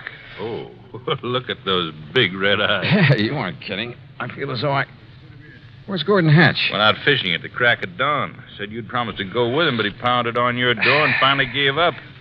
Johnny, you look like you... Hey, Buster, the folks you were expecting in from Los Angeles. Yeah, they came right after I left you and Mr. Hatch last night. 6 of them. I figured you wanted to be alone with Hatch to sort of feel him out. Yeah, I did. But is everything all right? Yes, so far as I know. The point is, did you learn anything from Mr. Hatch last night? Only that he claims to have turned over a new leaf, is now the soul of integrity. Yeah? Well, I wonder. You say he's out fishing, huh? That's right. You know where he went? Well, one of his favorite holes, one I told him about, is in the big basin about 10 miles up the lake. What about the folks from L.A.? They're still asleep in their cabins. Look, Johnny, like I told you, Hatch isn't the kind of trying any rough stuff, even against Mr. Fellows, the lawyer who sent him up one time. And he's here with that party? He's the one that organized it, made the reservations. Now, listen, Johnny, I may be all wrong about Hatch. In spite of his threat to get even with Fellows? Well, I mean, maybe he's gone straight. He certainly acts like a nice enough guy. Yeah. Well, the only thing I can do is keep an eye on him. If he makes a play, I'll nab him. If he doesn't, well, my trip out here will have been wasted. Wasted? I thought you and I were going to do some fishing. Oh, well, now that's different. Ooh. Hey, I better get some breakfast in me. Yeah, sure. I'll tell Mary over at the cafe to have it ready for you. Yeah, okay, Buster. Sunny side up and with plenty of strong, dark black coffee.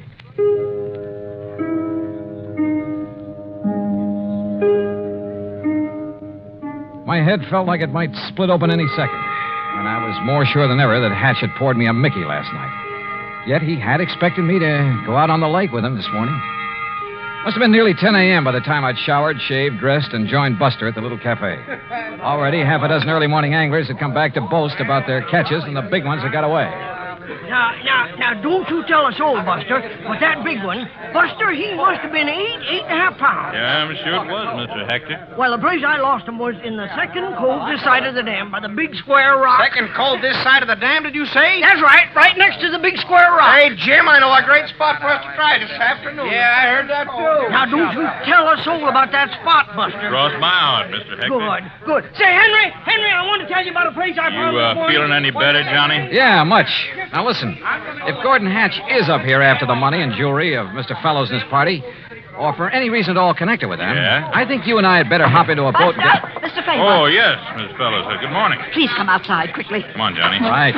Miss Fellows, this is Johnny Dollar, friend of mine, special investigator. Oh, thank goodness you're here, Mr. Dollar. Buster, we'd been robbed. What? When, Mrs. Fellows? Sometime during the night. All our jewelry, Mrs. Harkins and Mrs. Peterson's and mine. Why, it must be hundreds of thousands of dollars worth. My diamond brooch alone I is see worth... you found him, Martha. Yes, Ralph. Oh, this is Mr. Dollar, and he's some kind of an investigator. Good. I've heard of you, Dollar. I've told them, Ralph, about the jewelry. Yeah. Well, whoever did it got our money, too. With all we brought along to gamble in Vegas, it must be over $20,000. And how he managed to sneak into our cabins... And without waking us, too. Of course, we were pretty tired last night. Well, good Oh, morning. Mr. Pratt. Oh, what seems to be the... Johnny, glad to see you. How are you, Ham? I got some bad news for you. Yeah, Ham, it looks like he's done it. Oh? Gordon Hatch? Yeah. Better make a thorough search of his cabin. Gordon Hatch? Oh, no. I'm afraid so. Great Scott. So, Ham, look in his luggage, under the mattresses, anywhere else you can think of. Right, Johnny. Mr. Dollar, do you mean to say that Gordon Hatch is here at this point? Better look in his car, too, Ham. Under the car and the upholstery. Look here now, Mr. Dollar. Sorry, Mr. Fellows. I'll have to talk to you later. Come on, Buster. You and I are going for a boat ride.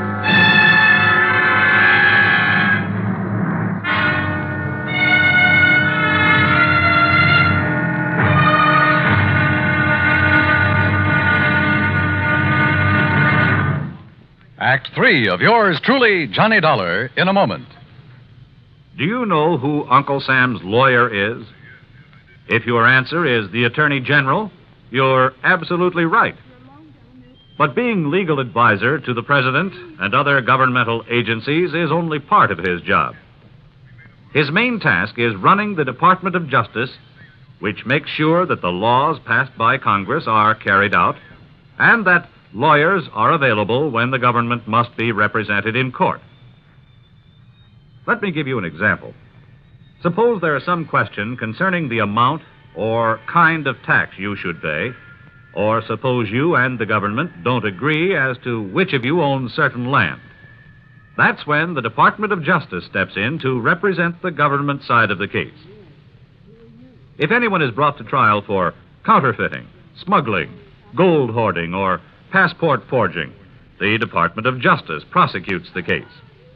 It also handles all matters dealing with legal immigration. And all of this activity is the responsibility of an important member of the President's Cabinet, the Attorney General. Just as it is the duty of the United States government to protect each and every one of you, it is the duty of the Attorney General to protect the government of the United States. And now, Act 3 of yours truly, Johnny Dollar, and the Wayward Trout Matter.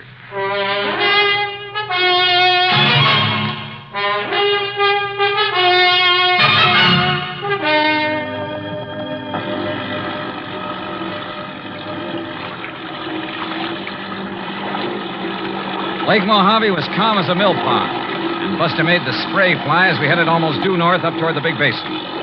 But we didn't have to go that far. Buster, with the sharpest eyes I've ever known, spotted the ripples from the wake of a boat that had pulled into a deep, winding cove on the Arizona side. Hang on, Johnny. Looks to me like Hatch's boat went in that cove.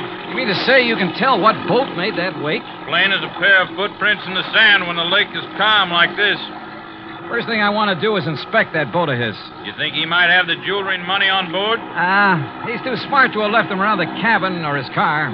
Look, that's his boat in there, all right.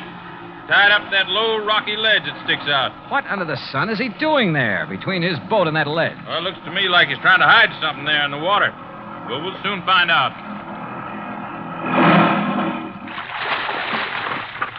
Well, Buster, Mr. Dollar, it looks like you've caught me in the act. Yeah, it kind of looks that way, doesn't it, Hatch?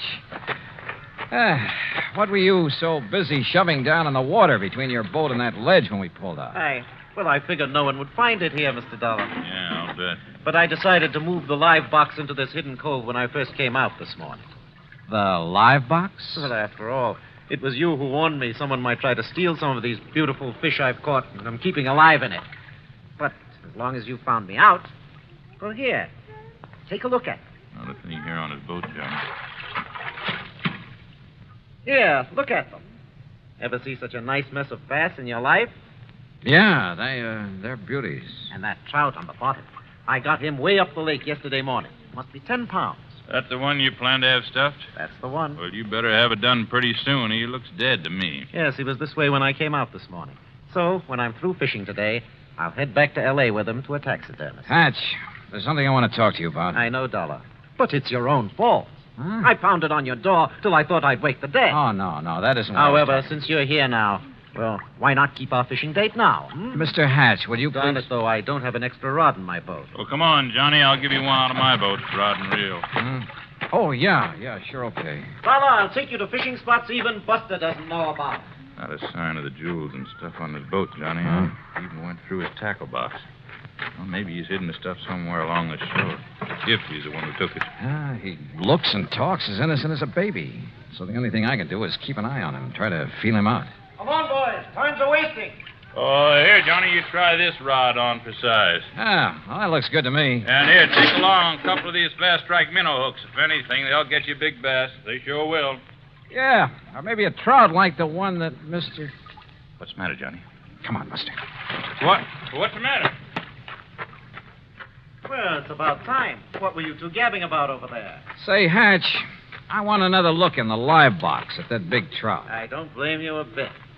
Well, step into the boat and I'll raise the top so you can really see it. No, I think I'll pull the whole contraption up here on the ledge. That'll take the fish out of the water. Well, you said that trout was dead early this morning. Well, that's right. Then why is he on the bottom of this thing?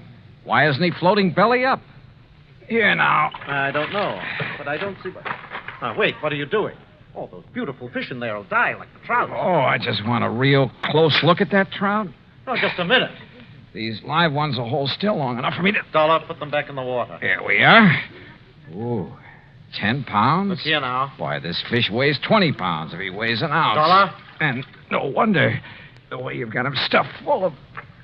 Oh, how about this? A beautiful diamond brooch. No wonder you decided to get back to L.A. And not to stuff this trout, but to unstuff him. And how about this bracelet? Emeralds, aren't they? And look at these nice new $100 bills. A bit wet, perhaps? You're holding more than money and jewels in your hand, Dollar. Oh, now, put that thing away. I'm talking about your life.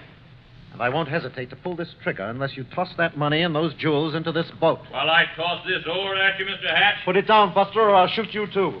Toss me the jewels, Dollar. Toss them. And, Buster, stay where you are. How about the whole trout, Mr. Hatch? All right, drop that. Boy, Johnny, you really clobbered him. Yeah, but... Oh, Buster, if you hadn't thrown that oar... And if you hadn't hit him in the face with that wet fish, Johnny, he would have plugged you. Yeah, Buster, I always did like trout.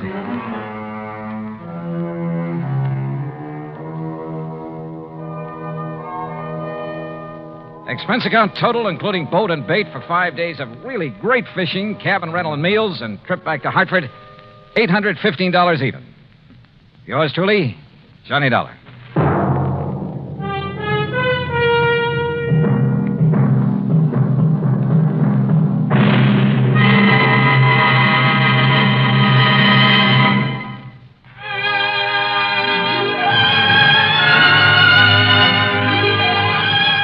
Yours truly, Johnny Dollar, starring Bob Bailey, originates in Hollywood and is produced and directed by Jack Johnstone, who also wrote today's story. Heard in our cast were Eleanor Audley, Larry Dobkin, Barney Phillips, Edgar Barrier, Junius Matthews, Russell Thorson, and Alan Reed. Be sure to join us next week, same time and station, for another exciting story of yours truly, Johnny Dollar. This is Dan Cumberly speaking.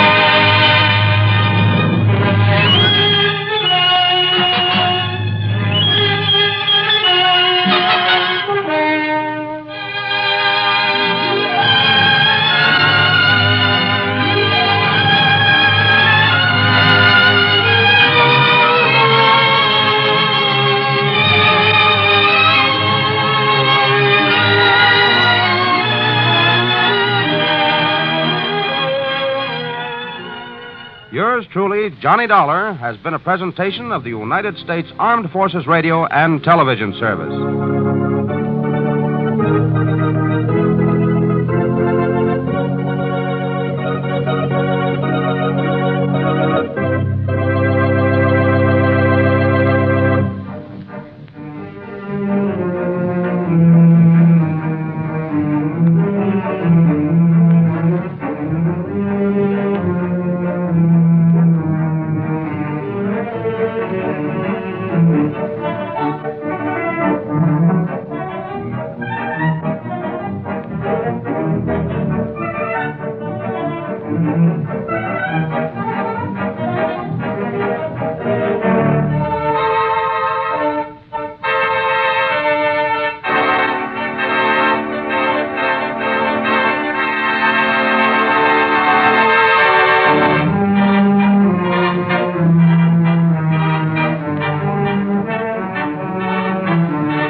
From Hollywood, it's time now for Johnny Dollar. Where have you been for the past 20 minutes? In the shower. For 20 minutes? Okay, so I'm a shiny dollar. So you're... Oh. Who's that? Max Green at Assured Equity. Oh, hi, Max. What's on your mind? 70 years ago... Our fathers brought forth, but that doesn't answer my question. Johnny, you ever hear of the Meeks? New England family, stowed away in the Mayflower, speak only to their money. That's the Meeks. What about them? No, not about them. It's about Mariah Meek and Lincoln's Gettysburg Address. She's lost her copy of it. Well, it shouldn't be hard to find her another one. That's where you're wrong, Johnny. Huh? It would be very hard. Might cost us $100,000. Bob Bailey in the exciting adventures of the man with the action-packed expense account, America's fabulous freelance insurance investigator. Yours truly, Johnny Dollar.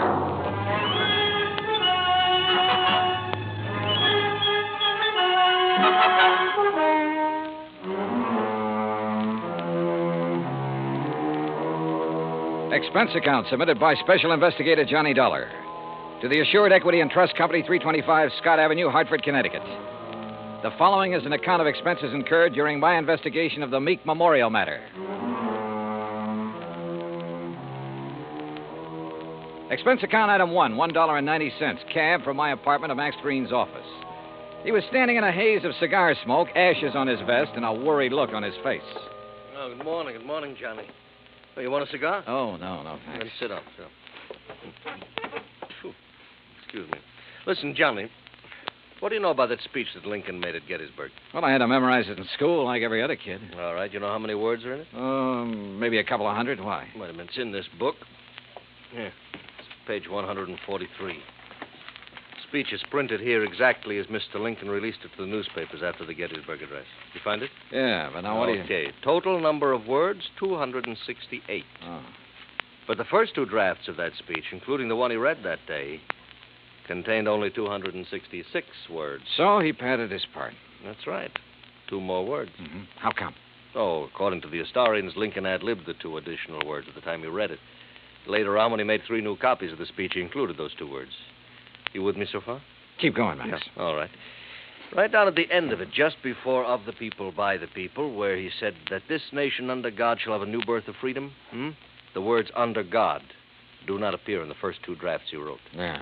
Well, this is all very interesting, Max, but I still don't see what it is or what it has to do with me. Well, Mariah Meek's copy has disappeared. Oh? And Johnny, that copy happens to contain just 266 words. You mean she owns one of the first 2 original drafts? Handwritten by Mr. Lincoln himself while he was on the train riding to Gettysburg. Wowee. Yeah. Which is, of course, why we insured it for the full amount it cost her, which is $100,000 even. Of course, you made sure it was authentic before you issued the policy. Oh, naturally. Well, who'd she buy it from? An antique dealer down in Richmond, Virginia, a fellow named Jason Penrod. Uh-huh. Well, where's she been keeping it? Under glass, in the Meek Memorial. What's that? Well, she collects Americana, so she had a museum built to keep it in, and she calls it the Meek Memorial. Follows? Follows. Also follows the most expensive item in the collection, the Gettysburg Address, would be the one to disappear. Oh, you're just an old pessimist, Max. You think somebody lifted it? What do you think? It walked out by itself. Okay. So what are you going to do about it? Well, we're going to run newspaper ads. We're going to offer a $10,000 reward for information leading to its return. If anyone answers it, you let me know where you'll be, and I'll refer them to you. Good. When was it taken? The night before last. Is there any kind of market for something that rare? It's hard to say, Johnny. A hot camera would be easier to peddle, sure. But a good many wealthy people, like Mrs. Meek, they make a hobby of collecting things, antiques, objects of art, etchings. But whoever took this, or buys it from the thief, couldn't just let everybody see it. Well, it wouldn't matter to some people. They take it and put it in a vault and keep it there. Then what's the point in having it around? Pride of possession. You got something no other collector could own. And, of course, it might not have really disappeared at all. You're thinking of fraud? $100,000 is a lot of cash.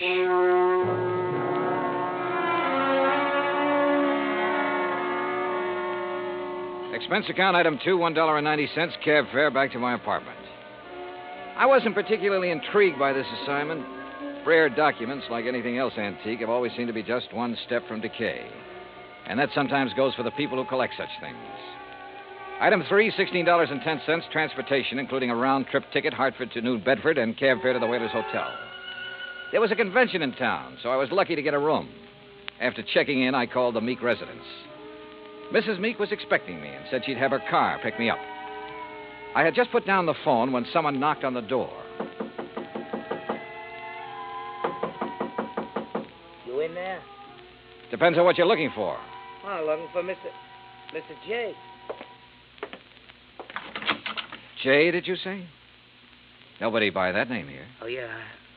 I see. I guess I got the wrong room. Yeah, well, why don't you ask down at the desk? Huh?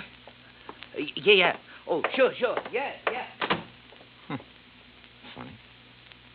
Or is it? I cracked the door open again.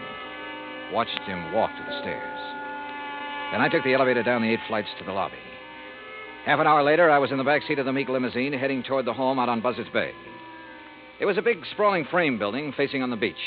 About 50 yards behind it, closer to the road, was the Meek Memorial Museum. I was starting up the front steps when the door opened. Mr. Dollar? That's right. I'm Paul Meek. I understand you have an appointment with my grandmother. Right again. Now, come in, please. She's waiting for you upstairs in the sitting room. Okay, thanks. Before you go up, I wonder if I could have a few words with you. Why not? In here, then. You've never met my grandmother, have you? No, I haven't had that pleasure. Some people consider it a dubious one, Mr. Dollar. Oh? Mr. Dollar, this is my wife, Janice. Mrs. Meek? Hi. How about a drink? Thanks, not just now. How about you, old stick in the mud? You want another one? After a bit, Janice. And if I were you, I wouldn't have any more. But you're not me, are you? You will have to excuse my wife, Mr. Dollar. We've both been under a severe strain since moving here. Grandmother is blind, you know. No, I didn't know. Her sight began failing about 4 years ago. I'm surprised the insurance agent didn't tell you. Well, Mr. Green was so concerned over the theft of the Lincoln manuscript, I imagine it slipped his mind. Mm-hmm. And just how do you intend to locate that manuscript? I'm not so sure that I can. It'd be a pity if you could. Be just awful. It's Grandmother's prized possession. She hasn't been herself since it was stolen.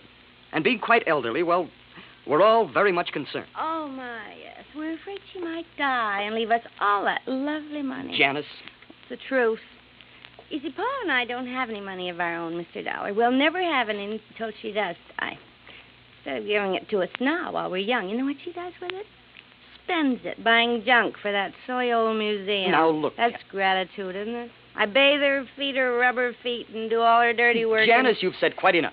Mr. Dollar isn't interested in our personal problems. Oh, sick in the mud. All right.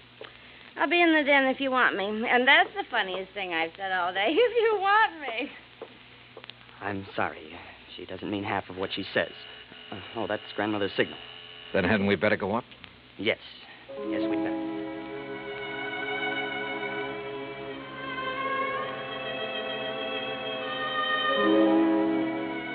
We went up the broad staircase, through a hall, and into a bright, sunny room. Wrapped in an old kimono and shawl, Martha Meek sat in an invalid chair, facing the ocean. Paul introduced us, then sat down quietly near the door. Paul? Paul, I know you're there.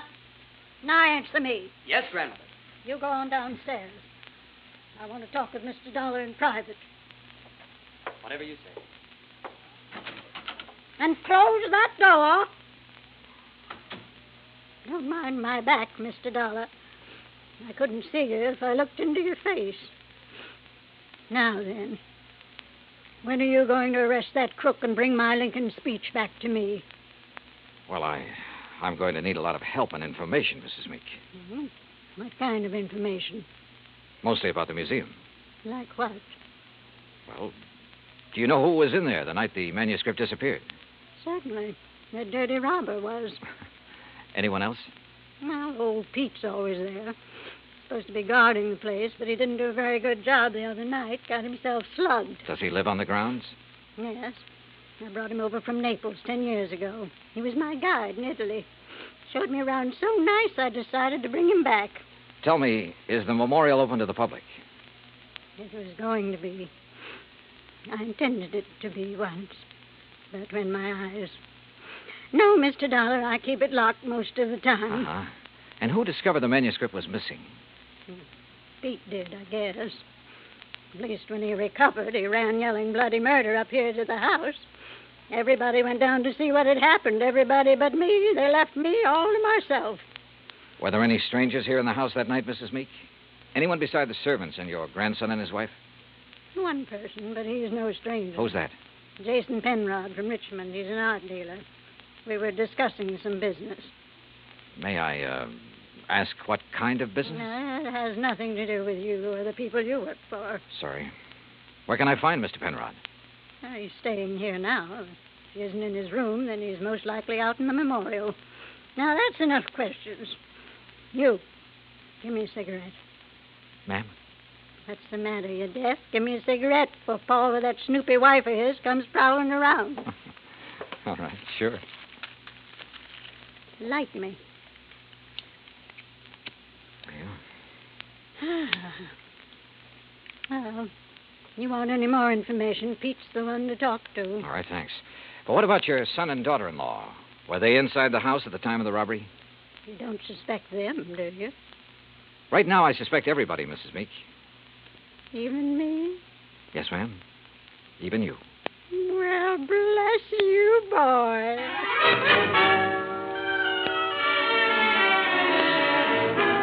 I found Pete Vesuvio trimming the shrubbery just outside the memorial building. He seemed quite willing to talk to me. How you say what happened to me, mister? I'm hit out?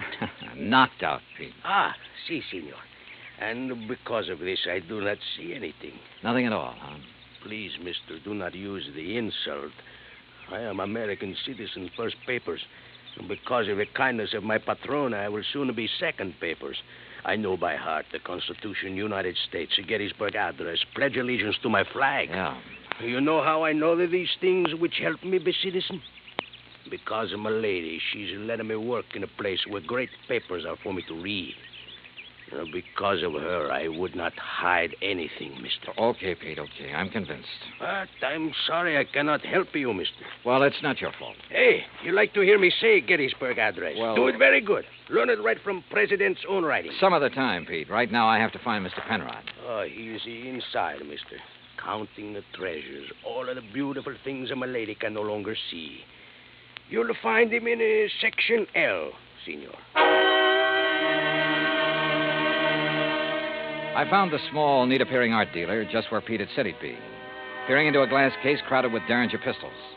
He had a notebook under his arm and seemed to be making some sort of inventory. Oh, dear. You gave me quite a fright, sir. Oh, I'm sorry. Well, I wish I could concentrate like that. Oh, well, there's nothing more interesting to me than these fine old pistol things. What histories they must have, Mr. Dollar. Johnny Dollar.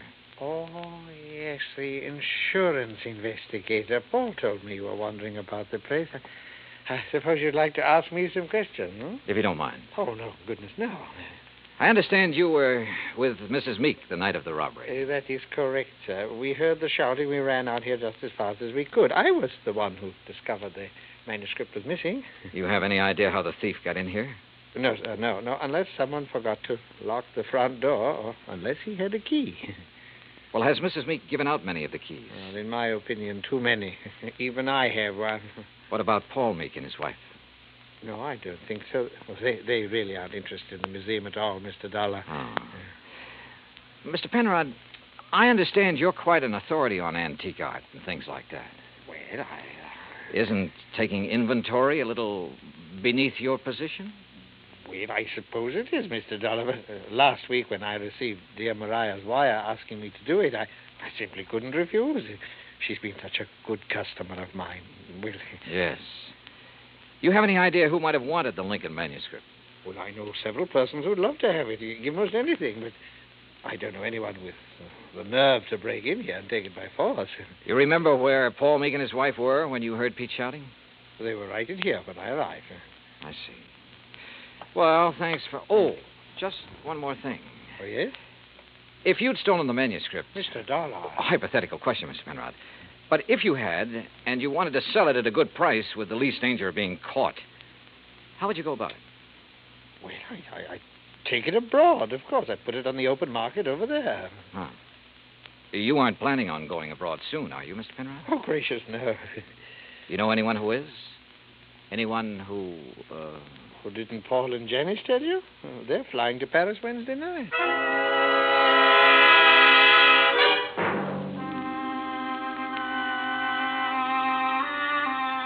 I left the memorial and walked back to the house.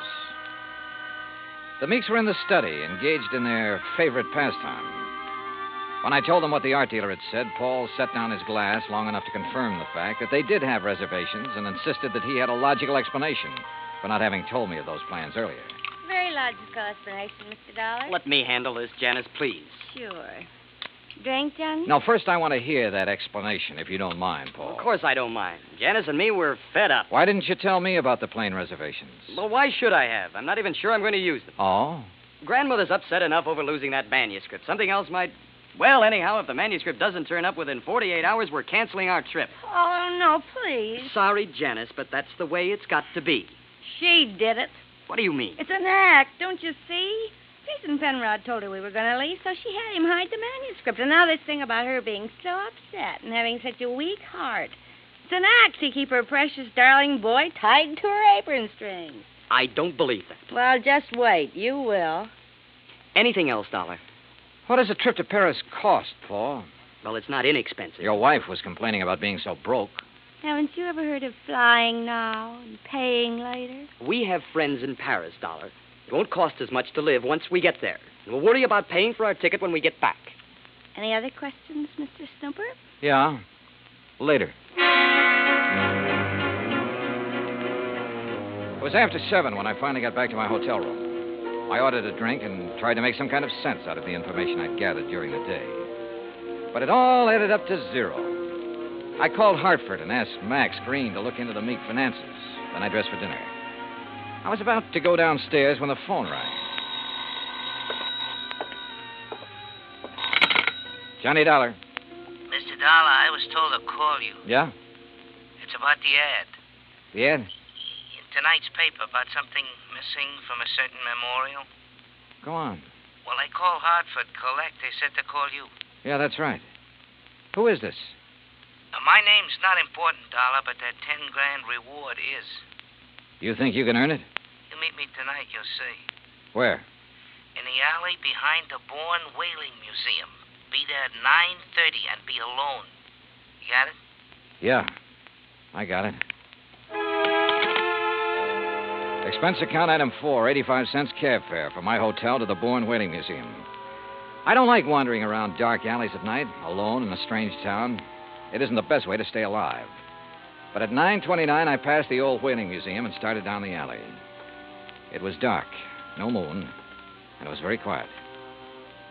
I was about 20 yards in from the street when I saw him, curled up in a ball like he had a stomachache.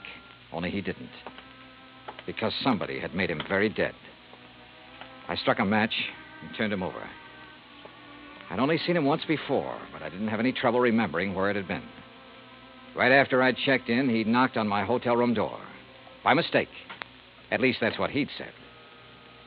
After giving a statement to the local police who identified him, I went back to my hotel. Evening, Mr. Dollar. Yeah, say, look, I know it's probably against all your rules, but who had my room just before I checked in? Oh, I couldn't disclose that information, sir. Sorry. Oh, well, so am I. It'd mean a lot for me to know. Maybe even $5 worth. Well, well, sir, if it's that important. Thank you. Now, let's see. Yes, here it is. Can you read his signature, Mr. Dollar?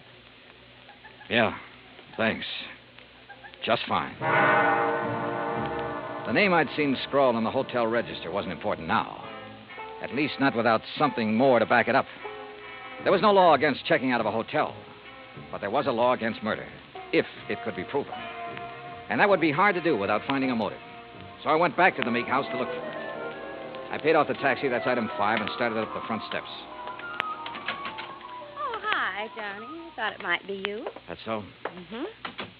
I hope you aren't mad at me for the things I said today. No, not at all. I've been a very bad girl. But everything's going to be all right now. It is. Mm-hmm. Or haven't you heard? Heard what? About dear old grandmother. She's had a real bad stroke. Isn't expected to live. You, aren't a bit sorry, are you? Would you be, if you were me? Dollar, you mind coming up here? No, not a bit, Paul. I'm trying to reach you at your hotel. Thank goodness you've come here. Did Janice tell you? Yeah. How is she? Bad. Doctor's given up. Says it's only a matter of hours. She told me to send for you, Mr. Dollar. Oh? I don't know why. I've never been able to figure out a lot of things she did. All right, where is she? In there. Old Pete's with her, but go on in. Thanks. With increased devotion to that cause for which they here gave her the last... Who is it? Oh, it's Mr. Dollar, my lady. Hello, Mrs. Meek. Oh, thank you for coming, Mr. Dollar. I go now. No, wait. Mr. Dollar, you have a moment, haven't you? Of course. I promised Pete the last time I visited the museum. I promised I'd let him recite some of the things he's learned while working there. Haven't been able to keep that promise till now. Go on, Pete. Please. Yes, my lady. They here gave her the last full measure of devotion. That we here highly resolve that these dead shall not have died in vain. That this nation under God shall have a new birth of freedom. And that the government of the people, by the people, for the people, shall not perish from the earth. Thank you. That was wonderful. Thank you, my lady. Now I go. Well, Mr. Dollar, I have a confession to make to you. Yes? I lied to you. Oh, I'm sure it wasn't a very big lie, Mrs. Meek. Oh, but it was. I told you the business Mr. Penrod and I were discussing the night of the burglary. Yes? I told you it had nothing to do with you or the people you work for, remember? Yes, ma'am. Well, that was a lie. I'm broke, Mr. Dollar. All I have left in the world is this house and the things in the memorial. I see. That's why I sent for Jason Penrod. He purchased most of my treasures for me. He's evaluating them now, so Paul and Janice will know what they're worth when they go to sell them, which they'll do immediately. Mrs. Meek, don't you think you should try to rest now? Will you give me a cigarette? No, ma'am. Sorry. And you must rest. There isn't much else to do, is there? Good night, Mr. Dollar.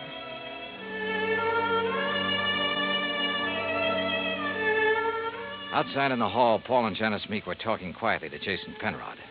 Off in the corner, standing with his back to the others, was Pete Vesuvio. Mr. Dollar, is She's resting quietly. Oh, Dio grazie. Why did you lie to me, Pete? What?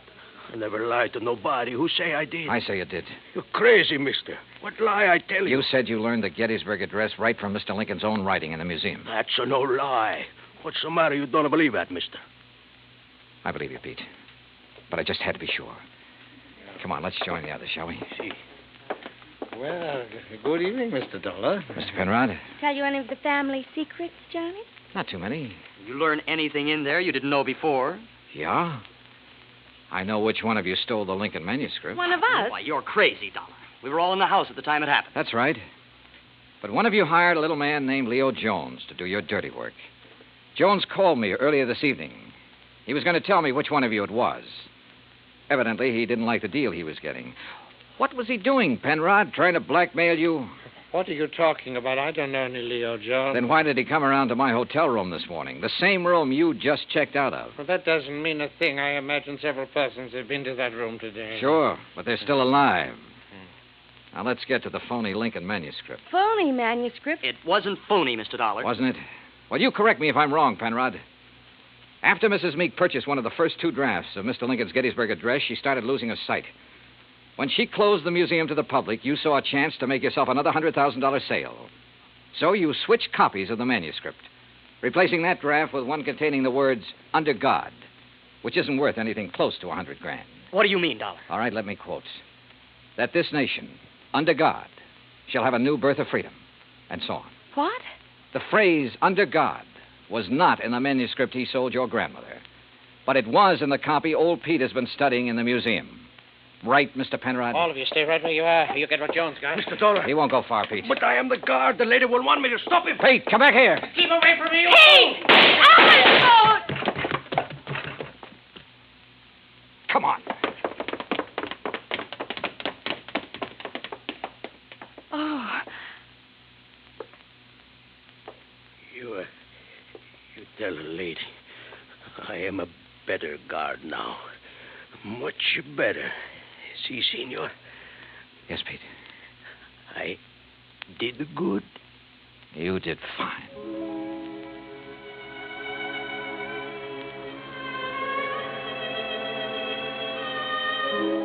Pete Vesuvio will live to apply for his second papers. And in time, probably open a spaghetti joint in New Bedford. Penrod will be tried for murder. As yet, he hasn't disclosed the name of the person who purchased the stolen manuscript. But in time, I'm sure he will. As for the Meeks, well, Mariah passed on later that night. But as she said, there was nothing left for her but to rest.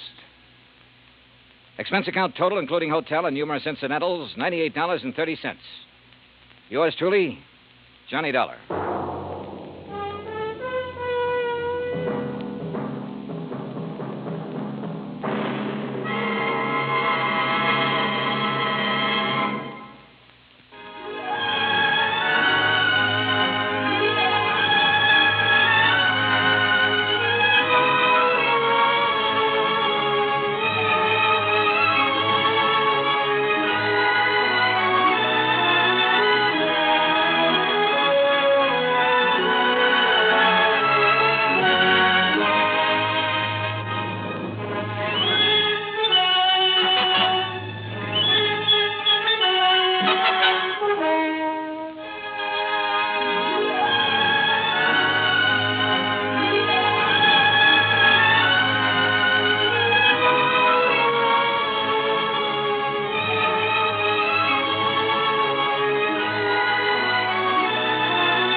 Johnny Dollar has come to you through the worldwide facilities of the United States Armed Forces Radio and Television Service.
Johnny Dollar.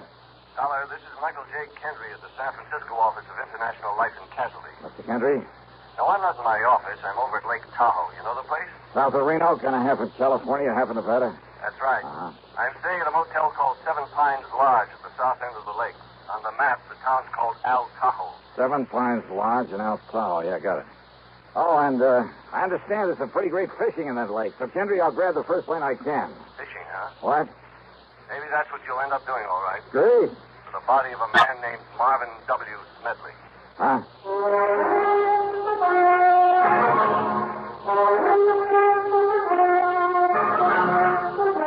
CBS Radio brings you Bob Bailey in the exciting adventures of the man with the action-packed expense account, America's fabulous freelance insurance investigator. Yours truly, Johnny Dollar.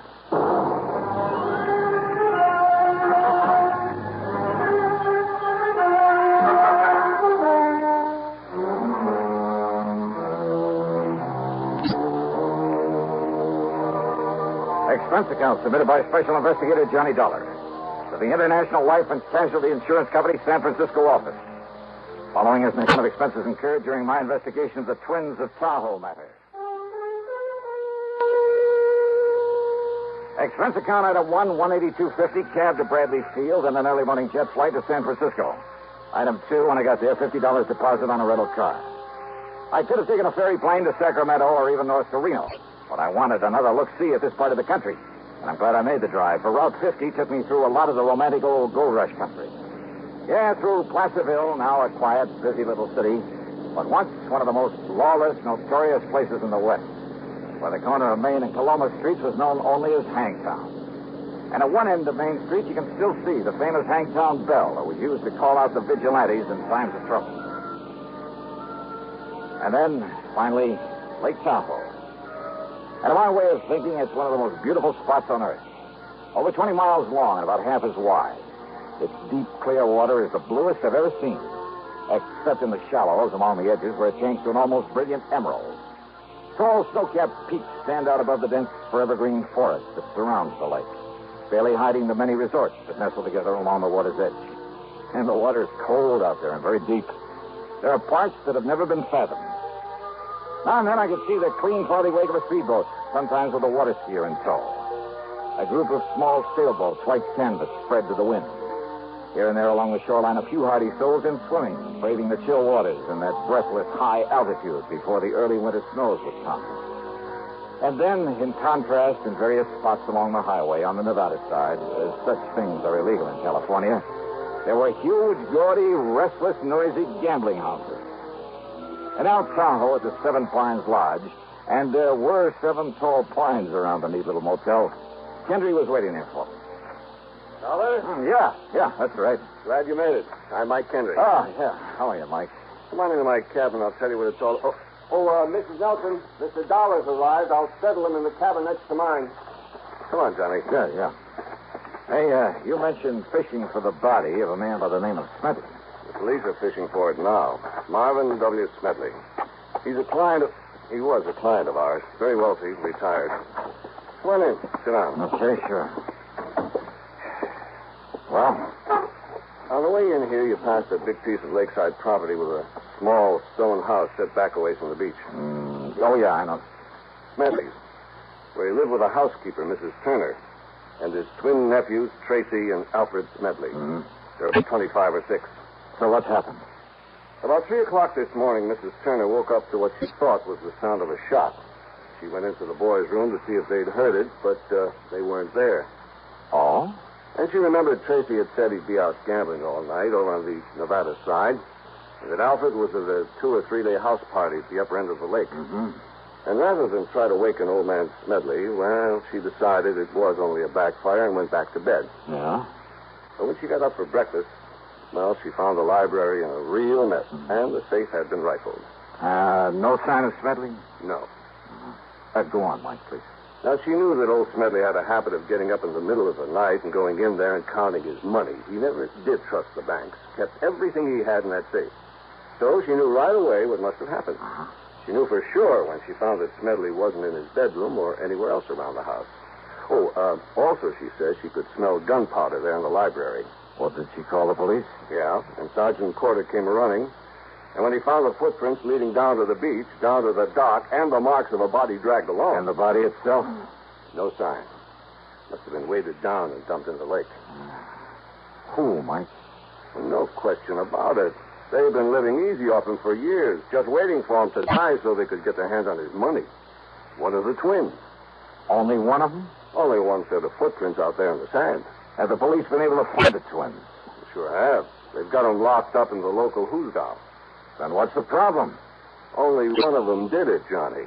Okay. But both of them, both of those boys have absolutely airtight alibis.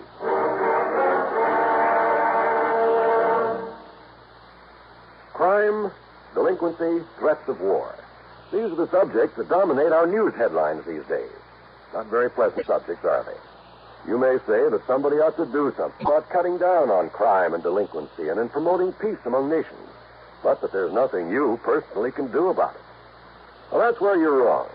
You can wage your own fight against crime and delinquency in your own family by taking the family to the church or synagogue of your faith this week. The inspiration and guidance you and they will receive from spiritual contact will strengthen moral background and faith. Regular attendance at religious services will help your family to work out its own problems and give them comfort in facing the tensions of our present-day life. Worshipping together brings your family closer together, too.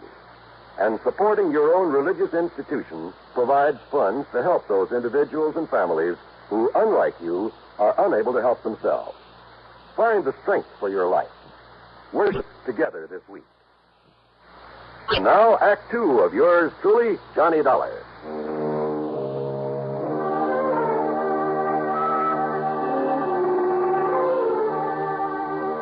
The police had roped off a lane from Smedley's house to the beach to the dock, where it was obvious from the tracks in the sand that somebody had dragged the old man out there, piled him into one of the rowboats, then dropped him into the lake.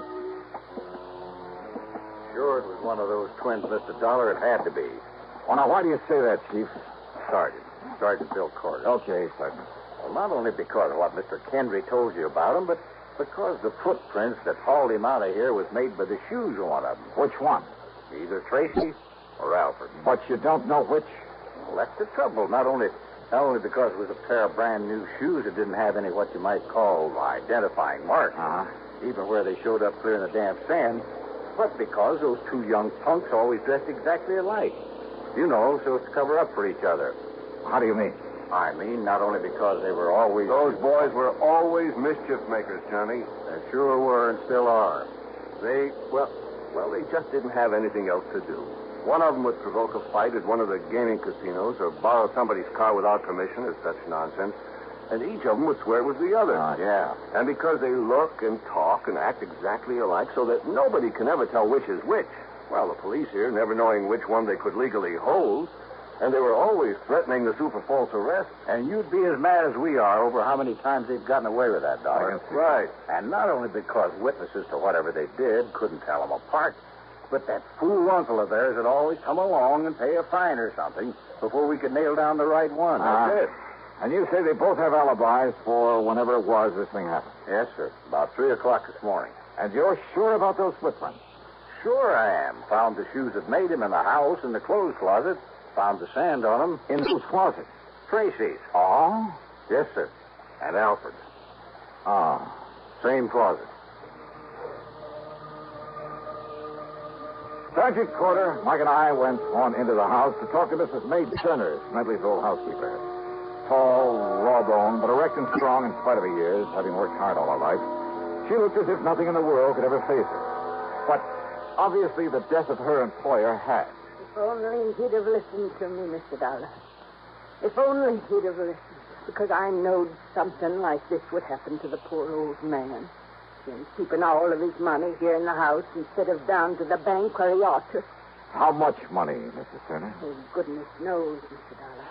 But it was all he had, and he was a rich man, and everybody knowed that he kept it here, and that he'd come down in the middle of the night and count it all out to himself, and look. He didn't even pull down the shade, so as anybody and everybody could see him sitting here with all his money, and I told him, and now it's happened. Oh. In other words, Sergeant, almost anybody around here could be suspect. If it wasn't for the footprints out there in the sand. Well, Footprints, did you say? Well, to be honest about it, that's why I came in here earlier, Miss Turner, to look at the boy's shoes in their closet. You see, whoever did it and hauled him out and threw him in the lake, well, that is... He don't need to tell me, officer, because I kept telling him about them, too. About the way he was spoiling them for that, giving them everything they wanted. I told him that sooner or later one of them would get so greedy he'd turn on to him. But which one, Mrs. Turner? Which one? They're the only relatives that he had. So it was Alfred. Oh? Oh, it was Tracy. Oh, yeah. My next move was to go on down to the jail and talk with the twins. Oh, they were identical, all right. I wondered how they themselves knew which was which. But in spite of what seemed to be the general opinion of them, they impressed me as just a couple of rather nice, normal, high-spirited kids. So, what if we did raise a little cane around town now and then, Mr. Dollar? None of it ever really did any harm, and we had to do something with our time. All right, now look here, Tracy. No, I'm Alfred. Oh, well, I'm... And what I mean is, it's no reason to pin a lousy thing like this on us, even though we aren't too sorry that he's gone. After all, what did he have to live for? Oh, I mean, just having to drag on maybe 10 or 15 years more with that lung trouble he had. Now, look, you boys never had to do a lick of work in your lives. Well, not since we got through school. But do you know why, Mr. Dollar? Why, Al? I mean, Tracy? Because Uncle Marv didn't want us to. He'd worked so hard as a prospector and a miner accumulating his pile, and he wanted somebody to enjoy his money. And that old skinflint ever want somebody else to enjoy it? That's right, Trace and me. We're his only kin. Yeah, that's why he told us he was leaving us all his insurance. And what about the rest of the estate? We don't know and we don't care. After all, he did plenty for us. I mean, even before this insurance we'll get. Not if it's proved that you killed him, Tracy. Oh, now, wait, Mr. Dollar. Have you got any proof that Uncle Marv was killed? Proof that... Well... What? I mean, sir, that unless you find his body... Don't you worry about that, Tracy. Alf. My boys will find his body if they have to drag that entire lake. But unless you do, you won't really have a case against us or anybody, will you? We'll find it, all right. And why don't you suspect somebody besides us? Yeah?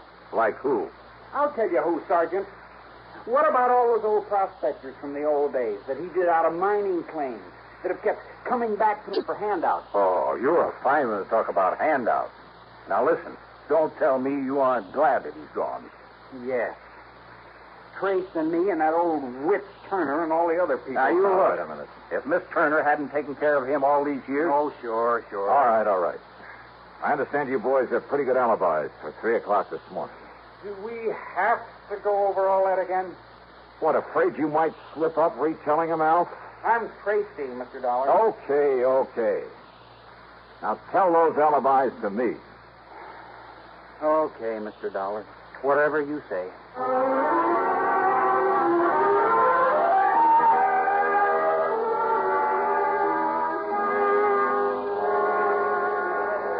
Okay, Carl, you relieve Jimmy over there on the blackjack table. When he gets back, you can take over one of the roulette wheels. Oh, Mr. Harker? Sure, Dollar. One of the Smedley twins was in here all night. Which one? Came in around midnight and didn't pull out until, it must have been about 8:30 this morning. All right. Now, you're sure that he was here at about 3 a.m., huh? Sure, I'm sure. Playing one of the crap tables. He didn't step out for a few minutes, perhaps? No, sir, and I know. Because I always keep an eye on those Smedley kids. You don't watch them, they're liable to pull tricks on our dealers. They think it's funny. All right. Which one was it? Do you know? I told you. It was Alfred Smedley, or his brother Tracy. Thanks.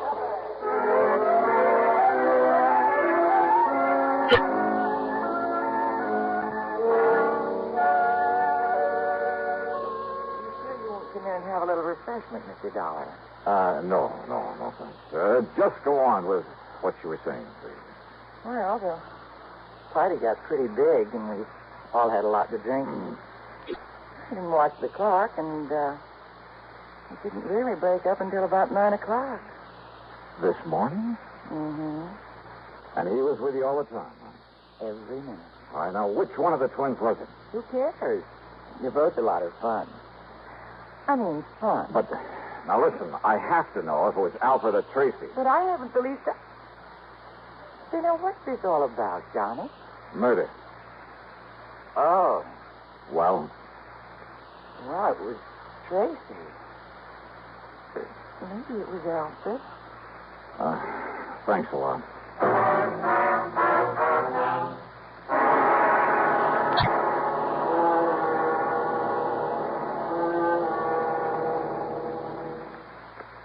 In a world of doubting Thomases decades ago, it never would have been possible for stars to shine in the daytime. But in this day and atomic age, anything's possible. Thus, it's not only possible, but a fact that only on stations of the CBS radio network, stars do indeed shine in the daytime. You'll find them illuminating an entire segment of your daytime listening every Monday through Friday. These stars have all been named by celestial authority vested in their forebears. Those names are Arthur Godfrey, Art Linkletter, Bing Crosby, Rosemary Clooney, Gary Moore, and Durward Kirby. You won't find them in your books of the planets and stars, but no compendium of show business luminaries would be complete without them.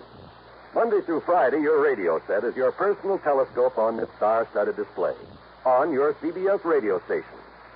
To list them once again, Arthur Godfrey, Art Linkletter, the House Party Man, Bing Crosby and Rosemary Clooney in tandem, and Gary Moore and Durward Kirby. Enjoy them often. Now, Act 3 of yours truly, Johnny Dollar, and the Twins of Tahoe Matter. So both Tracy and Alfred Smedley had alibis, if for no other reason than that neither of them could have been in two places at once. And those alibis might be pretty hard to break. Yet, according to what little actual evidence there was, one of them must have killed their uncle, for the insurance... Oh, no, wait a minute. Yeah, there was something that Alfred, or Tracy... Anyhow, there was something that one of them had said that suddenly gave me a hunch. Expense account item 3.70 for phone calls to locate Smedley's lawyer on the Innocent Manor. Then I dropped into his office and asked him just exactly one question about the old man's will. And his answer gave me a new, fresh start on the case. Item 4, 10 cents, another call. This one to Sergeant Corder. Yes, Dollar. The boys found the body all right. Yeah?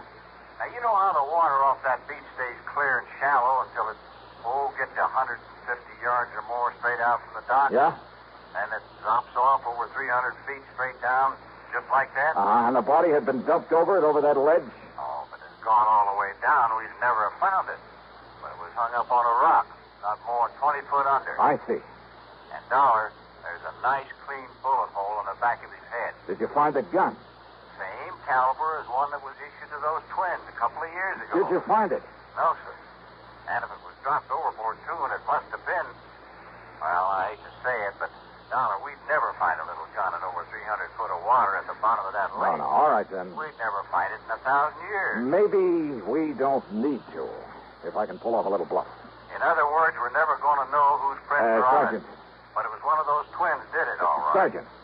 No, there's just no question about it. Listen, Sergeant, listen to me, would you please? I want to go back to the house. Huh? You meet me there in the library, there at Smedley's house. Oh? Yeah. I'll be there in 5 minutes.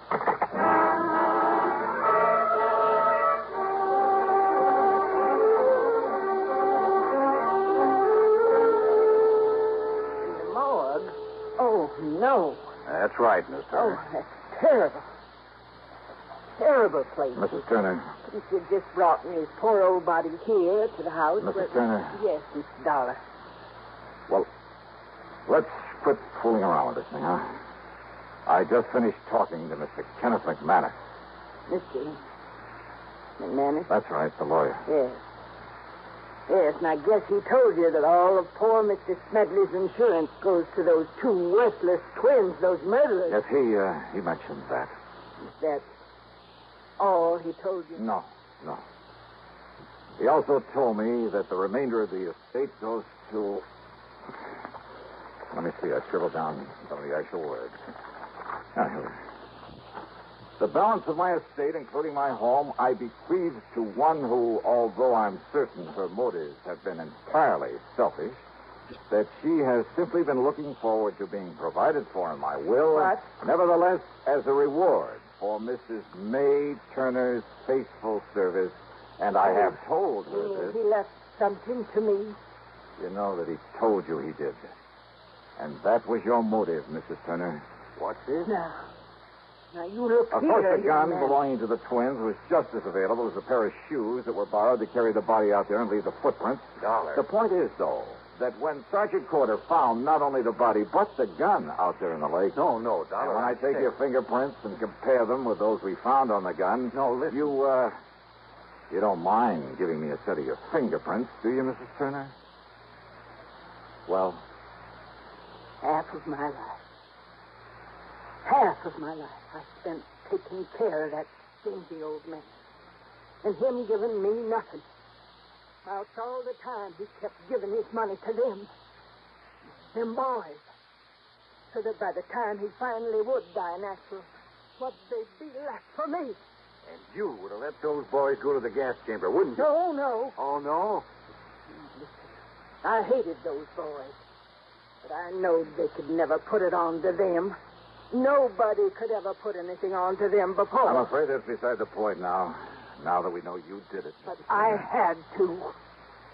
Because if I'd have waited, he'd give them all his money, and when he did die, there was nothing left. Nothing for me. Nothing. Don't you see? What's left for you now, Mrs. Turner?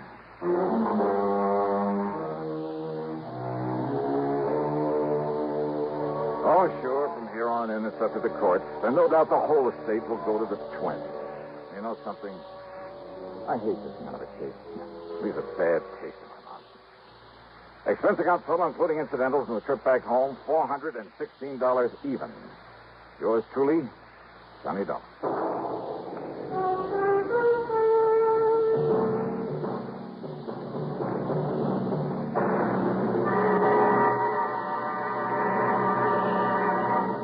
Constipation is something people don't talk much about, but it can be a problem for anyone, even doctors. And when constipation occurs, it's interesting to see just what doctors consider important about a laxative they might use or recommend. Now, a majority of the doctors we heard from had this to say. A laxative should be effective, gentle, close to natural acting. A medicine that can be used with complete confidence. Well, pleasant-tasting chocolate X-Lax is effective. Overnight, it helps you toward your normal regularity. X-Lax is so gentle, so close to natural acting, there's no upset. That's why many doctors and millions of people use X-Lax with complete confidence. X-Lax, the laxative that helps you toward your normal regularity gently, overnight. Now, here's our star to tell you about next week's story. Next week, one of the most beautiful, most charming girls I've ever known, involved with a killer. But now, don't misunderstand me. I didn't say how she's involved. As a matter of fact, it's to protect her from a killer that I take on the case. And it just so happens that among the people on this man's list of intended victims, that is, the people who had a hand in sending him off to prison, well, yeah, you guessed it. He's also after me. Join us, won't you? Yours truly, Johnny Dollar.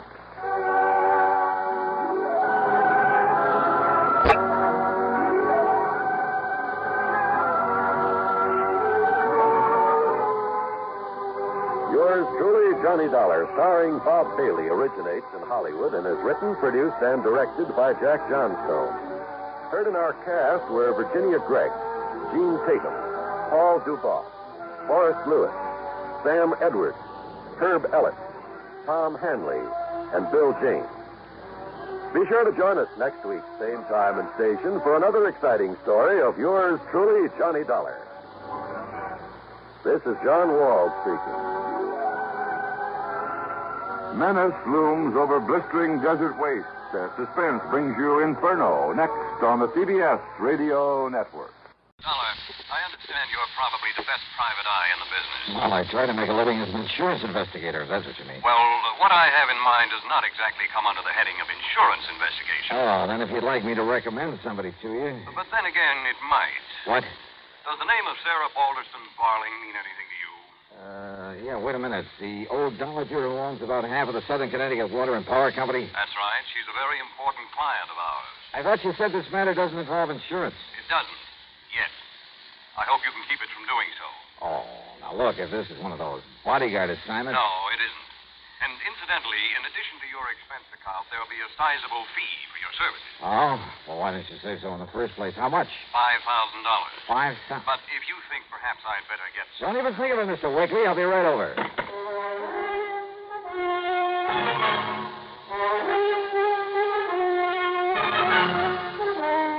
Bob Bailey in the exciting adventures of the man with the action-packed expense account. America's fabulous freelance insurance investigator. Yours truly, Johnny Dollar.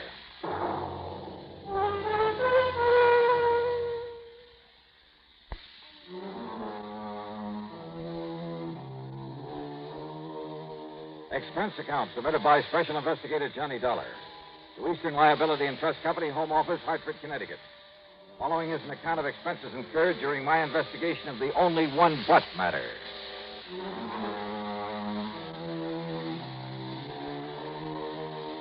With a $5,000 extra fee dangling in front of my face, expense account item 1, naturally, was $1.10 for a cab to Fred Wakely's office in the Gregson building downtown on the square. Glad you decided to take this on, Doc, after I mentioned the fee to you. Yeah. Sit down, please. Yeah, thanks. Even money, huh? Well, I suppose I can't exactly blame you. Mr. Wakely, if I ever reach the point where I can turn up my nose at $5,000... I mentioned Mrs. Sarah Balderston Barling. Yeah. And as I understand it, she's one of the wealthiest people we have. Well, it's really her daughter that we're concerned about, that she is concerned about. Oh, I don't know. Name is Truda Lynn Barling. Truda. She celebrated her 21st birthday about a month ago. Oh, yeah, I remember. That big brawl the old lady threw for her must have made the headlines all over the Eastern brawl, as you call it, was engineered by Truda Lynn herself. Yeah, and as I recall now, the police had to put on a couple of dozen extra men to keep things under control.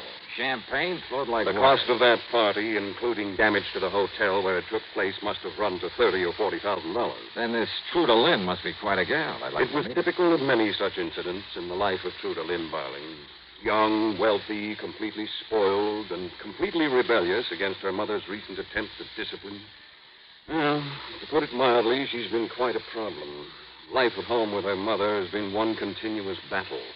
There's been about as much love between them these past few months. And believe me, Dollar, it's been as much her mother's fault as it has been Truda Lynn. You mean for spoiling her so badly in the first Yes. place? You see, her mother's only interest in life has been in adding to the fortune her husband left her. Well, what has happened, Fred? 5 days ago, Truda Lynn simply packed up and left for parts unknown. Oh? And I'm certain it was more than mere coincidence that young Harvey Howard also left. Who's Harvey Howard? Harvey is a worthless young playboy who's been trying for some time to marry her, and very obviously only to get his hands on her money. Yeah? Also, Lucy Taylor left town about that same time. Who is she?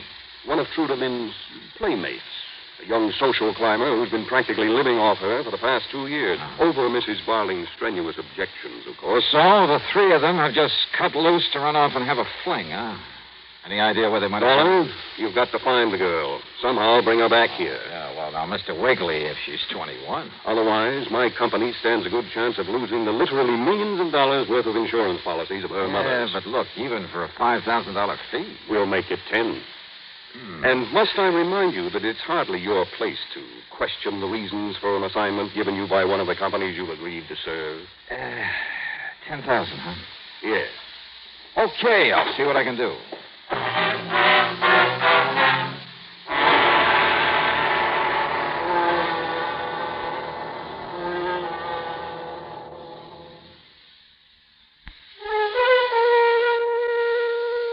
With no trouble at all, I found the taxi driver who'd taken the missing girl down to the railroad station the morning she'd left home.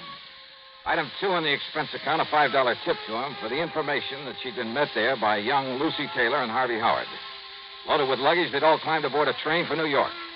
Item 3, 45 cents for a phone call to my old pal, Lieutenant Randy Singer at the 18th Precinct, New York Police Department. What do you mean, do I know who Truda Lynn Farling is? Well, do you, Randy? Listen, she and a couple of her little buddies blew into town less than a week ago. And they've been raising so much cane around the nightclub circuit. Well, for a while there, we were thinking of putting on a flock of extra men. Well, do you know where she's staying? Yeah, Johnny. An expensive little apartment house over at 727 East 51st Street. Thanks, Randy. When I get down there, I'll buy you a drink.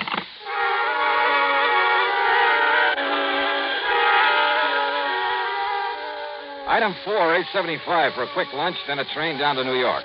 Item 5, $1.50 for a cab to 727 East 51st. A real fancy place, and the doorman wore enough gold braid to sink a battleship. I showed him my credentials, and he had the elevator boy take me up to the single apartment on the whole 7th floor. Straight ahead, sir. Okay, thanks. I see the door's open like it usually is, but maybe you better ring, sir. Yeah, sure.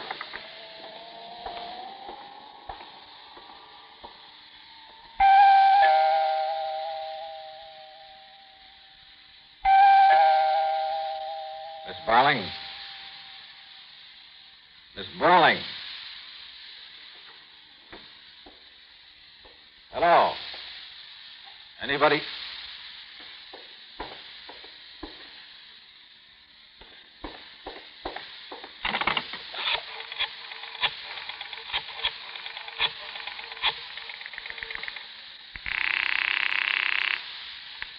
Precinct. Sergeant Warren. Give me Lieutenant Randy Singer in homicide.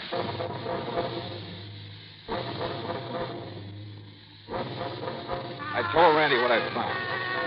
Yeah, it was the body of Truda Lynn Barling, lying there in the middle of the floor. She may have been very pretty once, but the blows from a heavy bronze candlestick had changed all that. A half-finished cigarette with a touch of lipstick on it was still smoking in an ashtray, so it must have happened within the past few minutes. Quickly, I searched the apartment. I found nothing. Then, purely on a hunch, hoping he hadn't yet left headquarters, I made another call to Randy Singer. I was just about to grab Doc Winters and hop into a prowl car. Now, be sure you don't touch anything, Yeah, Johnny. sure. Now, listen, Randy. Yeah? Truda Lynn came down here from Hartford with a couple of playmates. Yeah, Harvey Howard and a washed-out blonde named Lucy Taylor. You know where they're staying? Yeah? Then if I were you, I'd pick them up and bring them along with you. You think one of them did it? Just a hunch. Uh-oh. One of your famous hunches, huh? Just bring them along, will you? Okay, Johnny, okay.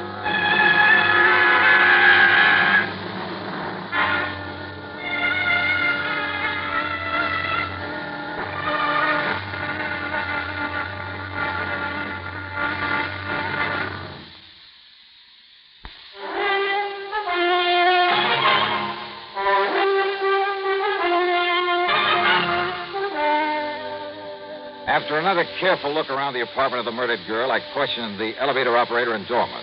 That is, after they'd calmed down a bit. Well, I still think I better notify the management, Mr. Dollar. And if the cops is coming in... Save it till later. Is there any way to get up to that apartment besides the elevator?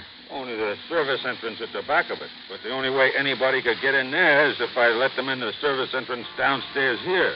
Ain't that right, Willie? That's right. Did anybody come here to see Miss Barling today? Yes, sir. 2 people. Yes, sir. Who? Well, you see, about 2 hours ago, Miss Barling went over to see a doctor in that building across the street. Ain't that right, Willie? That's right. Dr. Thorson. Been seeing him a couple of times every day. I see. Ain't that right, Willie? That's right.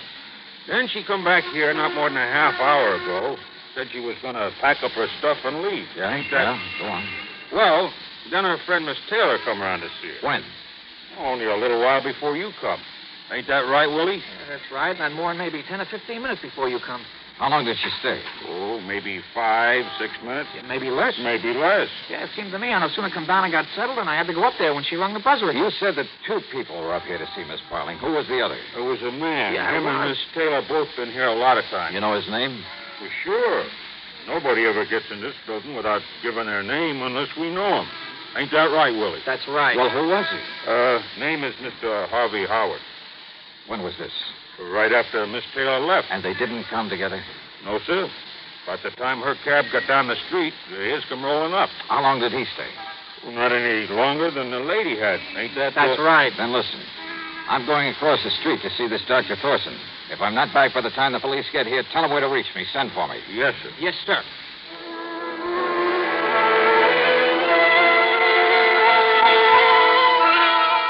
Yes, Mr. Dollar, from the first day that she moved into the apartment across the street. Sometimes a couple of times a day. Well, what was the matter with her, Doctor? Well, physically, she had what might best be described as a mild incipient peptic ulcer. I see. And with all her nightclub, drinking, and smoking... Strangely enough, despite Miss Barling's party-going proclivities, habits, she was quite the hypochondriac. Oh? Of course, all her tearing around, late hours during her first 3 days and nights here in the city did her no good. Only the first few days? Yes. Hypochondriac, you said? Yes. And as is often the case, Mr. Dollar, to someone like that, the doctor suddenly finds himself a close confidant, even on rather short acquaintance. Go on, Doctor. Well, in spite of telling me it was only to say goodbye and thanks, I think her visit today was more than anything else to boost her morale, self-confidence. Why? She'd suffered a considerable change of heart since running away from her mother. Well, that's all. Apparently, this was the first chance she'd ever had to really be by herself, think things out for herself. And she was getting ready to telephone and renounce the 2 leeches, the best word I can think of. The 2 who came down here with her? Yes, she was going to telephone them, tell them that she was through with them. And then go back to Hartford, square things with her mother, and then possibly get a job, do something to make up for all the time she'd wasted just playing around. Maybe you don't know it, Doctor, but what you just told me indicates that if she did suddenly throw them over, either Harvey Howard or Lucy Taylor, either one of them may have killed her. Mr. Dollar, I believe you're right. But which one? And how to prove it?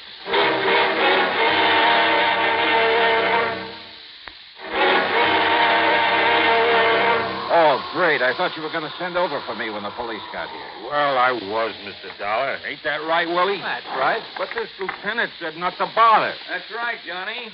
How are you, boy? Did you get hold of the Taylor girl and Harvey Howard? Yeah, they're inside, locked up in a couple of bedrooms. Okay. You 2 can go on back downstairs now. Yes, sir. Yes, sir. Well, have you found out anything? Well, as for your hunch that this Taylor broad or this fishy-eyed Howard did it, well, it's probably a pretty good one, Johnny, but I'd like to see some proof. Yeah, I thought you were bringing over a medical. Well, the doc and one of the boys from the lab just left. Meat wagon will be along in a little while to take this to the morgue. Did they find anything? Any prints? Well, whoever did it must have worn gloves. Where'd you find these 2 kids? Well, it's Miss Taylor. Say, she's quite a dish, Johnny. Oh? Yeah, the kind you'd expect to pick up at the back door of a cheap stripper joint. Why a girl with money like Truda Lynn Barling would ever let somebody like that get their hooks Where did into you her? find it? In her hotel room at the Lex, packing up and getting ready to leave. To go back to Hartford, she said. And Harvey Howard? In his room there at the Lex, also packing to leave. They're the only ones known to have been up here today. Yeah, I checked it out real good with that dumb doorman and the elevator boy. And I'm sure that nobody could have gotten up here without their knowing about it. So we've got to show up to one of these 2 that murdered Truda Lynn. Prove they both did it. When they came up here separately? Oh? I didn't know that. Yeah, let's talk to them. Yeah. Just unlock that door beside you. Right. Oh, no police? All right, Well, I'd baby, like to come see on. you prove I killed Maybe Truda I will, Lynn. Harvey. You think you are keeping me cooped up like this? Why don't you do something with the body of poor Truda Lynn lying there? Your, dearest friend, huh? Yes, of course you... Who are you? This is Johnny Dollar, you 2. He's a special investigator. Oh? Well, go ahead and investigate, Mr. Dollar. Just keep me out of it. All right, Harvey. Aren't you going to serve cocktails? It's cocktail time, I you know. said all right. Lucy, you came up here to see Miss Barling a little while ago. That's right. Why? I've been seeing her every day since we all came down here to New York. Anything wrong with that? You were pretty mad at her for bringing you down here and then suddenly telling you she was going to leave and go back to Hartford, weren't you? What? Or do you want to pretend she didn't call you and tell you that? All right. Maybe she did. But I thought that if I could see her and talk to her, I could sort of straighten things out, you know. Only when I got here, she wouldn't let me in. She didn't let you in? Just slammed the door in my face, so I left. Did she, Lucy? Then why is it I found the door ajar when I got here? So maybe she opened it again after You weren't here? Of course. She telephoned to me, told me the same thing. The door was ajar. Yes. So you came on in. No. No, of course not. It wouldn't have been possible. Oh, now, wait. I rang the bell and knocked, but I got no answer. And I decided she'd already left, so I went back to my hotel and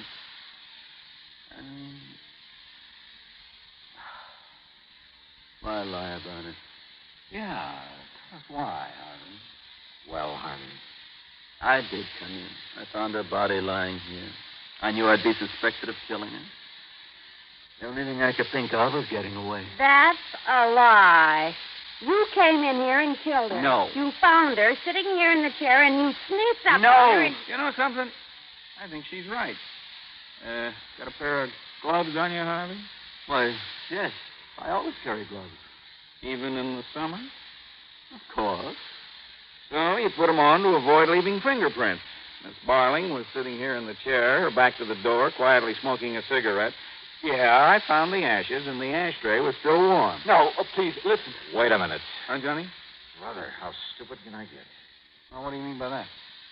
Lucy, you swear you didn't come in here? Yeah, I'd be struck down if I did. Maybe you will. I told you. Truda Lynn slammed the door in my face when I came here to talk to her. She wouldn't let me in. Okay. Randy, that cigarette. Yeah, what about it? It was still burning when I got here. It had lipstick on it. And you didn't save it, Johnny? No, but it turns out I didn't need to. Don't you see? What the lieutenant said was true. She was sitting right here with her back to the door. That lipstick was yours, Lucy. The cigarette was yours. I tell you, I swear I didn't come in here. Not Miss Barling's, Johnny? Suffering from an ulcer, seeing a doctor a couple of times a day about it. Smoking. No, you're right. She didn't smoke. Yeah. Want to let the lieutenant have your gloves, Lucy? No, why? And, Randy, you want to bet the lab will find microscopic traces of bronze on them from that candlestick she used to kill Truda Lynn? All right, Miss Taylor. Hand them over.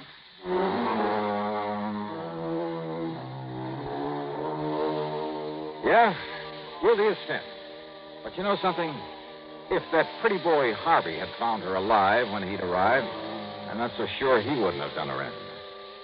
There are times when I'm glad I'm not rich with a bunch of these leeches hanging around grabbing her by dough. Which reminds me, that nice extra fee you promised me in this case. Expense account total, including transportation back to Hartford, $25.55. Yours truly, Johnny Dollar.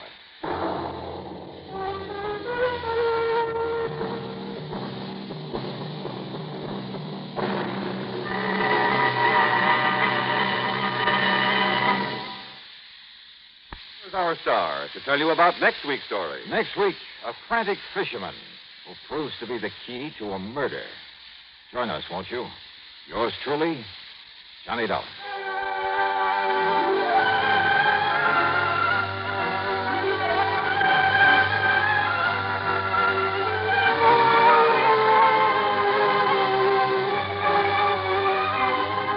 Yours truly, Johnny Dollar, starring Bob Bailey. Originates in Hollywood and is written, produced, and directed by Jack Johnstone. Heard in our cast were Virginia Gregg, Les Tremaine, Herb Vigran, Alan Reed, Frank Gersel, Jack Edwards, and Jack Grimes.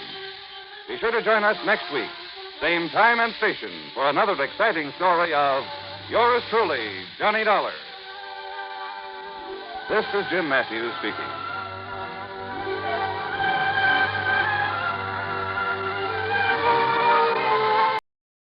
From Hollywood, it's time now for Johnny Dollar. Ben Orloff, Mr. Dollar, at Continental Insurance Company in New York. Oh, yes, Mr. Orloff. What can I do for you? Did you ever hear of a place called Virtue? Are you kidding? I'm very serious. Oh, wait a minute. Virtue, South Carolina? That's right. You, want me to go down there? Yes, if you will. Do you have a bulletproof vest and a couple of extra handguns I can take along? Well, my one suggestion would be that you do not take along any firearms. After all, ex-gangsters... Yeah, I see what you mean. All right, what do you want me to do?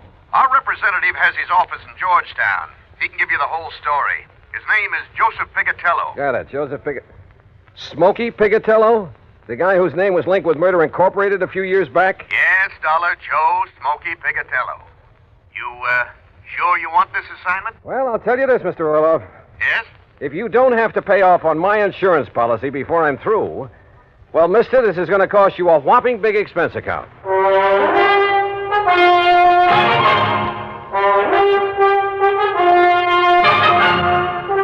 Bob Bailey in the exciting adventures of the man with the action-packed expense account. America's fabulous freelance insurance investigator. Yours truly, Johnny Dollar.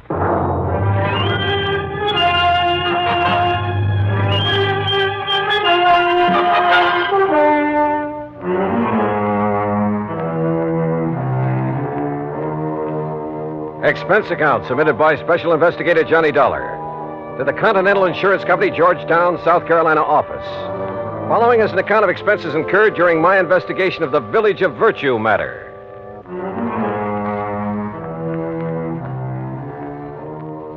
Expense account item 1, $47 even, transportation and all the incidentals I could think of, Hartford, Connecticut to Georgetown, South Carolina. Item 2, $1 for a cab to Continental's office on Screven Street. Hi, Dollar. I'm Joe Pigatello. Glad to see you. Sit down. Thanks. Now, look, Joe, before we go into this matter, there's something I'd like to know. Sure, pal. Ask it. Just what are you doing in the insurance business? Look, you remember back in New York just before Tom Dewey took over as DA? The great holy racket buster? Yeah, and I'm sure you do. Okay. Well, I was just a young punk then, but I was a bright one. Ambitious, you know. Finished up my high school, started taking law. You studied law? Why not? I could have cleaned up. You know, mouthpiece for some of the mob, some of the boys I knocked around with. But then Dewey came along, broke up the racket, so I gave it up. To do what, Joe? Oh, you know, this and that. Chicago for a while with some of the boys Al Capone left behind. And down near the border at San Diego for a while. Smuggling narcotics across from Mexico? Then some of us tried Las Vegas, but we didn't get any. What was that crack? Well? Listen, I'm clean. You make a crack like that, you can prove it, okay. If you can't, don't say it. You were telling me how you got into the insurance business. All right.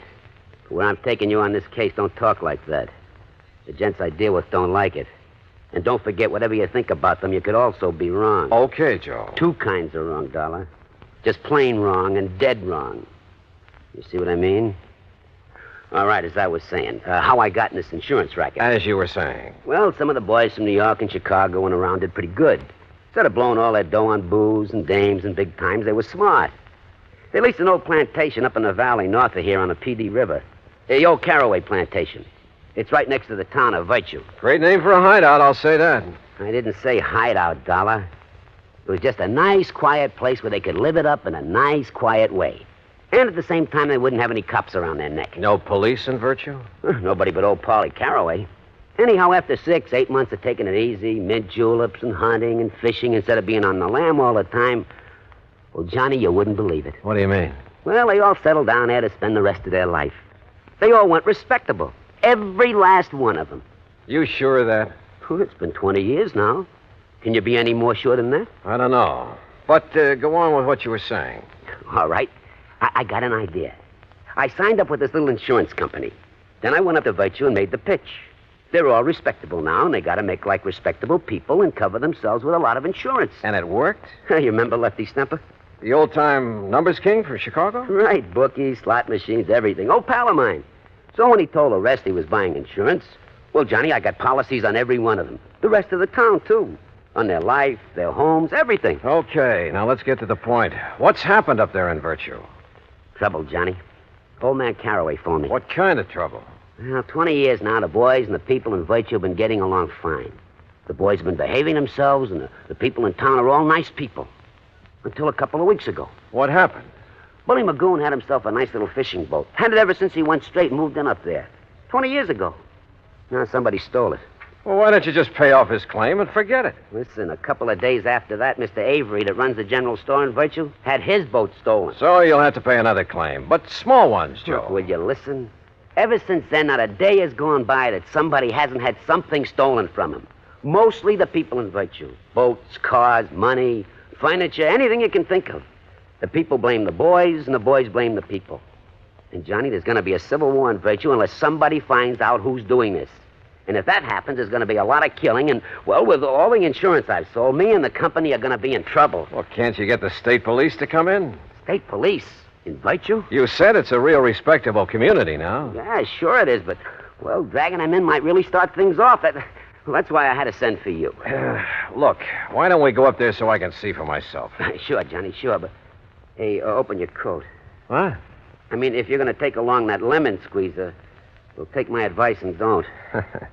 You've a pretty sharp eye, Joe. Johnny boy, I can spot a shoulder holster a mile away. But so can some of the boys up in the valley on the plantation. And I don't want you to end up with a slug between your eyes. Real respectable people. Well, shall we go? My car's outside. Into the Valley of Death rode the 600. Huh? At least a couple of them. What are you talking about? Nothing, Joe. Let's go. Act two of yours truly, Johnny Dollar, in a moment. Our flag now numbers 50 stars, and behind each star there stands yet another flag representing one of the 50 states. Florida state flag bears the Red Cross of St. Andrew in sympathy with the flag of the Confederacy on a field of white. Centered over the cross is the state seal. Within a golden circle, the sun, an emblem of glory and splendor representing absolute authority, peers over a highland in the distance. Flowers, a symbol of hope and joy, are scattered by an Indian maiden, indicative of the Indian influence within the state. Centered is the cocoa or palm tree, an emblem of victory, justice, and royal honor. Florida state flag, the flag of the 27th state to enter the Union, was adopted in 1900. And now, Act two of yours truly, Johnny Dollar and the Village of Virtue Matter. Joe Pigatello, erstwhile gangster turned insurance agent, led me out to his car, and we headed north out of Georgetown, South Carolina. After 20 miles or so, we swung onto a side road paralleling the PD River. Then finally, we came to the old Caraway Plantation. Acres and acres of huge old live oak trees, festooned with Spanish moss. Flowers, millions of them. Azaleas, iris, roses, rhododendron bushes aflame with color in the afternoon sun. Then, at the end of a broad, tree-lined path, the fine old colonial mansion with its towering pillars. The property faced the curving, lazy yellow river, and lying across it was a broad expanse of marshy grass, crisscrossed here and there by canals, through which the slaves in olden times hauled the rice crop to the riverboats. Yeah, it was a beautiful spot. A calm, quiet, peaceful spot. Apparently. Well, here we are, Johnny.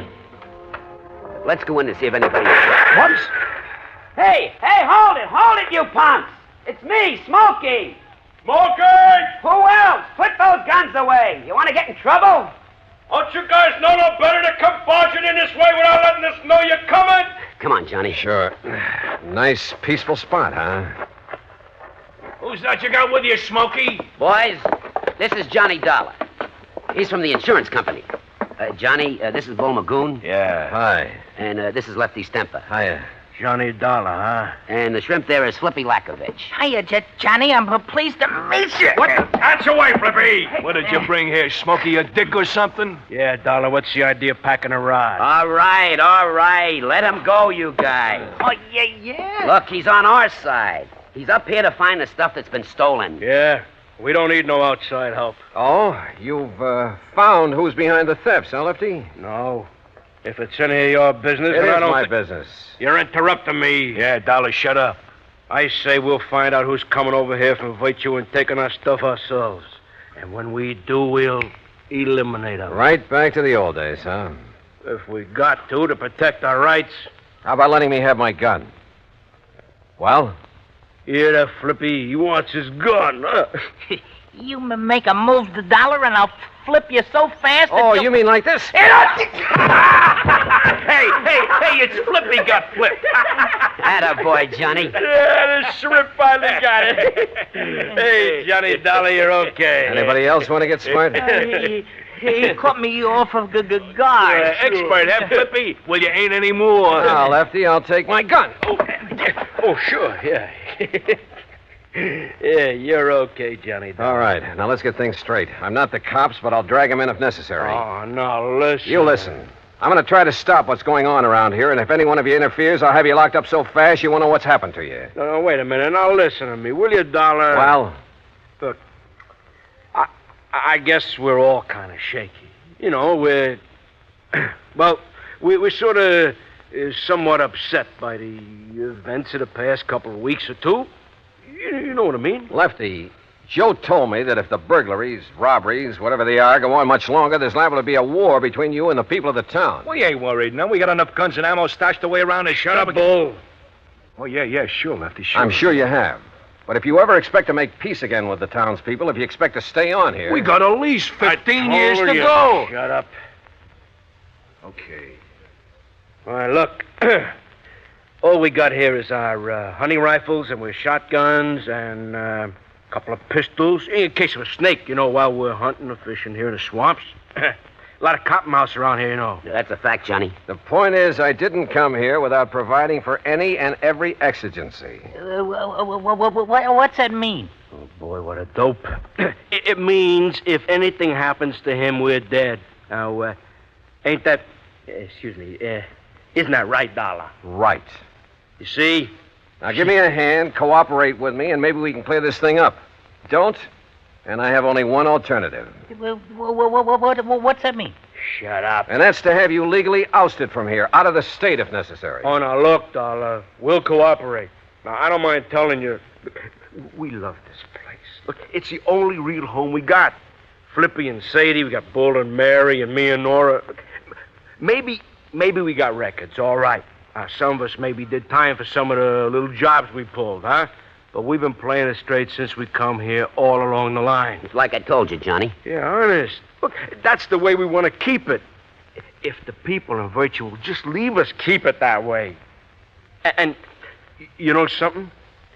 I don't get it. Don't get what, Lefty? Well, over 20 years, everything's been nice and okay, huh? Now they got to start this. What about the losses they've suffered? Hey, ask me, Dollar. They're phonies to cover up for robbing our stuff. Nobody asked you. Oh. Maybe they think the same way about your losses. Say. Yeah. Now, where's the owner of this place? Caraway? Oh, yeah, he's over in Virtue at his office. Office? Sure, he's a mayor and a police. All right. Joe and I are going over to see him. Now, Johnny... Smokey, will you please don't go? They see you guys coming from here, they're going to take a shot at you. That Caraway told me so. Yeah. Sure. We'll take that chance. Come on, Joe. Well, I'll tell you, Johnny. Tell me along the way. Come on. The more I thought about the whole thing, the sillier it all seemed. Yet it was obvious that even after 20 years, Lefty and Bull and Flippy might think of only one way to settle their problems, with a gun. And if the people of Virtue were feeling the same way. But as Joe and I walked along the main, the only street of the little town, there were no signs of hostility or even suspicion toward us. Now, look, Johnny. If those bums back at the plantation are making this trouble... Why? Why would they, Joe? Well, that's what I don't get. But what if they don't like your interfering and decide to knock you off? Then I'll probably go to my grave unmourned, unremembered. Yeah, but you told Lefty you'd provided for every exigent... For if anything should happen to you. Yeah, and he and the boys believed it. And if anything does, Huh? Yeah. All I can hope is that they keep on believing.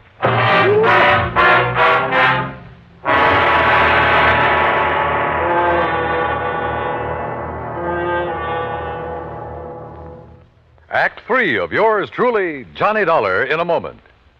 Sometimes a quotation is a helpful thing because it points out some wisdom that helps us to lead better lives. Here's one that struck me as being very wise and true. Dr. Samuel Johnson, that wise and witty man immortalized by Boswell, said, quote, "It matters not how a man dies, but how he lives," unquote. A man's life may be long or short, but the way he lives it is the important thing. It's important, no matter what he does, that he have integrity, loyalty, and honor, and a sound code of conduct. Enlisting at the age of 17 with his parents' permission, Corporal Charles L. Gilliland found himself, soon after his 18th birthday, in a narrow defile in the middle of the treacherous rocky terrain of Tongmangni, Korea. At 2:30 a.m. that moonlit morning of April 25th, 1951, Corporal Gilliland's Army Unit, Company I, 7th Infantry Regimental Combat Team of the 3rd Division, became the focal point of a murderous assault from Chinese Communist forces. The fighting became brutal and bloody. The brunt of the attack was directed up the defile guarded by Gilliland with his automatic rifle. The slashing barrage of small arms, automatic weapons, mortar, and artillery fire was dropping the men all around him. Gilliland faced the full force of the assault and, advancing against tremendous odds, poured a steady fire into the attacking forces and eventually halted them. For valiant and heroic conduct, Corporal Charles Gilliland was awarded the Medal of Honor. Although in age, he still may have been considered a boy, he had lived and died like a man. And now, Act 3 of yours truly, Johnny Dollar and the Village of Virtue Matter.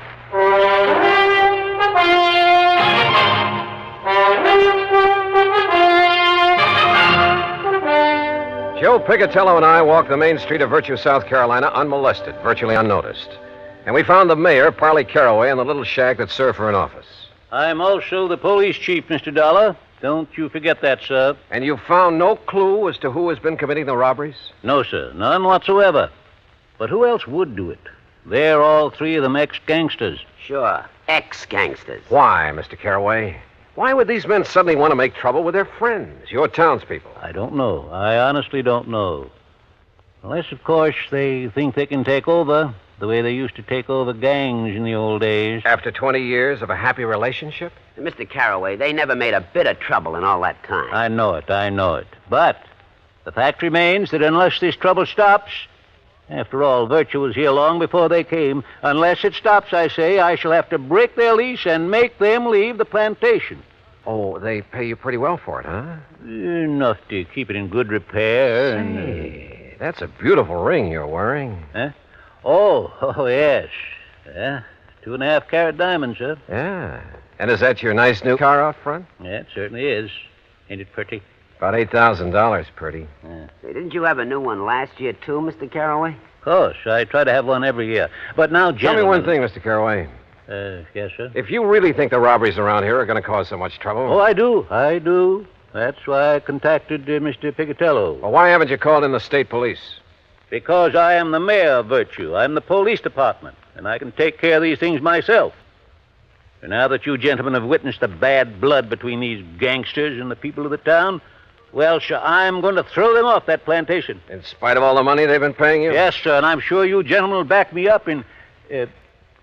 all the money, did you say? Enough to keep you well-dressed, well-fed, and fancy cars. And now, look here, sir. Do you realize how much that property will bring? Well, now, that depends. How much have you been offered? I'll tell you how much. $124,000. Ah. How did you know? You just told me. Well, now, listen. You also told me why you've been robbing the people of Virtue and those men at the plantation to stir up bad feeling, give you an excuse to get them out. What? Johnny, you're right. Now, just... Caraway, if I do call in the state police, it'll be to have you locked up. No. And if Joe here has any sense, he'll tell the insurance company to bring charges of fraud against you. You said it. Oh, but the money. Think of all the money I could make selling the old place. Now, where's the stuff that's been stolen? It hasn't been harmed. It's stored away, carefully stored away. I was going to give it back when those men left, and I could sell the place. Give them their stuff, too? Oh, I'd make up for it in cash, every cent of it in cash, yes. I'd say it was for breaking the lease. Truly, Mr. Dollar. Now, you listen, you old money-grubbing crook. You're in trouble. You'll call in the state police? You bet I will. Unless... Unless what, sir? First, you lay off the plantation. You've leased it to those men. Let them have it. And return all the stuff you stole. Oh, but if they find out... Well, you figured how to get it away from them. Now figure out how to get it back. Discover it, anything you like. Well... The point is that if you don't get it back, I'll tell them where it is. And you know what that'll mean. Oh, yes, sir, Mr. Dollar. I'll get it back. Also respect that lease. I believe it has 15 more years to run. Yes, sir, it has. I will... Okay. Do all this, and Joe and I will forget the whole thing. But if you don't, and Joe will be checking on you. You said it. Oh, but I will, Mr. Dollar. I promise you I'll get right on the... Come on, Joe. Let's go back to the plantation and have a drink with some respectable citizens.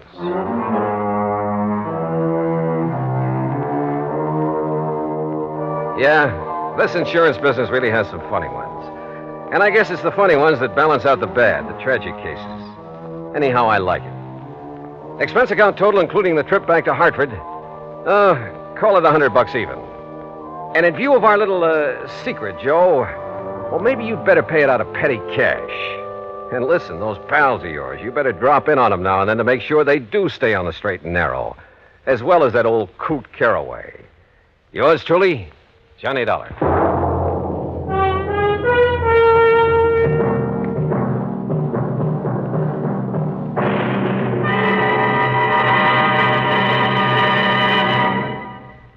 Our star will return in just a moment. Our flag now numbers 50 stars, and behind each star there stands yet another flag representing one of the 50 states. Michigan's state flag was born on February 22nd, 1837. Because of the strategic role played by Michigan in the War of 1812, the word "to a bore, I will defend," is prominent on the blue flag of Michigan. Beneath it, a rising sun casts its rays over a lake, and a man standing on a peninsula with his right hand raised, symbolizing peace, while in his left hand he holds a gun, indicating that although they love peace, the people of Michigan are ready to defend their state and nation. Another motto, the state's official one, is at the base of the flag: Si queris peninsulam emonam circumspice. If you seek a pleasant peninsula, look about you. Thus does Michigan's flag carry its own invitation to visit one of America's scenic areas. Michigan's state flag, the flag of the 26th state to enter the Union, was adopted on August 1st, 1911. Now, here's our star to tell you about next week's story. Next week, a strange series of fires. And believe me, the reason for them is a strange one, too. Join us, won't you? Yours truly, Johnny Dollar.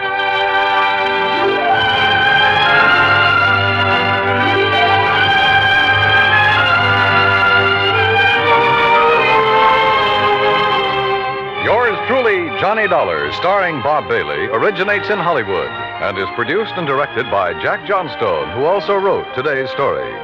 Heard in our cast were Frank Nelson, Billy Hallop, Jack Crucian, Peter Leeds, Gil Stratton, and Will Wright.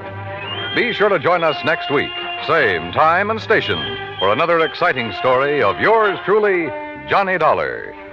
This is Dan Cubberly speaking.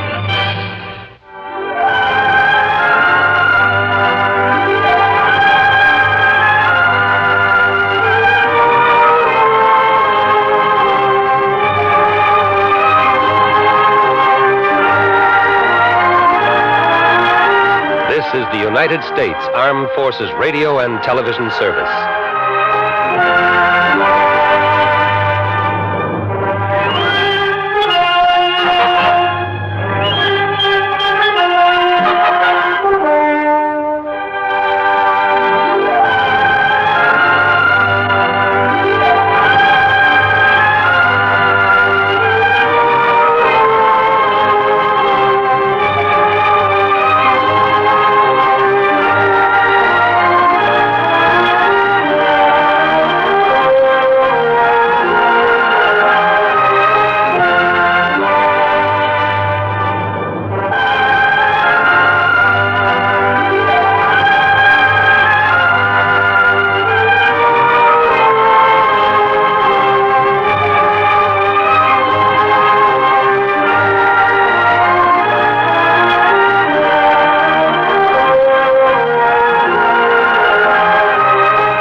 Johnny Dollar. Johnny, this is George Reed. Well, hiya, George. How's dear old Floyd's of England these days? If you read the Wall Street Journal, Johnny... If I what? What? Nothing. Just keep talking, plutocrat. Well, according to the financial reports, the leading insurance companies are doing better than ever. Ah.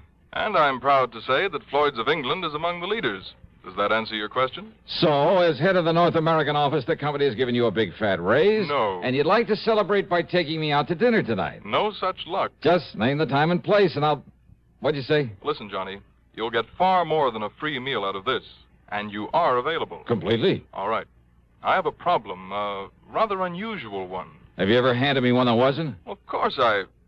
Well... Never. So what's it all about? Well, I fully realize you're somewhat averse to acting as a bodyguard. George. But I assure you, this situation is somewhat unusual. You said that. Therefore... And it doesn't change my feeling about these bodyguard assignments. At least come over here and talk about it, will you? Oh, sure, if you're willing to pay my taxi fare for nothing. For nothing, eh? That's right.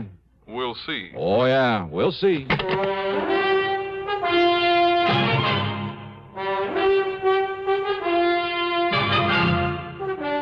CBS Radio brings you Bob Bailey in the exciting adventures of the man with the action-packed expense account, America's fabulous freelance insurance investigator. Yours truly, Johnny Dollar.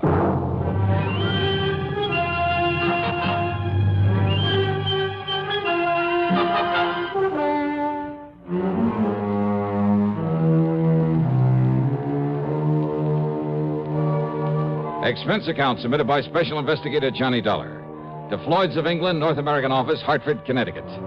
Following is an account of expenses incurred during my investigation of the empty threat matter.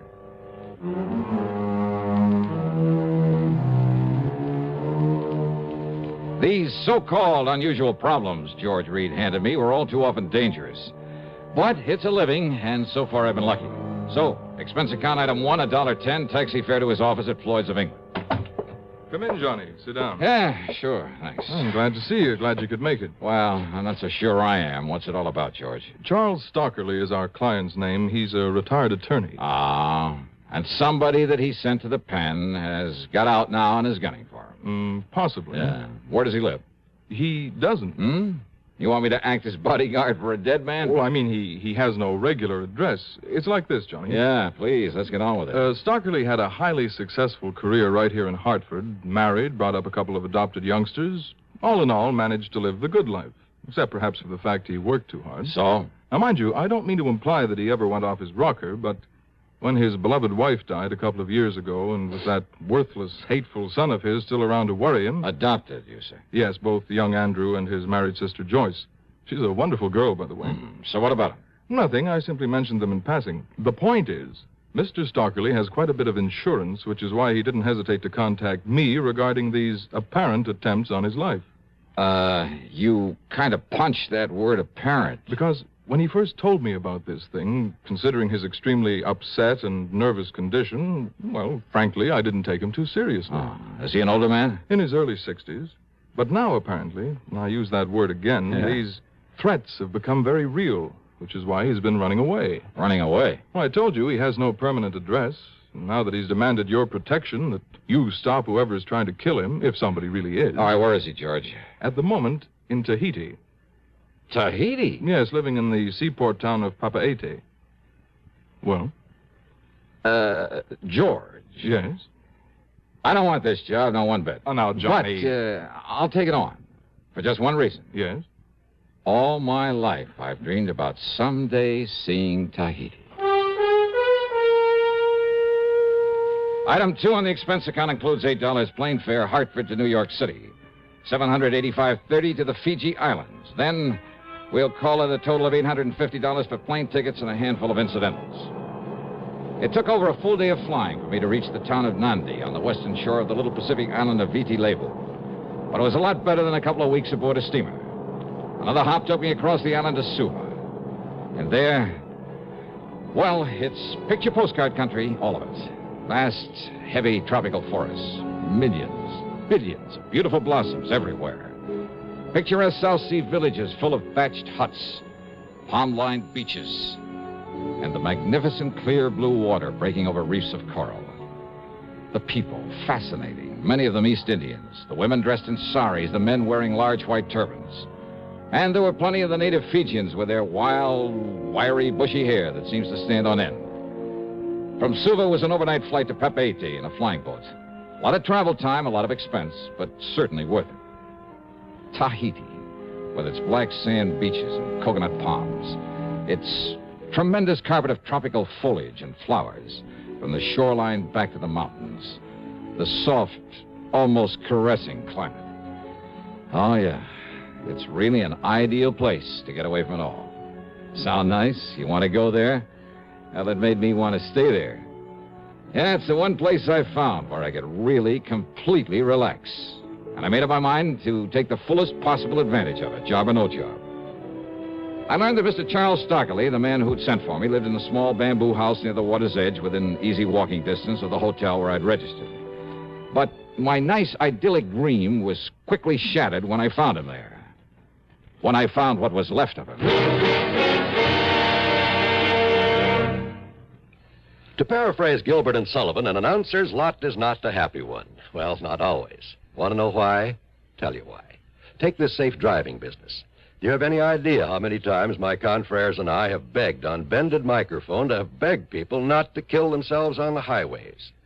Now, once and for all, let's get together on this. Let's understand one another. Unless you want a pack of frustrated announcers on your conscience, slow down and curb highway carnage. If you don't care about yourself, at least have a little consideration for us. Act 2 of yours truly, Johnny Dollar.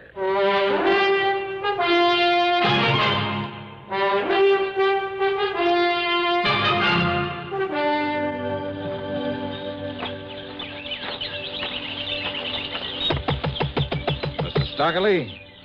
Just 1 minute, please. Yeah, sure. Yes, Mr. Stockley? No, I am Dr. Bentley. Oh, well, I'm Johnny Dollar, a special investigator that he... Is that Mr. Stockley? Yes, it is. What happened? Who did this to him? Is he still alive? Yes, Mr. Dollar. He's resting as a result of a sedative I've given him. But he looks as though he... All right, what happened to him, Doctor? He was up on the side of Ka Abu Mountain gathering flowers on a long and treacherous ledge. Oh. When he noticed someone following him very furtively. Oh? Apparently, this someone did not wish to be seen by him. He kept getting closer and closer, but always in hiding. Go on, Doctor. Mr. Stockley realized it was someone there with no good intent. But as he sought to escape, stepping gingerly and carefully along the rim of the ledge... Yeah? He isn't certain exactly what happened. He's quite sure he didn't slip. Uh-huh. Rather that he was shoved by this, someone from behind a bush. He fell about 60 feet down through the tangled brush and remained there overnight. Now, if one of the natives hadn't found him early this afternoon... But he isn't sure he was pushed off there. Oh, he's quite certain of it. And that the man, the person he saw up there, wasn't just somebody else gathering flowers. Mr. Dollar, if it weren't for his exhaustion, and, of course, the sedative I have given him, he would have fled this island immediately. You see, he's a very nervous and, I might say, apprehensive man. Look, do you know of anyone who might want to harm Mr. Stockley? Oh, certainly not, sir. Mr. Stockley, in spite of his nervous affliction, a constant kind of fear, I would say. Yes, I know. Why, he is one of the most highly regarded... Well, I am certain that no one, white or native... Yeah, okay. Now, how long do you think he'll sleep? Oh, until sometime late tomorrow morning. All right, then I'd better plan on bunking down right here. Tell me, Mr. Dollar. Yeah? Do you think that he is possibly in danger from someone? Maybe. Maybe not. We'll see. When I told the doctor my job, he was completely cooperative. Helped me improvise a bed near Mr. Stockley's, and he had some food brought in for me. That and his fee for the care of Stockley came to $9. I didn't get much sleep that night. Every completely harmless sound around that little shack got me up with a start. Had I known what the morning was to bring, I might have asked the doctor for a sedative for myself. Promptly at 5:30 a.m., Stockley woke up. He was so worried, nervous, and excited, I thought he'd gone completely off his nut. It's no use, Dollar. We got to get out of here. Yes, we must get away before he finds me again and kills me. So he left on the morning plane.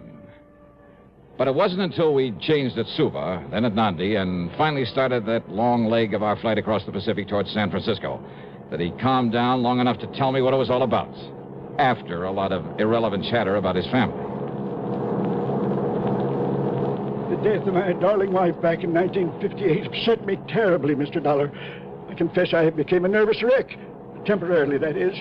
If it hadn't been for our adopted daughter, Joyce, a wonderful girl, I'd have lost my mind. What about your adopted son? Wasn't he any help? Andrew? Oh, never. I've given Andrew everything, Mr. Dollar. Too much. Education, money, investments that'll keep him wealthy for life.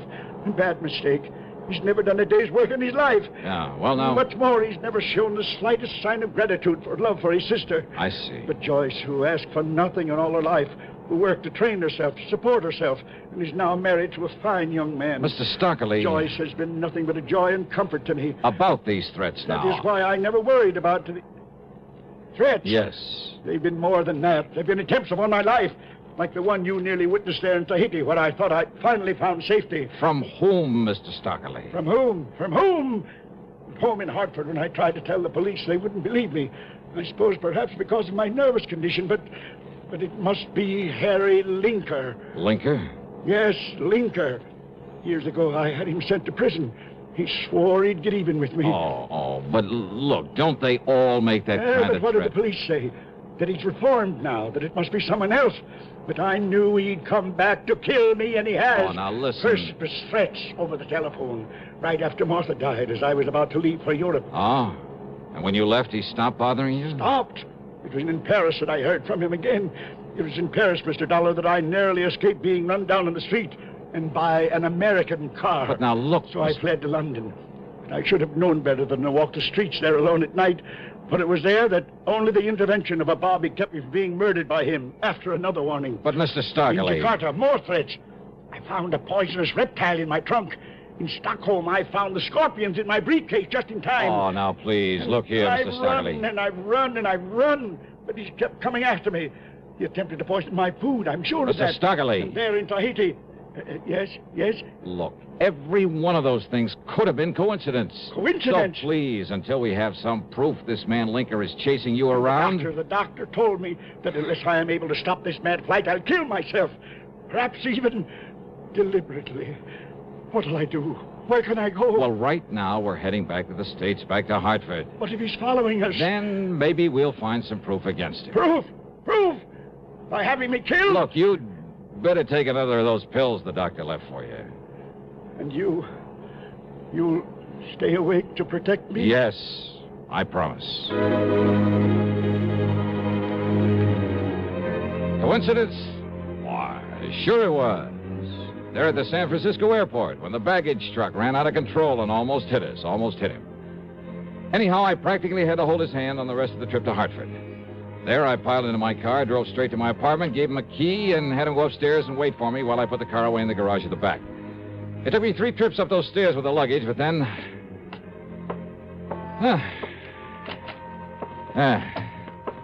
There we are, all set. Aren't you going to lock the door, Mr. Dollar? Oh, please, now, don't worry. I've sprung the catch.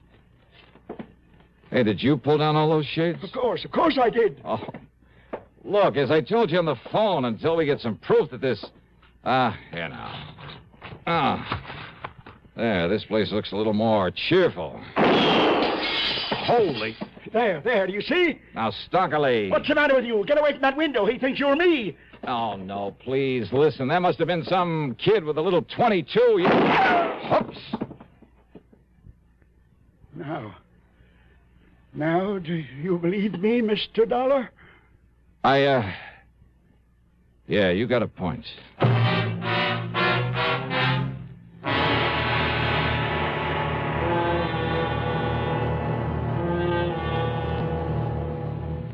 Catching a cold?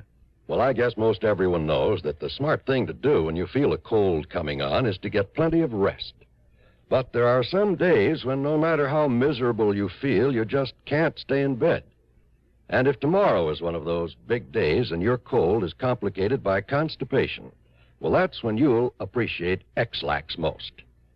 You see, X-Lax has the qualities doctors consider most important in a laxative. It's gentle, effective, and close to natural acting. Taken at bedtime, X-Lax won't disturb sleep. It works effectively, overnight, to help you toward your normal regularity. And X-Lax is so close to natural acting, there's no upset or discomfort. So gentle, it's even recommended for children. So, if tomorrow's a big day for you, if you have a cold and need a laxative too, take X-Lax, a laxative with the qualities a doctor would recommend. X-Lax. Act 3 of yours truly, Johnny Dollar, and the Empty Threat Matter.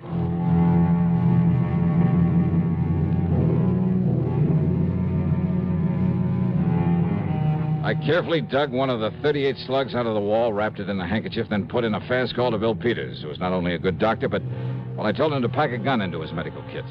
He arrived in short order and did what he could to quiet Mr. Stockley's nerves and agreed to stick around. He'll sleep a little while now, Johnny. Good. But listen. Yeah, Bill? Did you hear him? You know, he's not kidding. This old coot's gonna take the leap unless we can... Suicide? Wouldn't put it one bit beyond him. Believe me. This whole business has him in pretty bad shape. Oh, that just doesn't make sense, Bill. Because he's been trying so hard to run away from this killer or supposed killer. Well, sure he has. And if he wanted to die, he Just said... brush up on your human psychology, boy. Okay, I'll take your word for it. Now, if you'll stick around, I'll get this bullet over to headquarters. I'll be here. At headquarters, they gave me the story that Stockley had said they would. A few years in the clink had changed Harry Linker. He was living a model life, running a store right here in Hartford. I called on Linker at his hardware store, and I must say he convinced me that he was behaving himself.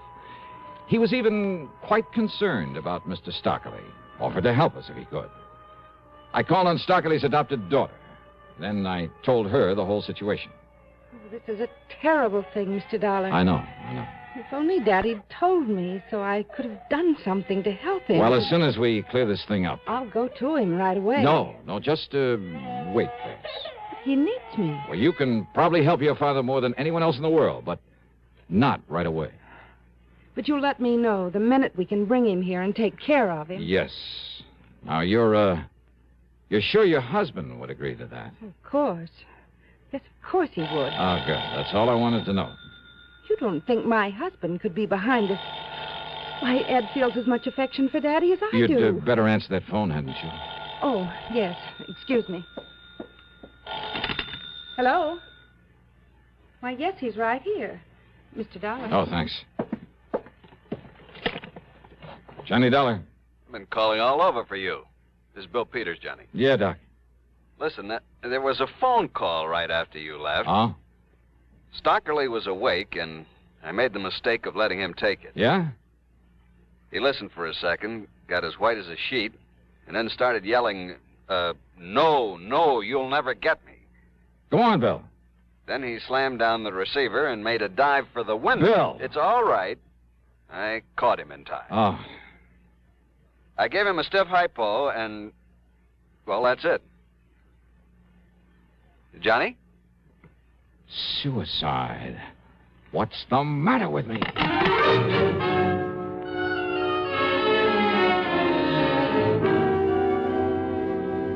I tore on over to George Reed's office at the insurance company. Here you are, Johnny. Our copy of Mr. Stockerly's policy. Yeah, good. All right. Now, let me see if As you'll note, his adopted daughter, Joyce, is the sole beneficiary. Yeah, I see. But Andrew, the adopted son, is specifically omitted. Irrevocably. So if you think he might have anything to gain by Mr. Stockerly's death, you're wrong. Huh? Look. Here it is. The suicide clause. Well, of course. All right. So maybe Andrew couldn't get any of Stockley's money. But if that old man killed himself, neither could Joyce. And believe me, Andrew would love that. Oh? So, these attempts on the old man's life, were they? Were they really? What? Or were they just part of a long, drawn-out, careful campaign to drive him off his rocker, make him kill himself? But if that's Can true... anybody prove that Andrew actually tried to kill him? No. In spite of all sorts of opportunity, and with plenty of money to follow him all over the world, to plague him, to worry him, All right. Where does he live, George? Andrew, I mean. Have you got his address? Well, yes, Then give it to me, quick.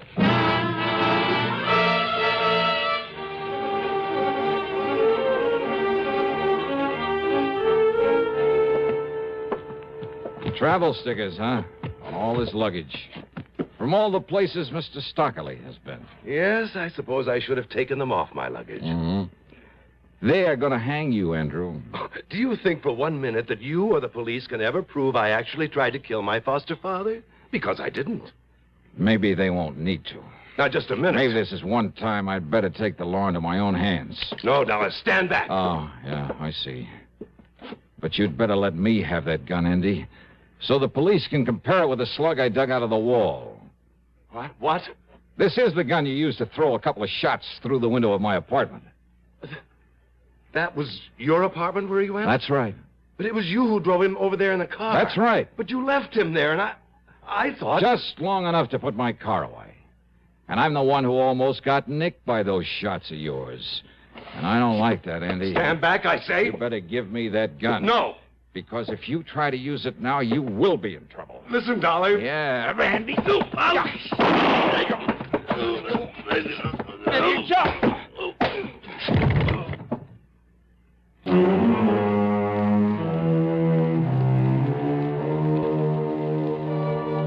All I hope is they lock that bird up for the rest of his life.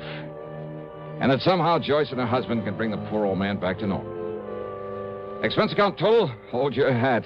It's $2,561 even. Yours truly, Johnny Dollar.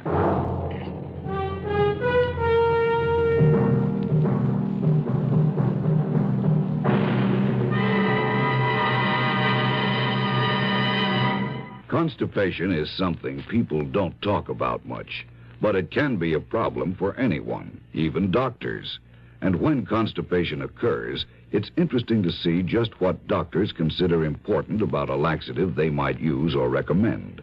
Well, a majority of the doctors we heard from had this to say. A laxative should be effective, gentle, close to natural acting. A medicine that can be used with complete confidence. Now, X-Lax has been popular with many doctors and millions of people over the years because pleasant-tasting chocolated X-Lax is effective. Overnight, it helps you toward your normal regularity. X-Lax is so gentle, so close to natural acting, there's no upset. That's why many doctors and millions of people use X-Lax with complete confidence. X-Lax, the laxative that helps you toward your normal regularity gently, overnight. Star to tell you about next week's story. Next week, a story of real intrigue, plus a couple of the most intriguing characters I ever met. Join us, won't you? Yours truly, Johnny Dollar.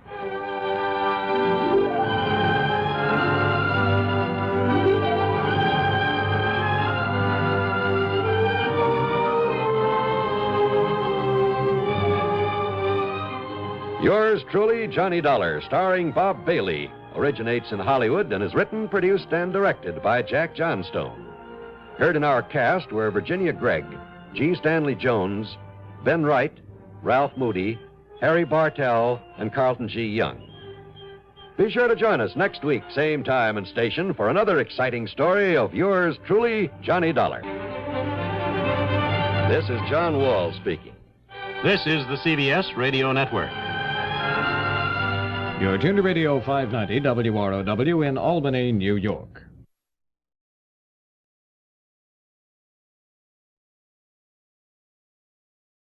From Hollywood, it's time now for...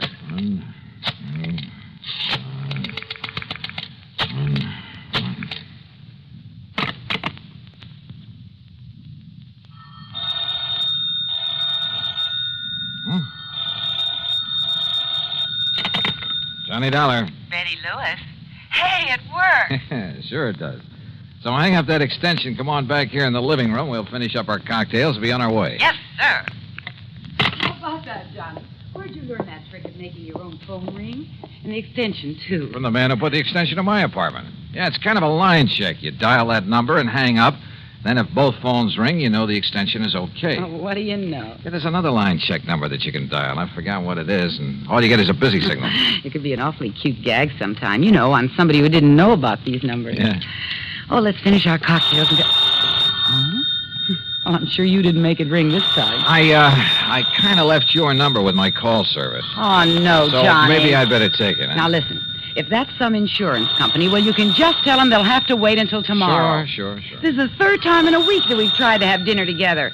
First, it was that Curly Waters who tried to kid you. Oh, no, take it easy. Maybe this call's for you, one of your faithful boyfriends. Oh, well, then maybe I'd better answer it. Well, just leave it to me. I'll scare him off. Johnny Dollar. Burton Wells at Masters Insurance and Trust. Oh? I've got to see you, Johnny, here at the office, right away. Well, look, I have a date, Bert, so can't whatever's bothering you wait until some other time? Listen. Huh? You have a date, huh? Yeah, that's right. We're just about to go out for dinner. No. Johnny, unless you get over here right away, you may find you have another date. What? A date with death. Well? Okay, Bert.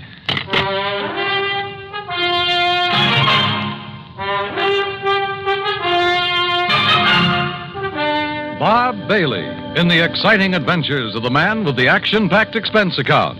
America's fabulous freelance insurance investigator. Yours truly, Johnny Dollar.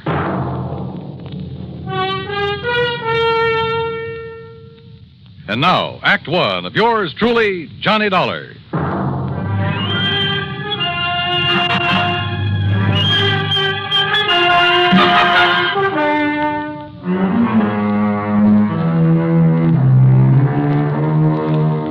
Expense account submitted by Special Investigator Johnny Dollar. to the Masters Insurance and Trust Company, Home Office, Hartford, Connecticut. Following is an account of expenses incurred during my investigation of the date with death matter.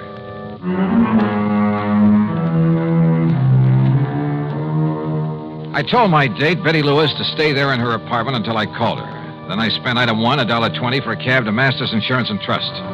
Bert Wells was all alone in his office. Come in, Johnny. Sit down. Yeah, sure, Bert. Now, what's all the excitement? Curly Waters. Oh, I kind of had a hunch that was it. Lieutenant Howard Daly's on his way over from police headquarters. What's happened? 2 years ago, you had Curly sent up to the pen. Yeah, that's right, for the Maley's department store job he pulled. Then, just a few days ago... He swore that he'd get you for that he'd kill you, didn't he? So what happened? When he escaped and came here to Hartford a few days ago... I know all about that from reading your report.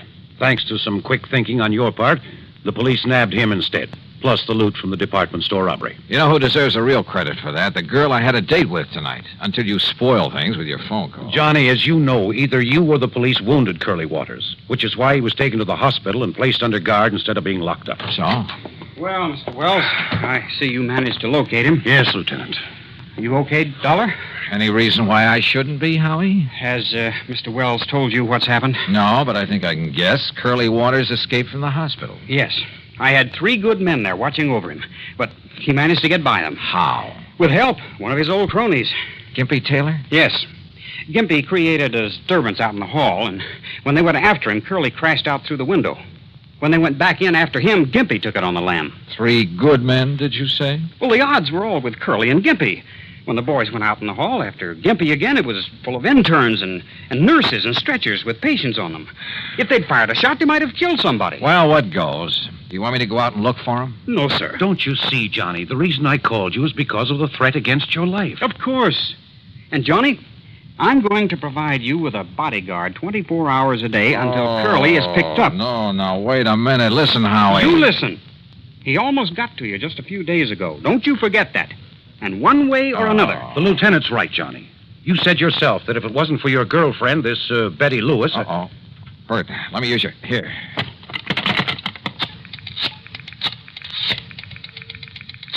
You said one way or another, Howie. That's right.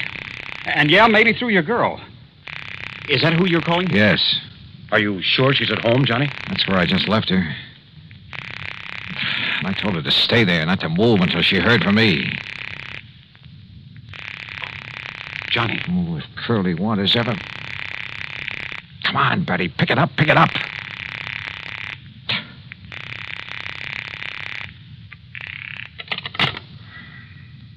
No answer.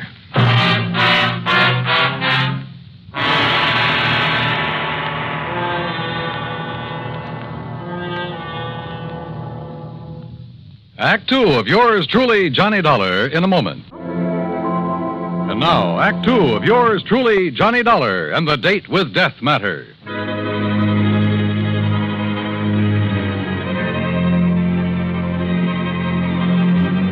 Curly Waters, killer, on the loose again. I left Betty in her apartment. I told her to stay there. But when I tried to call her on the phone, no answer. Lieutenant Howard Daly and I took the elevator down to the street to his prowl car.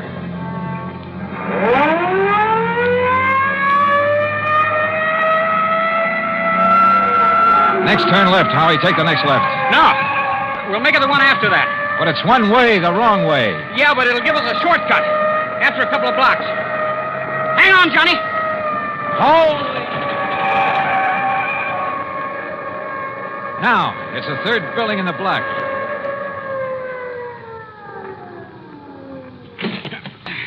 Lead the way, Johnny. Where's the elevator? Come on, forget it. The stairs are quicker. Johnny, if Curly has got to her... Don't say it. Haven't you got a key? I have not. Stand back, Johnny. I'll see if I can smash it open. Wait a minute. Betty! Wait, look, it's open. Betty! Betty, are you...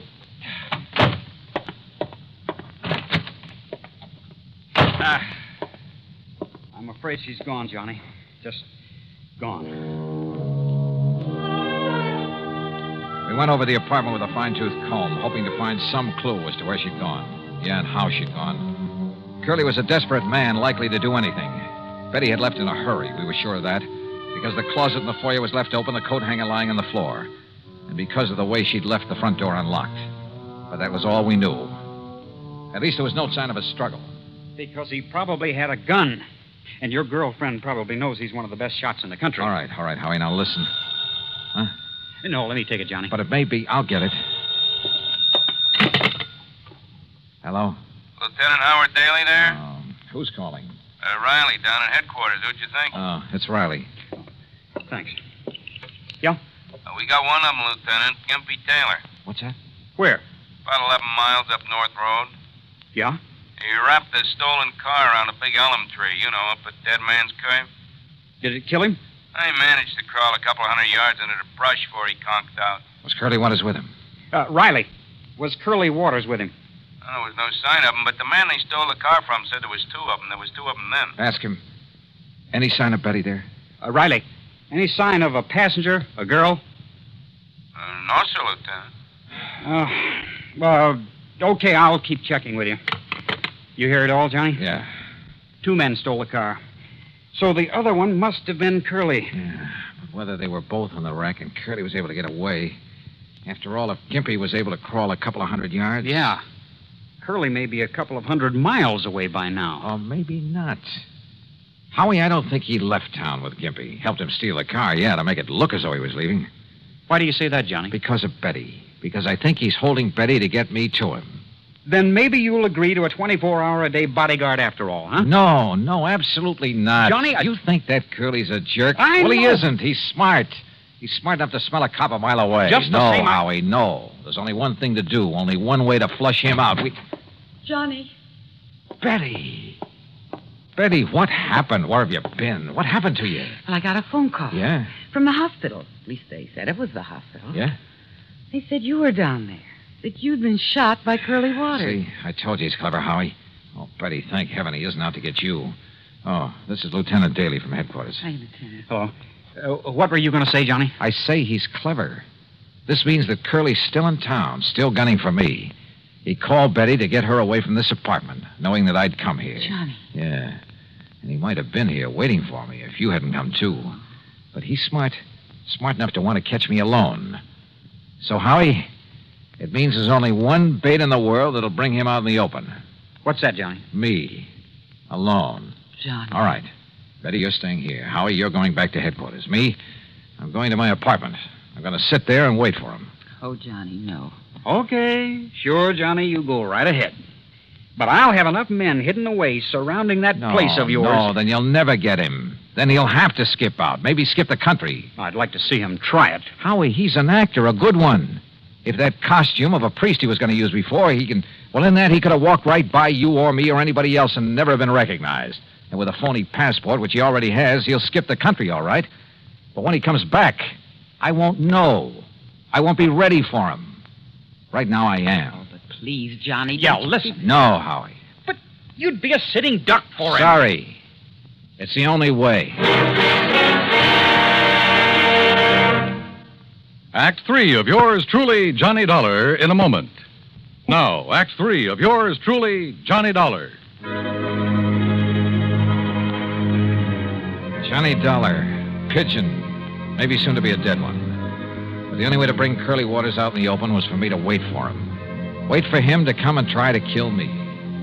So after making Betty promise to stay in her apartment and Lieutenant Daly to go back to headquarters, I went over to my own apartment. And I waited. Believe me, I felt anything but brave. But I'd rather take my chances on having it out with him now than spend the rest of my life knowing he was still alive, somewhere, still gunning for me. That sooner or later he'd catch me off guard. 11 p.m., 12, 12:30. Huh? My impulse was to raise my gun and pull off a couple of shots right through that door. Yeah? Who was it? It's Howie. Open up. Oh. Oh, Howie, what the devil are you doing here? Just checking up, Johnny. Checking up. You got a bunch of your boys scattered around out there? No. Those bodyguards you were talking about? No, Johnny, but listen, will you? Sitting here alone, waiting for him, you're taking too much of a chance. Can't you get it through that thick skull of yours? I tell you, it's the only way to make him show himself. And I tell you, it's the surest way in the world to get murdered. You don't think I'm able to take care of myself, huh? I didn't say that. Well, then? I'm a cop, Johnny. I just can't let you do this. Oh? You mean you're worried that maybe you'll be set down to pounding a beat again? Oh, no, you crazy fool. I'm worried about you. Won't you change your mind? No. Now you better leave, Howie, and for heaven's sake, don't come back again. But unless I do, how can I tell? How will I know? Oh, you'll know. If he does come, and I'm sure he will, if you don't scare him off. I hope and pray he doesn't. Well, when it's all over, I'll call you. Johnny, if he kills Oh, go you... on, Howie, will you? You're just holding things up. And don't tell me he doesn't know you've come here. So go on, baby, beat it. Okay. And you give me your word that you won't come back until I call you. But what if he gets you? Your word on it? Okay, Johnny.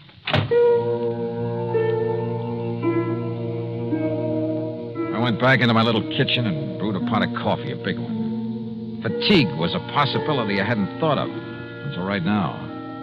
Maybe Curly Waters had. Yeah, he probably thought of a lot of things, a lot of tricks.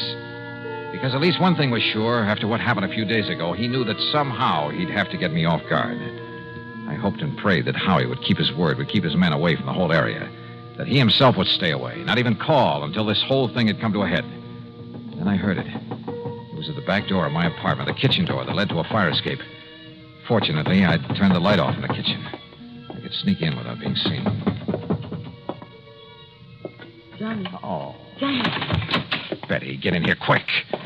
Oh, why did you come here? Oh, Johnny, I've been crazy with worry. Didn't the lieutenant have brains enough to put some men around your place to keep an eye on you? I threw an old tin can out the window, and when they went to investigate, I sneaked out the back way through the alley. Betty, you're insane to have come here. Don't you see? If Curly comes and there's a lot of shooting... You think I could just sit there knowing what might happen here any minute? Knowing that if Curly got lucky or something... honey, I don't know what to tell you. And I can't send you back without a police guide. And if the police come around, it'll only keep Curly away. I just been sitting here hoping that Howie will have sense enough not to come back again. Again? Oh, yeah, he got worried about me, too. And... Wait a minute. Johnny, it's Curly. Oh, Johnny. Yeah, maybe it is. All right. Go on into the bedroom here. Go on, Betty. Johnny. Now, stay there. No matter what happens, stay there. You understand? Stay there. Oh, please, dear. Yeah, who is it? It's Howie. Open up. Oh. I told you, Howie, you idiot. You would... Just don't try to raise that gun, Dollar. Curly. Drop it. Drop it, Dollar. Now, over there. Sit in that chair. Yeah, I guessed right. You sent the cops away so I'd come after you, but I had to be sure. That's why I've been sitting in an empty apartment across the hall all afternoon, all night, to make sure. That's how I knew what the lieutenant's voice sounded like. Real clever boy, Curly. All right. I'm not going to waste any time. That dumb lieutenant might try coming back again, and I'd have to kill him, too. So, Dollar, I'm not even giving you time to pray. You're pretty sure there aren't any cops planted around here, aren't you? I'm not only sure, but Gimpy Taylor's wife has spotted where she can see him if they try to come around. Yeah? Just what do you think she could do about it? One shot into the alley across the street, and they'd forget all about you. Dumb cops. All right, tell me, Curly. Forget it. Goodbye, Dollar. No, don't answer. Not a word, Dollar. Not a word. Curly. Just hang it up slowly. Curly, listen. What? Who is that? How should I know? Curly, listen to me. Hand me that phone. And don't move. Move? With that gun on me here. Curly? Yeah? Who is it? Myrtle, Gimpy's wife. Myrtle. Now listen, Dollar isn't alone. He what? In the bedroom, waiting for you. Listen, is the door to that bedroom open? No, it isn't. What goes, Curly? Quiet. Now listen to me. If the door of that bedroom starts to open, don't wait. Start shooting. Hey, Dollar, hold this phone. Keep the line open. And don't move out of that chair. Mind telling me why? Quiet.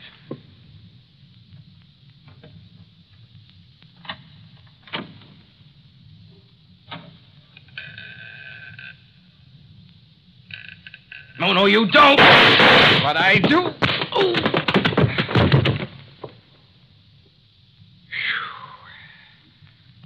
Okay, Betty. And thank heaven you remember the number to dial and make those phones ring.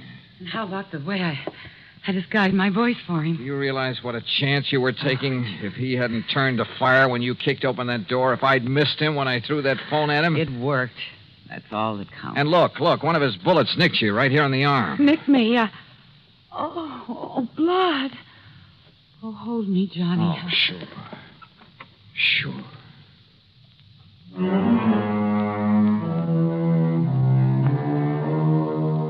Yeah, Curly's back in the clink. And this time to stay. When the necessary papers were signed, I hauled him over to the state pen myself. So, expense account total, including transportation, $47 even. Ready? Ready, Lewis? Well, I'll tell you this. If I were the marrying kind, believe me. Yours truly, Johnny Dollar.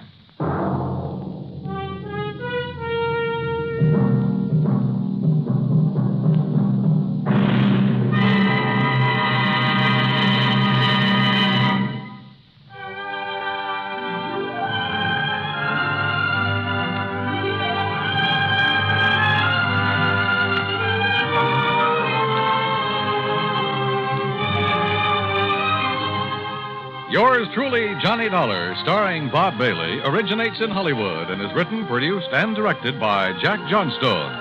Heard in our cast were Lucille Meredith, James McCallion, Russ Thorson, Sam Edwards, and Herb Vigran. Be sure to join us next week, same time and station, for another exciting story of yours truly, Johnny Dollar. This is Dan Cubberly speaking.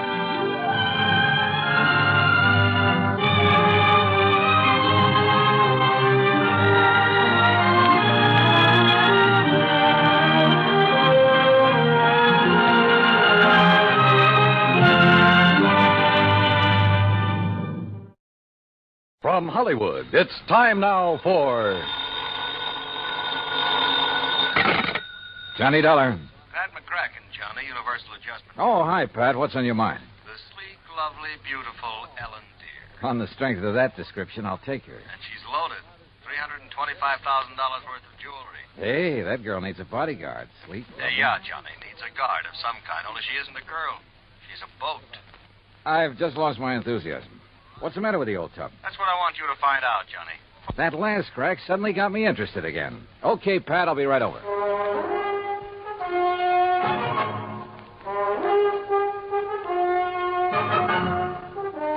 Bob Bailey in the exciting adventures of the man with the action-packed expense account.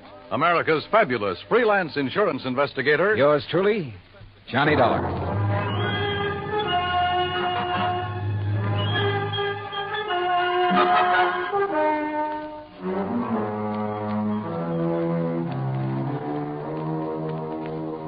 Expense account submitted by Special Investigator Johnny Dollar to the Western Maritime and Property Insurance Company, Los Angeles, California.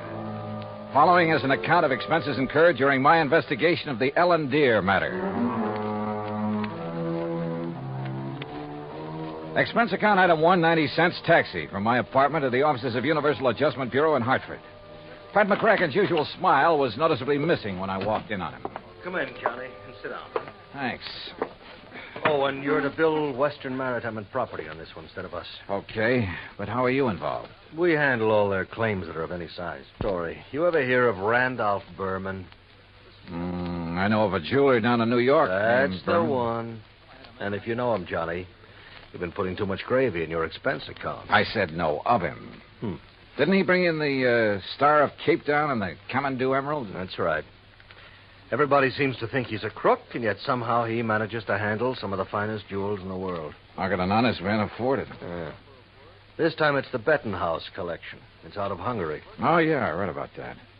Only I thought somebody down in Mexico owned it. Yeah, a fellow named Rigo Mariani down in Guadalajara. He's the one who sold it to Randolph Berman. Okay, now. Is this Ellen Deere you mentioned Berman's wife? No. Former wife. He's on about his fifth. All beautiful, dumb dolls. But more important, it's the name of his 72-foot motor cruiser. And the Bermans have been traveling around in it, down the coast, through the canal, along the coast of Central America, and so on. Anyhow, when he got word that the Bettenhaus collection could be had, he wasted no time in getting to Guadalajara. And that's where Western Maritime and Property comes in. Right. They had already written a policy on the boat for $52,000. Their main office in Los Angeles was close at hand, so he had them write the policy on the jewel. Is that where Berman is now, in Los Angeles? Oh, no. He's still in Mexico. Didn't want to move with those priceless rocks until he was certain of the insurance. And before Western would write it, of course, they wanted the collection appraised. Naturally. But who in Mexico? Jacques Jean-Pierre, the famous gemologist, was right there in Guadalajara, to look over the collection himself. So he made the appraisal. The policy has been issued. $325,000. I still don't see anything wrong with the whole deal, Pat. Well, there isn't anything wrong with it yet. But in spite of Berman's standing in the profession, his reputation, it isn't everything it might be. Yeah, come to think of it, wasn't there a killing or two involved in this acquisition of the Star of Cape Town? There have been several things like that. He's been involved in attempts to smuggle in some valuable pieces. He always managed somehow to come out smelling like a rose. Legally, perfectly clean, you understand? But you still don't trust him? Oh, no. And with his planning to carry that load of stuff around in his yacht. Yeah, I see what you mean. If anything happened to those rocks or the boat, over $300,000 right out the window. Exactly. Now, belatedly, Western is worried about it. And they'll pay good money to have you assuage their worries. You have a Mexican tourist guard? Sure, from my last fishing trip down there. And I think you better go down and guard that collection until Berman gets it safely up into the States. He's considered quite the host. He'll probably be perfectly willing to have you aboard. Now, this is the kind of assignment I like. Yachting in the Blue Pacific. But surely he hasn't got his boat parked in Guadalajara. That's over 100 miles inland. No, it's at Mazatlan.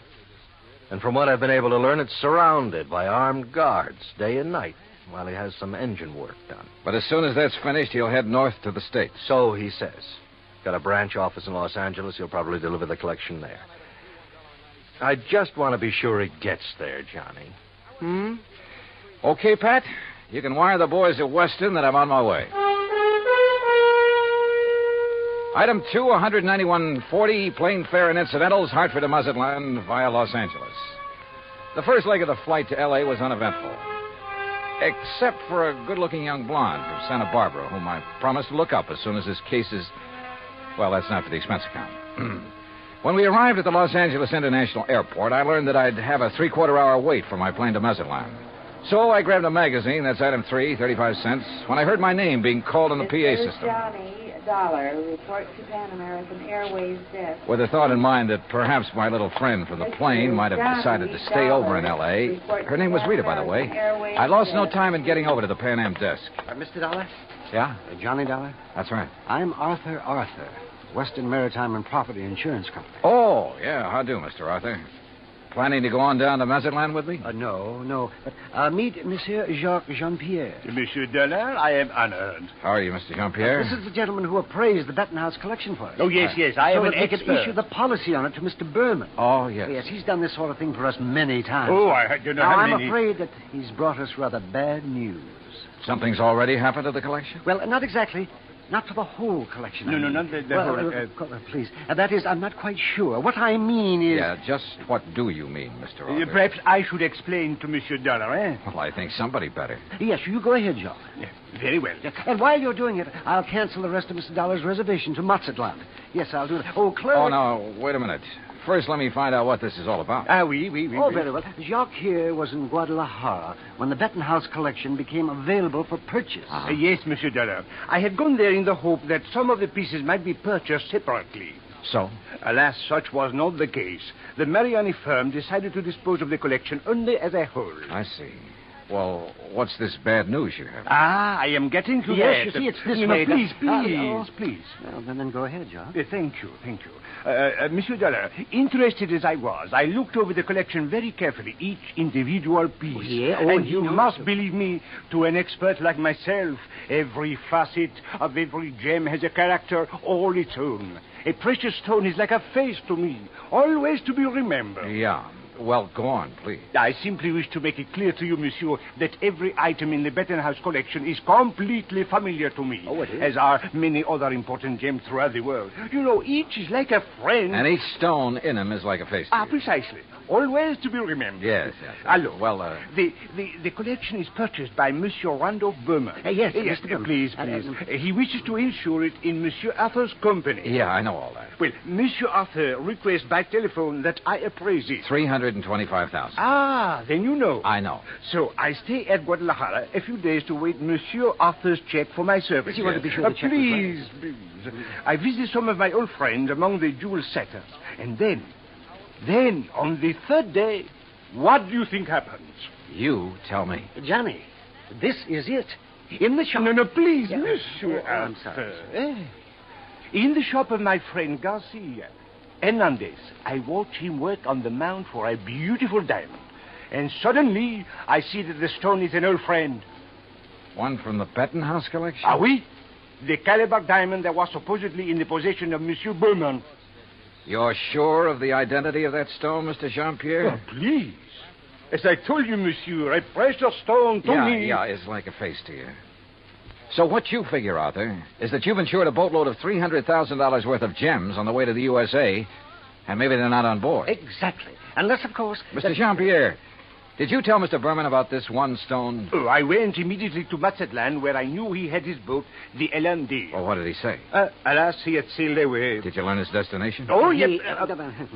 Los Angeles, Johnny, right here. He has a branch office. Well, has he had time to get here yet? I don't think so. Have you tried radioing to his yacht? No, I've done nothing. You see, I didn't learn about this until Mr. Jean-Pierre arrived just a few hours ago. Yes, I came up on the aeroplane, the better to arrive and speak with Monsieur Arthur before Monsieur Berman would arrive. Do you know where Berman plans to dock his boat? Well, probably the port in San Pedro, if he's coming here. But who can be sure? Usually on vacation trips, he docks down the coast of Balboa, the yacht club. Or who knows, he might even... Yeah. He might have no intention of coming up to the States at all. He might not even have the jewels with him. Arthur, do you know where his branch office is? Oh, yes, it's in Los Angeles. Well, actually, it's in Beverly Hills. Got a car? Yeah. Then let's go.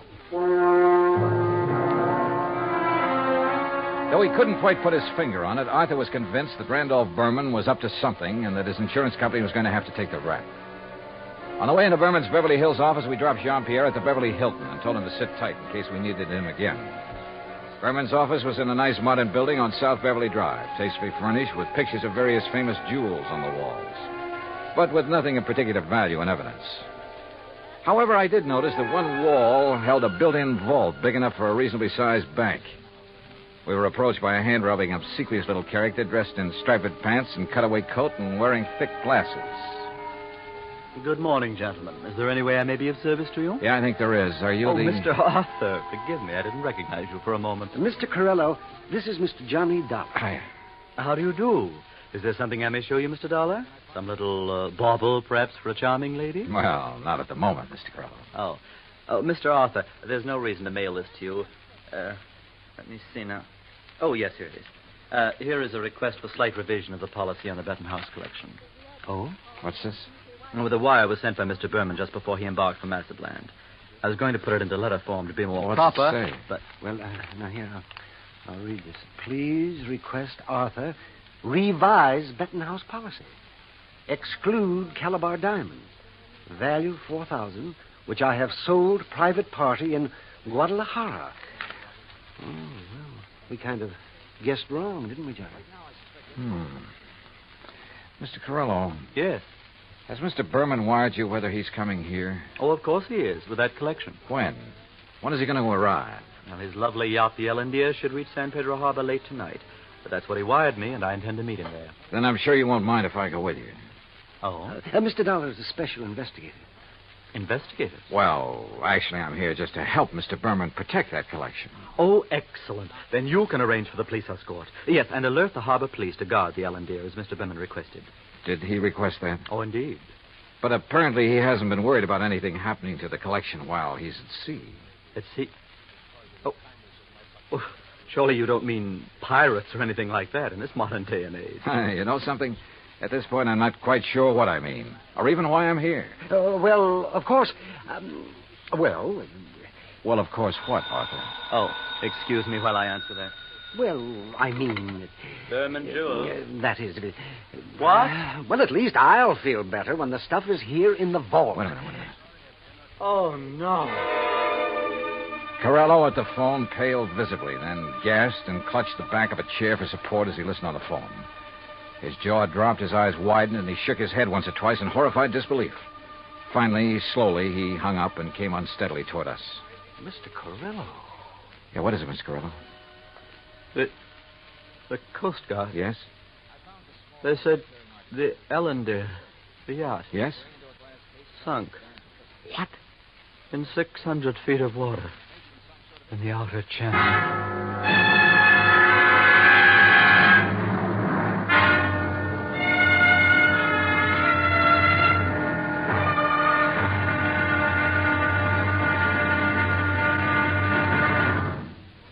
Act Two of yours truly, Johnny Dollar, in just a moment.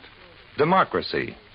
What has it to do with money, the medium of exchange of mankind? A couple of thousand years ago, it was said that money alone sets the world in motion. That's one way of saying that money and economy are virtually one and the same thing. The economy of a nation depends on its commerce. Commerce depends on manufacturing and services. It has been proven that those nations which practice democracy have the greatest economics. That means money, more money for more people, and a greater freedom of opportunity to earn a higher standard of living. That's why democracy provides mankind with its richest legacy of freedom. Now, Act Two of yours truly, Johnny Dollar, and the Ellen Deer matter.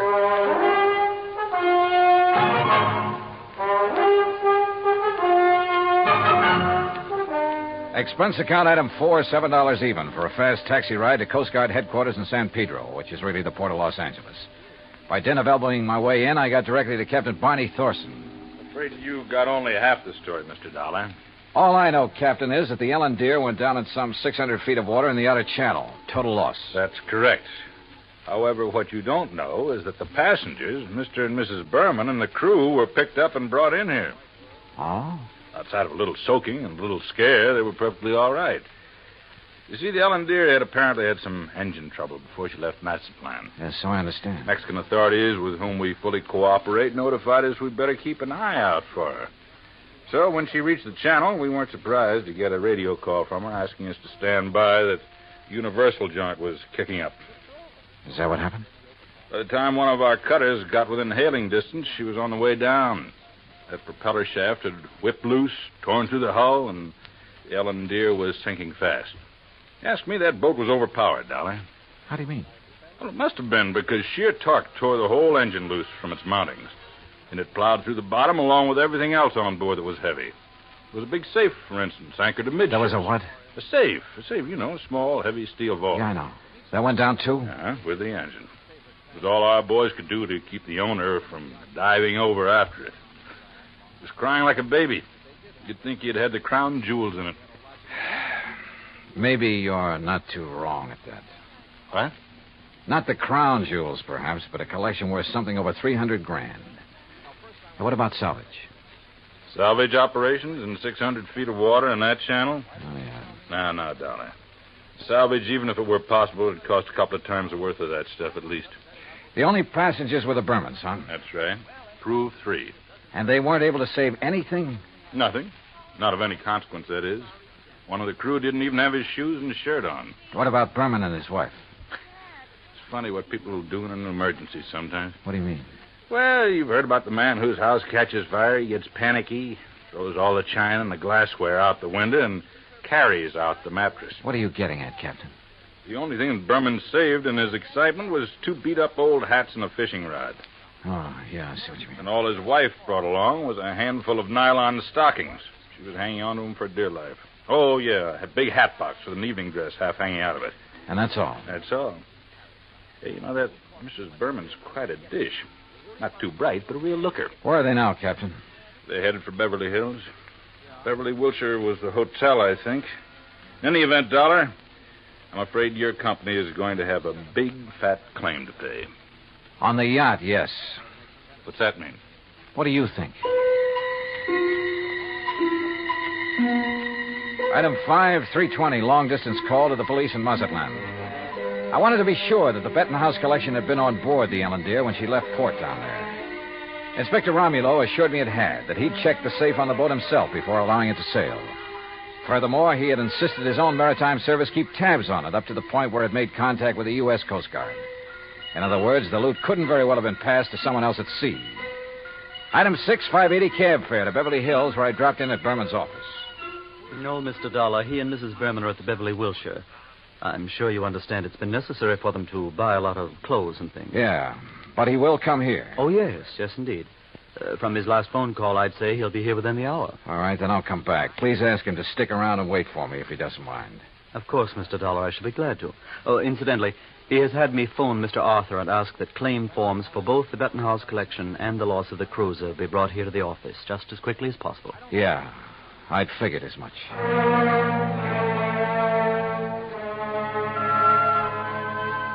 Berman wasn't wasting any time.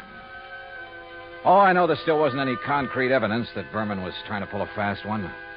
Ostensibly, the only reason for my trip out here was to watch over that fabulous jewel collection. A lot of good I'd been. He'd lost the collection and his boat, and the company'd have to pay. Then a wild idea hit me. I suddenly remembered something that had happened months ago. Last July, to be exact, when a big passenger liner, the Andrea Doria, had sunk off the Atlantic coast. According to the papers, when the survivors were brought into the port, the usual customs inspection was waived.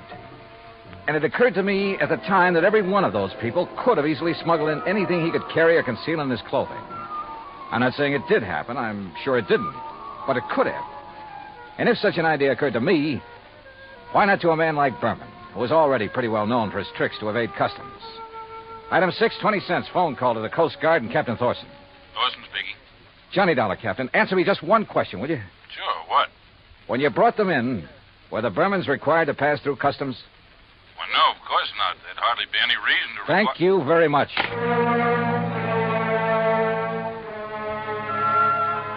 Item 7, 10 cents, another call. This time to Arthur at Western Maritime and Property Insurance. You caught me in the nick of time, Johnny. I was just walking out the door. On your way to Berman's office? Why, yes. With a handful of claims forms? Yes. Now listen, get there as fast as you can. Get there ahead of him. What? So that you can see if he brings anything into the office, like the Bettenhouse collection. What? Though I doubt if he'd be that foolish. Foolish or not, how could he, Johnny? That collection, unfortunately, is at the bottom of the ocean. Listen to me.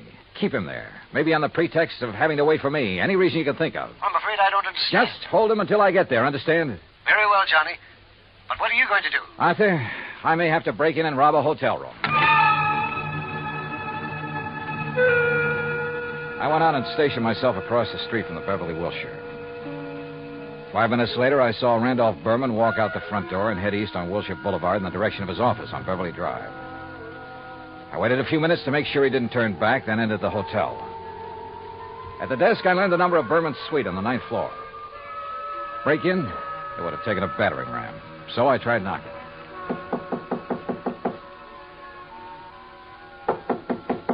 All right. You don't have to bust down the door. What's the matter? You forget your key and... No. Get out of here, buddy. Randy said not to let anybody in. He's out buying us clothes. Oh, he'd tell you to let me in, baby. Hey, who are you? Hernandez sent me up here from Guadalajara. Oh, well, then come in. Oh, you are in? Yeah. Well, have a drink then. No, thanks. A girl's entitled to a couple of drinks after that dousing in the ocean, and you might as well... What about Hernandez? Your husband sold him the wrong stone from that collection. Sold? Oh, he gave it to him. Oh, then you know about it. Oh, sure. So he could make a legit-looking change in the insurance and convince everybody he was on the up and... You sure you're from Hernandez? You kidding? How else would I know about the whole deal? I don't know. Hey, Randy said not to let anybody in here or he'd kill me. Dumb blonde, he called me. You? A smart, beautiful girl like you? Oh, hey, you're okay. My name's Vi. Come on, let's have a drink. No, thanks. Listen, Vi. I've got to get the right stone from that collection, the caliber diamond. Then I'll leave this one I've got in my pocket here. Which one you got? Let me see it. Oh, no, only Mr. Berman. And only when he gives me the calabar. Well, which one you got there, huh? Well, never mind. I'll show it to Mr. Berman. I just want to see it. Not until I get the calabar from the collection. So, if he isn't here, if he's taken it to the office, I'll just... You think he's crazy? Let everybody know he... Let me see the one you have, huh? Oh, look, I just told you. Anyway, how do I know I can trust you? I didn't even see you in Guadalajara. Oh, now you sound like Randy. Dumb blonde, he said. Keep the door locked. But I let the bellboy in with the drinks, and I let you in, didn't I? Well, let me see the one you got. Will you, if I get you the other one? From the hat box that didn't have to go through customs? How did you know? Hey, you're a cutie. I'll bet you read about the Andrew Dorsey, just like Randy did. Come on, now let's have Where a is the look. hat box, Vi? Now, wait a minute. Maybe I am dumb. Who did you say you are? Where's the hat box? No. No, I won't tell you. You get out of here. Now, without the collection, Vi. No, you can't. Randy would kill me. He'd kill me if he even knew I let you in here. Who are you? Johnny Dollar, insurance investigator. Oh, please, Johnny, get out of here. The stuff in the bedroom? You can't go in there. I mean it. He'd kill me. Sorry, but that's your Oh, worry. no. Stop it or I'll set your eyes out. Now, Hey, you get... pull in those claws, baby. No, you... Well, I hate to do this, but... No, help! Oh, yeah, that's right. Get the manager up here. Get the police up here. Police? Oh, no. Oh, yes. Then you'd really be in trouble. You'd be better off if Berman tried to kill you. Now, where's the stuff? It's in the closet, on the floor, in the hat box. Thanks.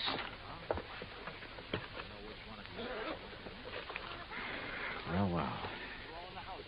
Just a handful, but worth a fortune. Well. Oh, now, wait a minute, girl. Put down that bottle. I gotta stop you. He'd kill me, don't you understand? Just for letting you in here. You don't know him. Look, baby, you're in this thing deep enough as it is. Don't try to make it any worse for yourself. But when he finds out that I... He's come back. And I open up. Get my hands full. What'll I do? Where'll I go? Right here, behind this closet door. Quick. Johnny, Just stay there. Hang on to that bottle and think over what I told you about getting in deeper. Hi, where'd you get these drinks? You let somebody in here. Bellboy? Why, you half-witted bird brain, I told... Who are you? The name is Dollar, Mr. Berman. Insurance Dick? I just dropped by to pick up the Bettenhouse collection. Put it down, Dollar. I'm a good shot with this thing. Yeah. And it wouldn't be the first time you killed over a handful of jewelry, would it? That's right. Won't be the last.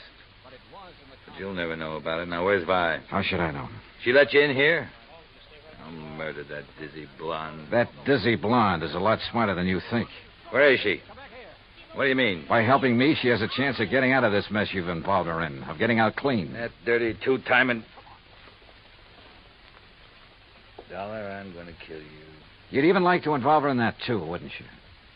Thanks for the idea. I'll make it look like she killed you. Oh, no, you...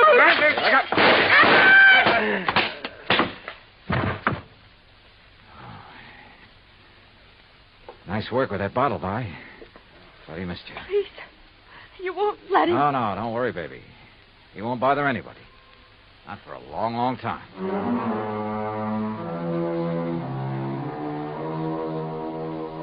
Item 8, $245 even. Incidentals during a couple of days of relaxation under the California sun and transportation back to Hartford. Expense account total, $453.95. Remarks? By way of getting off as easily as possible, Vi sang like a canary, and incidentally cleared up a couple of other of his shady deals. Result? By the time his prison term runs out, he'll be too long dead to collect the insurance on his yacht. End of remarks, end of report. Yours truly, Johnny Dollar.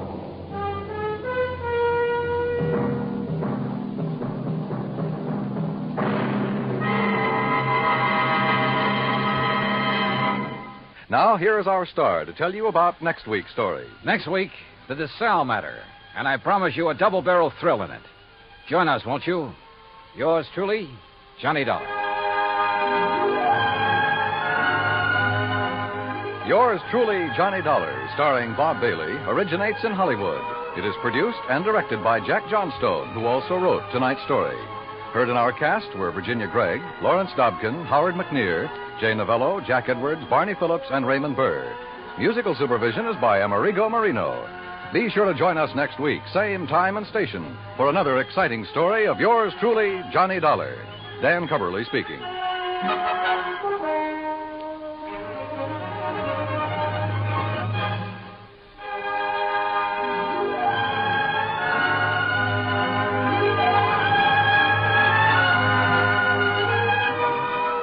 Johnny Dollar has come to you through the worldwide facilities of the United States Armed Forces Radio and Television Service.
Johnny Dollar. Doesn't this nice weather kind of get under your skin, Johnny? Who's that? Make you want to be sitting in a boat on Lake Mojave, hauling in 5 and 6 pound bass?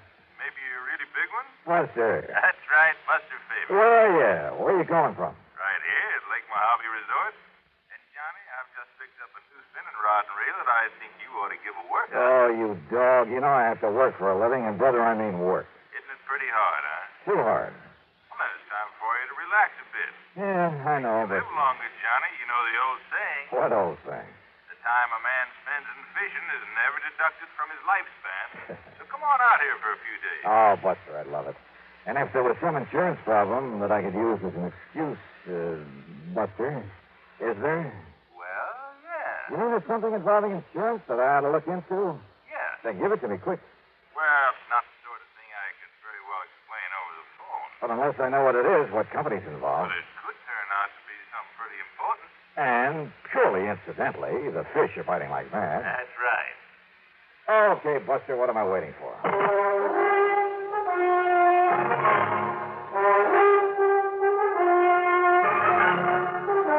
Bob Bailey in the exciting adventures of the man with the action-packed expense account. America's fabulous freelance insurance investigator. Yours truly, Johnny Dollar.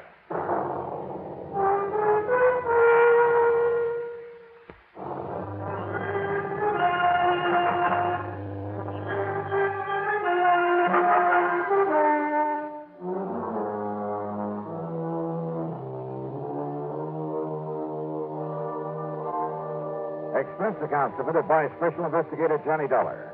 To the Greater Southwest Insurance Company, Los Angeles office, attention Mr. Royal J. Harkin. Following is an account of expenses incurred during my investigation of the frantic fisherman matter.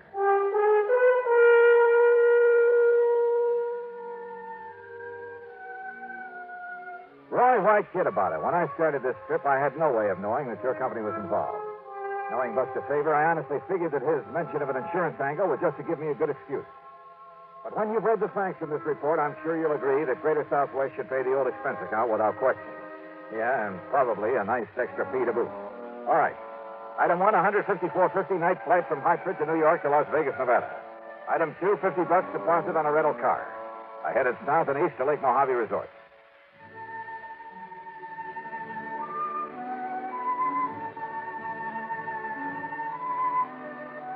this place is the answer to a fisherman's prayer.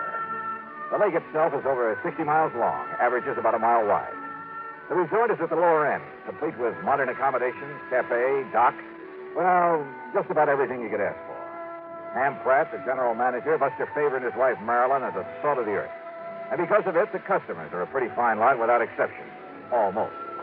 I'm going to put you here number 18, Johnny. Good, Buster. I'll feel right at home.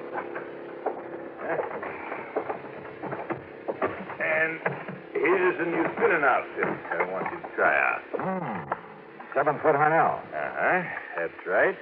And a Mitchell 350, loaded with 4-pound test. So, as soon as you can change your clothes, we'll hit the lake. Okay, now, this is all very nice, Buster, and I'll be changed in about 5 minutes. But... Good, I'll be waiting at the dock. But, until you tell me what the insurance angle is for my coming out here, or where I'm going to charge my expense account... The answer to that is out on the lake. Oh, sure. That was all just an excuse to get me out here to fish. Wrong? But as long as I'm here, I might as well... Wrong, did you say? That's what I said. Then start talking. Sure, out on the lake. Buster! I'll meet you at the dock.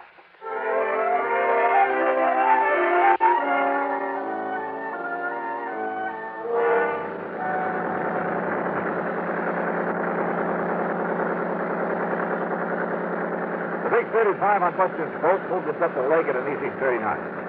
The day was clear, the weather warm, and I could hardly wait to break out the tackle and get started. But Buster carefully passed up half a dozen holes where I knew there were fish.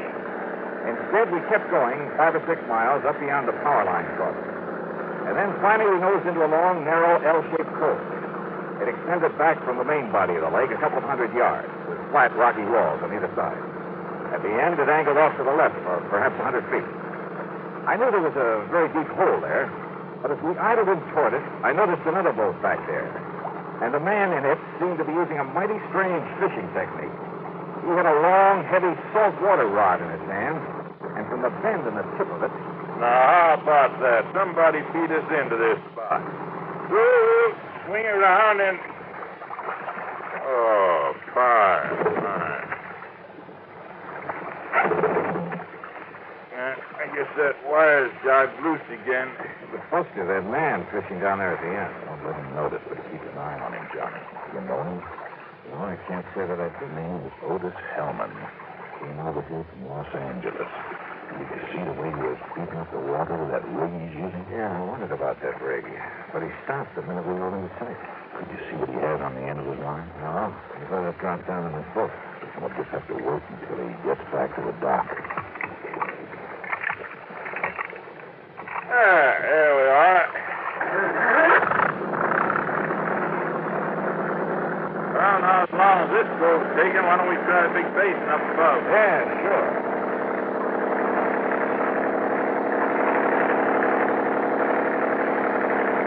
Now, what did you mean, Buster, about that man in the boat? Where'd you get a close look at that rig he's using? Wait a minute. Otis Hellman, did you say? That's right. In all the papers last week. When he got out of prison over in California. Yeah, sure. Yeah. Fishing, huh? At the end of that same cove, day after day. But if you ask me, that man isn't after fish.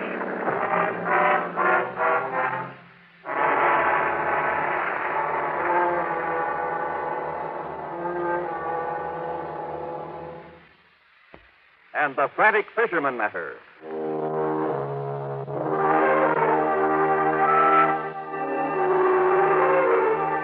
Buster Faber and I went up to Sculpture Rock there on Lake Mojave. We caught fish, plenty of them. Nice big lunker bass. We also kept an eye open for the man who'd been so frantically working the little cove on the way up, using heavy saltwater tackle in a rather peculiar way. At sundown, we saw him pull out and head back to Lake Mojave Resort.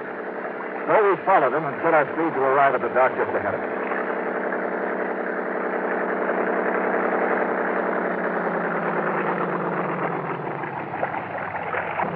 Well, here we are, Johnny. Back home same day. Yeah.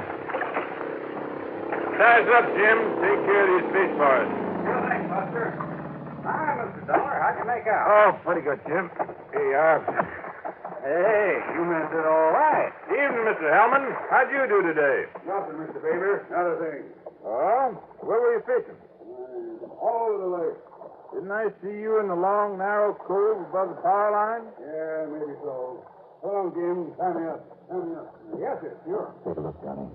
Oh, I'll take care of the tackle myself. Sure, anything you say. Anything you say. Hellman quickly stuffed the tackle from the end of his line into a fish sack. But I caught a glimpse of a couple of huge triple hooks with lead collars. They were big enough, heavy enough to catch a whale. A respectable freshwater bass couldn't even get one of them into his mouth. Back in my room over a scotch and soda, Buster and I talked about it. When I asked him, Johnny, the first day he came here, he muttered something about trying to snag some carp with that rig.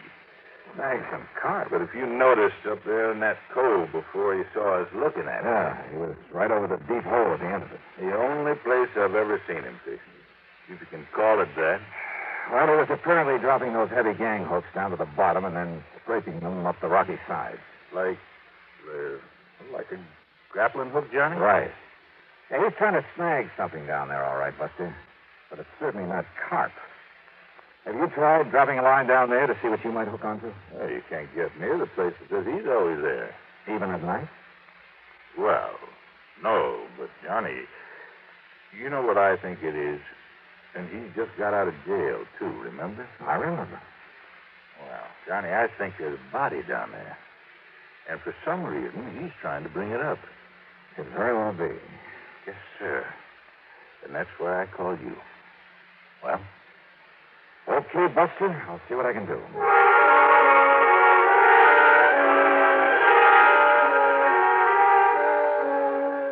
Buster had said that Hellman came here from Los Angeles. Well, there was a man in L.A. who was a veritable fount of information. Royal J. Harkins, at Greater Southwest Insurance. It was evening now, so I put in a call to his home. I paid him through 85 cents, and he had plenty for me. Of course I know who Otis Hellman is, Johnny. When he and that partner of his walked out of McKinney Mining Supply with $60,000, and in cash, mind you, we had to make good on it. Is that why Hellman was sent to prison, Roy? Yeah. For complicity in that job, though, I believe his partner was the one who really did it. Who was the partner? Another old prospector named Oscar Kirkman. Kirkman. Is he still in jail? Oh, he disappeared, Johnny. Just before he was to go to trial. And the money? Not a penny of it was ever found. So if you have any ideas about how and where you might recover it... Sorry, Roy.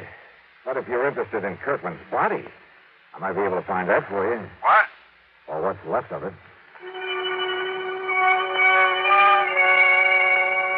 And yet, how could I be sure? I mean that it was a body that Hellman was trying to locate up there in that deep little cove.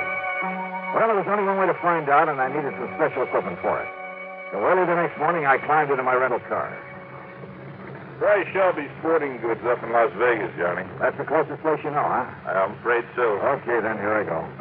Ordinarily, there'd be dozens folks around here who could loan it to you, but most of the people right now are either fishermen or water skiers. Hey, incidentally, did Hellman go out in his boat this morning? No, Johnny, and listen. Yeah? Maybe my imagination's working overtime, but listen. Yeah? Hellman had breakfast real early over in the cafe. Then he sat by the window where he could look over at your room. He must have drunk a dozen cups of coffee sitting there, but he didn't budge until you came out. Oh? When you did, when you went over for breakfast, he sort of casually walked down to the boathouse. I mean, it was a little too casual. And he just stood around down there, still keeping an eye on you. Well, I don't like it.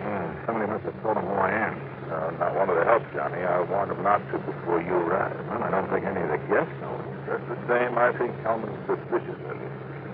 And Johnny? Oh, stop worrying, Buster. Just the same, Just Johnny. keep an eye on him. I'll see you when I get back from Las Vegas.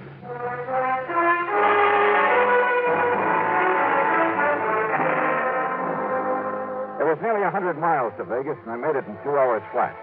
There at Shelby Sporting Goods, I spent item 4, $169.18 for a complete skin diving outfit. Fins, faceplate, diving tank, and regulator, a powerful waterproof headlamp, and, yeah, a passionate pink pair of swim trunks.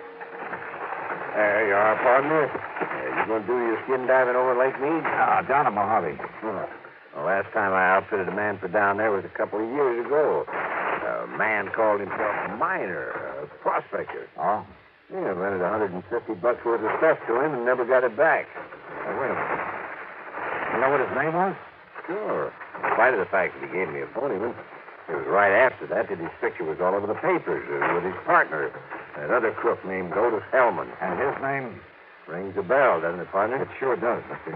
Sure. While Hellman took the rap, this one disappeared. Name was Oscar Kirkman. Mister, you've just given me a wild idea. That's all? Just wild enough to make some sense. Yeah, and help me solve a case. Solve a case? What kind? Who knows? Maybe murder, among other things.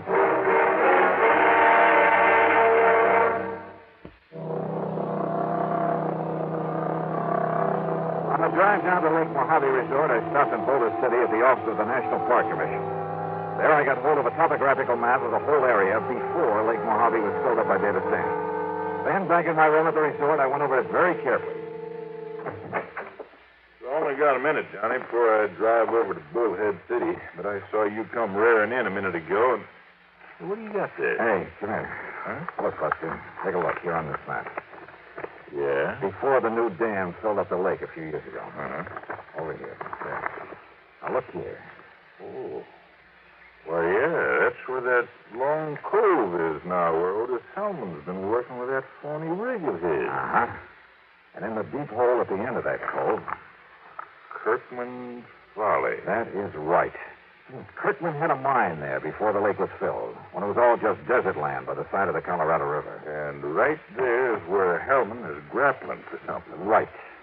Kirkman disappeared, Johnny. Yes. But what really happened is that Otis Hellman killed him and stuffed him down there in that underwater mine. Maybe. But why he wants to bring him up again, whatever is left of him... Buster, I want to use your boat. Well, sure. And if Hellman hasn't gone out fishing, has he? Oh, he's still hanging around down at the dock. All right, good. Somehow, you've got to keep him from following me. Well, Hellman's seen you and me together so much, but I can have Jim fill up the fuel tank on Hellman's boat and, meantime, take out one of his spark plugs, something like that. Good. He'll have plenty of chances because Hellman will be watching me when I take off. What are you going to do? A little skin diving up at the end of that cove. And don't be surprised at what I may bring up.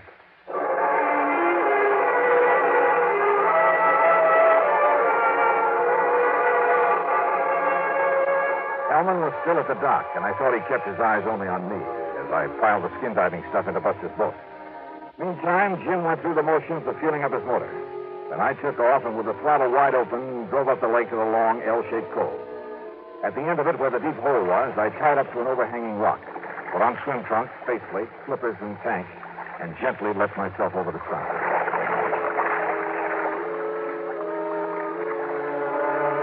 I've done a lot of skin diving here and there, but this was something new.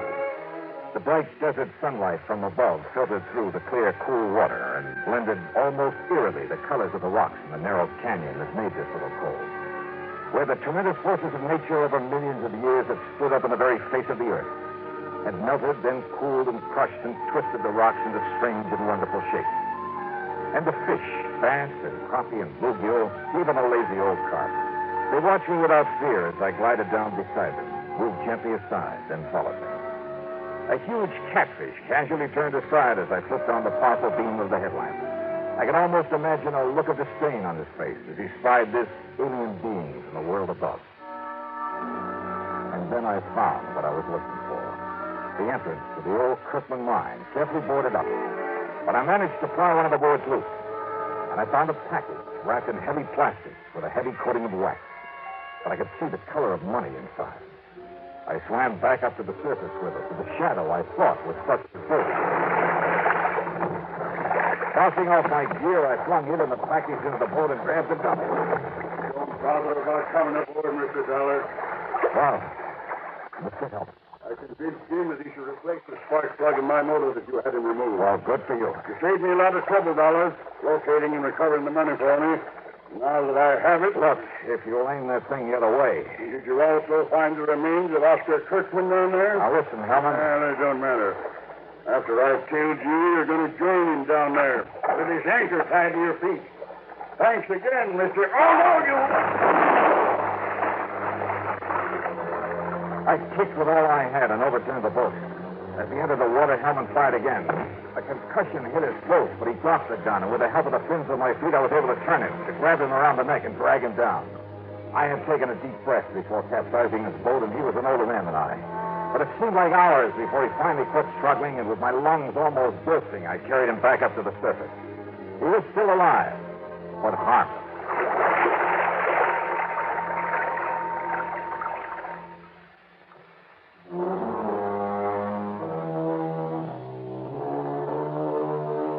Buster, bless his heart, had been worried when he saw Hellman follow me up the lake. So he had borrowed a boat and was waiting for us there at the end of the cove. Otis Hellman? Well, that's up to the court. The money, of course, all $60,000 of it will go back to the company. Small expense account total, including all the incidentals I could think of, and a couple of days of good fishing. $650.85. Yours truly, Johnny Dollar.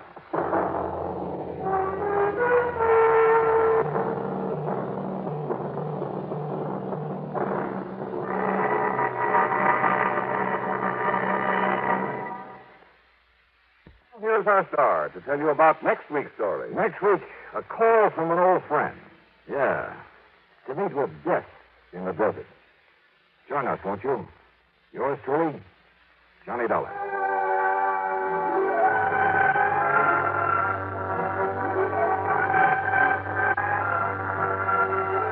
Yours truly, Johnny Dollar, starring Bob Bailey, originates in Hollywood and is written, produced, and directed by Jack Johnstone.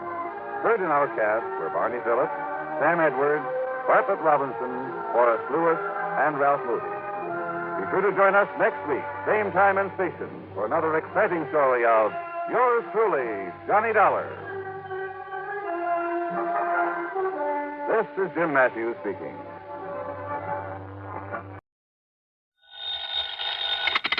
Johnny Dollar. Johnny, this is Pat McCracken at Universal Adjustment Bureau. Well, hiya, Pat. How you doing this bright and sunny afternoon? Pat? Alvin Peabody Cartwright. Oh, no. Oh, yes. He's called you. Yeah, he called He has a problem. Well, hasn't he always? Big emergency. That's right. Which means that you have a problem. Oh, no. We haven't, Johnny. You have. Oh, well, now, Pat, let's talk about this, huh? Why does the company pass all his frantic, fantastic problems on to us? So that you can pass them on to me? Yeah? Sure, so that I can collect all those fancy fees and commissions. Have an excuse to pad out the little old expense account. Now, Johnny. After all, when you're serving a client as important as he is, why, hang the expense. Oh, then you finally admit it. Huh? It's only because of the dough you collect that you put up with that wild, wacky old coot. No, wait, that isn't true. Oh, it isn't, huh? Well, I freely admit I've made a lot of money handling his problems over the years, a real sackful. Yeah? But more important, I've grown to like Alvin P., and I feel kind of sorry for him and all the messes he gets himself into. Uh-huh. So, if he's having trouble again, if I can give him a hand... The heck with the expense account. Right. Good. That'll save the company a lot of money. No, wait a minute. I didn't mean that. Oh, well, I wish you did. Cartwright's cost us plenty. More than any other client of any other company we act for. Would you rather he took his insurance somewhere else? Right. Maybe I can arrange it. No. Wait a minute. I didn't mean that. Now, listen, Johnny. Okay, I'm listening. Drive on up to Lakewood and see him, will you? Right away? He particularly asked for me? You know he did. He always does. So will you do it? Yeah, sure, Pat. Only what's his problem this time? Johnny, I don't know. Huh? But you said he called you. That's right. And he didn't tell you? Sure he did. Well? Well, he told me one thing, told the insurance company something else. Heaven only knows what he'll tell you. Is there anything unusual about that? Nope, not a thing. So go ahead, Johnny. Go over and see him. Get him off my neck. Patrick, that I will.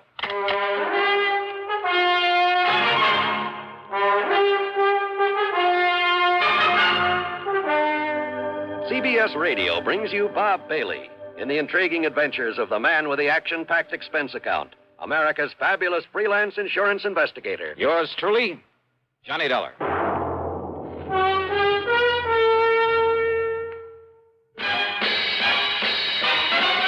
Are you smoking more now, but enjoying it less? Have a real cigarette, have a Camel. The best tobacco makes the very best smoke. Have a real cigarette, have a Camel. Are you looking for flavor and mildness? Have a real cigarette, have a Camel. The best tobacco makes the very best smoke. Have a real cigarette, a real cigarette, a real cigarette, have a Camel. If you're smoking more today, but enjoying it less, try Camels.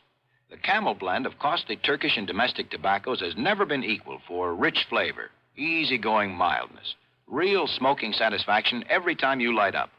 The best tobacco makes the best smoke. Have a real cigarette, a real cigarette, a real cigarette. Have a Camel. And now Act One of yours truly, Johnny Dollar.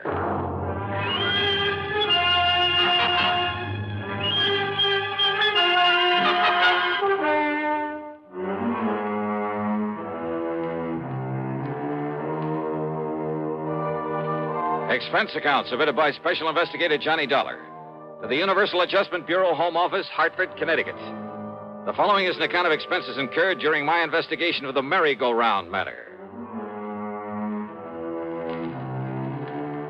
Doing a job for Alvin Peabody Cartwright was like riding a merry-go-round, a shoot-the-chutes, a roller coaster, and a razzle-dazzle all in one. Anyhow, expense account item one, $4 for a tank full of gas, and hoping the snowplows had cleared off the highway, I headed north to Lakewood.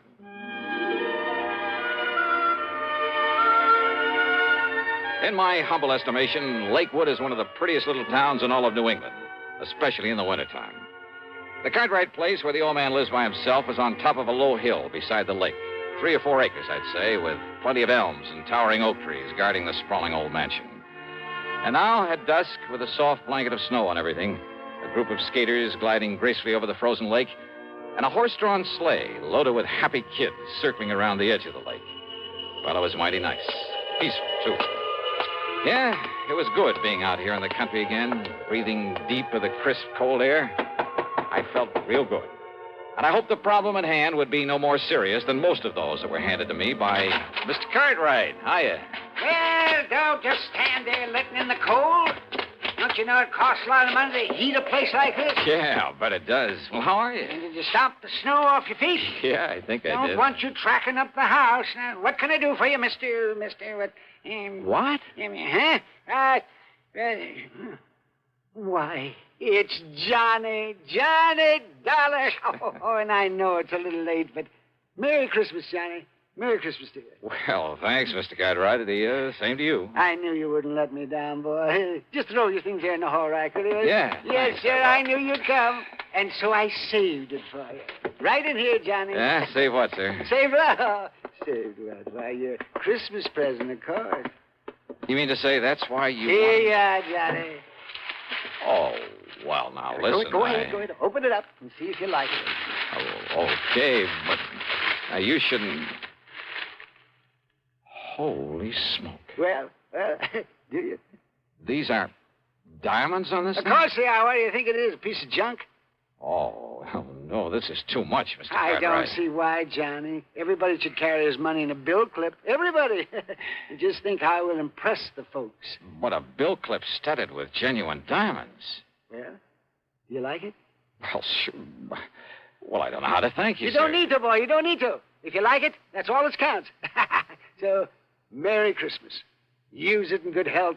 And before you go, yes, let me wish you a Happy New Year, too. Belatedly. Yeah, well, thanks. You mean this is the only reason you call me up here? Of course not, John. Can't you see I'm in trouble? Terrible problem. Terrible. Better tell me all about it, then. Come, Johnny, and I'll show you. And I hope to heaven you can help me with this.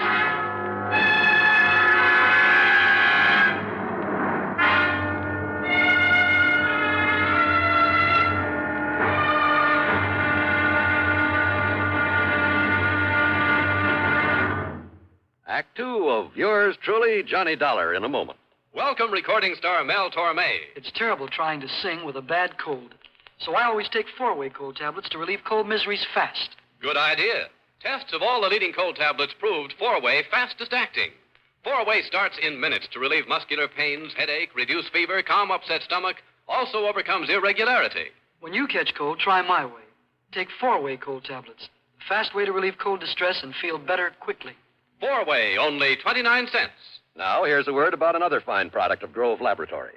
Had dandruff for years? Now get rid of it in 3 minutes with Fitch Dandruff Remover Shampoo. 3 minutes with Fitch regularly is guaranteed to keep unsightly dandruff away forever. Apply Fitch before wetting hair. Rub in 1 minute. Add water, lather 1 minute. Then rinse 1 minute. Every trace of dandruff goes down the drain. 3 minutes with Fitch. Embarrassing dandruff's gone. Fitch can also leave hair up to 35% brighter. Get Fitch Dandruff Remover Shampoo today.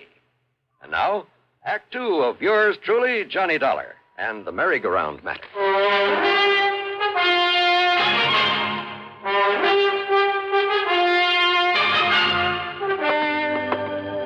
Better tell me what it's all about, Mr. Cartwright. What it's all about? My nice new art gallery. What else? Now, come along. You have an art gallery now? Johnny, ever since I went over to Paris last summer and saw that Louvre place with all those pretty things in it, I decided I'd better have an art gallery, too. Maybe not as big, but with everything just as good. Well, the Louvre has some pretty valuable things. And by spending a bit of money, I have some things that even the Louvre couldn't get. Here, I'll turn on the light. Now then, how do you like it? Wow. The gallery was 50 or 60 feet long, maybe 30 feet wide, with a high vaulted ceiling. A floor of solid marble. The tall, narrow windows were all of beautiful stained glass. Around the walls were some of the finest paintings I've ever seen. That's a Romney, Johnny. A genuine Romney.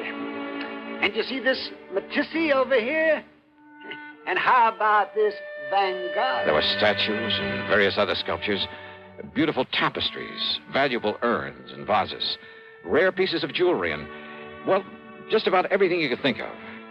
Cartwright must have poured millions into this place, and all within the space of only a few months. Isn't it nice, Johnny? Unbelievable. And when I get tired of it, it's showing it off to people. Then I'll give all these pretty things to that big museum over in Hartford. I think they'll like them, too. Don't you? Oh, sure. But I can see your problem, all right. Problem?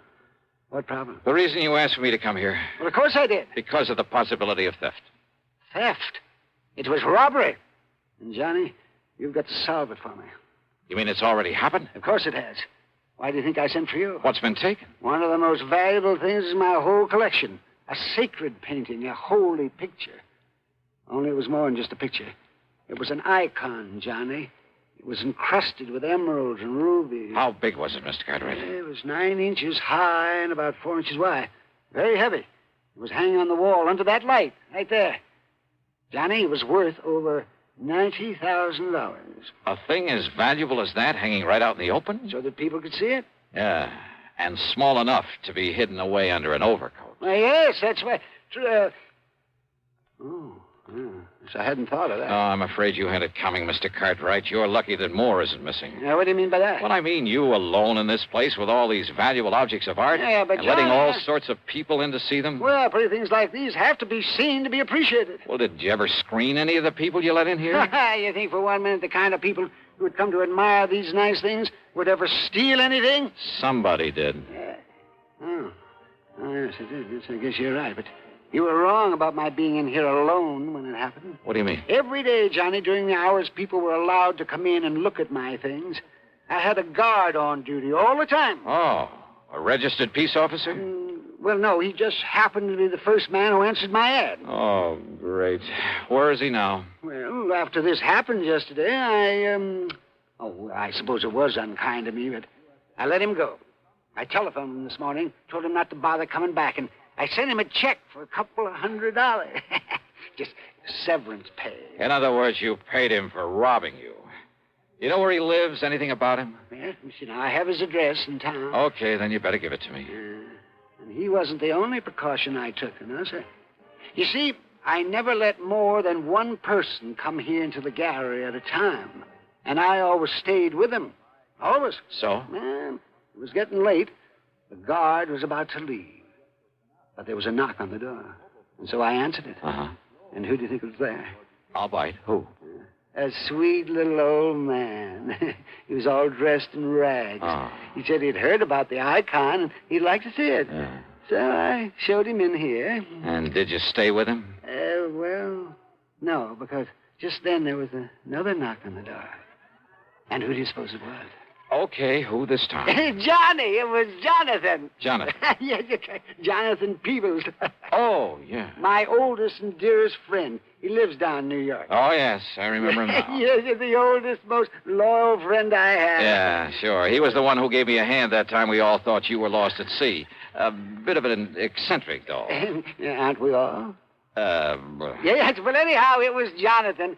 And, of course, he gave me the usual lecture. Lecture? Oh, you know, the sort of thing that you would. I'm afraid I don't understand. You know, about it being wrong for me to have all these valuable things here in my home and being alone at night and maybe somebody might break in and try to kill me and get at them and, that sort of nonsense. Nonsense, huh? Now, you listen to me, Mr. Cartwright. Anyhow, as we were about to come in here to the gallery, I saw that the old man was leaving. So naturally, I stayed out there at the front door to say goodbye to him and to have the guard look him over, kind of, and pat his clothes and so forth. But then, Johnny, Johnny, that poor old man. What happened? He tripped over the door sill and had a terrible fall. Well, the guard helped him up and made sure he wasn't badly hurt. And, well, I just gave him a few dollars just in case. And I had the guard drive him back to town. Uh-huh. And then you found the icon was gone. It was Jonathan who came out and asked me what I'd done with it. And, Johnny, when I looked and it wasn't there, and I was so upset, well, the first thing this morning, I put in that call for you. Well, that's probably too late to do any good, but give me the address of that guard you had on here and tell me what he and the old man look like. Yeah, right. Well, the guard's name is Gummy. Is what? Well, that's right. It's Gummy O'Banion. Gummy O'Banion? What's the matter with you, anyhow? Well, Don't you remember? Gummy O'Banion was mixed up in more rackets down in New York in the old days. Of course I remember then that. why under the but sun he would you... assured me that he's through with all that he's gone straight and he's retired. And he's the one you picked for a guard? Oh, but, brother. Surely you don't think that Gummy... No. You want to bet? You know something? I'm glad that Mr. Cartwright didn't want to bet. As I said before, any case where he's involved, well, you can bank on just one thing. The solution isn't going to come from any logical process of deduction or series of sensible clues. It's going to come from way out in left field. And believe me, that's exactly what happened on this one.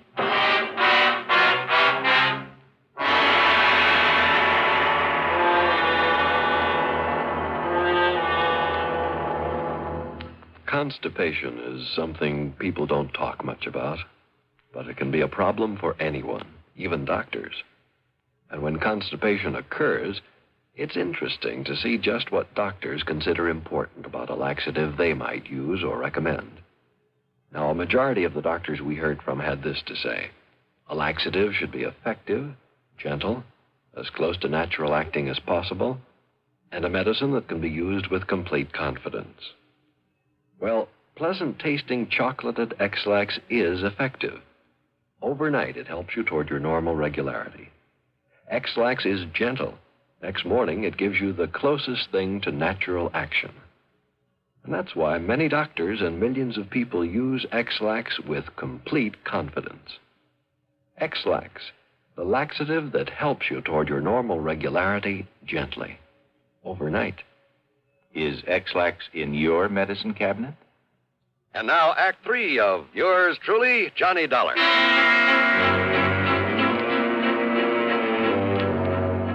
The address of Gummy O'Banion turned out to be little more than a shack at the south end of town. But there was a light inside, so I parked well on down the street, then pulled a peeping Tom act at the window the light was coming from. The window was slightly ajar. Inside, sitting at a bare wooden table, guzzling beer, were O'Banion and a ragged-looking little old man. On the table between them was a stack of bills.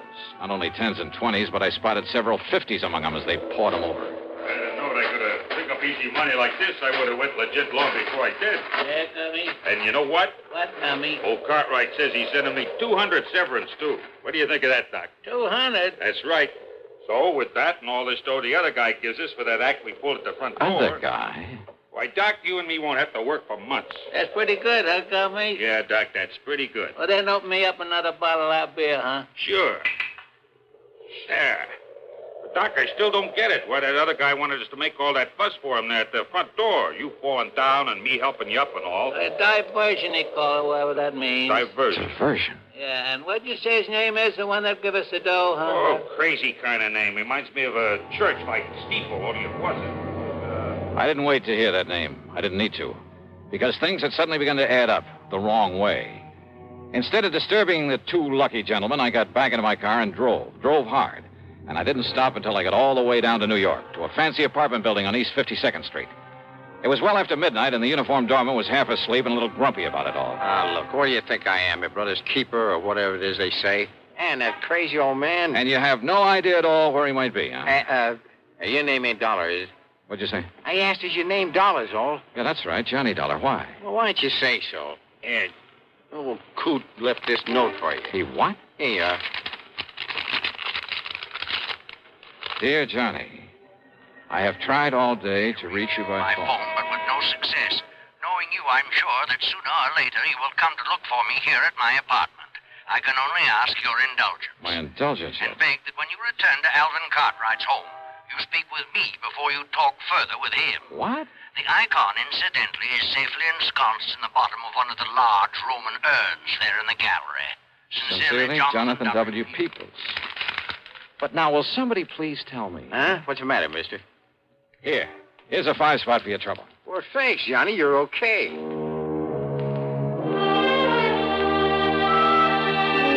So I drove on back to Lakewood, to Cartwright's home, after a quick stop for some breakfast along the way.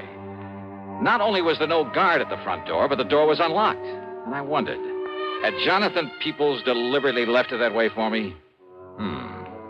Anyhow, I sneaked inside, and there, sure enough, in the breakfast room, their backs toward me, were the two wild old characters.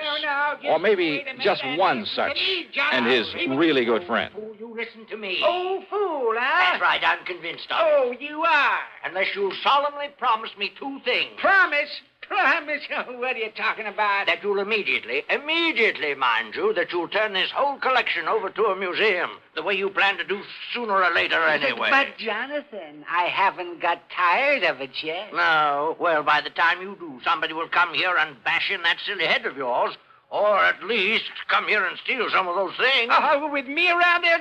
I'd just like to see anybody try to...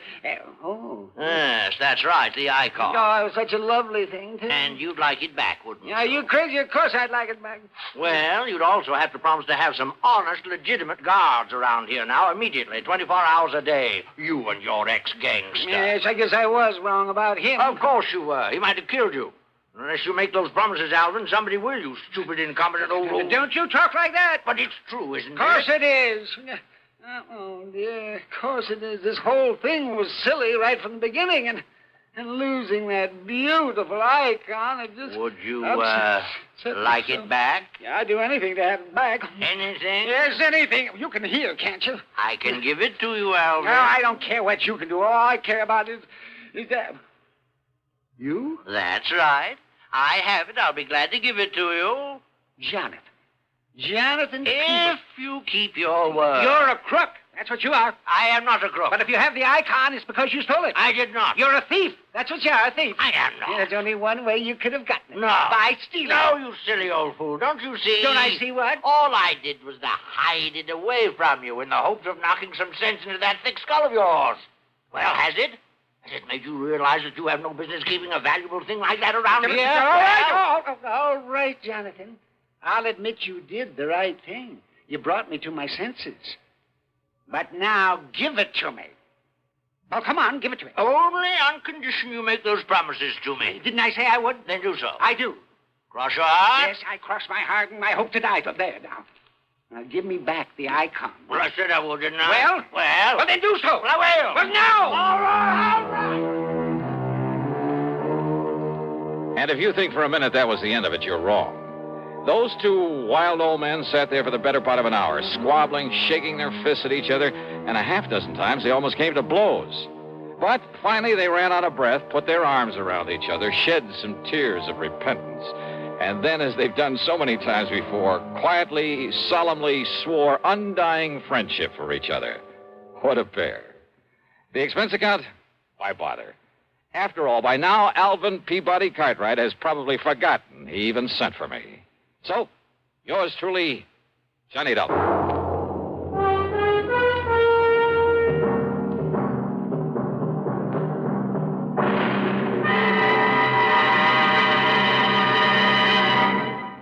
And now our star has a few words for you about the case he'll investigate on next week's program. It's called the Sidewinder matter, and the whole thing happens out in the middle of the Great Mojave Desert.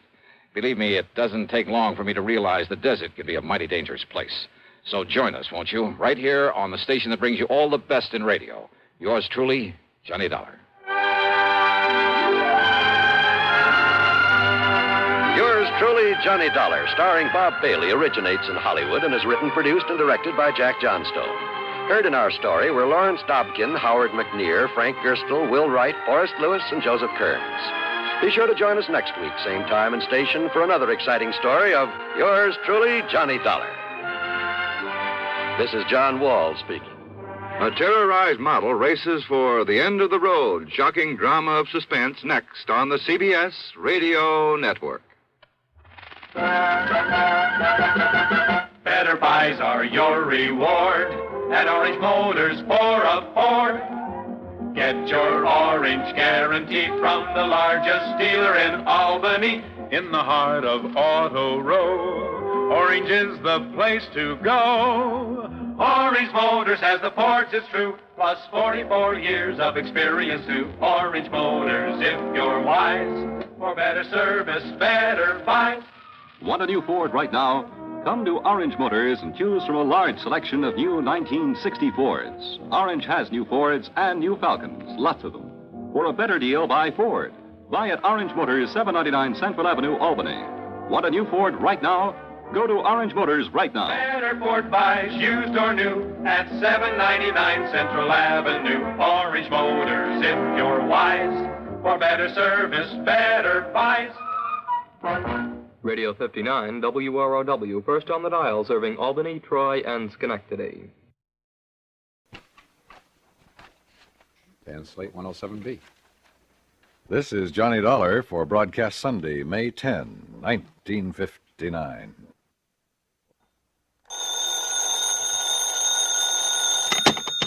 Johnny Dollar. Johnny, this is Ray Connolly. Oh, yeah, over at Continental Insurance Company. That's right, yeah.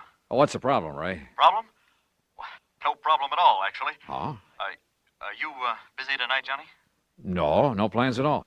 Well, you see, my wife's out of town for a few days, and, Johnny, well, I wonder if you'd have dinner with me tonight. Can you do that? Why, sure, why not? Good.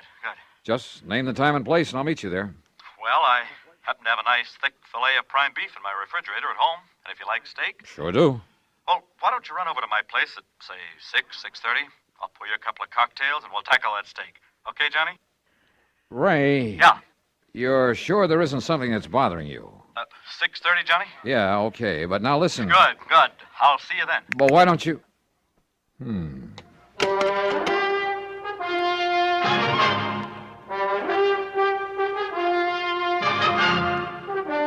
Bob Bailey in the exciting adventures of the man with the action-packed expense account. America's fabulous freelance insurance investigator. Yours truly, Johnny Dollar.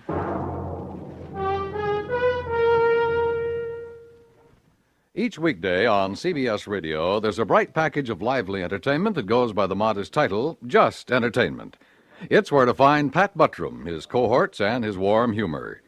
Mr. Buttram is ably aided by lovely Marion Morgan and that singing foursome called the Halloran Quartet. Just for entertainment, sample Just Entertainment with Pat Buttram tomorrow on CBS Radio. Also on the recommended list, a fascinating fact-filled 10 minutes each weeknight with Ron Cochran. Recently, he's given the Answer Please treatment to listener queries on such topics as the Chesapeake Bay's Oyster War, the Irish Sweepstakes, Spring Fever, and underseas exploration of the Arctic. Be listening tomorrow night. Discover how you can ask Ron Cochran to give your question the answer, please. Just Entertainment and Answer Please. One for facts, one for fun.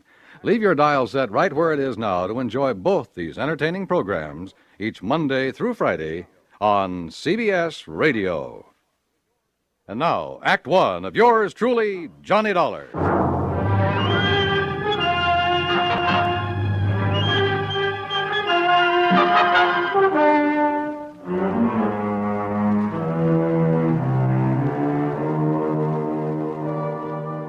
Expense account submitted by Special Investigator Johnny Dollar to the Continental Insurance Company, Home Office, Hartford, Connecticut. Following is an account of expenses incurred during my investigation of the fatal fillet matter. There was something very funny about Ray Connolly's sudden invitation to have dinner with him, much less cocktails. I'd been at his office far too many times, had seen the bottles of pills that he kept in his desk, watched his secretary bring him a glass of milk at precisely 10:30 a.m. and exactly 3:15 p.m., had listened to the dull details of his ulcer-free diet more times than I can remember. So when Ray said cocktails, come on now, Dollar, stop trying to build up a case out of nothing. And yet, for reasons that will be made clear later in this report, everything goes on expense account. Item 1, $1.40 for a cab to Ray's apartment. It was 6:30 on the nose when I pushed the doorbell. Oh, and I decided that if he did have something bothering him, I'd let him get around to it in his own sweet time. I wished later that I hadn't. Johnny, I'm glad to see you. Come in. Yeah, how are you, Ray? Well, you know how it is. Those ulcers been kicking up on you again? Yeah, a little. Sit down, Johnny, sit down. Sure, thanks. Now, what would you like? Martini, Manhattan? Got a plain old scotch and soda lying around? I certainly have. Have it for you in a second. Never touch it myself anymore, of course. You mean you're not drinking with me? Maybe I'll have a glass of milk and... Let's see. Yeah. It's time for me to take one of my pills. There you are, Johnny. Thanks. But did it ever occur to you, Ray, that if you'd stop worrying so much about that gut of yours, you might not have so much trouble with it? Johnny, it's easy to see you never had an ulcer. No, sir, and I don't ever intend to. Well, if you were in my end of the business, there's something just happened that I want to tell you about. Oh? Yeah, later.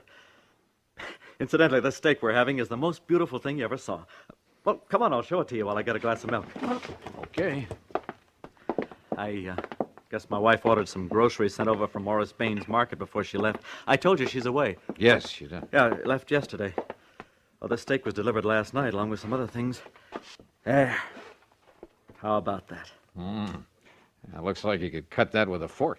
Prime beef. Excuse me, I'll get my glass of milk. Sure. Hey, how do you like your steak, by the way? Only one way, blood rare. Well, of course, I'll have to have mine rather well done. So I'll just cut the fillet in half, and it'll be no problem at all. Ray, what about this thing that happened in the office you were going to tell me about? Later, Johnny. Later.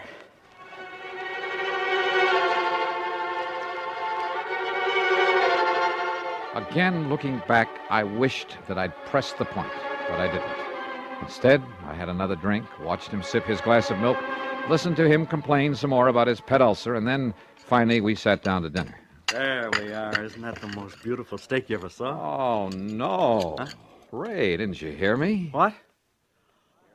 Oh, dear. Yeah. Oh, dear. I'm terribly embarrassed. Well, brother, you ought to be. That looks like a piece of shoe leather. When you said blood rare, and I forgot all about it. Ray, you are a dog. You're sure you can't eat it this way? I'd rather chew up an old boot. Hey, listen now. Something's bugging you. Now, what is it? Nothing, Johnny. Look, I'll go out and buy another one for you, huh? And let yours sit here and get cold? No. Oh, Johnny, I'm terribly sorry. That's okay. Go ahead, Ray. Tear into it. I'll go out in the kitchen and see if I can find the makings of a sandwich.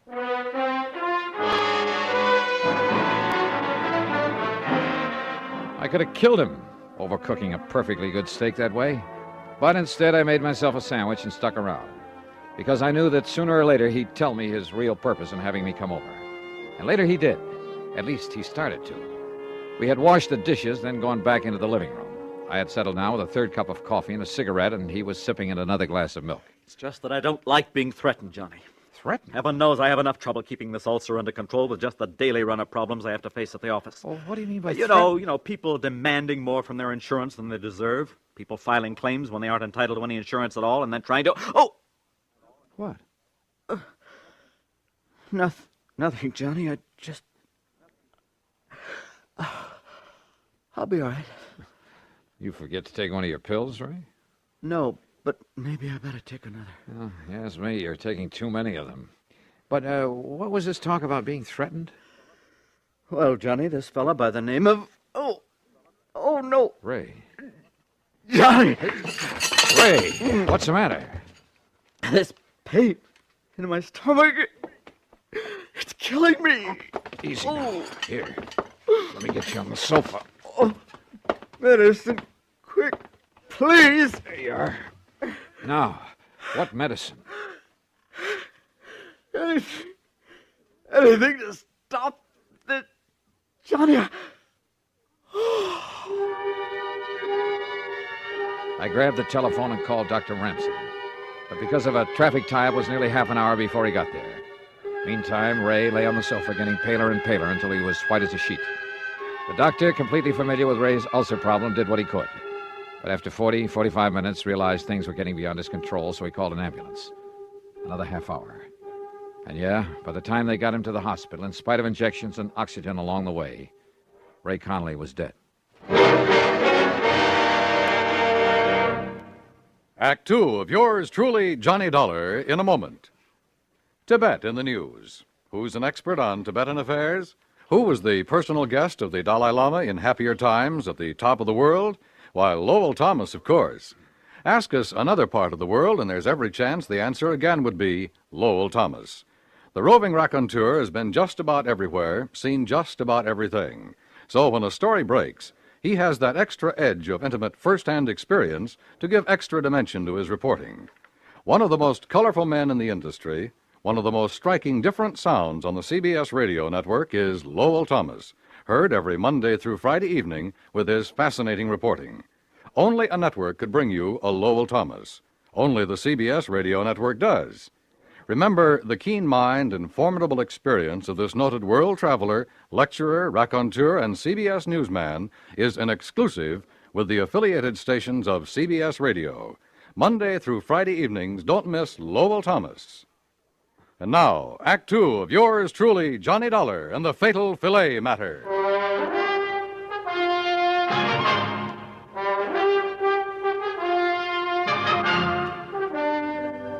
Yes, Mr. Dollar, I knew that Connolly's ulcer condition was serious. I've been treating him for a couple of years, but I certainly never believed this could happen. What it means is that he bled to death. Is that it, Doctor? Yes, internal hemorrhage. But of such intensity, I don't understand it. And yet, well, let's face it, Dollar, this sort of thing has happened before. Has happened before? Yes. Doctor, you may be right about that. Well, of course I am. But not in the way you think. I went back to Ray's apartment, let myself in with a key I'd filched out of his pocket, then went over every inch of the place. And I came up with nothing. Nothing, that is, until I went into the kitchen. There I saw for the second time the bag of groceries that his wife had had delivered from Baines Market, from which Ray had taken only one thing, so far as I knew: the steak he'd eaten that night. Yeah, and he had eaten every bit of it. I dumped them out on the table, made a list of them. Then I noticed something else on the table. It was a cheap gold-plated cufflink with the initials XD on it. Early the next morning, I talked with Morris Bain, proprietor of the food market. Insurance investigator? That's right, Mr. Bain. Well, no, Joe, just call me Morris. That's what my customers do. Okay, Morris. Well? Well, of course. I'll be glad to cooperate, Mr. Dollar, every which way I possibly can. Good. Now, The all I want to second know... shelf on the left, Julius, right over the salad dressing. I gotta keep canned snails. I gotta keep for some of my special customers. But how people can eat those, I don't know. Oh, good morning, Mrs. Beckham. It's a lovely morning, isn't it? Now, Morris... Oh, yeah, you wanted information. Eh? Yes. Oh, Mrs. Vandersloot, how are you, huh? How's your nice little doggy this fight? No, get him out of here before he does. No, get outside. Out. Oh, what's your problem with dogs in the store? Yeah, I'm sure. But now, do you have a customer by the name of Connolly? Mrs. Connolly? Sure, lovely woman. She was in here only the other... Oh, how do you do, Miss Keena? How's my little sweetheart today, huh? We got a special on those fancy Morris, canned chestnuts Morris, with the light syrup listen that to you me. like. Mrs. Connolly was in here when? The day before yesterday. Oh, how's her husband, Mr. Dollar? Is he still suffering from those terrible ulcers? No, not anymore. Oh, it's a miracle. Hardly. The point is, she ordered some stuff from you. Yeah, that's right. We delivered it, too, day before yesterday. What? What did she order? Well, right here in the office, Mr. Dollar. I'll tell you exactly what went over here, but exactly. Good. You wanted breakfast cereals, madam, right there in the second aisle. Yeah, you're welcome. Now, right here in this pile of bills is the one for whatever the... here we are. Mrs. Ray Connolly. Good. Let me compare with the list I have. Sure. Julius! Julius, take care of Mrs. Freeband there by the cheese. Such a time I have with her help. And such an exclusive clientele, you have no idea. Well, did you find what you're looking for? Yeah, everything checks, except for one thing, the steak you delivered. Steak? That's right, a prime fillet, but it's not on the list. We don't sell meat. What? No, of course not. Sadie, double-check the Hathaway order. Somebody made a mistake last week. Wait a minute. That's a good girl. You're sure your delivery boy didn't take a steak to the Conleys? How could he? Oh, fine. No, But we thanks don't anyway, even sell Morris. them. No, it's a pleasure anytime. Be seeing you. Yes, sure. Sadie, did you deliver the Broomfield order, Xavier? So, do it right now away. we try a different tack. Item 2 or 3, whatever it is, a dime for phone call to Dr. Ransom. I suggested he take whatever steps were necessary to make a complete examination of the stomach of the now deceased Ray Connolly. Item 4, 85 cents for a cab to the office of Continental Insurance. Ray's secretary had obviously been crying. Can't believe it, Mr. Dollar. Yeah, I know, Gracie. Now listen. Did any of the people who've come here to see him ever threaten him? Threaten him? That's right. Well, lots of people have threatened lots of things when they didn't feel their claims were met properly, but he was the fairest, the most honest man. When, Mr. Dollar? Somebody in here yesterday, maybe? Yes, there was a man in here yesterday who was very angry about something. Oh? I could hear him pounding the desk in there and swearing. Who was he? I don't know. He must have come back with Mr. Conley after lunch, and I didn't see him leave, but look, he lost a cufflink. A cufflink? Let me... XD. What? Gracie, this is the man I'm looking for. Can you find me a policy with this man's name on it? Just from these initials with all the policies on file? Probably a beneficiary whose claim was settled or refused. You say the man, Mr. Dollar. Yeah, Gracie. The man who murdered your boss.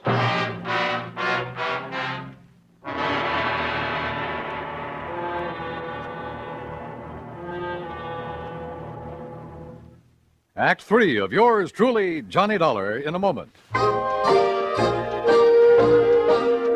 Be sociable, look smart, keep up to date with Pepsi. Drink light, refreshing Pepsi. Stay young and fair and debonair. Be sociable, have a Pepsi. When friends drop in, let your hospitality show you're sociable in the modern manner.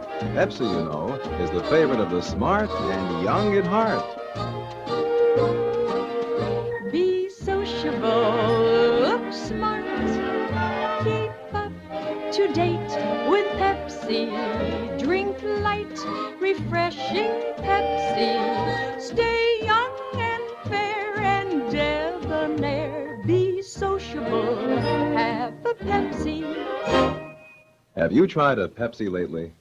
And now, Act 3 of yours truly, Johnny Dollar. Expense account item 5, another dime for another call to Dr. Ransom. Yes, the autopsy had been made. And yes, they had found enough ground glass in the stomach of Ray Connolly to kill 3 men. That's why Ray, with his ulcer condition, had gone so fast. While he was with you, Johnny, the police would like very much to talk to you. Well, certainly they don't think I did it. Well, of course not. At least, Yeah? Well? well, after all, you were with him at the time when he ate that filet. Okay, Doc. I'll get in touch with him. Item 6, 10 cents for another call to Ray's secretary at Continental Insurance. Yes, Mr. Dollar, I have. Nice going, Grace. What's his name? Xavier Donato. The folder was still at Mr. Conley's desk. Donato. And the address? 13425 Sunset. Sunset. Got it. And listen, the reason he was angry with Mr. Conley... Yeah? He was named as beneficiary of his father's life insurance policy. Yeah? But his father just committed suicide. You see what I mean? Yeah. Donato couldn't collect. Yes. I mean, no, he couldn't. So... Gracie, you're a doll. Item 7, $2.50 for a taxi to the address far out on Sunset Avenue. It turned out to be an old ramshackle rooming house in a pretty lousy neighborhood. Sure, look for yourself, but I tell you, he ain't here anymore. When did he leave? Yesterday morning, bag and baggage. There you are, see for yourself. Now, don't tell me he's still living here. Well, I can't say that I blame him. What's that? Have you any idea where he might have gone? If I did, I'd send the cops to get the rent he owes me. The cops will want him for a lot more than your rent, lady. Yeah? What's more than that? Murder. I'd have made another phone call to police headquarters. I talked with Sergeant Jimmy Maxwell in homicide. Only I listened more than I talked. Cufflinks, huh? With the initials XD on them? That's right. What's I want... the idea of not telling us before? As if you didn't know it, that's withholding evidence. And in a murder case... Hey, look, that's another thing, Dollar. If you suspected murder, why didn't you call us in instead of having that doctor order the autopsy? You trying to hide something? Are you kidding? Where are you, anyway? We've been combing the city for you. As if you didn't know it, you got a little explaining to do Hey, down look. here. And listen, who do those initials XD stand for? Well, if you let me get a word in edgewise, I might tell you. Well? The D stands for Donato, the X for Xavier. Xavier. What kind of a name is that? Xavier, if you want to say it that way. Boy, that's a rare one. You got his address? He just left the place where he was living, so he's probably 1,000 miles away. But Xavier? Huh? Of course, and right under my nose. What? Johnny!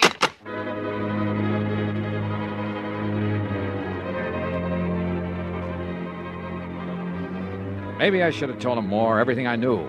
But I didn't want to have to wait for the police or anybody else. Ray had been a friend of mine, and to bring his killer to justice was all I cared about. As for that name, Xavier, of course I'd heard it, only a few hours before. And for some stupid reason, it had never occurred to me that it began with the letter X. Item 9, $1.50 for another taxi. This time to the... Yeah, you guessed it. Excuse me, please. Julius, Pardon me, will you how many please, times madam? do I gotta tell you? You pack the vegetables on top. You Morris. put the tangos in the bottom, huh? Morris, come over here. Mr. Dollar. Back so soon already? Now listen, when I left you early this morning, Yeah? just as I was leaving, I heard you call somebody by the name of Xavier. Yeah, you mean that slowpoke, huh? That dumb, stupid. All right, is he lazy- still here? What's his last name? His last name? Yeah, what is it? Well, his last name, it's... Sadie, how many times I gotta tell you when a customer's got a complaint? Well, this one has. What? No, Xavier. listen, Mr. Dollar. Xavier. Xavier Donato. Looking for me, mister? You're Xavier Donato? Yeah. What do you want? I just want to show you a couple of cufflinks. Here. Are these yours? Yeah, mine. Then don't try to pull a gun. Me? I got no gun, mister. I found one of these in Ray Connolly's office. Sure. I got mad. I slam bang on the desk at him. I found the other one at his apartment, where you delivered that steak to him. That steak full of ground glass. Where'd you get that steak? Wilson's Prime Market along the way to his place. Then you put in the glass and took it up to him. Yeah. That was pretty good, huh? Say, you from the cops? You expecting the cops? I don't know. But you didn't run. You didn't leave town. Sure. Because I'm smart. You leave town, they know you done it. They chase you, they catch you.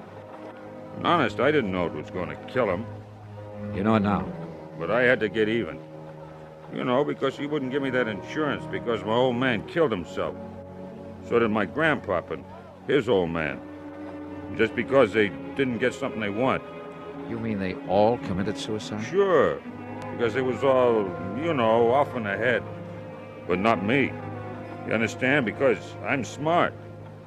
Somebody does something against me, like that insurance, well, I get even with them. You understand? I don't go kill myself. I get even with them. And you think they're going to find out? No. You think they're ever going to catch me? What do you think? Oh. You did, didn't you? Yeah. Gee. I guess you're even smarter than I am, mister. Yeah. Come on, Xavier.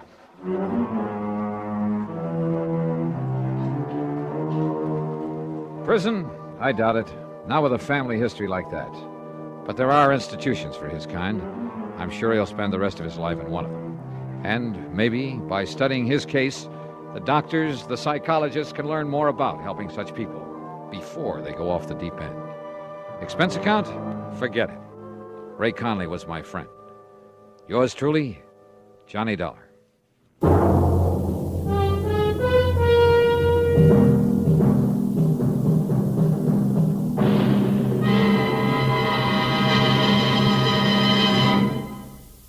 Our star will return in just a moment. A good college education has a lot to do with your future. Whether you're a student, a parent, a college alumnus, a prospective employer, or just an average citizen, you have a stake in the future health of our colleges. The future security and well-being of our nation depends on them. Now is the time to help by contributing to the college of your choice.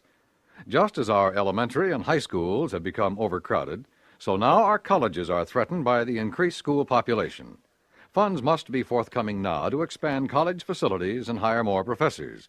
Otherwise, our colleges will be unable to handle the millions of future students seeking entrance. If we are to keep pace with the Russians in scientific developments, if we're to improve our standard of living and maintain our free way of life, we must have greater college facilities and have them now. For more information, write for a free explanatory booklet to Higher Education, Box 36, Times Square Station, New York 36. Now, here is our star to tell you about next week's story. Next week, a pair of twins. And believe me, they bring me a double dose of trouble. Join us, won't you? Yours truly, Johnny Dollar.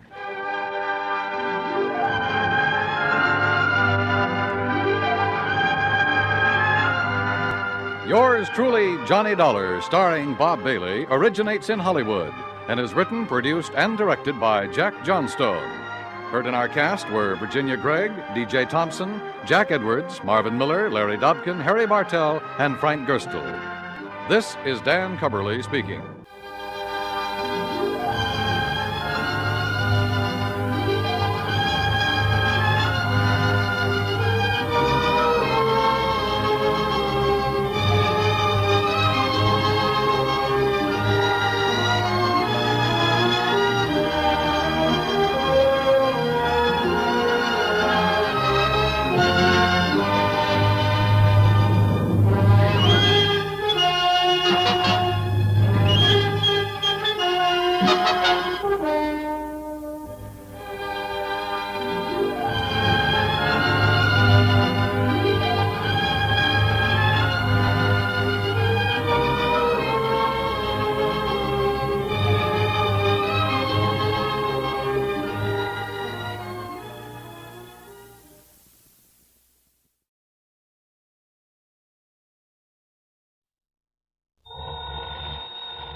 Johnny Dollar.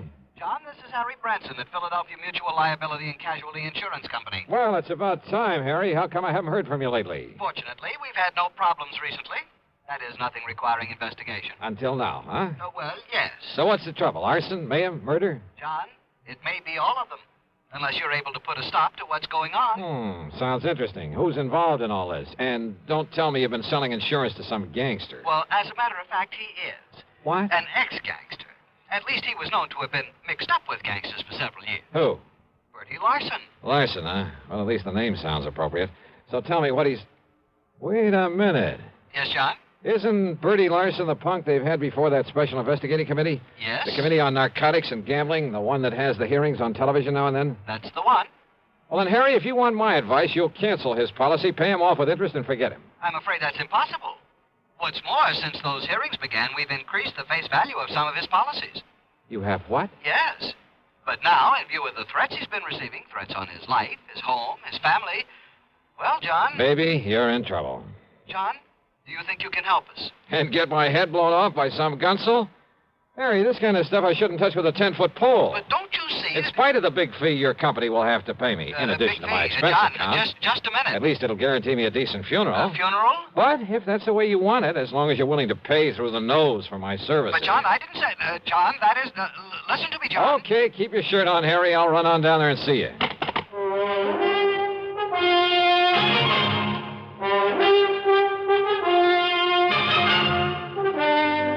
CBS Radio brings you Bob Bailey in the exciting adventures of the man with the action-packed expense account, America's fabulous freelance insurance investigator. Yours truly, Johnny Dollar.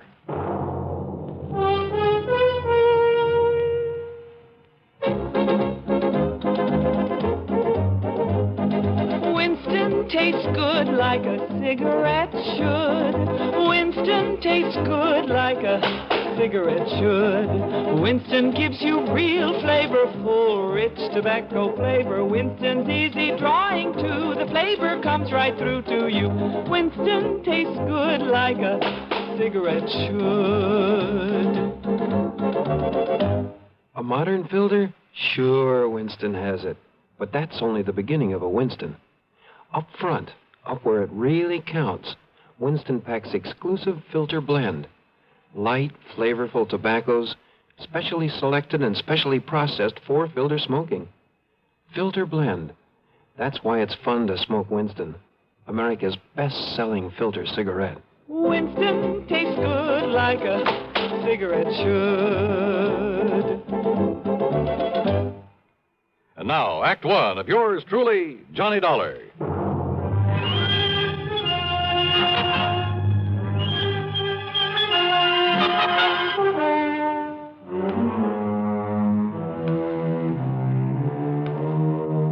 Expense account submitted by Special Investigator Johnny Dollar to the Philadelphia Mutual Liability and Casualty Insurance Company. Following is an account of expenses incurred during my investigation of the Larson arson matter. Expense account item 1120 for a train to Philadelphia and a taxi to Philly Mutual's office over on Walnut Street. It was late in the afternoon, but Harry Branson, the perennial worrywart, was still there waiting for me, and he wasted no time in getting down to business. Now, Bertie Larson, or more properly, Herbert James Larson, lives out in Penfield, John. Oh, yeah, that's kind of part of West Philadelphia, isn't it, Harry? Just beyond. He and his wife live in a very nice one-story brick home that we've insured for some $30,000. And he must have done fairly well in the rackets and had sense enough to put some aside. Also, John, we've insured his personal property, furniture, clothes, all the things in the house and so on, for some $20,000. No kidding.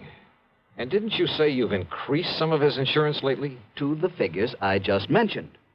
In the beginning, he was underinsured, but the policies provided for the increase at his option, provided, Yeah, of well, course, that's all right. You don't need to go into provided, detail. of course, that in no event should stipulated coverage exceed actual appraised valuation. Yeah, well, now, Harry, in if you... accordance with paragraphs A, B, and G of Article 21 of our standard comprehensive policy. Harry... Oh, yes, John. Also, his life is insured with us for $20,000. Making a total of $70,000. $70,000, yes. So if everything goes, including Bertie himself, somebody's liable to collect plenty. Exactly. Okay, who's the beneficiary? His wife, Nora. I see. And now you say that somebody's been threatening him. Oh, yes. Ever since he agreed to appear before this investigating committee. Uh-huh. What kind of threats? Over the telephone, he tells me, warning him that if he continues to testify, well, they haven't directly threatened his life, as I understand it, but they might as well have. And then last week... Wait a sec, Harry. Haven't the police been in on this? Oh, yes, they have. And for a while, they kept some men stationed about his place. So, naturally, nothing happened. But last week, John, when he returned from one of the hearings, he phoned me and said that he'd found a can of gasoline standing on his front doorstep. Ah, just a hint, huh, of what might happen if he doesn't clam up. Yeah, that's an old-style gang warning. Yes, a very obvious threat to burn up his home. But he's continued to appear at the hearings? Yes. And if he's killed off by these people, if his home is burned out from under him... By what people, Harry? Has he any idea who might be behind this monkey business? Well, of course. It must be someone who was involved with him in narcotics and illegal gambling at one time or another. But he doesn't know exactly who. Not specifically. He says he never recognized the voice on the phone, and, of course, it was probably well disguised. Do you suppose he's still involved in the rackets? Oh, apparently not, or we'd never have sold him insurance. But then who can be sure? The point is, John, that if anything does happen to him or to that home of his, the company will have to pay out sizable sums of money. Yeah. Naturally, we don't want to do that. No. And if he can be protected properly, well, John, that's why I telephoned to you. Yeah, but Harry, the kind of protection you seem to want for him is something for the police to provide. John, I am convinced that the protection they are giving Bertie Larson is wholly inadequate. You told them so? I most certainly have. But they simply refuse to listen to me. Well, that is why I called you. Oh, I'm sorry, Harry, but it seems to me that... Well, okay. Give me his address. Tell me who the police contact is, and I'll see what I can do for you. I dropped my bags at the Bellevue Stratford. Then, having missed my lunch, I spent item 2, 5 1/4 for a drink and some early dinner. Item 3, $50 deposit on a rental car, and I headed out through West Philadelphia to the address in Penfield. As Harry had said, it was a nice place, not large, but neat and modern, sitting at the end of a new street. Apparently, there was no one home. I looked around to see if there was a patrolman watching over the place. No one. Nothing. And the street itself was deserted. I was just about to swing around and head for police headquarters when I noticed a thin streak of light from one of the rear windows in spite of the drawn shades. Yeah, I suppose I'll learn one of these days not to be so curious. but I walked quietly up the driveway beside the house. And then I heard something. Just a little sound, as though someone had quietly opened or closed a door at the side of the garage in the rear. And I suddenly caught the smell of gas, of raw gasoline. It was coming from the garage. I carefully edged my way on back there, hoping I wouldn't trip over something in the darkness that would give me away. The smell of gasoline was stronger now, much stronger. My next step was into a puddle in front of the garage door. I remember bending over to sniff at it, and it was gasoline, all right. And I remember a flashlight stabbing through the darkness behind me. But as I rose and turned...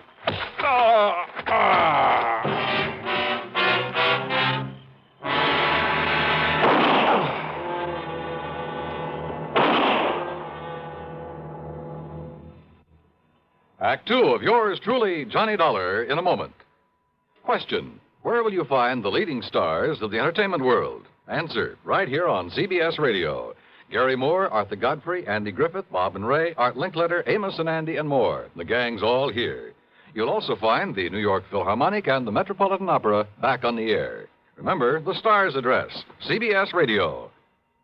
And now, Act 2 of yours truly, Johnny Dollar, and the Larson Arson Matter.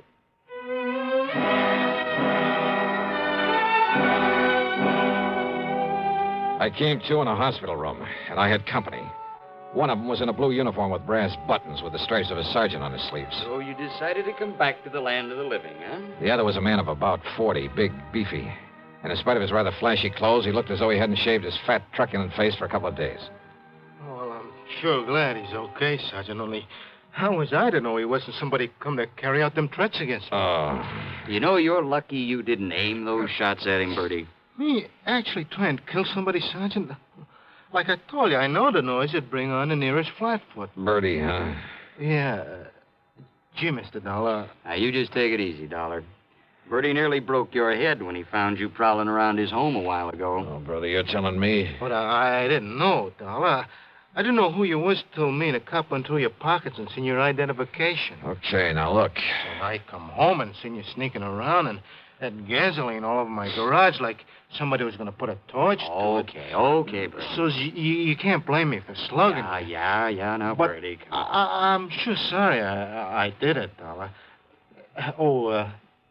Dollar, the hospital bill's on me, so live it up, huh? Oh, yeah, sure. Okay, now, Bertie. Dollar's going to be all right, so you go along, huh? I'll check with you later. Oh, yeah, sure. Okay. Oh, I'm going up in the country to make sure my wife's all right. Up in the country? Yeah, up in the Catskills with a couple of relatives, Mac and Josie. Oh, you don't think I'd leave her stay around here with those people on the phone saying they're going to burn me out if I don't stop yapping at that committee? And you don't know who it is making the threats, huh? I sure wished I did. Okay, run along now, Bertie. No, wait, please. Well, what is it, Dollar? Well, I'd like to talk to Bertie some more. Well, sure. No, not until the medics say you're all right and let you out of here. And besides, I want to talk to you myself. Now, go along, Bertie. Yeah, sure. All right, now look, Sergeant. Just stay flat on the bed, Dollar. And now you're lucky Bertie didn't kill you. And I can't say I would have blamed him. Why didn't you come to me before trying to contact him? I could have given you all the information you need about this case. Now, look, Sergeant. Not only have saved you a lot of trouble, but kept you from getting banged on the head. Okay. All you private dicks are alike. Now, listen, will you? As for that nosy guy over at your insurance company who's been bothering me 3 and 4 times a day, well, now I've got 2 of you to keep from upsetting the apple cart. What's that supposed to mean? Bertie Larson isn't the man this investigating committee's after. What? Of course not. He's strictly small time. And he hasn't even been that since he served a stretch on a burglary arson rap. What about the narcotics and gambling that's under investigation? He was never any more than a messenger boy for the big shots. Well, now, what's the importance of these hearings? Now, don't you see, if the committee can hold him up as a guy who talks and doesn't get hurt by him, well, it'll help them flush out some of the others. And who knows? Maybe some of his information might have a little value, and he'd be glad to give it. Yeah? Why? Bertie's been trying to run a used car business. Legitimate, or is it cover-up for something else? Legitimate. You're sure of that? Dollar, that stupid punk has been so scared since he got out of the clink. And listen. I'm listening. The publicity that he's been getting from the hearings, because of cooperating with the committee, why, it's practically made a public hero out of him. Who knows? Maybe it'll help his business enough to get him out of the red for once. That's why he's singing like a canary, probably making half of it up just to keep his name in the paper. Well, what about the threats he's been getting? You know something? We've only got his word about those threats. For all we know, he's making them up himself. Maybe. Oh, all right. So what if some of his old pals are calling him up, telling him to lay off, huh? If they try anything foolish, we'll nab them. Matter of fact, there are a few of those guys around here we'd just love to have something on. So maybe all this will flush them out for us. Or get Bertie killed? Ask me. I don't think anybody'd even bother to rub him out. I hope you're right, Sergeant. Sure. So, Dolly, that's that. No, when you're wait. up and around, come on over to the station and see me. But meantime, leave this to me, will you? Oh, wait a minute, will you? What about that gasoline he mentioned that was spilled all over his garage? Oh, one of those shots he fired. And now One of them look. drilled a hole in a can of gas he had lying around. Yeah? Sure, saw it there myself. Look, Sergeant. See you later, Dolly. Wait a minute, will you? Sergeant!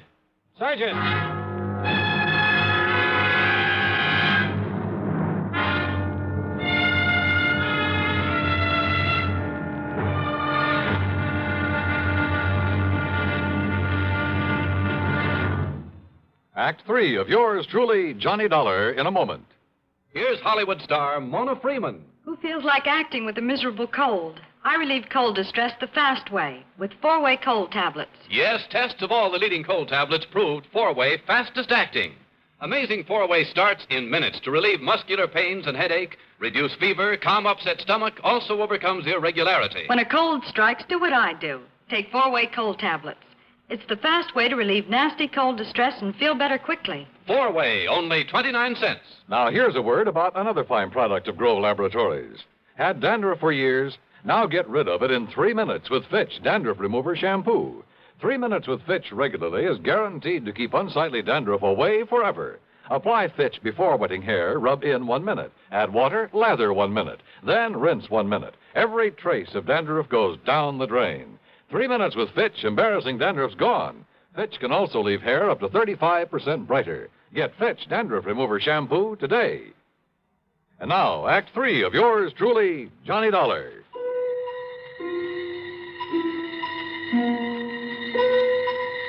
There was something all wrong about the whole setup. I'd smelled the gasoline around that garage before Bertie Larson had slugged me. And what about the can of gasoline he said was left on his doorstep as a warning? Like somebody'd burn him out if he kept on testifying before the Special Investigating Committee. Were the police overlooking that? And then suddenly I began to smell a rat, a big one. Don't ask me why. I climbed rather painfully out of the hospital bed, put on my clothes, and pulled the corny trick of going out by way of the fire escape. Luck was with me. The police had left my rental car in the hospital parking lot. I spent item 4, $1.50 and a bar and a grill for a slug of brandy and some hot black coffee.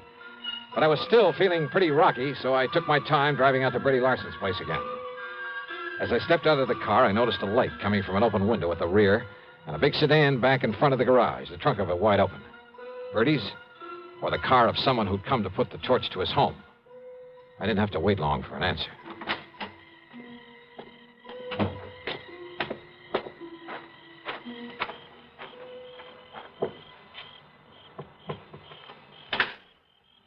Bertie. Huh? Going up in the country, huh, to see your wife? Oh, Dollar. Yeah, that's right. Oh, say, listen, Dollar. It's lucky you come by here. Is it? Lucky for you or for me? Oh, no, listen, I come by to pick up some things, you know, to haul up to my wife. You know what happens? Yeah? When I pulls up in the driveway, there's some guy running away out back. So I yells him to stop, but he keeps on going, and it's so dark I can't see where to throw a shot. And listen. I'm listening. Then I smell gasoline. It's coming from inside the house. So I unlock the door and go in, and you know what I find in there? Go on, Bertie. Come on inside, Dollar. I'll show you. Oh, it's lucky I come by here. That's all I gotta say. Hey, wait a minute. Were you figuring on moving out of here? Huh? What do you mean? Well, now, don't tell me this is all the furniture you keep in this place. Of course not. I sent a lot up to Josie and Mac from while my wife is staying with them. What if the place burned down? You wouldn't hesitate to collect insurance on all the furnishings, would you? You're trying to be funny, Dollar. Now, look. Look here in my den. You see? You see where somebody dumped gas all over the rug? Laid them celluloid strips and out over the windowsill so as you could put a match to it from the outside? Yeah, I see, Bertie. Well, it's the guy I seen running away from you who was going to burn me out. You see how he broke in by forcing the screen on that window? I see where this screen was bashed out from the inside. What'd you say? And I fail to see any footprints in the flower bed below it. No wonder you served a term for arson, among other things. Huh? Oh, listen. I mean the sloppy setup you made here. What are you talking about? You've been losing your shirt in the used car business. So it looked like you might have to take a chance at the rackets again. Are you out of your mind? But then this investigating committee came along. Talking freely before them gave you an excuse to claim you were getting threats. Oh, now, listen. You filled up the insurance on this place to the limit. Then gave out the tale about gasoline left on your doorstep as a warning. Oh, listen. All of it. So that when your house went up in flames, everybody would think it was set by the mythical person who was supposed to be making the threats. You're crazy. Meantime, of course, you've carefully emptied the place of anything valuable. In storage with these pals of yours, Josie and Mac, up in the Catskills, if any such people really exist. Now, listen. This home and the garage would probably be nothing but ashes right now if I hadn't come along earlier. Could have killed you then, Dollar, so Killed maybe me? I better... I think you were just a lousy shot. Yeah? But when all that noise brought the police and you found out who I am, why, sure, you could use me to help build up your case for whenever you decided to fire this place. You thought. But it didn't work, Bertie, because... Oh, no, you don't. Come on, put your hand up. Come on, over your head. Reach, Bertie. Now, listen. Can't even pull a gun quickly, can you? You don't need to, Dollar. Oh, what? Don't move. I'm right in back of you. Drop the gun. Kill him. Yeah, Nora. Kill him. We'll fire the joint and get up in a country where Josie and Mac will swear we've been with him all the time. Yeah, Bertie. Yeah, that's what we'll do. And listen, we'll strip this guy after you knock him off. They'll find his bones after the fire, and they'll think it's me. That's another 20 grand of insurance to collect. No, Bertie. What? I'm leaving both of you here. You gone crazy? After this nice setup, I'd be crazy if I didn't take all I could get out of it. You ready, Bertie? Oh, Nora, listen! All right, Dollar, now it's you. Drop it, Nora. Where'd you come from, you dirty...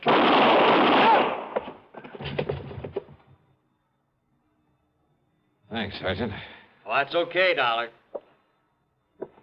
But you can be mighty glad that hospital called me up when they found you'd sneaked out on them. You know something, Sergeant? Yeah? I'm mighty glad.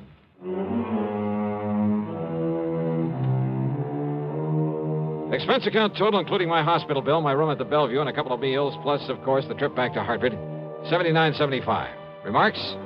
Why bother? From here on in, it's up to the company and the police to straighten things out. Yours truly, Johnny Dollar.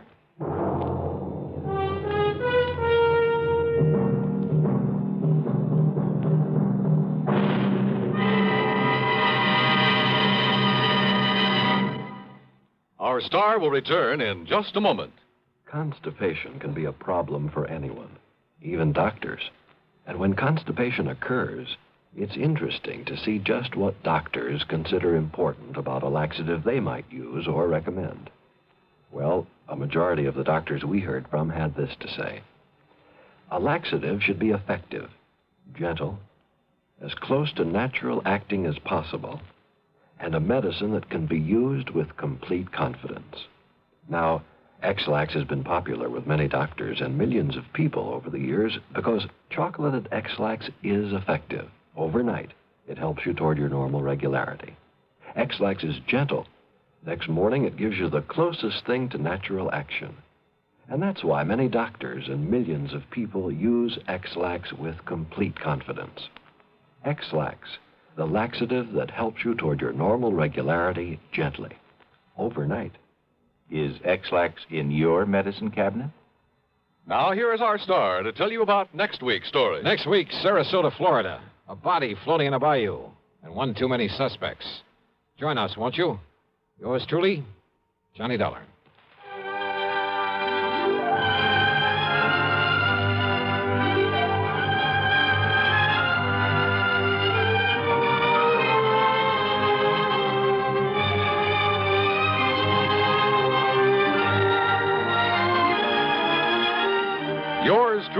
Johnny Dollar, starring Bob Bailey, originates in Hollywood and is written, produced, and directed by Jack Johnstone. Heard in our cast were Virginia Gregg, Harry Bartell, Don Diamond, and Bert Holland. Be sure to join us next week, same time and station, for another exciting story of yours truly, Johnny Dollar.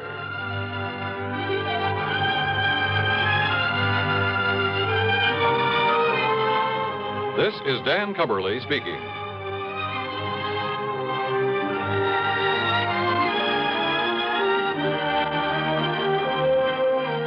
Take the Last Trip, a bizarre way to end a romantic triangle, on Suspense, next on the CBS Radio Network. Hello, my name's Henry J. Mitchell. Mrs. Mitchell and I are standing here on the second deck of this ocean liner, waiting to start our trip around the world. You know, now that the day is finally here, we can hardly wait to get going. Naturally, we started saving toward this day some time ago by investing regularly in United States savings bonds. We felt that by saving with Series E bonds, we were making the wisest, safest investment possible. What's more, our dollars were also helping our country. You see, the money that goes into U.S. savings bonds helps to keep America strong. We all know that peace costs money. Money to help keep the peace through industrial and military strength, and money to make it lasting through science and education. We're mighty proud to do our share in securing the future of our country. Are you doing your part? Start today. Invest regularly in United States savings bonds. WROW, Radio 59. Johnny Dollar. Johnny, this is Don Boomhauer down here in Sarasota, Florida. Don, how are you? Oh, great. Yeah? Now, what's the matter? Well, the last time I called you, I mentioned that pal of yours, Earl Foreman. Yeah? Told you he was out in California and that he'd left me holding down the local office of Tri-State Life and Casualty for him. Oh, yeah, I So remember. what's he gone and done? Moved on out there to sunny, smoggy Southern California, bag and back. Yeah, I heard from him a Which is few to say, I'm still running the Tri-State office here in Sarasota. That's bad? Be fine if it didn't take so much of my time away from my real estate business. But what I called you about, Johnny... Yeah, trouble, Don? Yes, well, no, not exactly. Well, which is it? I mean, not exactly the kind you might expect. Looks like one of our clients, an old man by the name of William Trasker, is dying. Old Bill Trasker, the fishing guy? That's the one. Yeah. Earl and I went fishing with him several times out in the Gulf. Oh, so that's how he knows about you. Well, what's he dying of, Don? I can't imagine anybody having it in for old Bill and trying to knock him off. No, it's some rare type of kidney ailment, the doctor says. Oh. Nothing suspicious about it, nothing whatsoever. Oh, well, then The amount of insurance he carries is so small as to be almost negligible. How much, Don? $2,500. Huh? I know, Johnny. It would hardly seem to justify the cost of your coming down. And if there's nothing suspicious about the circumstances... Nothing at all. It'll be death from natural causes. Well, Don, I'm afraid I don't see any During reason... his periods of consciousness, he's in a coma most of the time, he keeps asking for you. Oh? What? Well, I don't know. Not for sure, that is. But what he keeps saying, or trying to say, and it's hard to understand him, well, Johnny, it sounds like he's trying to give us the clue to a murder. Murder? That's right. Don, I'm on my way.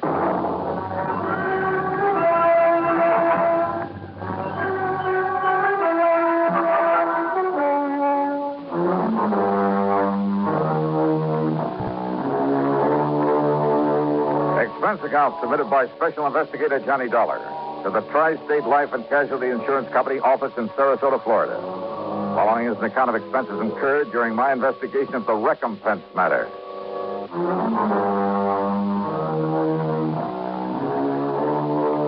Expense account item 1, $79.70, taxi and a plane from Hartford to New York, then another one to Florida. At the International Airport in Tampa, Don Boomhauer was waiting for me. We piled into his air-conditioned car and headed south on the Tamiami Trail down towards Sarasota. That's right, Johnny. Old Bill Trasker. Dying of some kidney disease, huh? And according to Dr. Crutcher, nothing short of a miracle would save him.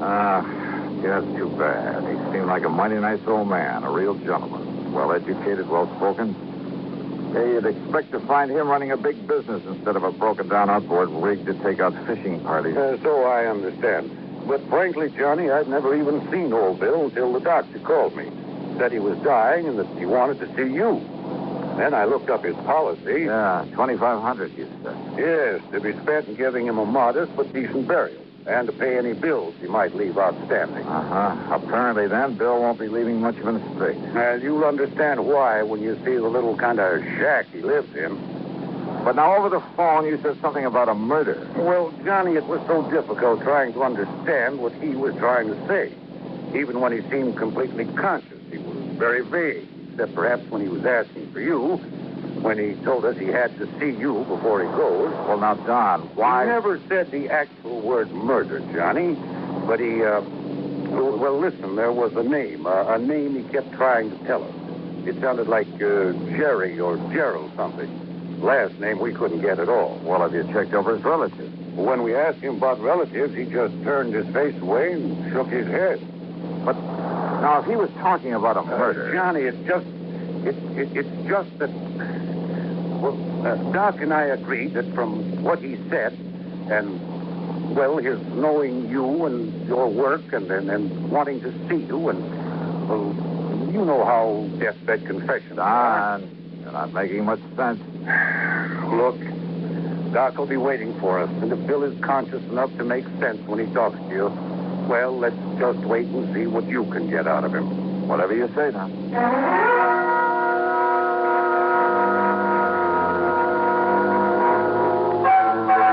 Bill's home was a shack, all right, on a small, scrubby piece of land near the end of one of the bayous leading out from Sarasota Bay.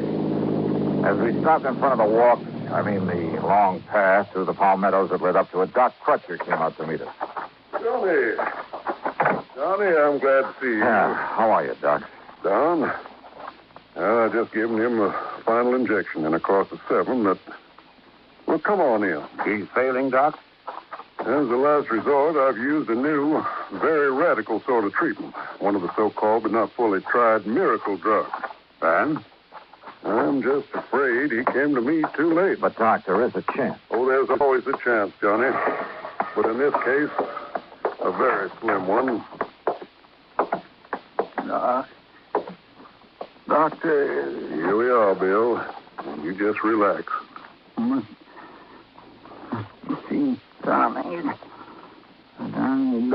Yeah.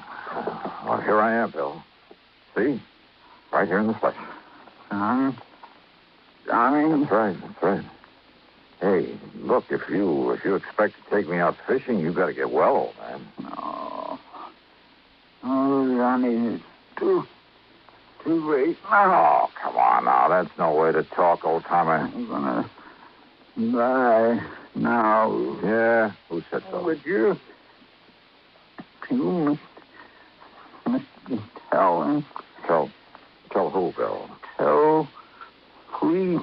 Tell what to the police? No. What? No. Murder. There was a murder? Or you mean there was no murder? No, tell police that I did. I did it. Easy. Gerald. Gerald? Yes, I'm Gerald. Gerald who, Bill? Gerald. Yeah. Thornley. Gerald Thornley. Yes. He was murdered? Gerald Thornley. Yeah. So, please, I did it. I did it, Johnny. You tell. Doctor. Yeah. Yes, I'll see if he's...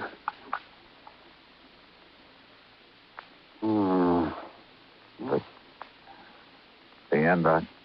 Well, no. As a matter of fact, his heartbeat is... Well, it's stronger. What? Much stronger. Doc, listen. Yes, Doc? Get to a phone and get an ambulance while I make him ready. You mean that maybe you can pull him through after all? Yeah. Now, come on, Johnny. Give me a hand with him. Sure, Doc. Save him, huh?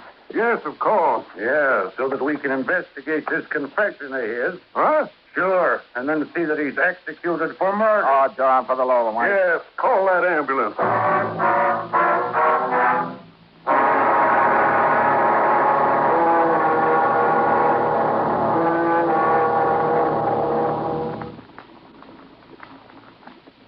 Great scientific achievements usually are made through the combined efforts of many men. Such is the story of the Atlantic Cable, one of the outstanding milestones of the 19th century.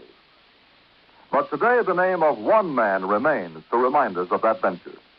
The organizer and director, Cyrus W. Field, a retired paper merchant who risked his fortune, sanity, and integrity in an awesome adventure that lasted 12 long years. Field first was approached in regard to a short underwater cable to Newfoundland in 1854. After a huge investment of both money and energy, the cable was completed the following summer. Field then went to England to tackle the much larger problem of laying the Atlantic cable. Many futile attempts were made. Cable was broken. Splices were made. Cable was lost. Tempers flew, and ship captains resigned in disgust. Still, Field wouldn't give up. Finally, on August 8, 1858, it appeared that the project had been successfully completed. Cyrus Field went ashore and walked 15 miles to the nearest telegraph station. There he wired his wife, the Associated Press, and President Buchanan. He informed the president that Queen Victoria would telegraph her congratulations over the new cable. But before the Queen's message was completed, the line went dead. The much-hailed project was again a failure. Faulty insulation was blamed. In 1865, the largest steamboat afloat, the Great Eastern, made another attempt. Just 660 miles from Newfoundland, the cable parted. Inadequate hoisting tackle prevented its recovery. Field broke down and wept like a child. And yet, the very next year, he sailed with the Great Eastern for one more try. This time, every failure had been studied, every provision made. On July 27, 1866, Cyrus Field landed at Heart's Content. After personally cabling the unbelievable news, he immediately boarded the Great Eastern, retrieved the broken cable of the year before, spliced it, and laid the second Atlantic cable. Cyrus W. Field, another American whose driving energy insisted that somehow there must be a way. Let's find it. And now, Act Two of yours truly, Johnny Dollar.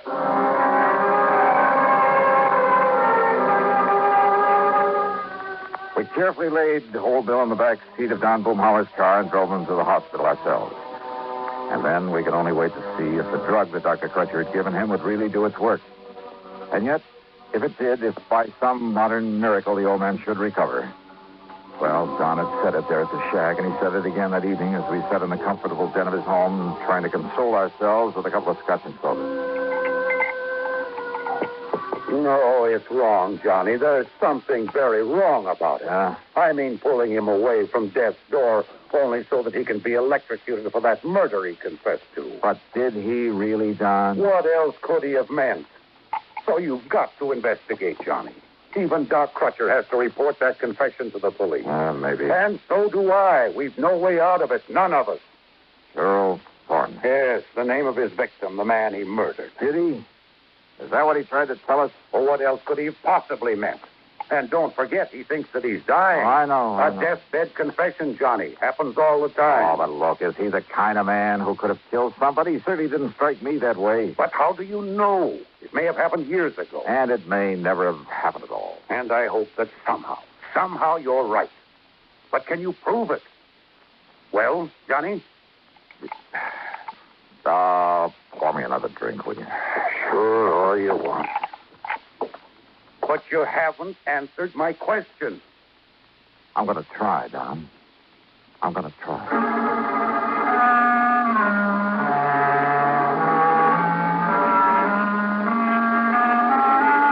At about midnight, Doc Crutcher phoned to say that we should keep our fingers crossed and maybe pray a bit. It now looked as though Bill Trasker might have a 50-50 chance to live. Then, unexpectedly, a call from Lieutenant Barney Phillips of the police department. Yes, Mr. Dollar. Doc Crutcher told me all about it. And we'll appreciate any help you may want to give us on this. Well, do you know anything about this Bill Thornley? No, sir. Never heard of him. But we'll find out who he was. Don't you worry about that. Lieutenant, how well do you know old Bill? Well, that's the thing that puzzled me, Dollar. Old Bill is one of the nicest, one of the most kindliest old men I've ever known. Oh? Ever since he came here to Sarasota, that's about 7 years ago, seems he just went out of his way all the time trying to be nice and helpful to folks. Uh-huh. Didn't have much to give to anybody, money I mean, but whatever he had or he could do for somebody, he never would hesitate a minute. I see. But that doesn't keep us from having to do our duty, get the goods on him, see that justice is done. The law is the law, and it's our duty to uphold it. Old Bill came here 7 years ago? That's right. From where? Well, now, if we knew that, we'd know where to look for information on this man Thornley that he killed. Yes, he did. What's that? I'll talk to you later, Lieutenant. Oh, fine, Mr. Dolan. If you have any connections anywhere that can help us find out who Gerald Thornley was and why old Bill killed him, Or if I can find out that he didn't kill any such man or anybody else. Now, Mr. Dolan. I'll be in touch. Why are you so sure he didn't murder someone, Johnny? Did I say that, Don? You didn't need to. Don, I want no part of this thing. Donnie, I know. I know this is